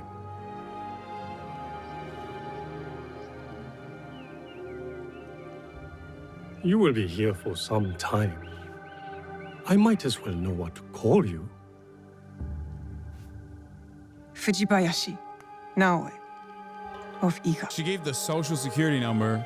She played sorry. silent. The little and then- one is Junjiro. And this place is Makino Odera, a temple. Or at least, what is left of it. War's shadow has darkened much in Setsu, as in Iga. When you found me, did you... Is he... That kid has iPad face. iPad face. Yeah, that kid's played Candy Crush. He knows what Skibbity Toilet is. You can't fool me. I am sorry. She kind of has iPad face too. Naoe. I don't know why I hit that Arab stank on it. Naoe. Yeah, kalp. Will's chat was calling him you. I was a tubby iPad-faced kid as well when I was growing up.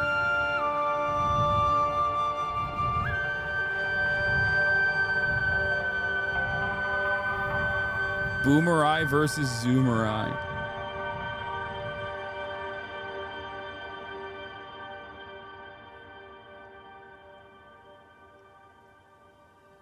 Oh, it means chubby? No, there's a specific type of face a child has when they've grown up with an iPad.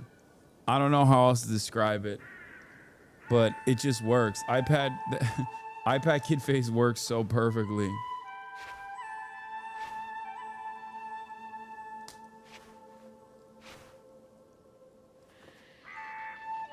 You... Oh, yeah. Spit it out. Well, say it. You should eat more. It's ungrateful to waste Bro, food. everybody's trying to get me to eat food. What the hell, man? Now he's got an ED, dude. Junjiro, What the hell? Fetch me a blade, would you? I believe it's time we freed our guest from her splint.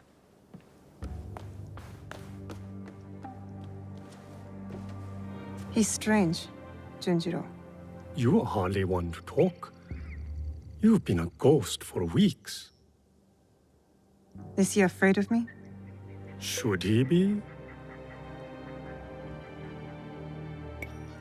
No. As long as he's not an enemy. Good. That's a crazy talking. You should know it was Junjiro who tended to you day and night. As long as he's not an Junjiro enemy kept is a a cross crazy on thing to your say brow about an to break 8-year-old. Safiba. Is that when he painted all those portraits? The Damn, boy I'm paints dunking on his what he painting too? sees.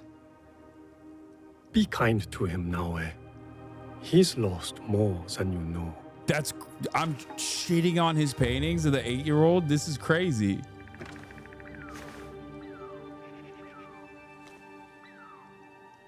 Terror, baby. Pain is expected, but you can walk. It will be some time before you're at full strength, but you can work toward it on your feet, and maybe even help around the temple for once. What a thought.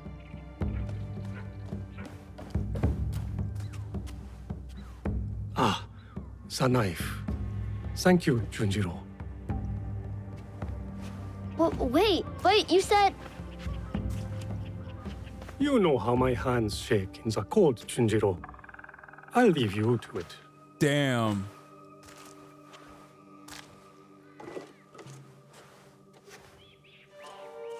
Go on. I trust you. Making the iPad kid be my don't doctor. like handling knives. Are you sure I didn't hurt you? Don't worry. I'm tougher than I look. Really? What's that supposed to mean? I just meant because you're... Never mind. Junjiro owned me, okay? Junjiro owned me. He's like, yeah, really? You're tougher than you look? Because you look like doo-doo.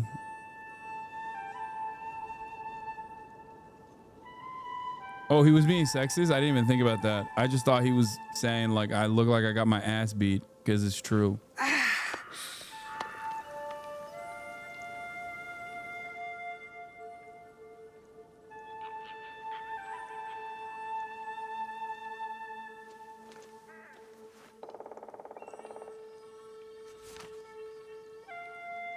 Eight-year-old misogynist? That makes sense. Andrew Tate style. Oh my gosh, he painted me as the devil. No, wait, I was hoping...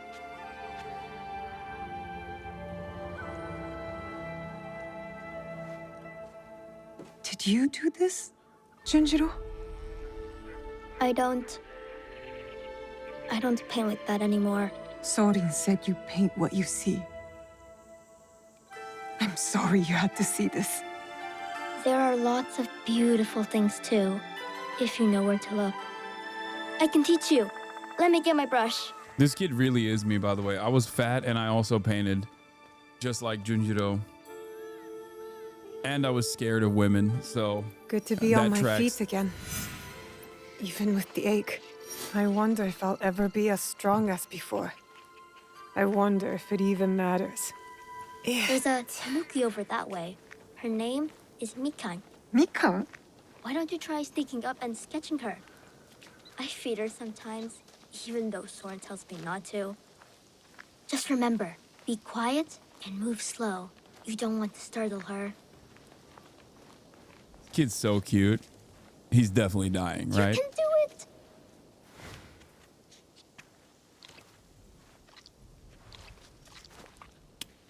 I need to paint this. I must approach carefully.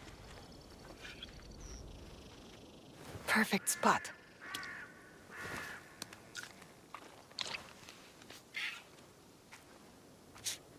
That's a fat ass fox, bro.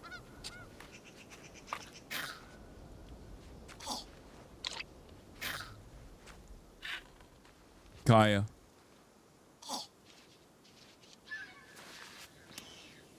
That boy thick. God damn, he been eating eggs in this economy too. under the Brandon regime, under the Trump regime, that one egg's like $4. 4 yen. I mean, it looks mostly like a tanuki.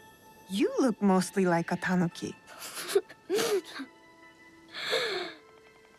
You're right. It's not very good. Guess I'm not much of an artist, huh? It just takes practice, like anything. And you understand that. You play music. Why do you think that?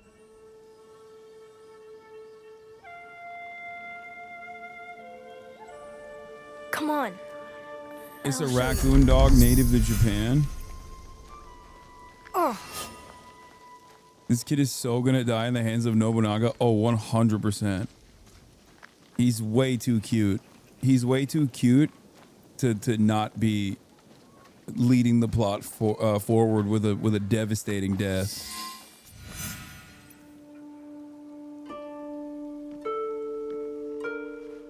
Someone in the chat said, "End him." You're insane. We found this. Where we found you.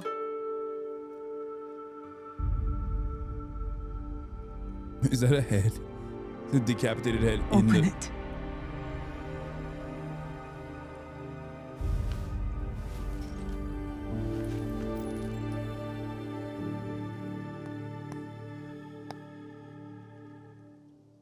No way.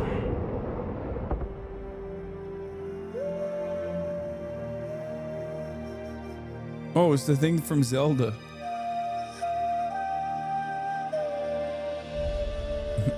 The Ocarina of Time is broken.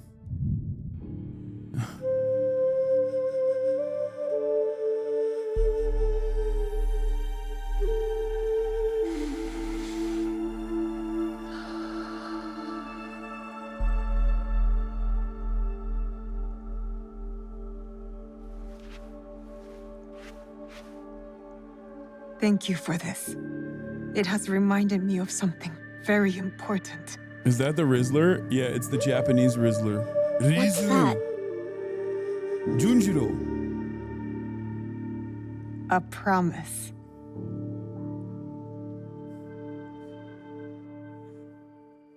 A boom! Boom! A boom! Arigatou gozaimasu.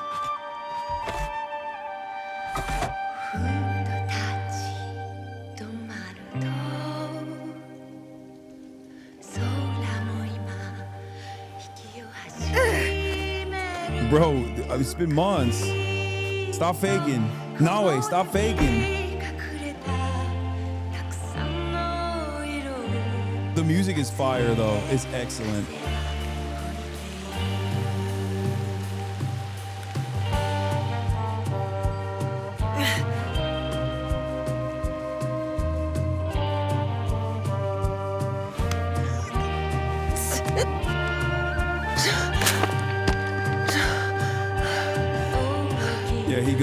He goes to Lawson and gives 5 big booms to the to the Tamago Sando.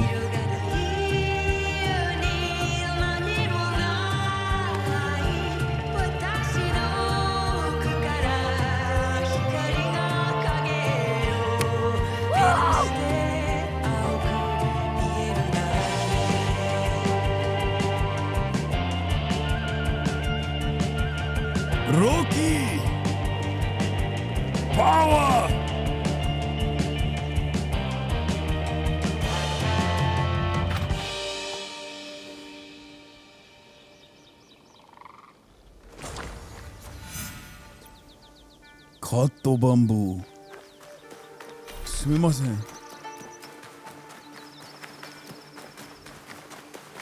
Kato.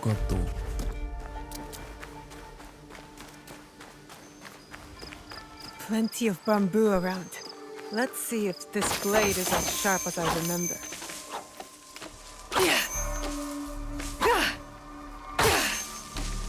Damn. Why is cut bamboo a mission where you have to cut a bunch of bamboo? What is happening?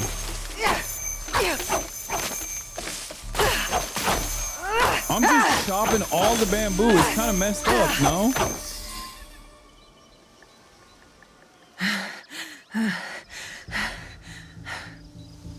Did it work? Do you feel better now that you've destroyed something? Yeah, he's right. He's right. Vengeance is a lonely path now, eh? Believe me, there are other ways to heal. Like eating. All the old people want me to just eat in this game.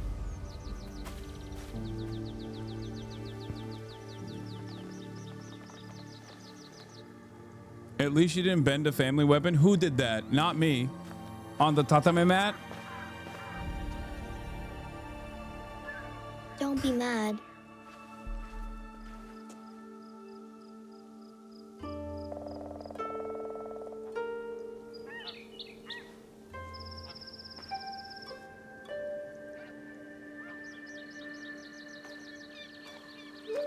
That's why Junjiro's so chubby.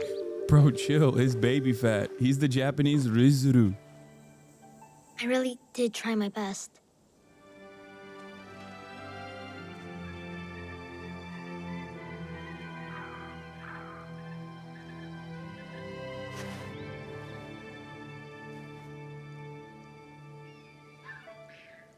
He's the man. Junjiro's the man, dude. That's so... He's dope. He's definitely dying. Do you like it? How? It would seem Junjiro has a knack for mending things. With a little help, of course. Can you play something that way? Please?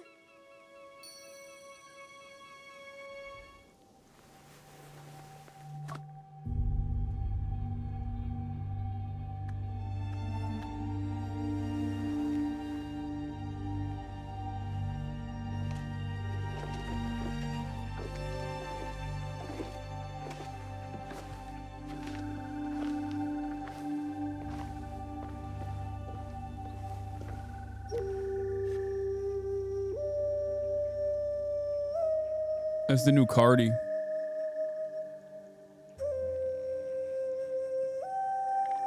Damn, she is music. Little kids like, come on, play that Cardi. Play that new Cardi. What does Anthony Fantano know about music? He gave it a 4 out of 10. He doesn't know enough about music. He's washed. Play the new Cardi album. Play that gas. I'm opium. That's what Junjiro's saying.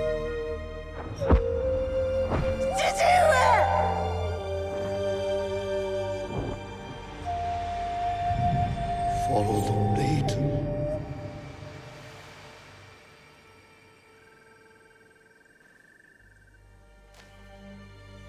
Thank you. You want to be Cardi? I can never repay your kindness. But now, I have a different debt to settle.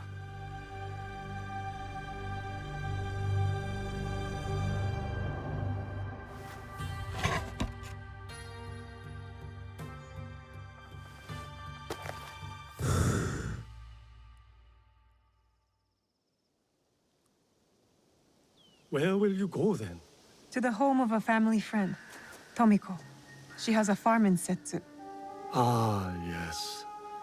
That poor family. You know the place? I have lived in Setsu a very long time, young one. I have heard all its stories, good and bad. To reach the farm, head north following the winding path down the mountain. But be careful. Danger is everywhere. And now, remember to tend to your wounds.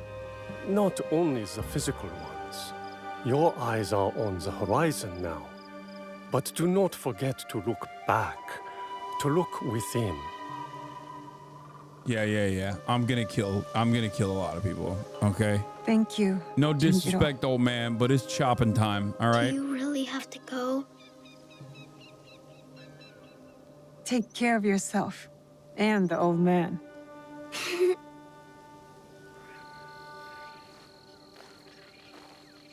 Yeah, no. This is like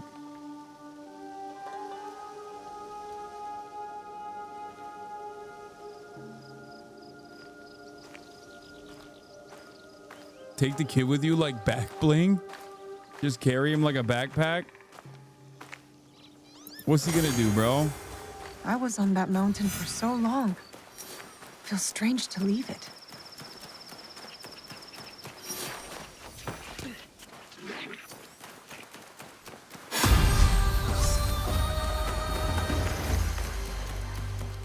All right, let's see the level up structure now. Whoa! Hey, yo! Don't know what happened there. Okay, domo arigato. I did not do that on purpose. All right, put the headgear on.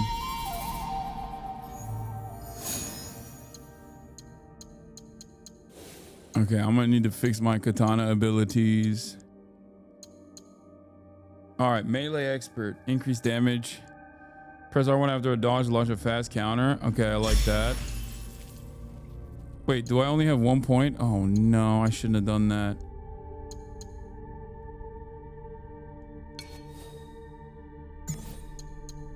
I should do this instead, right?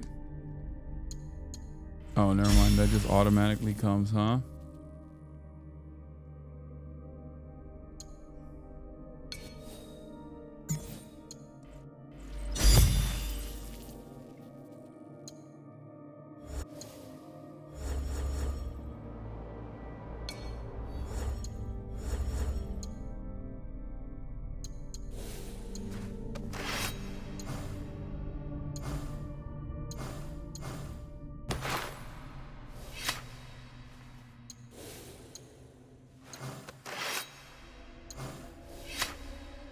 Got the common katana.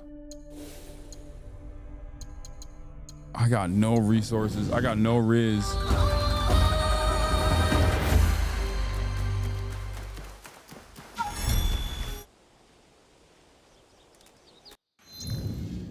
I already did it.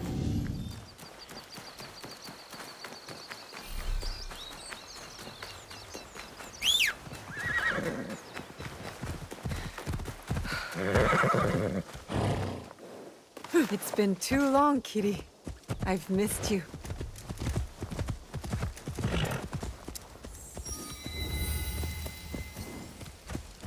Eboshigata Hachimono Shrine.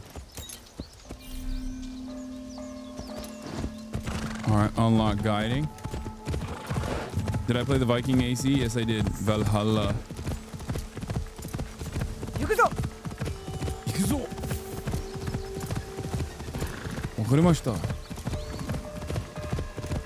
Destroy it? Wait, just go back to the shrine and just destroy the shrine? Y'all are crazy. Oda's shadow grows longer with each passing day. Is anywhere safe?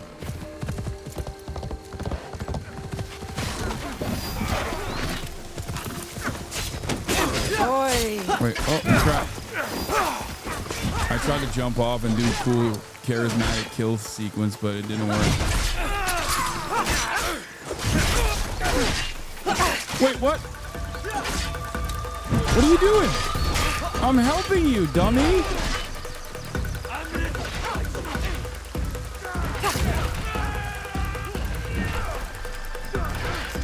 What the hell?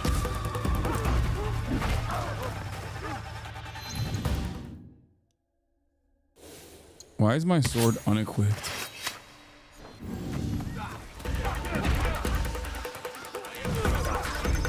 What is happening?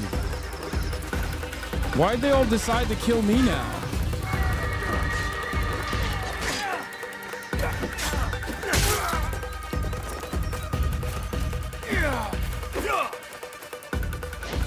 Trust no one. I was trying to help you guys.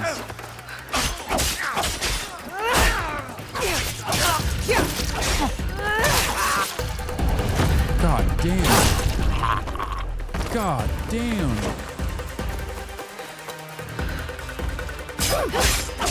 Alright, chop chop, I guess.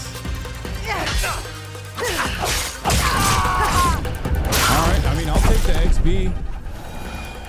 I'll take the XP. You deserve it.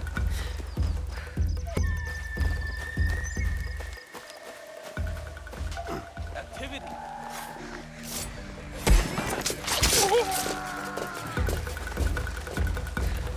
What does this do?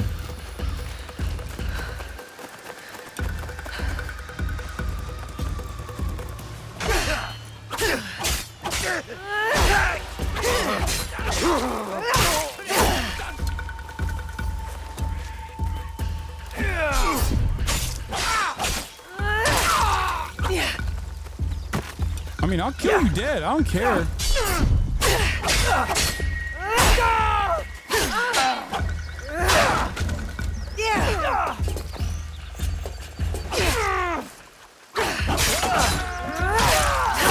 You have another robe thing? What is this? Oh.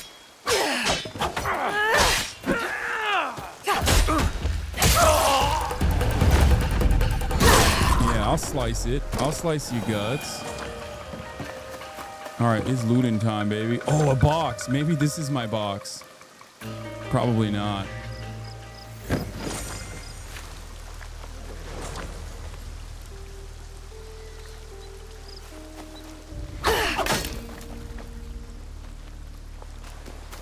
Combat music is really good. I don't know why they decided to attack me like that. That was weird.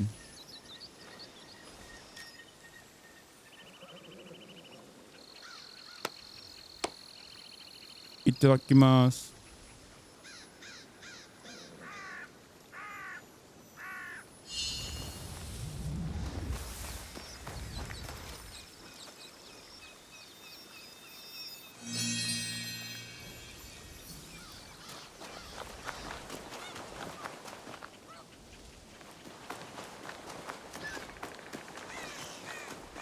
How do you like the game so far? A lot. It's great. Combat is fluid. It's very cinematic. It tickles my weeb sensibilities. I didn't like that they fought me, but the peasants that I was trying to be on the side of,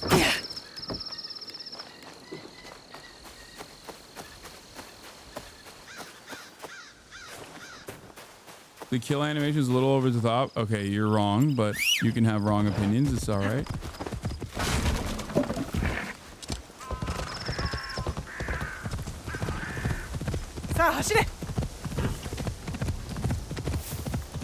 Oh, crap.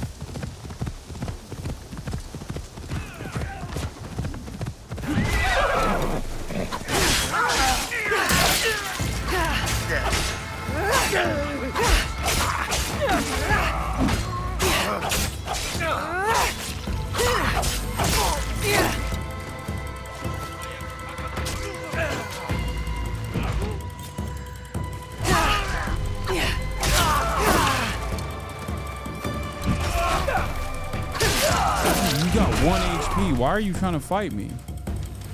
Let's see if I can assassinate him. Nope.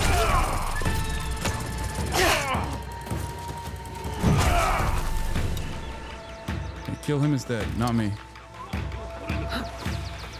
Okay. Okay, big guy. Oh, you're hot? Yeah. Yeah, you can't even pull your sword out because I'm beating you like a pig. All right, you guys fight, and then I'll figure it out. I'll beat the winner's ass. I think I know who's gonna win this one.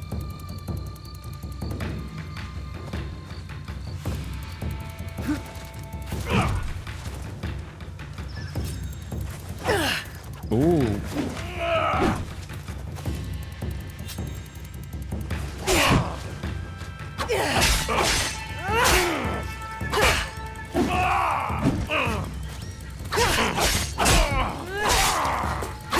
Oh, not so hot now, are you? Yeah, without the helmet too. Yeah, that's right, baby.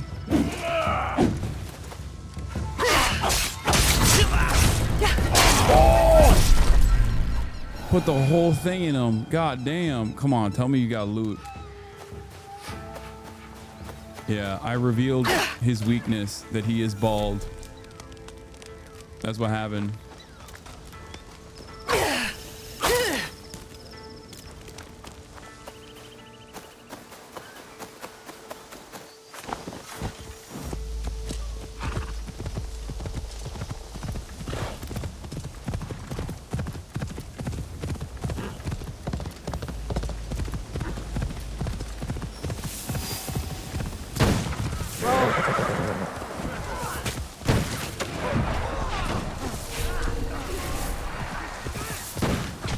Should I let these guys go and just keep riding?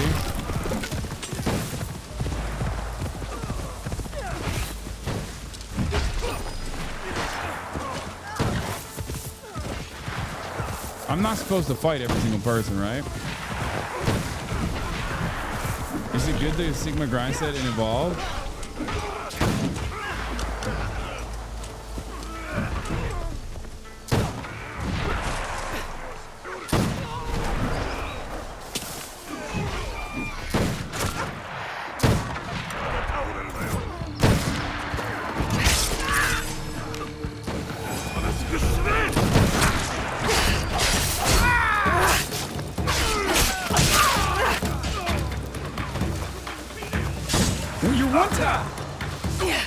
Why do you come at me when you're one tap, big dog? And you're bald.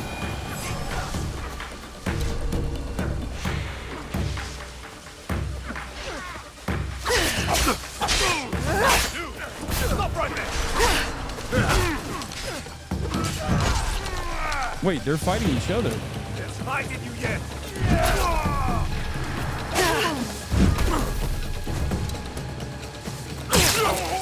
All these dudes. Oh, crap. Oh.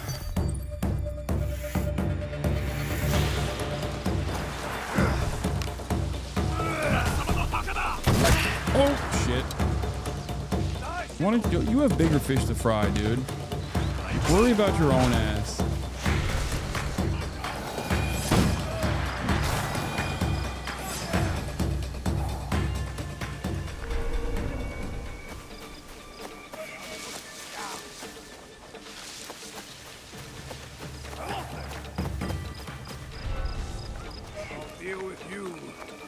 Uh-oh.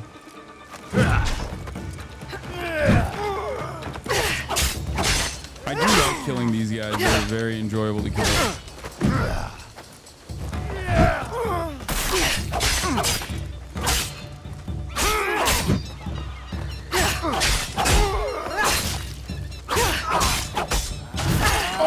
Oh shit. Okay, big boy hits hard though. When he does hit, he hits.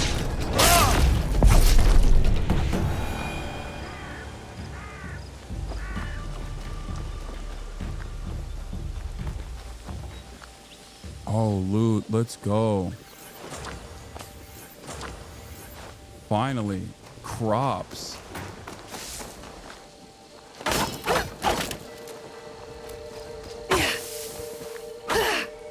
I love slicing shit with this katana.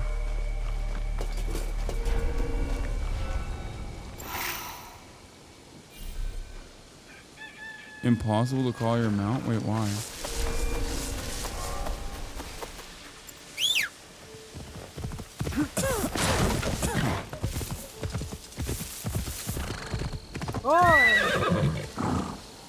What is that?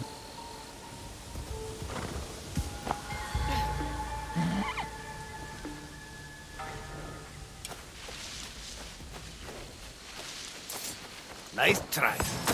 Oh shit. Okay. Respect. Oh shit. Bro, the big boys hit hard. The big boys hit hard officially.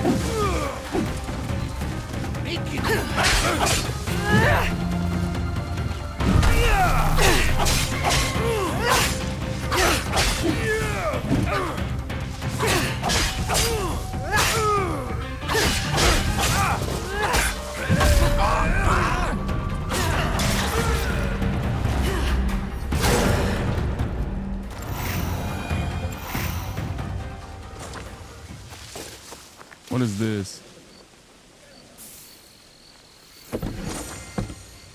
Tool specialist, common light armor. Wait a minute. Okay.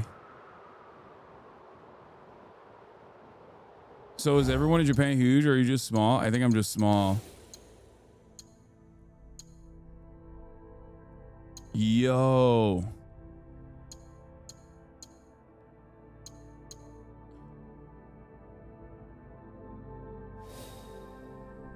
Okay, we dripped out. We dripped out. We drip. We drip. We drip. It's not a big deal. This is nothing to me. Drip is drip or drown time, baby.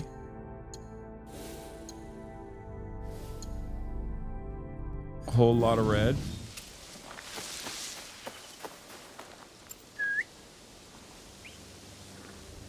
Yeah, we dripping.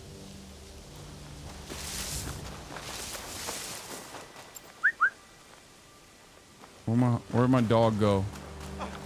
Hey, Mendohar! We should slice your belly open for the insult alone. Oda Zashigaru. I can't let this stand. It's none of your business. I will cut you.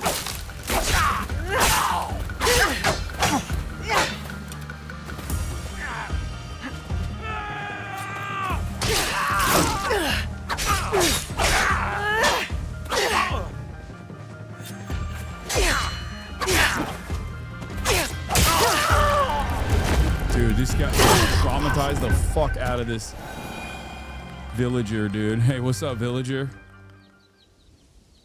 Thank you. The soldiers' cruelty knows no bounds. This isn't the first time they've harassed you? Oda's men grow vicious under their leader's power.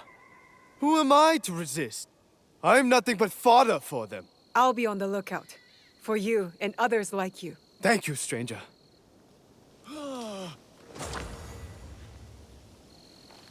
Yeah, I don't think you can use the product anymore. I'm sorry. I kind of murdered a soldier on it. Also, yep, sorry, you can't use the wicker basket either. I needed to cut it because it looks very cool when I cut stuff. Yeah, my bad. Where the hell's my horse, dude? No, actually, where is my horse? There it is.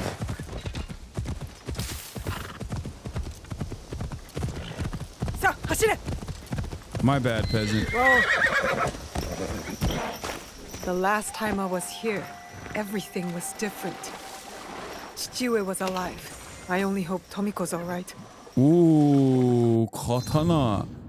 Bro, we're already getting katanas all around the world and shit. Like, what's that about, you know? What? This one has...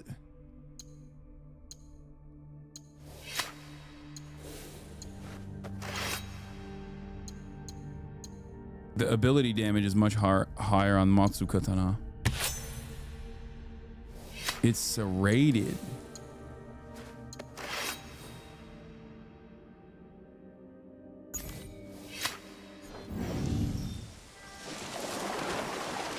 I feel like serrated blades are bad guy drip. You know what I mean?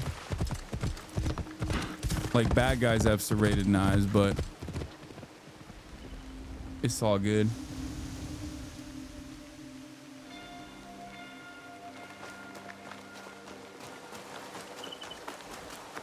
All right.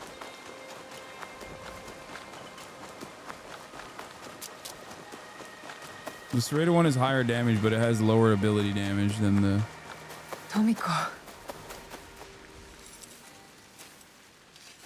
How come Tomiko. she's fine? Didn't they like burn this village? What happened?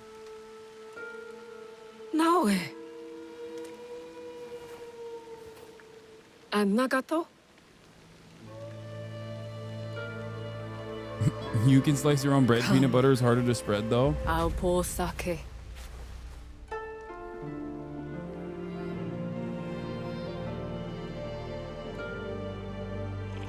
May his spirit find peace. Why is she looking sus? Tomiko's giving me sus vibes. I'm sorry.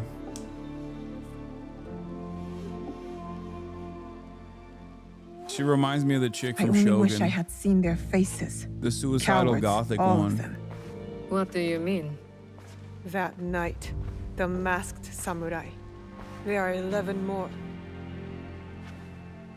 They killed my father, the Onryo. The masked man from Katano. I should have known he wasn't just some mad Ronin. So there's more than one.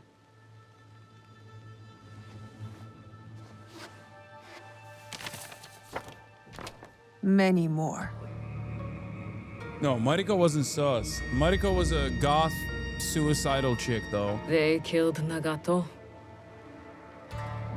If you didn't think that Mariko wasn't goth, you're just wrong. By the way, you've never been more wrong in your life.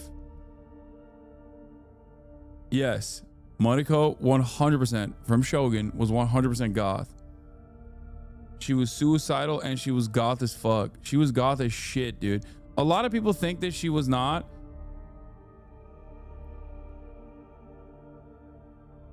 A lot of people think that she wasn't because, like, oh, can Japanese be goth? Like she's an adult Catholic convert in feudal Japan. That is the most goth you can be.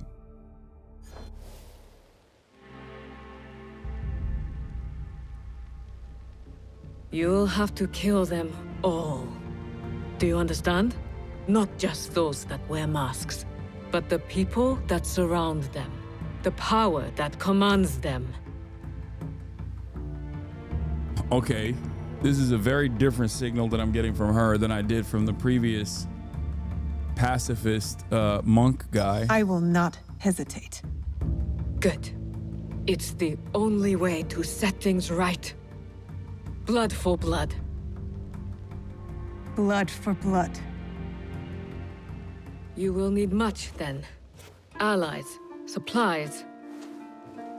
And a place to put them.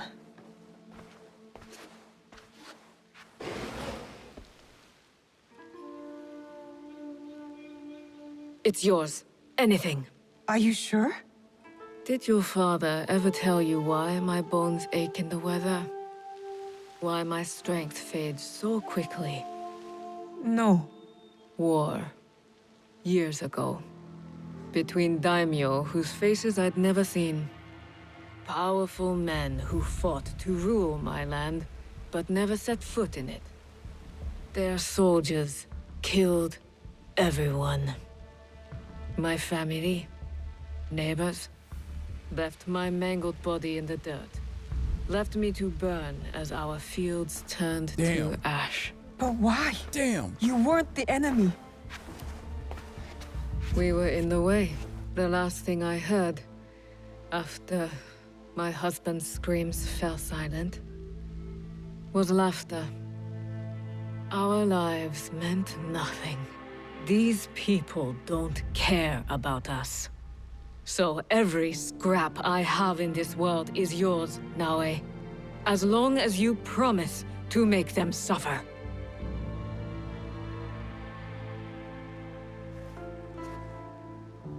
I'll have to make changes to the place. And it is time to start gathering supplies.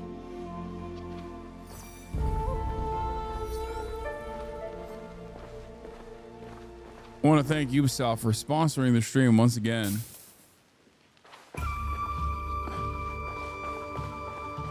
As our time with this hashtag ad is coming to a close. Do I feel bad about saying she's sus? No, I still think she's sus. This game is sick.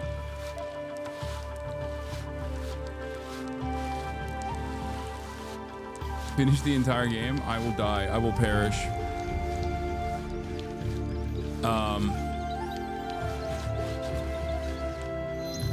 This is maybe it's because I'm a weeb, and I will say it's probably weeb brownie points a little bit for me, but game wise, like fun wise, I think this is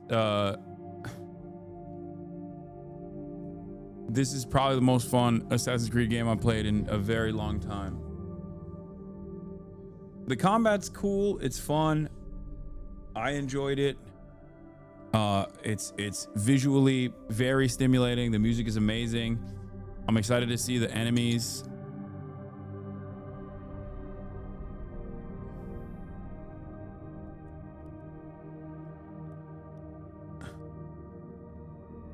I can't play more tomorrow because tomorrow I will be in Nevada with Bernard Sanders. I'm going to be in Nevada with Bernard Sanders, with my main man, and also Alexandria Ocasio-Cortez. I'm going to the Bernard rally, me and March. But before I end the hashtag, I mean, I already ended it, but I wanted to show you guys the box that they sent me.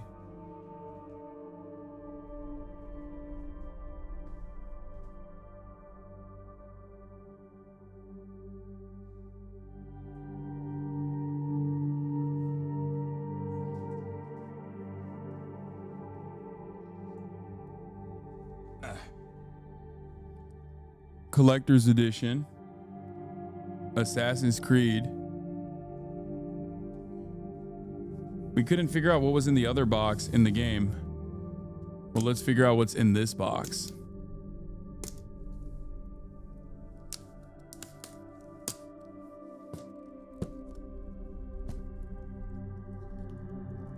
I don't know why it says Xbox Series X on it, but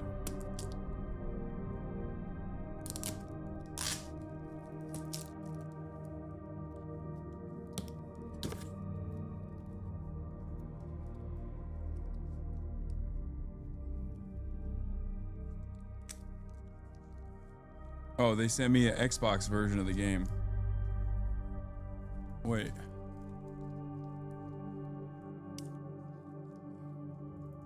No, it's not an Xbox, chat. It's too light to be an Xbox.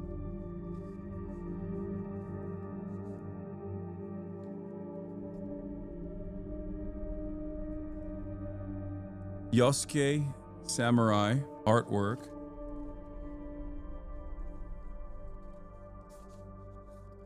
Artwork of all the characters. Naoe Shinobi. A little art book in there too.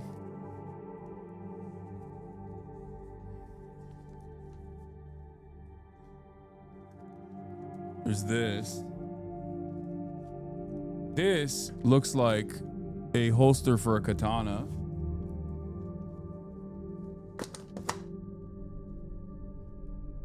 Don't know what this is. This is propping something up, I think. Hayır anne. Xbox game they sent me. I don't really have an Xbox, but they also sent this, like a Naoe stand for the game. If I want to put it in here. Let's see what else they got. Let's see what else they got in here.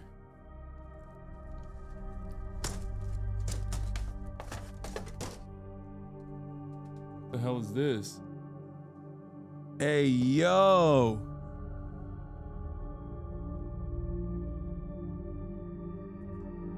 There's a cat on it. A scroll. This is chill.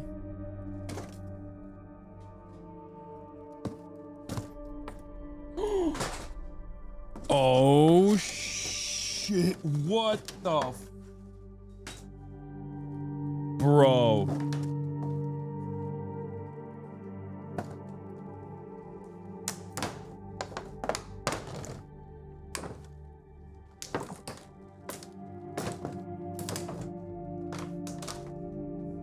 No.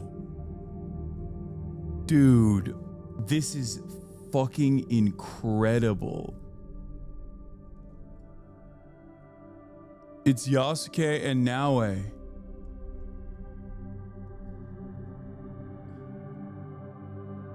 I think you put her here. Hold on.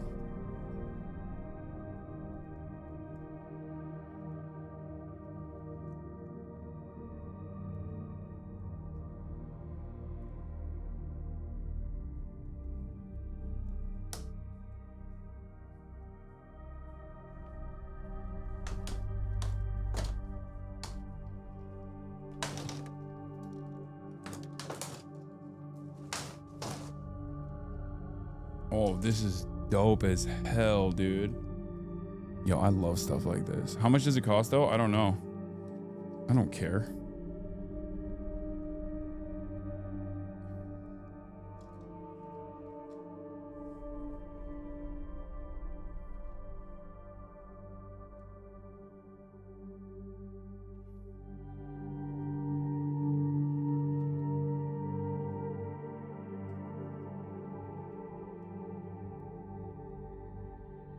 I guess this is supposed to be bent, but I don't know in which direction.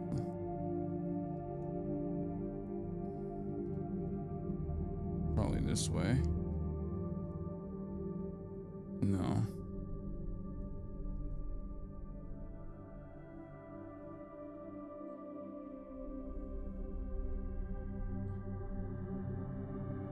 Are there instructions on the box? Probably. Hold on. I'll look at it in a second. I'll look at the final product in the back of the box.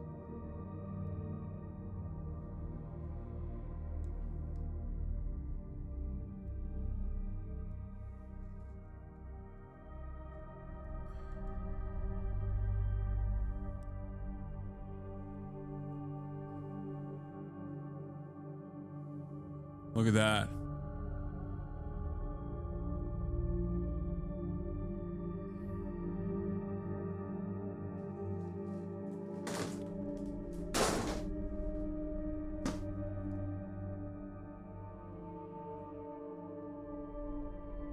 Naoe's Katana Suba, life-sized, collector's art book, 2 Sumi lithographs, a world map, and a Creed wall scroll, and a unique steelbook case with a base game.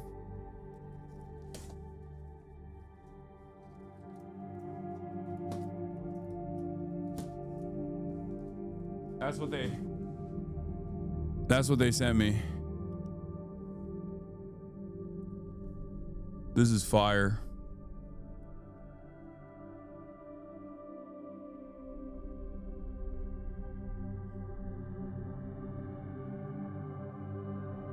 All right. That's dope.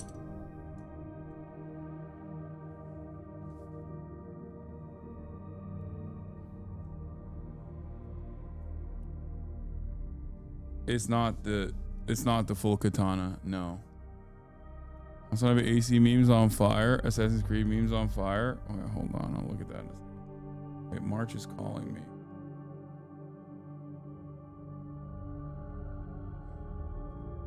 Anyway. Alright, let me turn this off.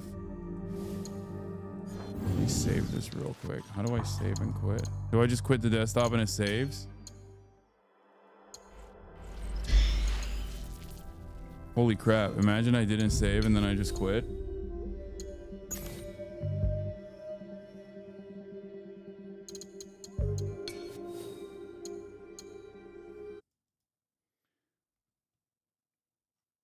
You be cooked with the collector's box. I'm not gonna lie. Yeah, it's dope. Naoe thanking Hellboy, Junjiro, and Grandpa before leaving to murder bald samurais.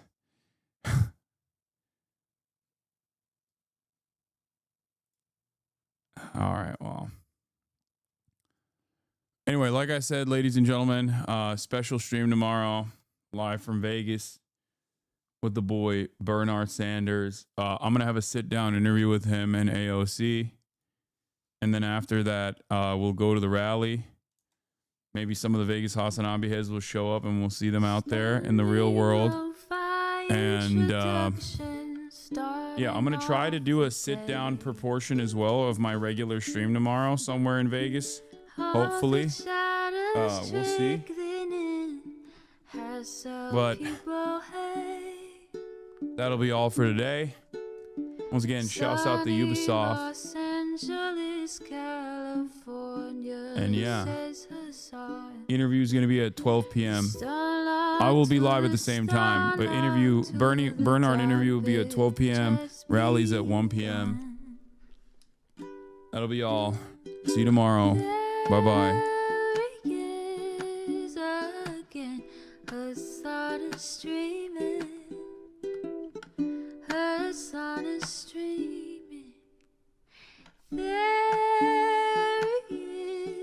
again, Hassan streaming,